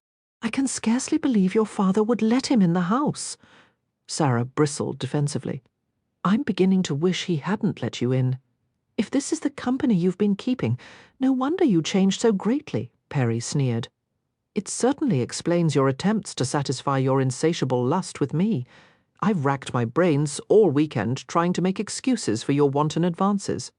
Derek started for Perry with a snarl. "You pompous little runt." Yelping with fright, Perry charged outside, his legs a blur as he hurried back to the safety of his home and his mother. Swiftly discarding the idea of pursuit, Derek turned to Sara. "What did he mean, insatiable lust?" She hastened to explain. "Well, insatiable means unable to satisfy. I know that," he said in a biting tone. "Why did he say it about you?" Sara rolled her eyes and shrugged. "It was nothing. I merely tried to kiss him once the way you kissed me, and he—" Her voice faded as she realized that her parents were watching the pair of them in dumbfounded silence. Isaac was the first to speak, a smile twitching the corners of his mouth. "I've seen and heard enough, Mr. Craven. If you and my daughter are already talking about insatiable lust, I think I'd better give you my approval and hope for a quick wedding." They were married in the village church, the ceremony small and simple. Sara's only concession to Lily's grandiose plans was to allow the church to be filled with fresh flowers and greenery. Surrounded by family and friends, she exchanged vows with a man far different than the one she had always expected to marry. With Perry, the future had been predictable. Now, the coming weeks, months, and years loomed before her in a tangle of possibilities. She sensed the bewilderment of her friends, who had never dreamed that she would spurn Perry Kingswood in favour of a man she barely knew. But Sara saw Derek for exactly what he was, no more and no less, and she was aware that he might never change. It was enough that he loved her. In spite of his faults, he would take care of her and defend her to the last breath of life. Separately, they had different strengths. Together, they were complete. Chapter 11. Late at night, it gave Sara a cosy feeling to rest against Derek's hard chest and listen to the sounds of the club below them. If she was very still, she could barely make out the clink of dishes, the drone of patrons and employees, the faint rattle of cribbage counters in bowls, even the sultry murmurs of housewenches as they welcomed guests into their rooms. The club was like a living creature, a splendid monster with a ceaseless pulse of activity. "I like being up here," she murmured, quiet and hidden away while everyone is busy downstairs. "Enjoy it? While you can?" Derek advised. Sara lifted her head in surprise. "What? Why do you say that?" "I promised your father we wouldn't live at the club, but I like living here. Why would my father object?" Derek smiled sardonically. "He has some strange notion about not wanting you to stay under the same roof with whores and gamblers." She propped herself up on her elbows, while a small pucker of worry insinuated itself between her brows. "But how will we manage? You've always lived at the club in order to keep a close eye on everything." Her voice lowered in suspicion. "Are you planning to install me in one of your mansions and forget about me?" Derek laughed and flipped her to her back, his broad shoulders looming over her. "Much good you'll be to me that way," he said dryly. "I married you to keep you in arm's reach." He drew his hand down her body in a leisurely caress. Closer, if possible. Sara pushed at his chest in a show of pretended annoyance. "Why do you always try to make love to me when I want to talk about something?" Derek eased her legs apart. "You always try to talk while I'm making love to you," he countered, kissing her throat. Sara wriggled out from beneath him and crawled to the opposite side of the bed. "I want this settled," she insisted, pulling the sheet around herself protectively. "I don't want you to move away from the club on my account. It's not just for you. I might like to try living in a place where I'm not surrounded by wenches, drunken swells, and thieves all the time. Maybe I'd like to sleep at night without keeping one ear out for a police raid. What about your business? I'll still have my thumb on it. Worthy will watch over the place when I'm not here." He began to tug the sheet away from her. "Give me this. Where are you planning for us to live?" Sara asked warily. Derek gave a casual shrug. "I thought we'd start by touring the places we already own. If none of them please you, we'll buy something, or we'll have it built." In a sudden move, he snagged her ankle in his hand and began to pull her toward him. "Come here. You have wifely duties to attend to." She grabbed the edge of the mattress to stop the inexorable slide. "I'm not finished talking. I am let go of that." He yanked gently at her leg. Sara rolled to her stomach, gasping with laughter as she felt him crawl over her. His considerable weight lowered enough to keep her pinned flat. The startling male length of him, roughness, heat, and sinew pressed from her shoulders to her feet. She giggled suddenly. "You can't do anything this way," she gloated, "and I'm not going to turn over." Derek smiled at her innocence. Pushing her long hair aside, he kissed the downy nape of her neck. "I don't want you to turn over," he whispered. He hoisted himself up enough to settle his hands on her shoulders, manipulating the soft muscles. His touch was deft and easy. Sara sighed in pleasure. "That's nice. Oh, don't stop that." The soothing pressure travelled over her back, his thumbs finding vulnerable points on either side. She turned her head to the side, breathing deeply. He crouched over her again, his strong hands resting on the swell of her hips, his mouth at her ear. The tip of his tongue edged the fine curve and then ventured inside to flick in a shallow, delicate thrust. For a second all sound was blocked. Sara quivered at the peculiar sensation. After his tongue withdrew from her moist ear, The heat of his breath and the low timbre of his voice seemed more acute than before. "Do you like that?" he whispered. I don't know." He laughed quietly and did it again. Sara would have turned over for him then, her body filled with restless impulses, but he kept her face down and forced his hand gently beneath her hips. She gasped as he found the damp triangle between her thighs, his fingers searching expertly. When she tried to twist around, he sank his teeth into the back of her neck, holding her still. "Stay there. I like this view of you." "Don't," she murmured, thinking he was teasing her. His voice was vibrant with lust. "Round, sweet, firm, you have the prettiest backside I've ever seen." Her protesting laugh ended in a groan as he goaded her with his hips, pushing her down against his hand. She reached forward and curled her fingers around the mattress, digging deeply.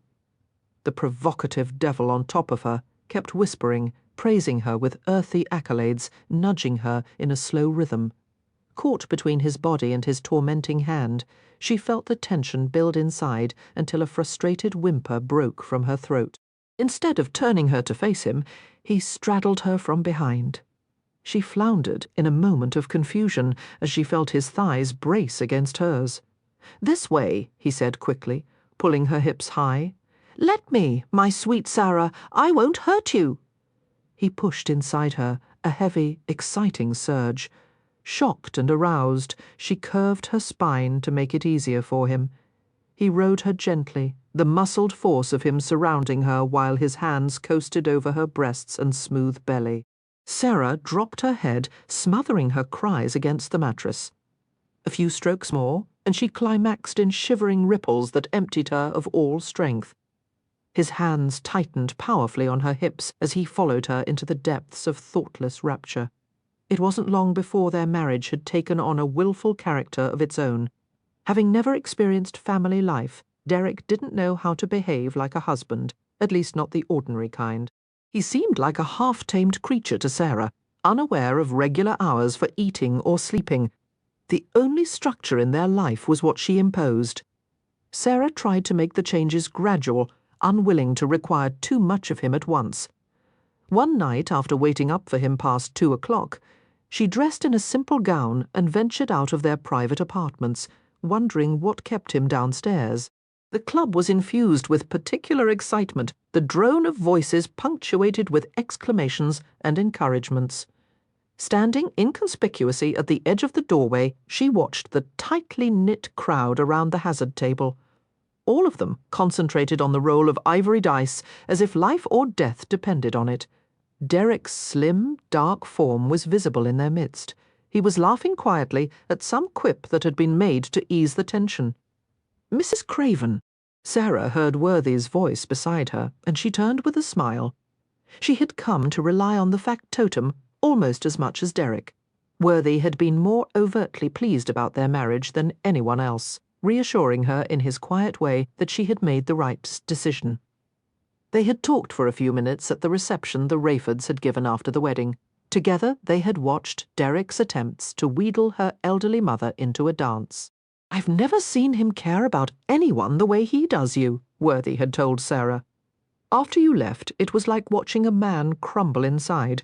The only reason he went to the weekend at Rayford Park was because he was too pickled to protest when Gil and I loaded him into the carriage." "Oh dear." Sara had smiled in sympathetic amusement. "He was drinking quite a bit." "Blue ruin," Worthy had confirmed. "But ever since he returned, knowing you were going to be his wife, well, he's been a different man. You bring out the best in him. He is determined to be a good husband to you, and he never fails once he decides to accomplish something." Just then, Derek had managed to coax Katie into a sedate waltz, the pair of them circling the corner of the ballroom with great dignity. "You don't have to convince me of that," Sara had remarked, her eyes gleaming with laughter.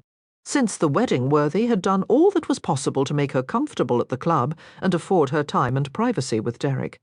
The servants were irreproachable in their goodwill and efficiency. Whatever she needed was provided almost before she could ask for it. When she was in the vicinity of the club patrons, Worthy or Gil hovered protectively nearby, ensuring that she was safe from any improper advances.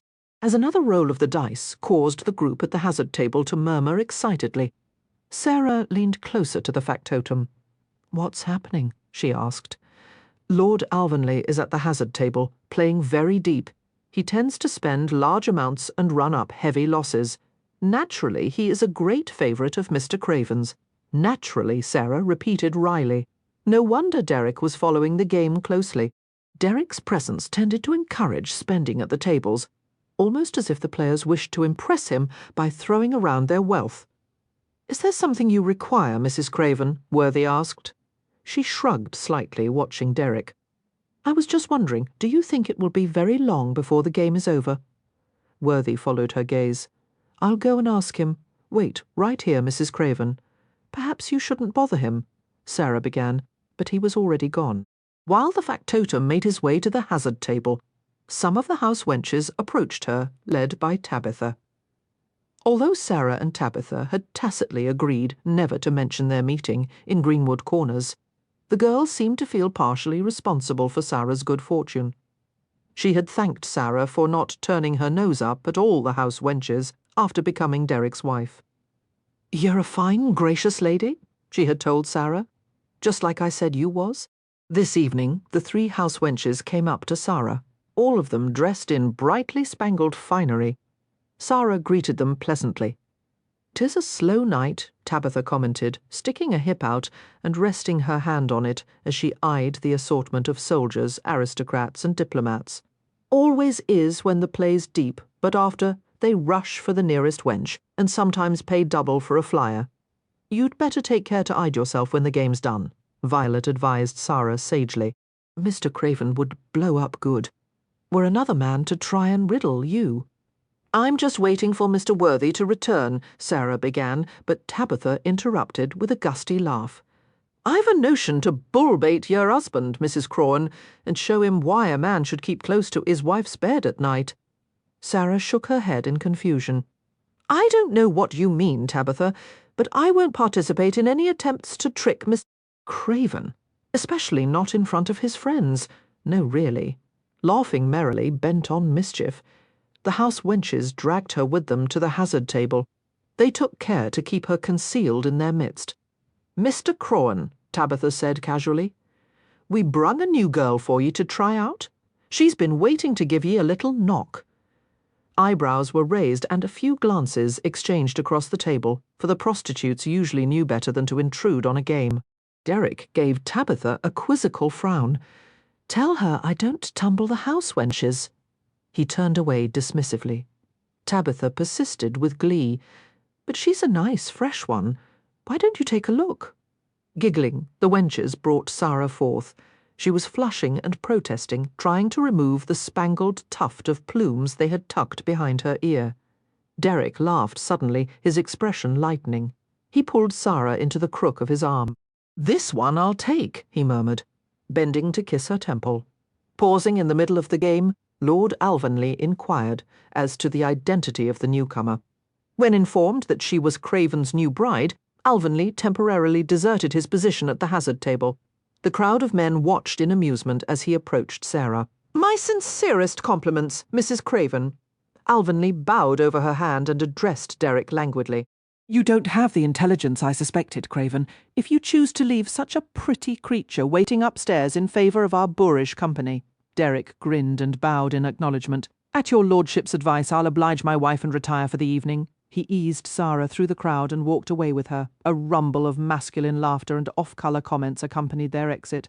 "There's a mannerly fellow. Oblige her once for me, Craven." Red as a beet, Sara apologised as they entered the hall. "I'm so sorry. I didn't intend to take you away.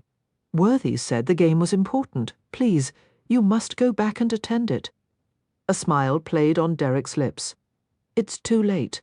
If you take it upon yourself to fetch me from a high-stakes game, you'll have to face the consequences." Pulling her to the side of the stairs that led to their apartments, Derek bent and covered her mouth with a lusty kiss. "Poor little wife," he murmured, cupping his hands over her bottom and urging her hard against his body. "I haven't done well by you. If you've been left so unsatisfied, you had to come looking for me." He nibbled at the tender spot just beneath her ear. "I'll just have to work harder to keep up with your appetite." "Derek," she protested, her hands working aimlessly over his shoulders as he kissed her again. Her heart began to race, and she couldn't suppress a little moan of pleasure. I was just concerned that you wouldn't have enough sleep for the night." He strung a necklace of kisses around her throat. "You were right about that. I won't, and neither will you. I'll never take you away from a game again," she said, feeling the need to apologize. "I didn't mean to disrupt your evening. I'm glad you did," Derek murmured. He grinned as he stared into her soft blue eyes. "Any time you want me, Mrs. Craven, I'm at your service." Sliding his arm around her hips, he nudged her up the stairs. At first it was a shock for Sara to live so intimately with a man. She had been brought up with modesty and discretion in matters of personal habits, whereas Derek had no inhibitions at all. Although Sara admired the lithe power of Derek's body as he walked across the room naked, she knew she would never be able to expose herself so nonchalantly. He was a physical man, easily aroused and adventurous.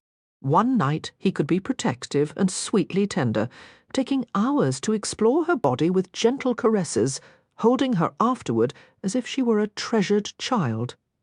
The next, he would be lusty and insolent, introducing her to sensual arts she had never imagined possible.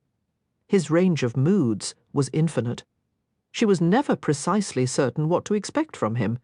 His humour could be ribald or exquisitely subtle. He could be quietly understanding or mocking.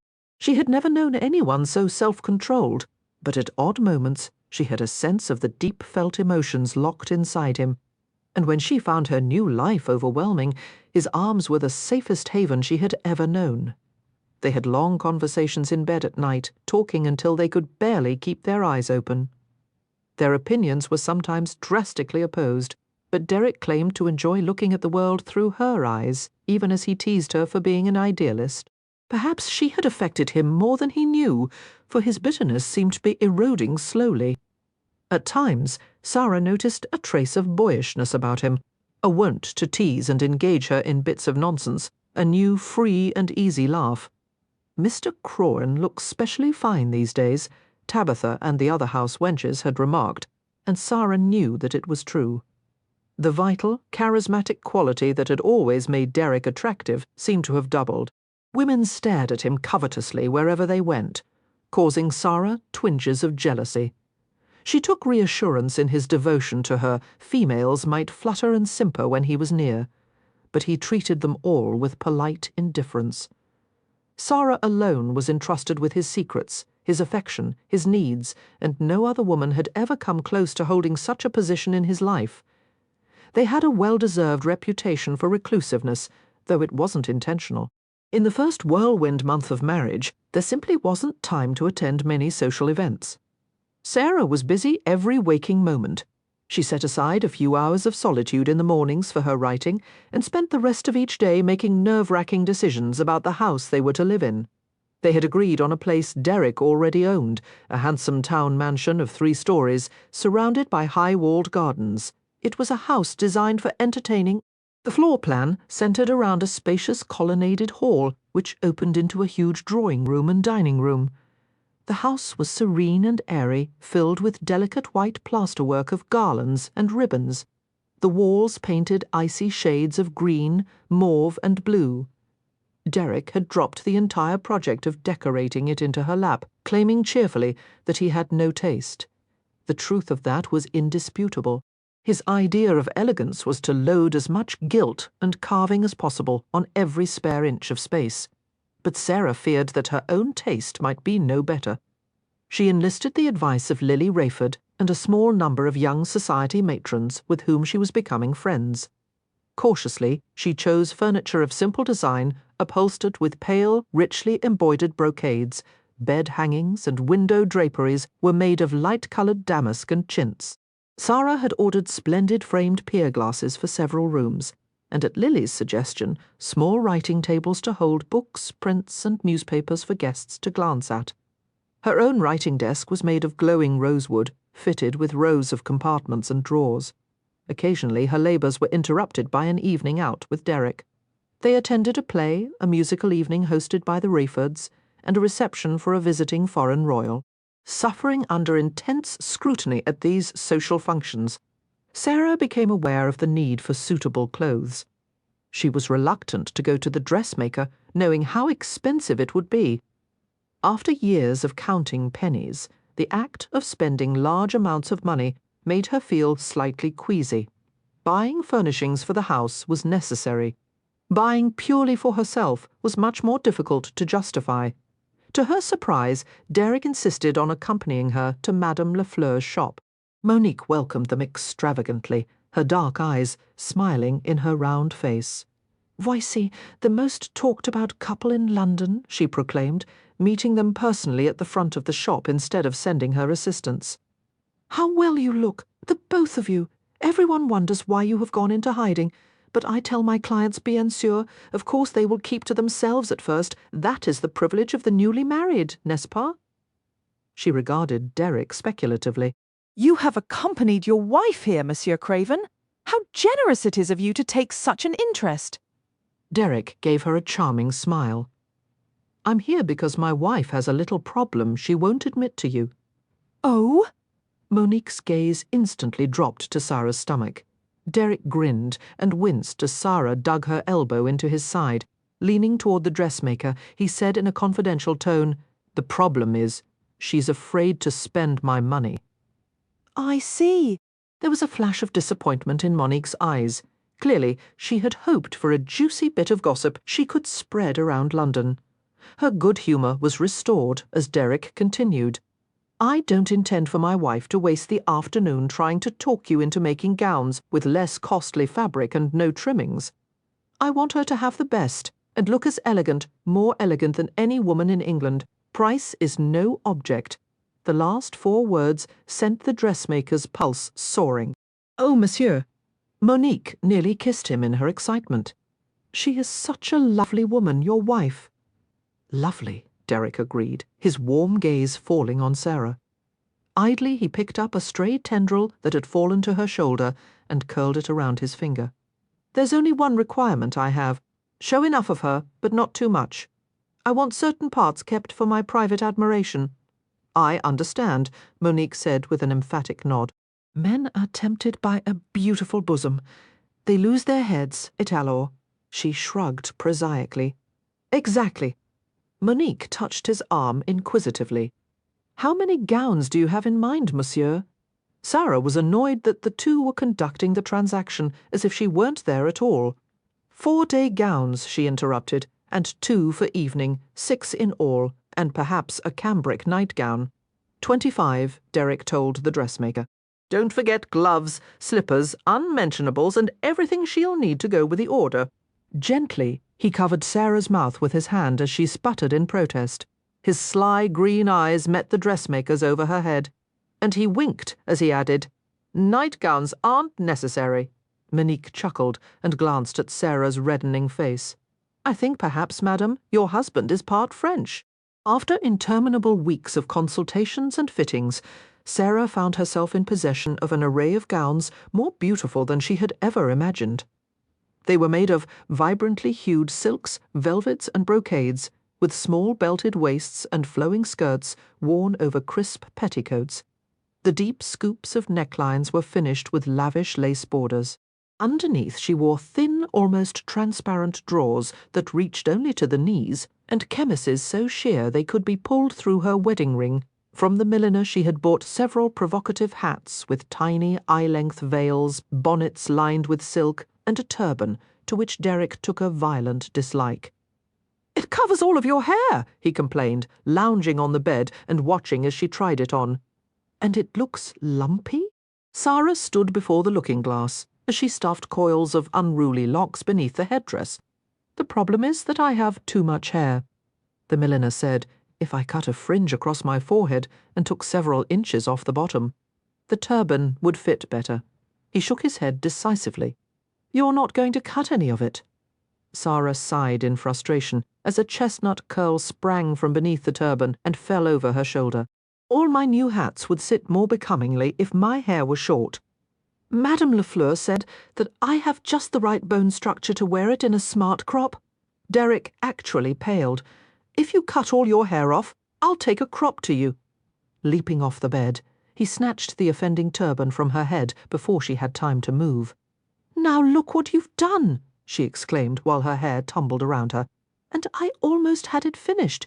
Give me the turban. Derek shook his head and backed away, clutching the small bundle.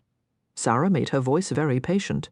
The turban, if you please. Promise me you won't cut your hair. Sara couldn't believe he was being so ridiculous. If I did, it would grow back. She advanced on him and made a quick grab. His arm shot up in the air, holding the turban well out of her reach. Promise, he insisted. If you knew the price that had been paid for that turban, you wouldn't treat it so cavalierly. I'll pay it 100 times over, for your promise. An incredulous smile flitted across her lips. Why? She asked, combing a hand through the wild ripples of her hair. Does my appearance mean so much to you? It's not that. It's Derek dropped the turban to the floor and circled her slowly. I like to watch you braided, and the way you let a few curls fall on your neck after you've pinned it up. And when you brush it out at night, I know I'm the only man who sees it loose and long over your back. It's a part of you that only I can have. He grinned and added, among other things. Sara watched him for a moment, touched by his admission. Although he couldn't admit out loud that he loved her, he said it in more subtle ways, his gentleness, his constant praise of her, his generosity. What other things? She murmured, backing up against the bed and draping herself over it. Needing no further invitation, Derek crawled up beside her.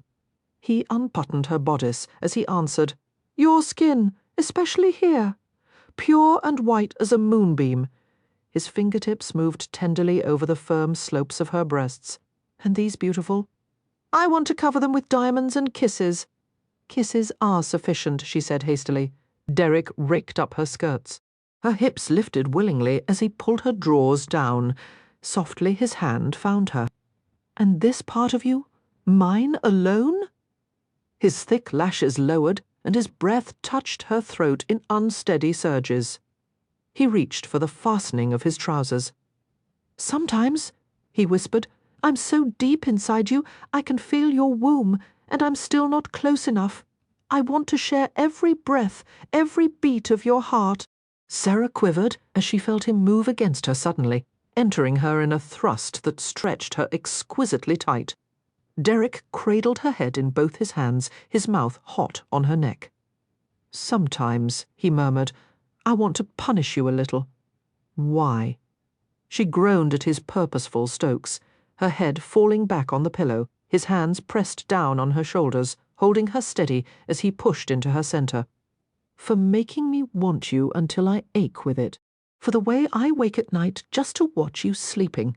His face was intense and passionate above her, his green eyes harsh in their brightness. I want you more each time I'm with you.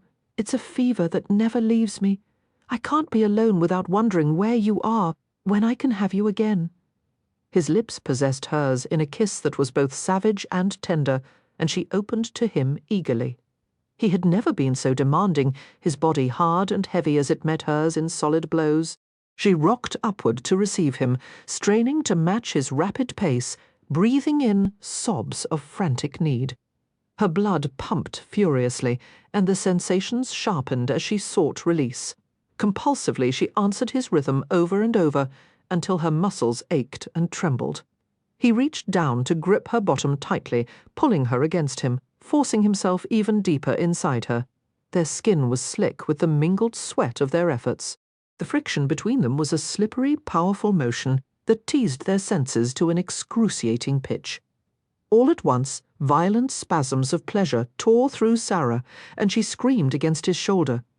The inward ripples of her response wrapped around him tightly, and Derek let his passion burst forth in a glorious rush.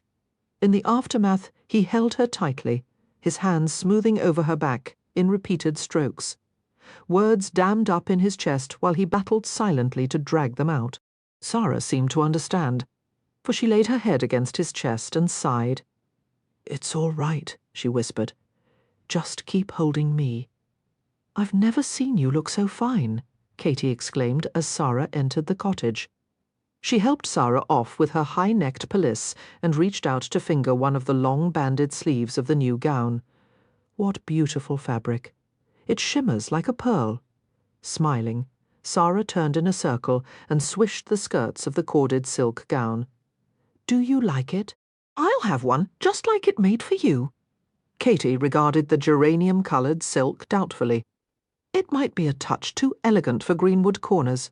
No, it will be perfect for church on Sunday. Sara grinned mischievously. You can sit a row or two ahead of Mrs. Kingswood in all your finery, and she'll whisper to everyone that you've gone to blue blazes just like your daughter. Katy ruffled her white hair in distraction. If a new gown doesn't convince everyone I've gone to blue blazes, the new house will for certain. Sara smiled at that, recalling the entire afternoon of persuasion it had taken for Derek to convince them to accept his gift of a new house. He had finally won through a mixture of charm and sheer stubbornness. It's your choice, he had told Isaac and Katy pleasantly. Either you'll have it here or in London. The next afternoon they had found themselves conferring with Graham Gronow, Derek's preferred architect. Gronow had designed a lovely, classical Georgian house of comfortable size for them.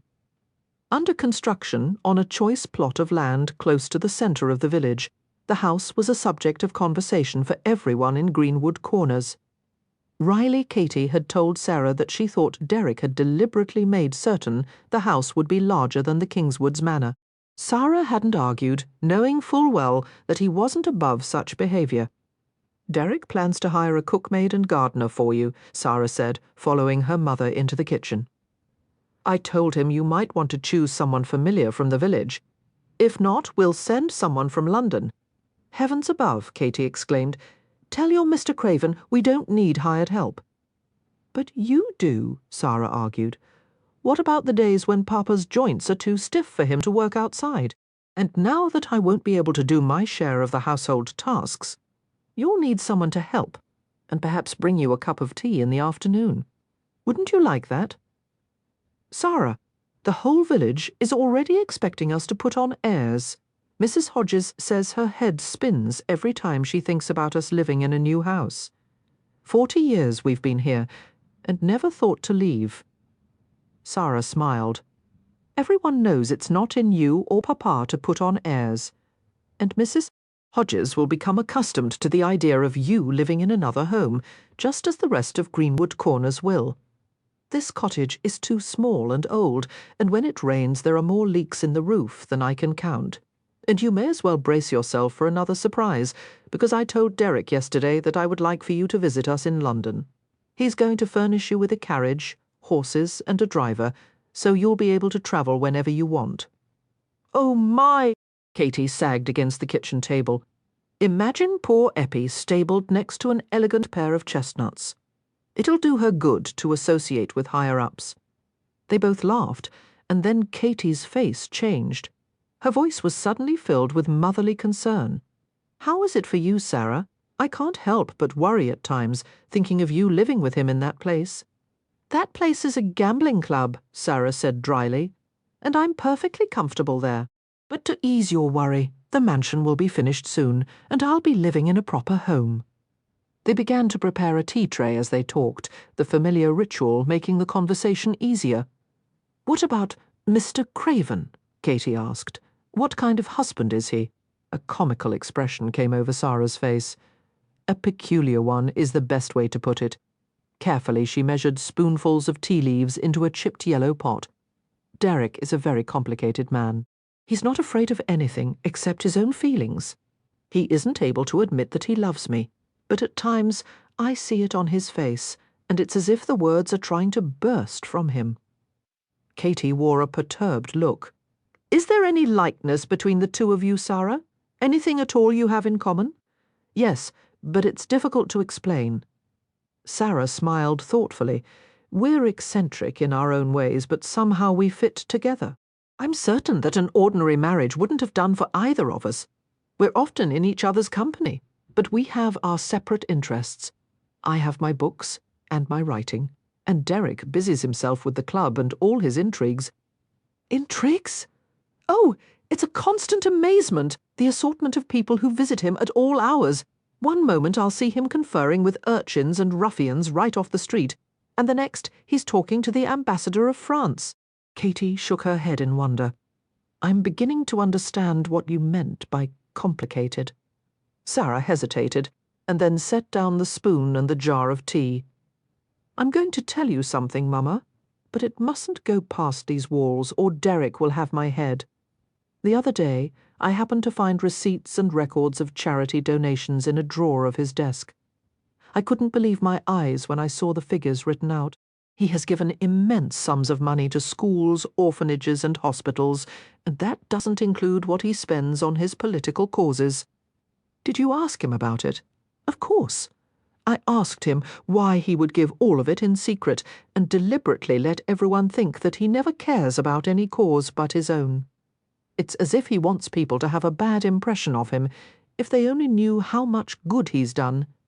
Katy leaned forward in fascination. What did he say? He laughed and said that if people were told he had made a charitable contribution, no matter how great or small, they would claim he was trying to polish his own reputation. And there was a time, he said, when he gave money to orphans for just that reason, to make certain others thought well of him. He said he's done more bootlicking in his life than any man should have to, and that now he can afford to do what he wants without giving a dammer, without giving a thought to what others say. He said that he's entitled to his privacy, and that as his wife I'm obliged not to tell anyone. She raised her brows significantly. Now, what do you think of that? Katy was frowning. He sounds quite odd, if you ask me. Sara felt a carefree laugh bubbling up from inside her. From what I can tell, the Ton considers Derek and me to be an odd pair. So do the villagers, Katy said bluntly, and Sara laughed again. Without a doubt, the Ton would have disdained the Cravens had they sought to court its favour. Between them, they didn't have a thimbleful of blue blood. No families of distinction, no histories of any merit, nothing but a vulgarly large fortune built on the habits of wealthy men who liked to gamble. However, the Cravens cared so little for the Ton's approval that it had reluctantly been given to them by default. And as Derek remarked crudely but accurately, money was a good grease for social acceptance. But while the Ton accorded them grudging admission into their elevated circles, the public gave the Cravens outright adoration. It astonished everyone, including the celebrated couple themselves. The day has finally come when pigs fly. The Times acerbically noted, and a cockney and a country maid have become the centre of all fashionable observation in London. Derek was at first puzzled and then wryly resigned to the small uproar they created whenever they appeared in public. Next month, they'll take an interest in someone else, he assured Sara. We're a temporary curiosity. What he didn't expect was the fascination of the populace for a pair of commoners who lived like royalty. They were labelled refreshing by one source, upstarts by another. A caricature by George Cruikshank depicted them as flash gentry trying to ape the rarefied manners of the elite. The Cravens were a window through which ordinary people could view the lives of the upper crust and imagine themselves in such a position. The interest was stirred even more when it became known that Sara was the reclusive author of Matilda.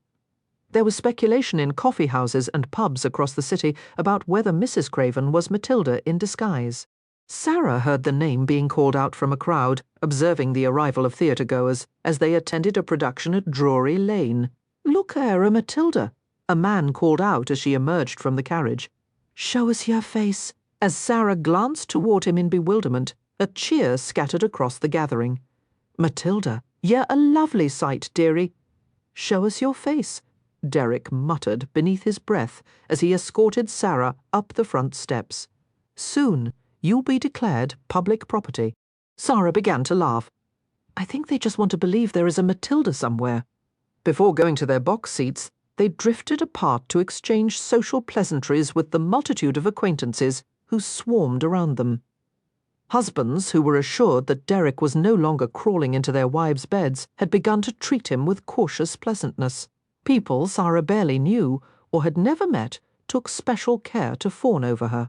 Her hands were repeatedly decorated with kisses from dandies and smooth-voiced foreigners. while she was overwhelmed with praises for her hair, her gown, her charm. For the most part they were respectful, except for one insolent knave whose voice was all too familiar. "Damn my sparklers if it ain't Matilda!" Sara turned warily to confront Ivo Jenner's cheeky grin. "Mr. Jenner," she said, acknowledging him with a polite nod. His sly gaze roved over her. "Fancy little warming pan, you are. Crawn's a lucky bastard to have you in his bed, ewery night. He doesn't deserve such a fine splice as you." "Mr. Craven is an exemplary husband," she murmured, trying to edge away from him. "Fine feathered gentleman, your husband," Jenner scoffed. "Tell him he's nothing but an apple-polishing cockney bastard." "If you don't leave right now," Sara interrupted, "you'll have a chance to tell him yourself." Jenner followed her gaze, his insolent smile broadening as he saw Derek shouldering his way toward them. By the time he reached them, Jenner had melted into the crowd. Derek seized Sara's arm. "What did he say to you?"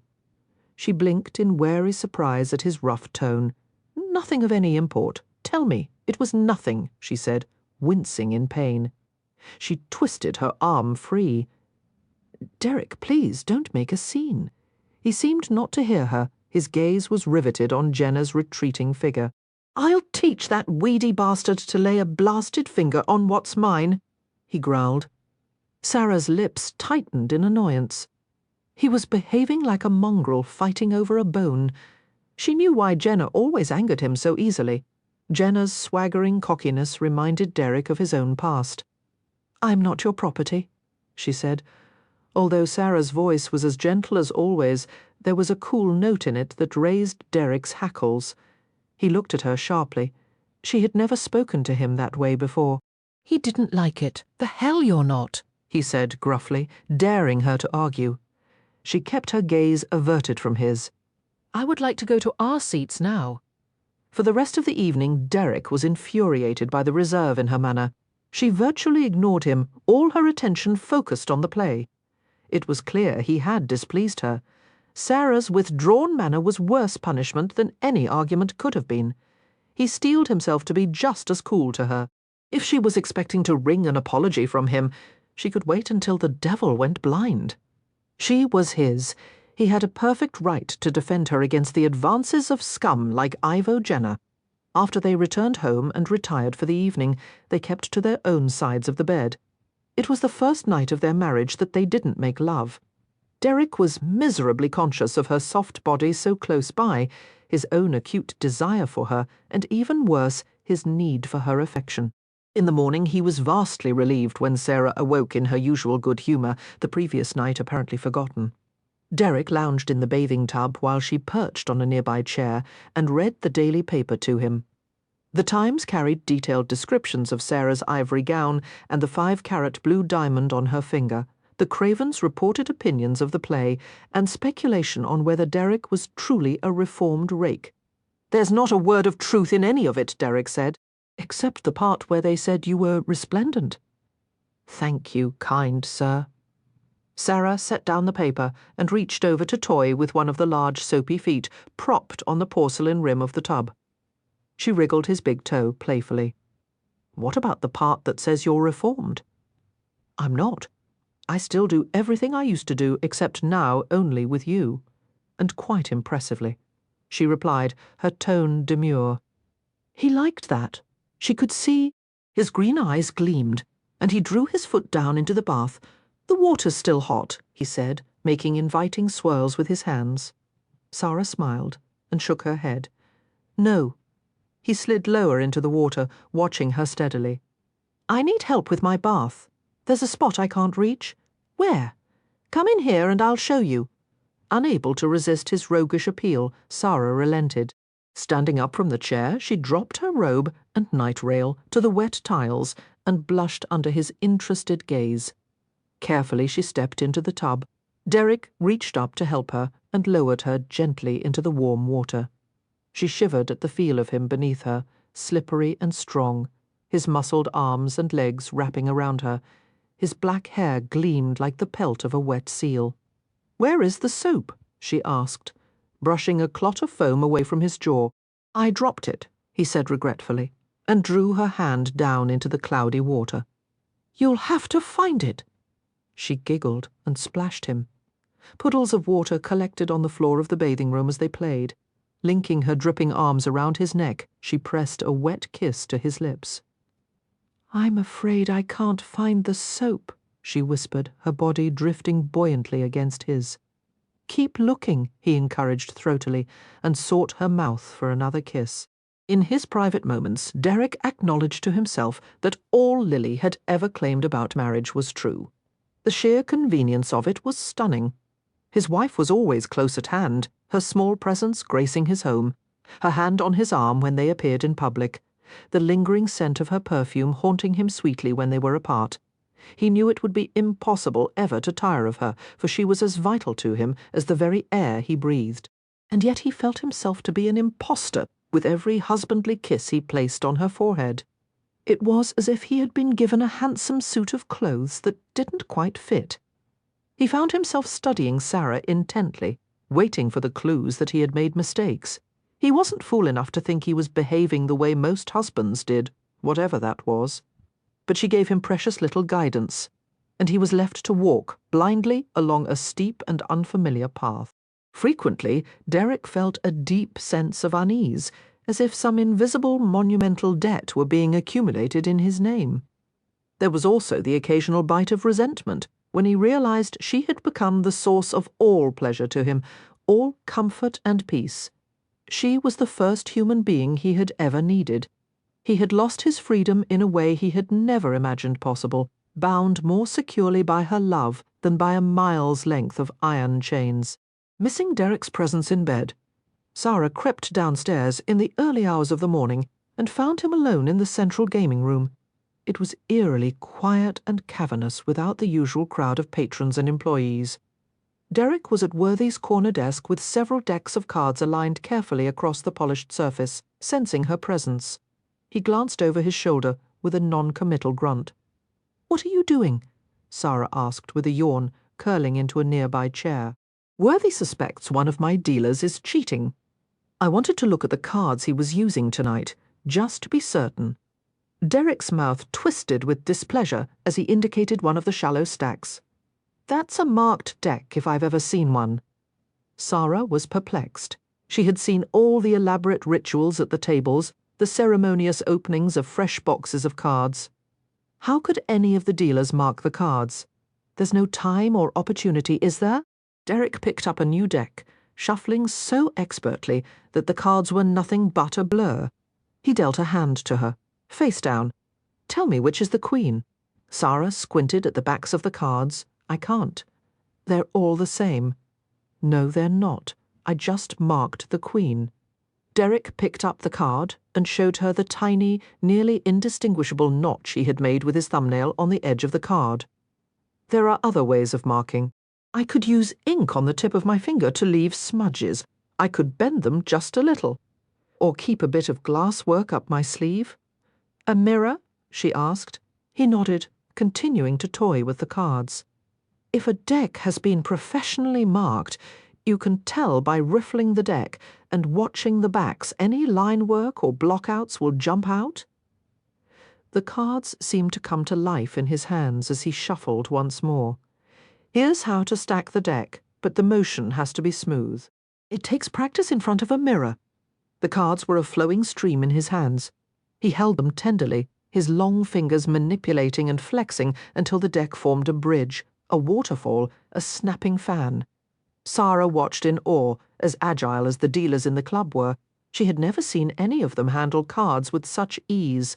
That, coupled with his extraordinary mind for numbers, would make him an invincible opponent. "Why don't you ever play?" she asked.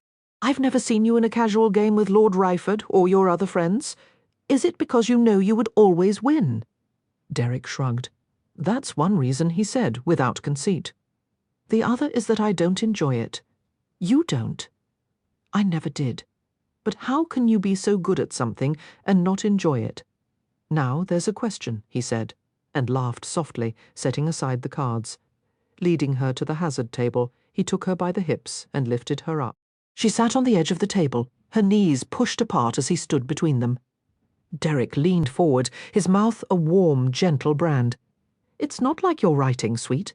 When you sit at your desk, you put your heart and your mind into your work, and it gives you satisfaction. But cards are just patterns. Once you learn the patterns, it's automatic. You can't enjoy something if it doesn't demand a little of your heart. Sara caressed his black hair. Do I have a little of your heart? A moment after she asked, she regretted the question. She had promised herself not to push him, not to demand things he wasn't ready for. Derek's eyes were shadowed green as he stared at her without blinking. He leaned forward, and his lips sought hers, kindling a warmth inside her that rapidly leapt to bright flame. Sara shivered as she felt him raise her skirts to her waist. He wedged himself tighter between her spread knees. They kissed ardently, groping underneath confining clothes, clumsily plucking at buttons in impetuous haste. Sara gasped as she felt his hot, intimate flesh rising against her body. Not here! Someone will see! They're all gone! Gently, he bit into her neck. But we can't. Now, he insisted, pulling her head against his shoulder as he took her there on the hazard table, making her shudder in helpless pleasure.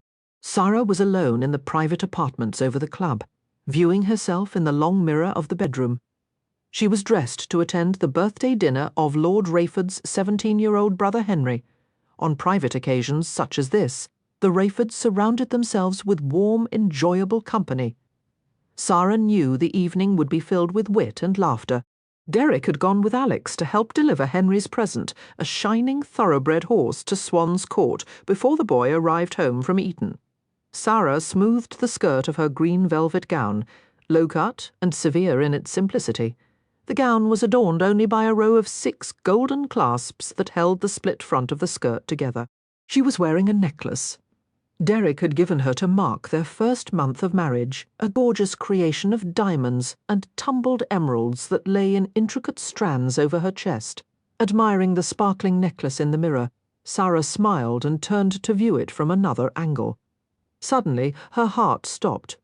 The reflection showed there was someone behind her. Whirling around, Sara stared with wide eyes at the golden-haired woman who held a pistol pointed directly at her. Chapter 12. Lady Ashby's face was taut, her eyes brilliant with madness and hatred. Sara was the first to speak, hearing her own calm voice with a sense of amazement. You must have come through the hidden passages.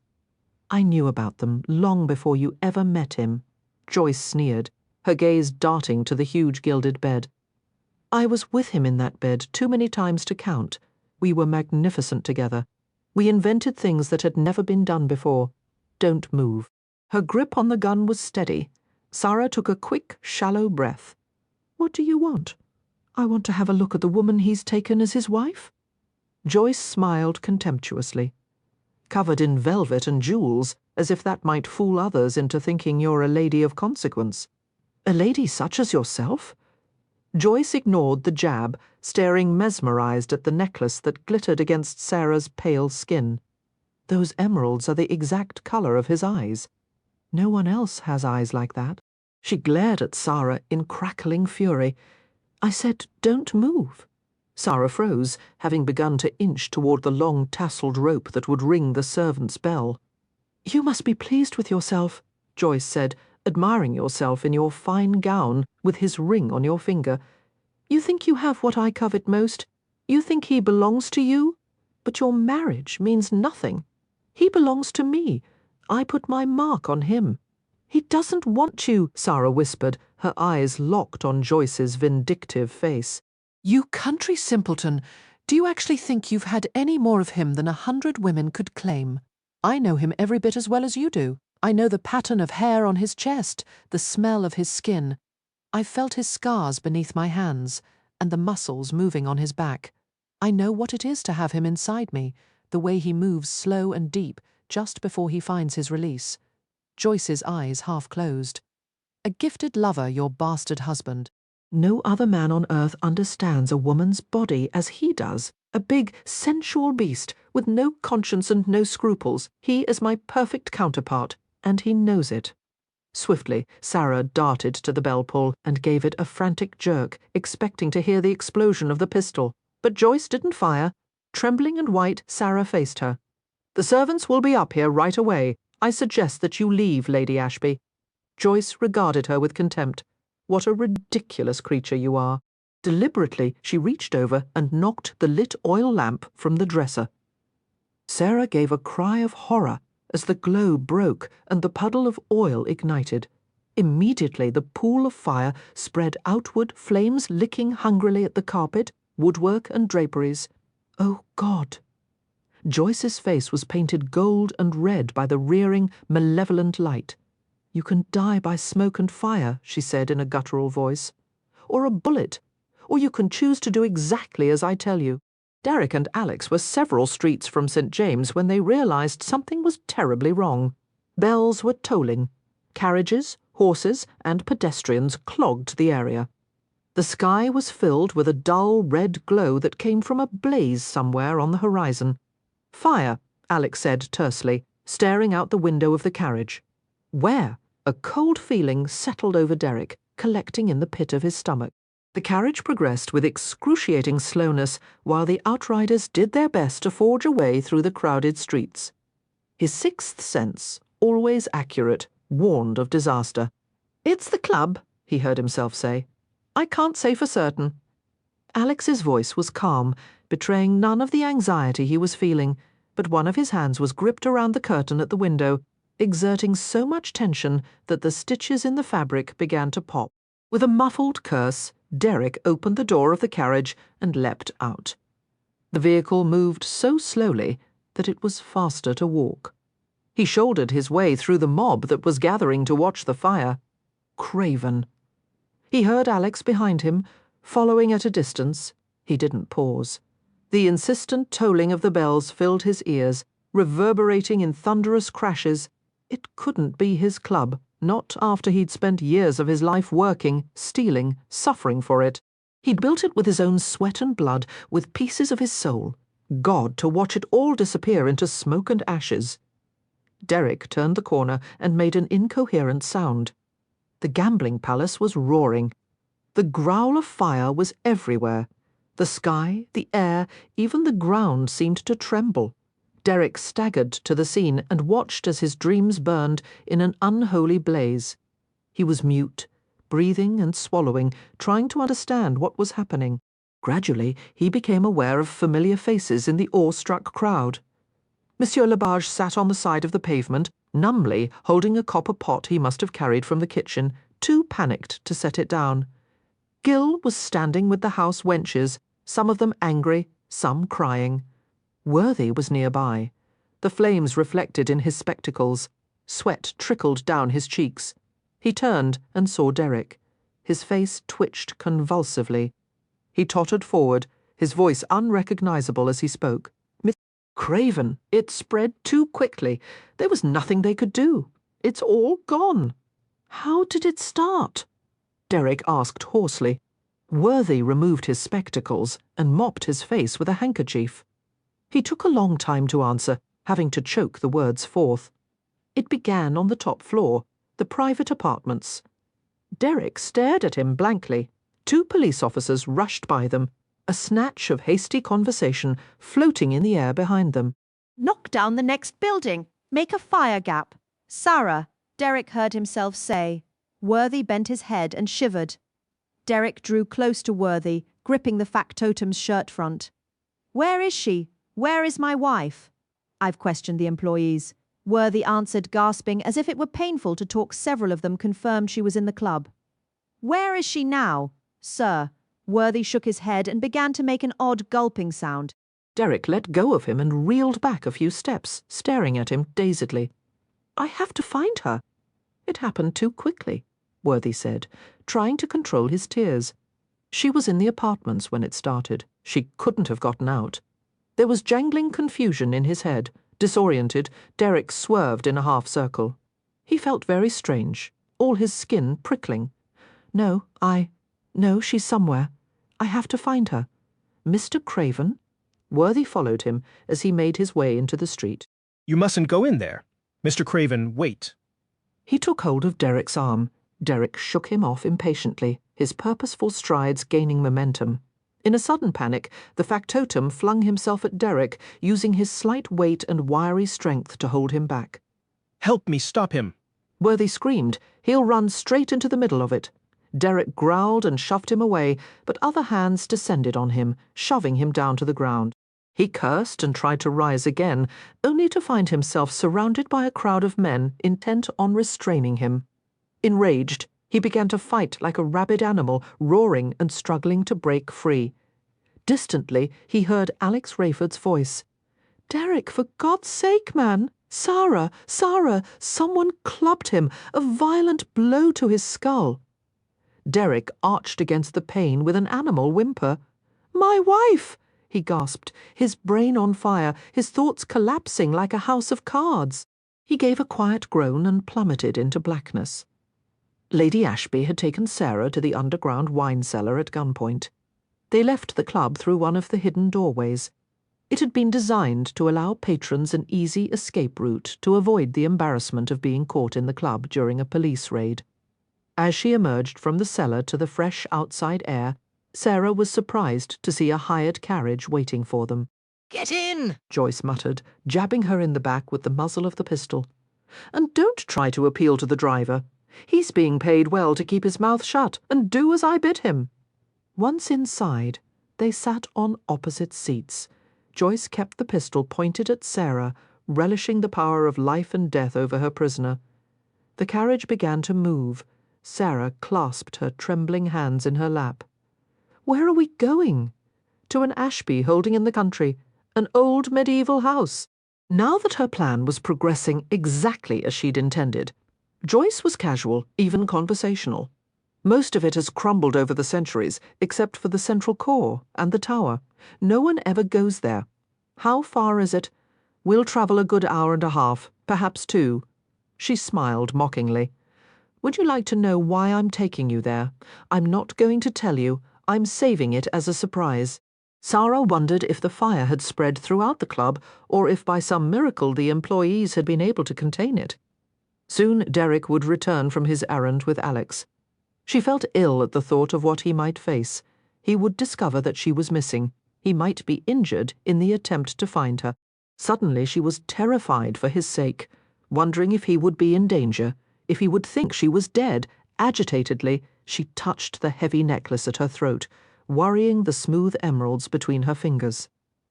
"Give that to me," Joyce said sharply, watching her. "The necklace?" "Yes, take it off." Joyce watched as Sara unhooked the glittering treasure from her neck. A peasant woman with a necklace fit for a queen, she sneered. "You don't have the grace or bearing to wear it properly." "Give it to me." Her eager fingers wrapped around the necklace and she snatched it away. Setting it on the seat beside her, she toyed lovingly with the web of emeralds and diamonds. "He gave me presents, a bracelet, a necklace, jeweled combs for my hair, but nothing as fine as this." She smiled at Sara tauntingly. "The day he gave me the combs, he said that he'd imagined making love to me wearing jewels in my golden hair and nothing else. He much prefers blonde hair to dark. Did you know that?" Sara kept her face blank, refusing to let the other woman see that her remark stung. Joyce began another, sneering litany of insults and boasted about Derek's sexual prowess until anger and jealousy roiled unpleasantly in Sara's stomach. A woman's voice touched Derek gently, luring him from the welter of darkness. Something was wrong. Some strange coldness was all around him, inside him, a sinister shadow that had soaked through every inch of his body. He stirred groggily, wanting comfort. "Sara, I'm here, darling." It was Lily's voice, sounding thick and odd. Derek shook himself awake and groaned at the throbbing pain in his head. Jesus! He blinked and sat up, clumsily, squinting at his surroundings. He was in the Rayfords' carriage, pulled to a halt in front of Swan's Court. Alex was next to him, resting a steadying hand on his shoulder. Derek's chest hurt. He felt as if he'd been beaten. "What happened?" he mumbled, rubbing his eyes. Lily stood at the door of the carriage, her tear-streaked face illuminated by the side lamps. Her eyes were swollen. "Come into the house with us, Derek. Careful! Let Alex help you." Derek obeyed without thinking, discovering as he stumbled out of the carriage that he wasn't steady on his feet. Standing next to the vehicle, he braced a hand against the smooth lacquered side and tried to clear his head. Alex and Lily were on either side of him. Both of them looked at him strangely. He began to remember the fire that clubbed Sara. "Where is she?" he asked. He was infuriated by the glance they gave each other. "Damn the both of you! Answer me!" Alex's grey eyes were compassionate. He replied in a quiet voice. "She's nowhere to be found, Derek. She was caught in the fire. She couldn't have survived." Derek made a rough sound, backing away from them. The nightmare was upon him again. He began to tremble. "Derek," Lily said softly, her eyes glistening, "you're not alone. We'll help each other through this. Come inside. Come. We'll get a drink." He stared at her without expression. "Derek," she coaxed. But suddenly he had vanished, moving swiftly into the night until it swallowed him whole. Startled, Lily called out after him and then turned to Alex. "You must follow him," she said urgently. "Alex, bring him back." He slid his arms around her, and then what short of knocking him unconscious? "I can't make him stay." Lifting her chin, he stared into her eyes. "He'll come back," he reassured her gently. "He has nowhere else to go." Exhausted by her own frantic thoughts, Sara was wearily surprised when the pace of the carriage eased and then stopped. It had seemed as if the wheels would never cease turning, taking her farther away from London with every torturous minute that passed. Midway through the journey, Joyce had lapsed into silence, fumbling awkwardly to clasp the emerald necklace around her throat while retaining possession of the gun. Sara had contemplated her quietly, pondering the woman's obsession with Derek. Joyce Ashby was insane, or at the very least mentally unbalanced. She seemed like a cruel, selfish child in an adult body. She valued no life but her own, and felt no sense of remorse for her actions. In her mind there would be no consequences for anything she did.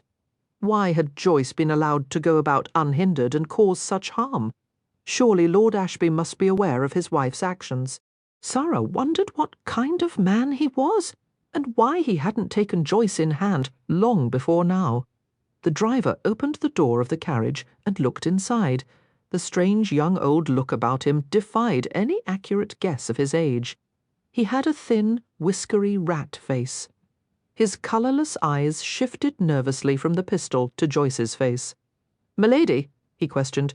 "We're getting out," Joyce said. "Stay here until I return." "Aye, milady." Sara spoke swiftly, staring hard at the driver. "You can't allow this. Don't be a fool. The law will hold you responsible for what happens to me here, and if not, then my husband will."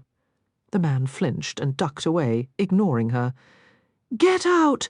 Joyce sneered, gesturing with the pistol.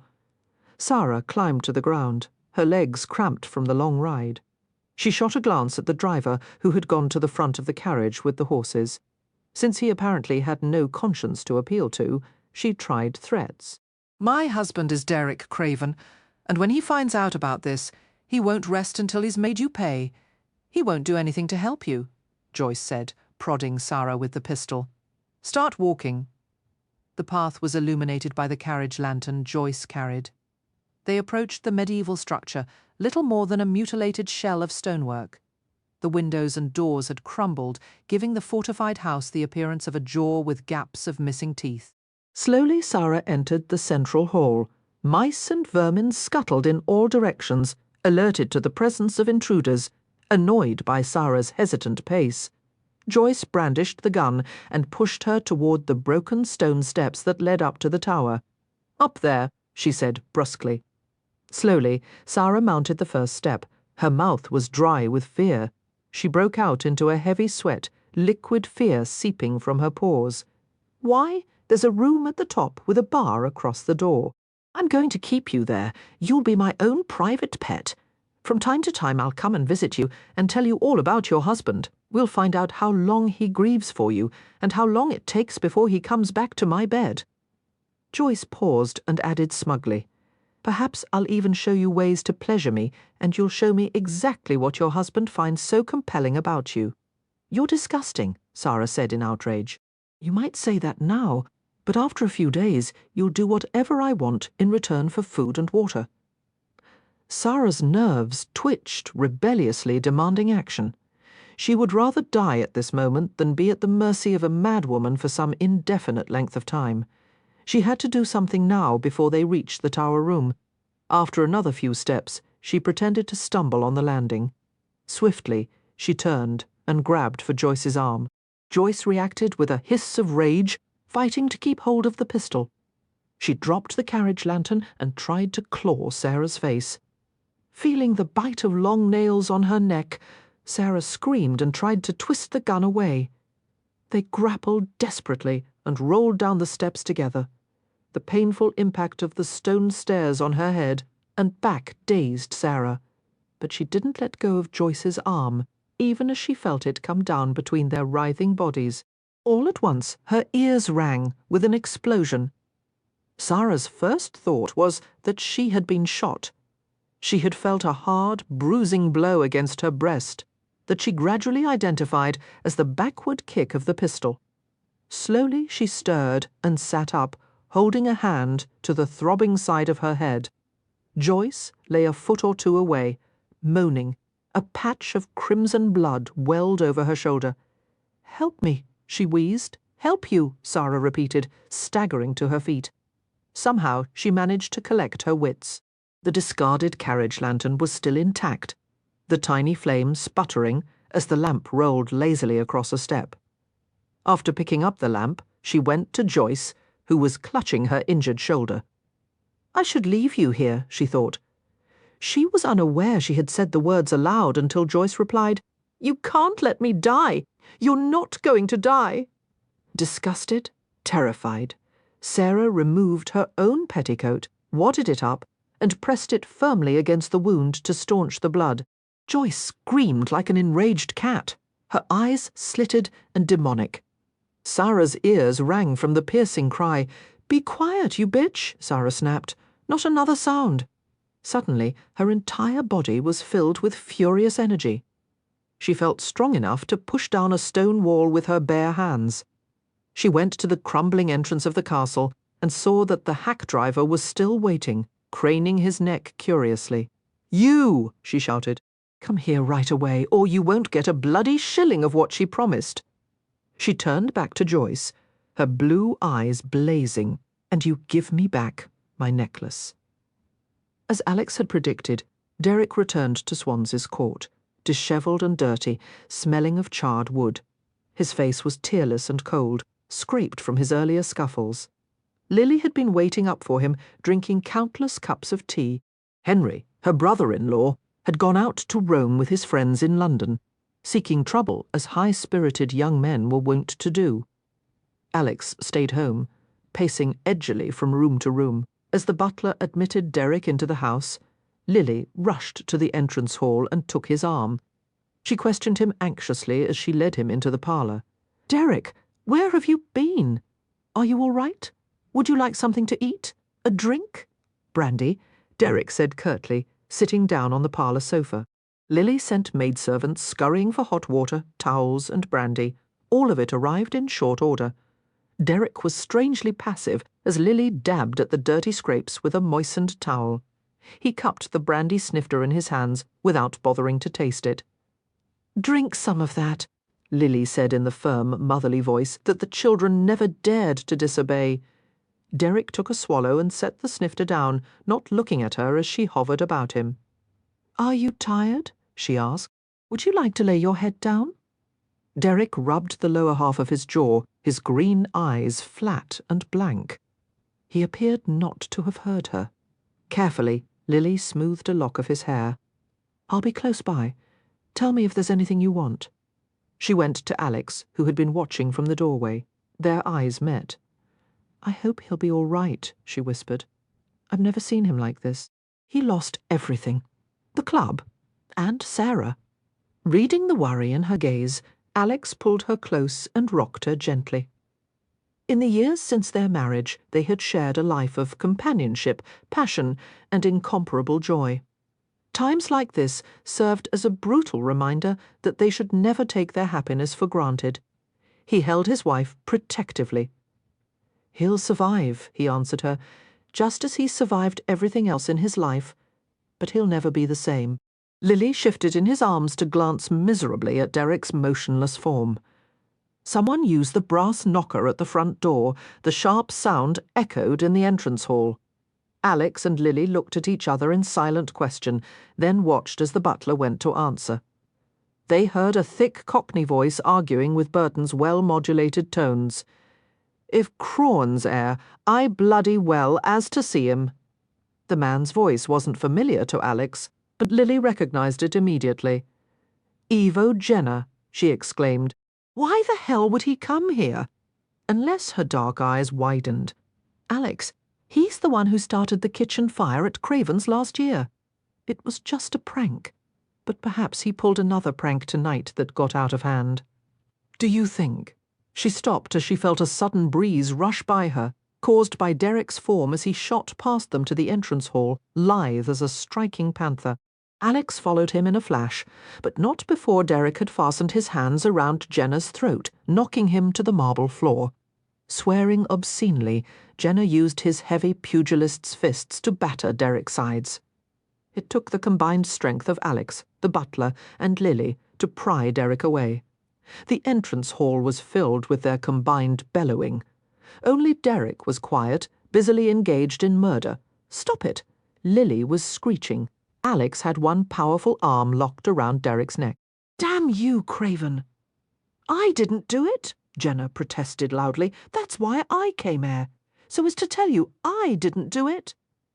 Gagging from the hard pressure on his throat, Derek was finally forced to subside. "I'll kill you," he gasped, staring at Jenner with bloodlust. "You amareeded madman!" Jenner exclaimed, standing up and shaking himself off. He yanked the hem of his coat back into place. "Don't you dare call Derek names," Lily said hotly. "And don't insult me by protesting your innocence under my own roof, when we all know there's reason to believe you're responsible for the fire." "I didn't do it," Jenner said vehemently. "You were behind the kitchen fire at Craven's last year," Lily accused. I admit to that, but I had nothing to do with this. I came here to do Crawen a frigging favour. Damn his eyes." "What favour?" Derek asked in a low, ugly voice. Alex had to tighten his restraining hold once more. Composing himself, Jenner smoothed his red hair and cleared his throat. "My affidavit man came to me tonight at my club, and he happened to be walking by Crawen's just as the blaze started, and saw two women leaving the place. Looked odd, he said, since it wasn't house wenches, but ladies dressed in fine gowns. One was blonde, the other dark with green jewels all around her neck. They took a public coach away from the club, and it was then the place started to burn like the bowels of hell." Jenner shrugged and added a touch, sheepishly. "I thought maybe the dark one was Mrs. Crawen. And maybe I'll find a giant beanstalk in my garden tomorrow morning," Lily said sarcastically. "You're a fiend, Jenner, for coming here and tormenting Derek with this tale." "It's the truff," Jenner said indignantly. "Damn it, I want you to find her. It's all o'er London, my own blasted club, that I'm the man what set the fire that killed bloody Mathilda. Bad for my reputation, and my business. And besides, I've a liking for the little wench." He gave Derek a disdainful look. "Deserves better than this black-hearted bastard, she does." "You've said your piece," Alex murmured. "Now leave. I'm getting tired of holding him back." He didn't let go of Derek until Jenner was safely gone. The front door closed behind him. Derek shook him off and retreated several steps, giving him a baleful glare.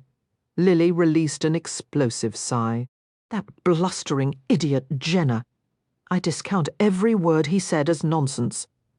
Derek had turned his attention to the closed door.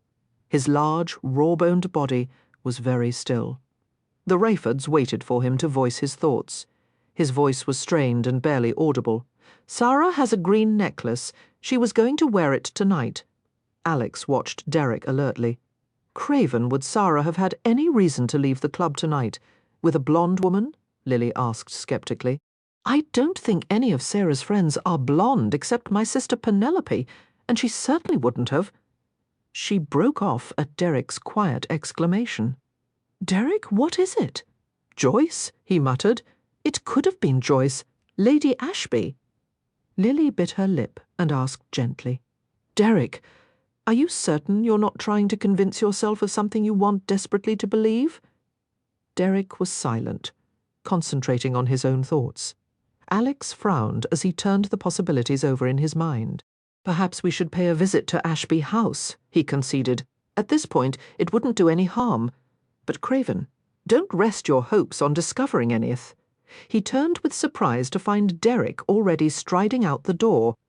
Raising his tawny brows, he looked at Lily. I'll stay here, she muttered, pushing him after Derek. Go and keep him safe. After Sara and the driver helped Joyce into the coach, they began the long journey back to London. Joyce curled in a miserable huddle, groaning and cursing whenever the wheels of the vehicle jostled over a deep rut.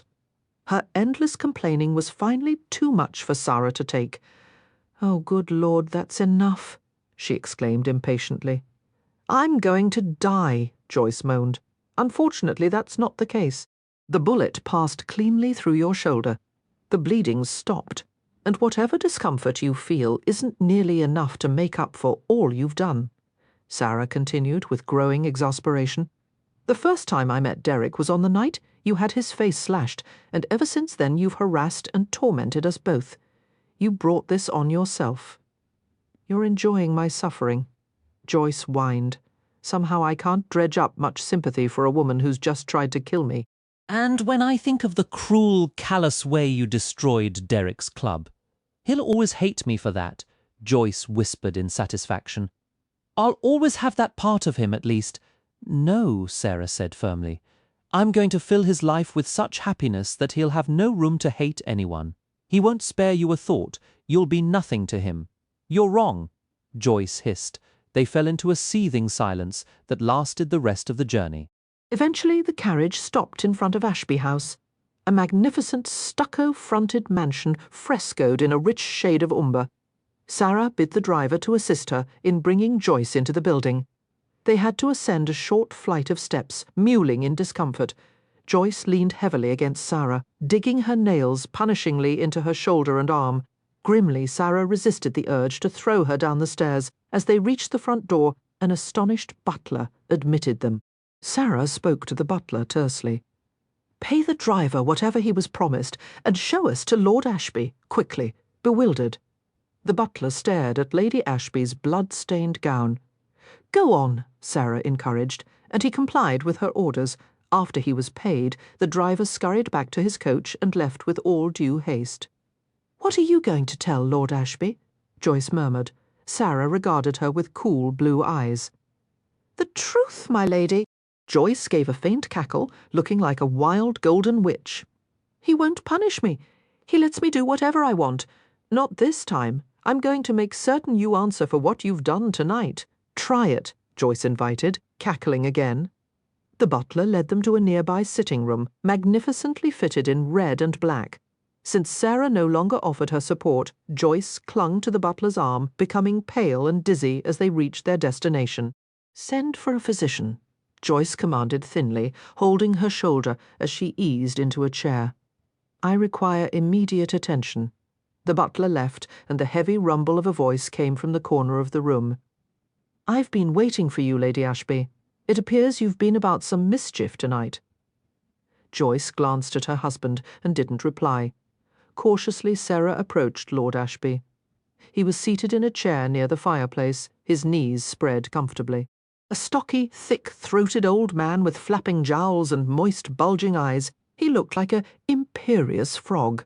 She felt like an unlucky fly trespassing in his territory. In spite of his fine clothes and his aristocratic heritage, he possessed a grubby, all-engulfing quality that unnerved Sara. "Explain this," he said, staring at Sara. His broad hand gestured impatiently. Sara met his eyes and made her tone as crisp as possible. I wouldn't exactly describe Lady Ashby's actions as mischief, my lord. Tonight your wife set fire to my husband's club, threatened my life, abducted me, and tried to lock me away in your deserted castle to keep me as her own private pet. I'm inclined to have her charged with attempted murder. Joyce interrupted eagerly. She's lying, my lord. This peasant creature attacked me without provocation. Quiet, Ashby thundered. His reptilian gaze returned to Sara.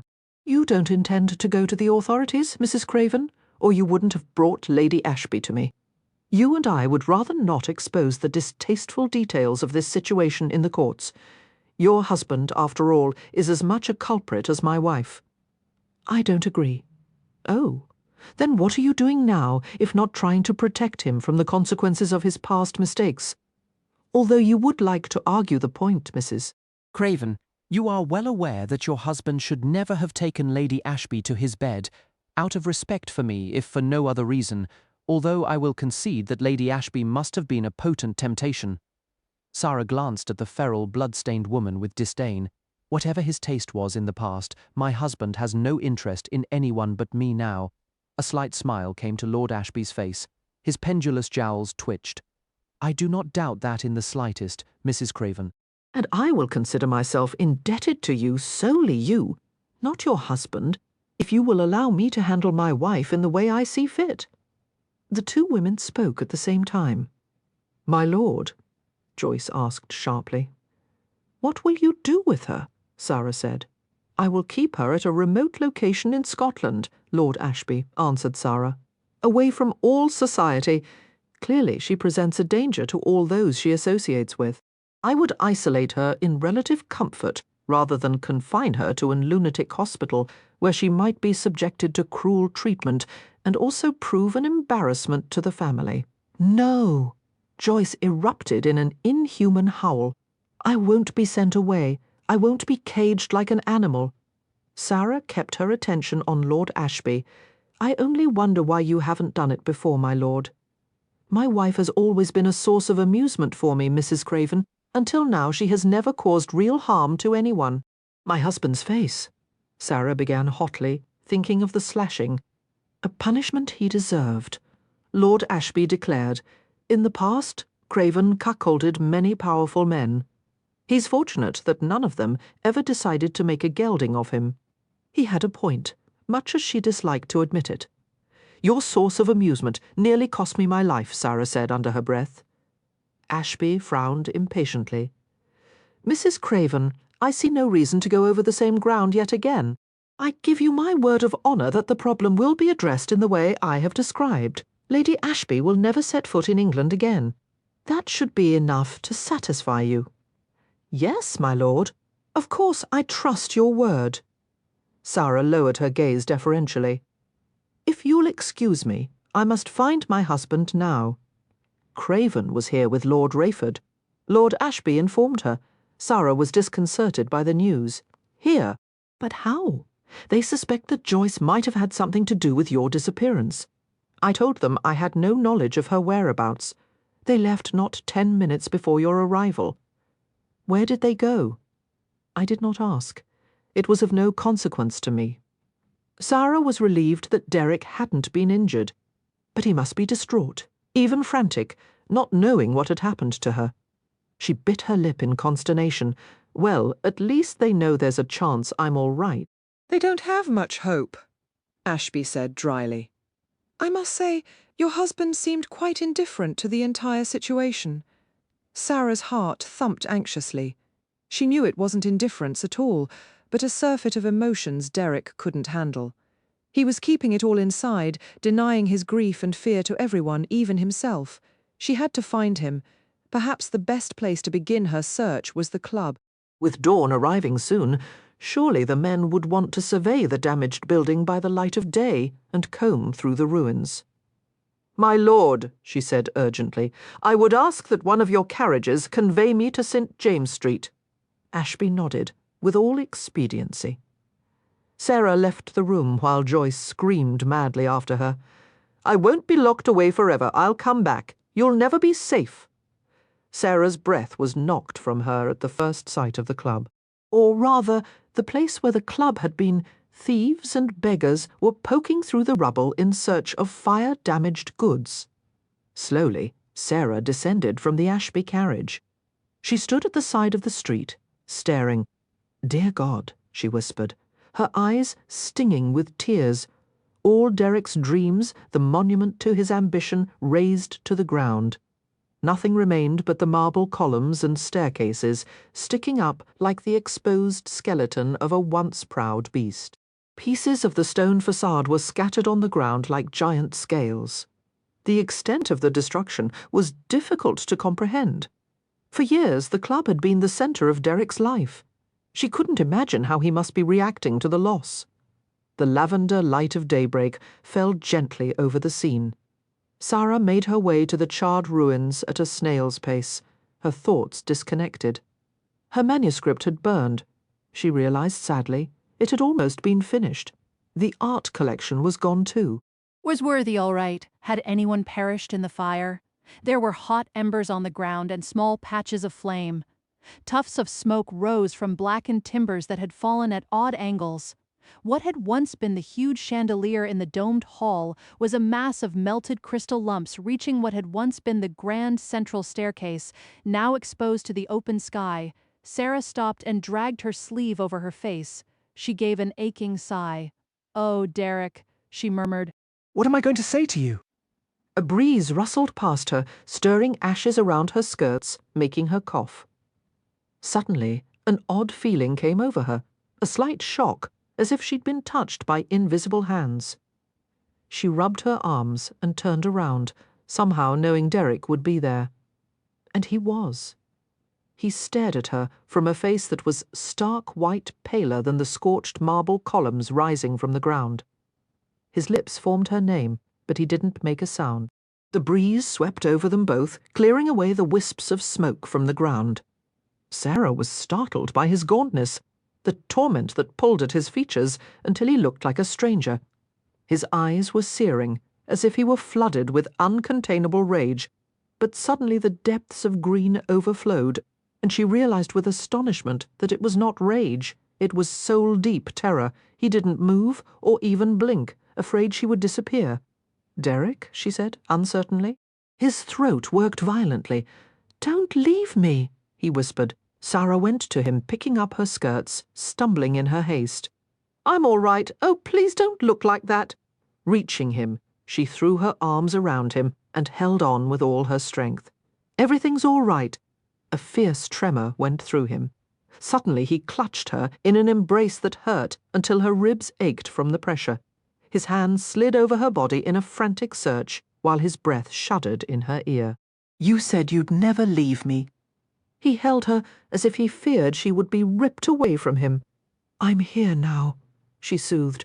"I'm right here. Oh, God, Sara, I couldn't find you." She brushed her palms over his cold, wet cheeks. He was off balance, his considerable weight swaying against her. "Have you been drinking?" she murmured, pulling back to look at him. He shook his head, staring at her if she were a ghost.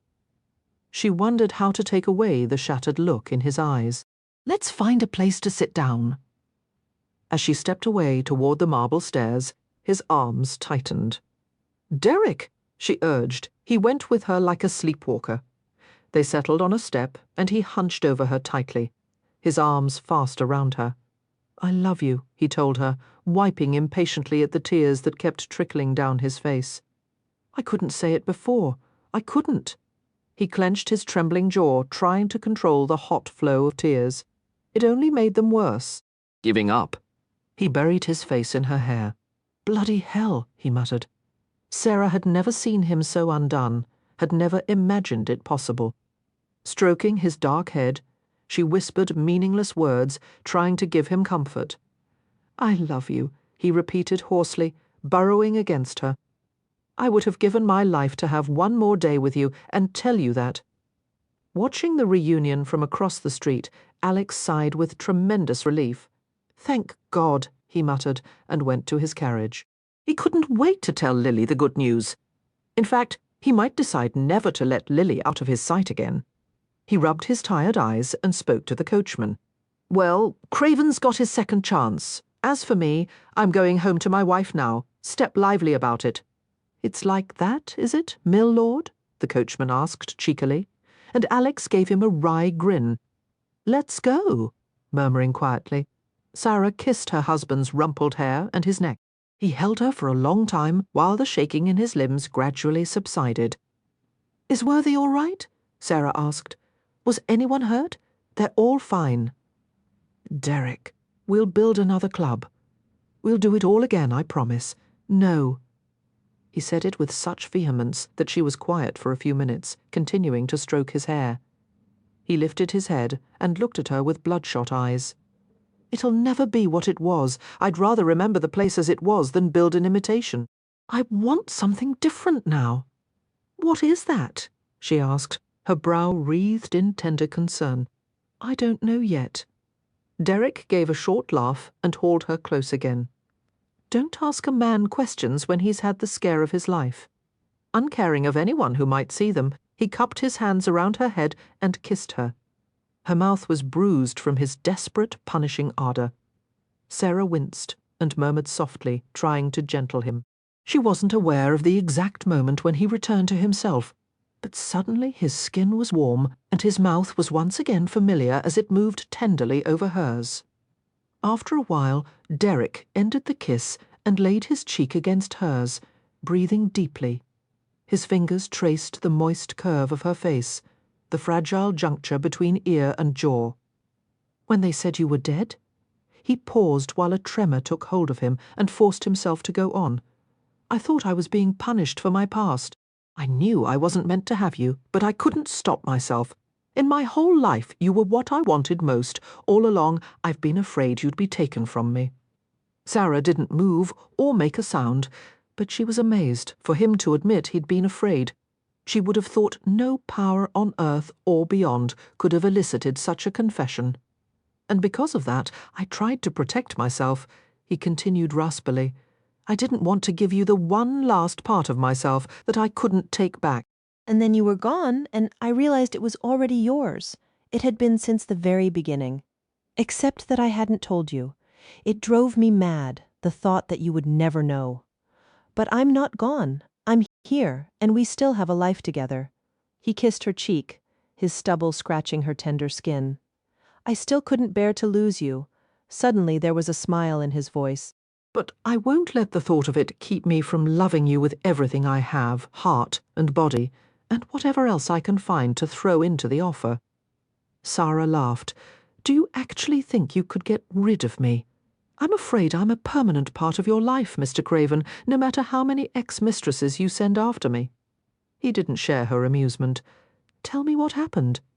She gave him her account of all that had transpired, while Derek grew increasingly tense. His face turned ruddy with anger, and his hands tightened into punishing fists. When she finished the description of her visit with Lord Ashby, Derek dumped her from his lap and stood up with a savage curse. "What are you doing?" Sara asked, disgruntled, as she picked herself up off the ground. "I'm going to strangle that gotch-gutted bastard and his bitch of a wife." "No, you're not," Sara interrupted stubbornly. Lord Ashby gave his word that he would lock his wife away, where she could do no harm to anyone. "Let it be, Derek. You can't go storming off in a temper and create more scandal fodder just to satisfy your sense of vengeance. And besides—" She paused, seeing that her words were having little effect. With feminine shrewdness, she realized there was only one way to dissuade him. "Besides," she continued in a softer tone, "I've endured all I can for one day. I need a few hours of peace. I need to rest." It was the truth, actually. Her bones ached from weariness. "Couldn't you forget the Ashbys for now and take me home?" Disarmed, his anger overrun by concern, Derek put his arms around her. "Home," he repeated, knowing she meant the mansion they hadn't yet spent a night in. "But it isn't finished yet." Sara leaned against him, nuzzling against his chest. "I'm certain we can find a bed somewhere. If not, I'll be glad to sleep on the floor." Derek relented and held her tightly. "All right," he murmured against her hair. "We'll go home. We'll find some place to sleep, and you'll stay next to me?" "Always," he whispered, kissing her again. Epilogue. The insistent cry of a hungry baby rang through the mansion, while the nursery maid held the child and tried to soothe her wailing. Aware of the rising clamour, Derek bounded up several flights of stairs to the nursery. The nursery maid started at his sudden appearance, perhaps fearing he would blame her for the baby's fretfulness. His dark face was unreadable. "It's all right," he assured her, reaching for his daughter. Cautiously, the servant retreated to the side of the room, busying herself with a small pile of unfolded baby clothes. "Lydia is hungry, sir. Mrs. Craven must be late from her lecture." Derek cuddled his daughter against his shoulder and spoke in a mixture of baby words and Cockney, a language only she seemed to understand. Gradually, the infant quieted, attentive to her father's low voice. A tiny, dimpled hand reached up to Derek's jaw, exploring the scratchy surface. He kissed the miniature fingers and smiled into Lydia's solemn eyes. "What a noisy little girl you are," he murmured. The nursery maid watched him with awe and curiosity. It was unheard of for a father of means to set foot in the nursery, much less to occupy himself with crying children. "She doesn't do that for anyone else," she remarked. "You do have a way with her, Mr. Craven." Suddenly Sarah's laughing voice came from the door. "He has a way with all women." She entered the room and raised her face for Derek's kiss before taking Lydia from him. Dismissing the nursery maid, she settled into a comfortable chair and unbuttoned the bodice of her gown. Her long hair partially shielded the baby at her breast. Derek lounged nearby, watching them closely. Motherhood had brought a new radiance to Sara's features, while her achievements in her work had given her maturity and confidence. In the past year, she had finished another novel, The Scoundrel, which was promised to attain the success of Matilda. The story, about an ambitious young man who wished to prosper through honest means but was forced by a callous society to resort to crime, had struck a nerve in the public sensibility. Frequently, Sara was invited to speak at salon meetings concerning political reform and social issues. She felt that she wasn't learned or charismatic enough to lecture to such groups of intellectuals, but they virtually insisted on her presence at their gatherings. "How was your speech?" Derek asked, drawing a gentle finger over the dark fuzz on his daughter's head. "I just made a few common-sense remarks. I said that instead of hoping the poor will merely accept their station in life, we should give them a chance to make something of themselves, or they'll turn to dishonest means and we'll have more crime. Did they agree?" Sara smiled and shrugged. "They think I'm a radical." Derek laughed. "Politics," he said, in a tone that conveyed whimsy and scorn at once. His gaze swept over the sight of the nursing baby and lingered on the exposed curve of Sara's breast. "What of the hospital?" Sara asked. "Has the construction finally begun?" He tried to look matter-of-fact, but she could see that he was pleased. "The ground's been broken." Sara's face lit with a smile of delight. In the last few months, the remains of the club had been cleared. Derek had made no decision on what to do with the property. There was, of course, a demand for him to rebuild Craven's, for the place was mourned by such influential figures as the Duke of Wellington, Lord Alvanley, and even the King. But Derek resisted the public urgings to re-establish the gambling club and devoted himself to other projects. He was building a large, modern hospital to the north of the city, enlisting voluntary contributions and matching each donation with his own money. He was also developing a plot of land in the West End into a row of elegantly furnished townhouses, to be leased to foreign travellers, unmarried men and families who moved to London for the season. Sara had teased him lovingly as they looked over the architect's drawings for the hospital building, a plain but handsome quadrangle. For years Derek had been known as the greatest scoundrel in England, and now he was universally praised for his reformation. "You're becoming known as a public benefactor," she told him in satisfaction, "whether you like it or not." "I don't like it," he replied darkly. "I'm only doing this because I'd be bored otherwise." Sara had laughed and kissed him, knowing he would forever deny having any altruistic feelings. When Lydia was finished at Sara's breast, the nursery maid returned to take her. Sara used a soft cloth to blot her front. She fastened her dress and blushed slightly at Derek's close regard. His green eyes met hers. "She's lovely," he said. "She looks more like you every day, of all the surprises about Derek, and it seemed there was an endless supply. The greatest was his absorption with his daughter." Sara had expected that he would be a kind but uninvolved father.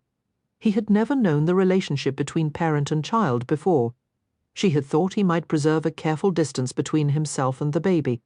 Instead, He loved his daughter with open adoration. Often he would tuck her in the crook of his arm and parade her before guests, as if a baby were a lovely miracle none of them had ever seen before. He thought her prodigiously clever for holding his finger, for kicking her legs, for making adorable sounds, for doing all the things that babies usually did, except that, in his opinion, his daughter did them far better. Have several more children, Lily had advised Sara dryly, so that his attention will be divided among them. Otherwise he'll ruin this one. Sara didn't completely understand the reason for his behaviour until a recent afternoon when she had stood with him over the cradle to watch their sleeping daughter. Derek had taken Sara's hand in his and brought it to his lips. "You're my heart," he had murmured. "You've given me more happiness than I have a right to." But she... He glanced down at Lydia wonderingly. "She's my own flesh and blood." Moved by the words, Sara had realized how alone he had always been. No parents, sisters or brothers, no blood ties of any kind.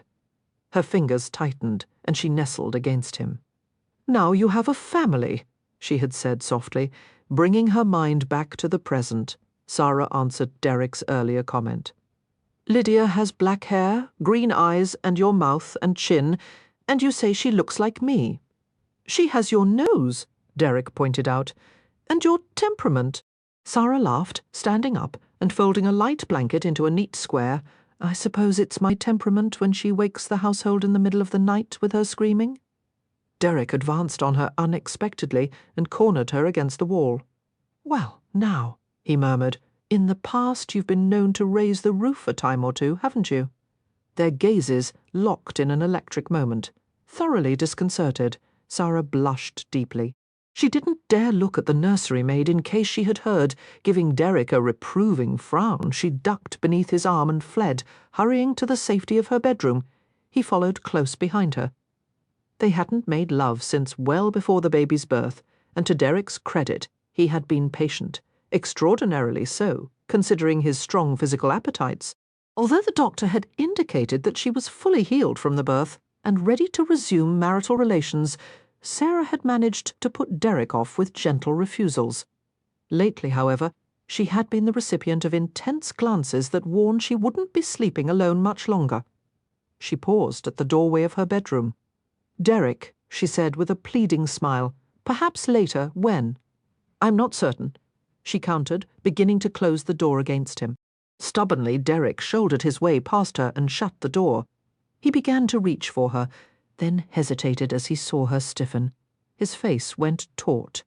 "What is it?" he asked. "A physical problem? Is it something I've done, or—" "No," she said swiftly. "None of those things. Then what?" Fiercely, Sara concentrated on the fabric of her sleeve. She could find no way to explain her reluctance to him. She had gone through so many changes. She was a mother now. She wasn't certain that making love with him would be the same at all, and she didn't want to find out. She was afraid of disappointing him and herself, and it was easier to keep putting off the event than to face it. She shrugged lamely. "I'm afraid it won't be the same as before." Derek was very quiet, absorbing the statement. His hand settled on the back of her neck in a gesture that Sara thought was meant to be consoling. Instead, he gripped her nape and pulled her against him, his mouth coming down firmly on hers. She wriggled in surprise as he forced her hand down between his thighs. He was as hard as iron, throbbing at her touch. "There," he pressed her hand tighter. "Do you feel that? You're my wife, and it's been months, and I'm aching for you. I don't care if it's not the same as before. If you don't come to bed with me now, I'm going to burst." And that apparently was all he intended to say on the matter. He ignored her soft protest and undressed them both. Gathering her small body against his, he groaned in love and pleasure and impatience. "Sara, I've missed you, holding you like this." Reverently, his hands traced over her, sensitive to the new roundness of her breasts, the fuller curve of her hips.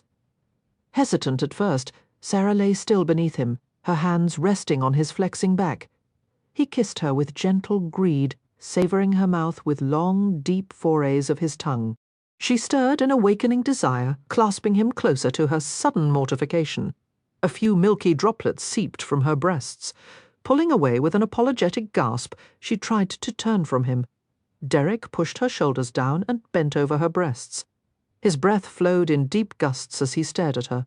The moist nipples were a darker pink than before, surrounded by a delicate tracing of veins. The lustily maternal sight sent a wave of aching excitement through him. He touched the tip of her breast with his tongue, teasing and circling, then fastening his lips over the tautness. Gently he pulled with his mouth. "Oh, you mustn't," Sara gasped as she felt a tingling ache in her breast. "It's not decent. I never said I was decent." She gave a breathless moan, caught beneath him as he drew a surge of milk from her body. A demanding pulse began low inside her. He stayed at her breast, his hand cupping underneath the plump roundness, and then he moved to the other. Finally, she tangled her fingers in his dark hair and pulled him up, her mouth seeking his. They tangled together, rolling once, twice across the bed, hands searching with increasing urgency, legs wrapping and twining around each other. At last, when he slid deep inside her, they both gasped and went still, trying to preserve the moment of oneness. Sara drew her palms slowly from his shoulders, down to the tops of his thighs, relishing the powerful length of his body. Derek shivered in bliss and moved against her. She arched languidly, and they began a slow rhythm, drifting in a current of warmth. "You were right," Derek whispered, shaping his hands over her body, imprinting sweet, hot kisses against her skin. "It's not the same as before, it's even better. God, if only I could make it last forever." He thrust more strongly, unable to restrain his movements. Sara clenched her hands and pressed her fists against his back, her body tightening exquisitely. He stared into her eyes, gritting his teeth in the effort to contain his pleasure. She wrapped her legs around his hips and urged him to thrust even harder. Afraid of hurting her, he tried to hold back, but she drove him with her own demanding passion until he let the tumultuous storm overtake him. His smothered cry followed hers, and together they flowed into the swirling tide of fulfillment, bound together by flesh and spirit, in perfect accord. Afterward they lay together dreamily, letting hours drift by and pretending time had stopped. Sara draped herself over his chest, tracing his features with her fingertip. A thought occurred to her, and she lifted her head to stare at him expectantly. Derek returned her gaze, idly stroking her hair and back. "What is it, Angel?" "You told me once you didn't know how happy feels. I remember, and now?" Derek regarded her for a long moment, then pulled her flat against him, locking her in his arms. "It's this," he said, his voice slightly hoarse. "Right here and now," and she rested against his heart, content.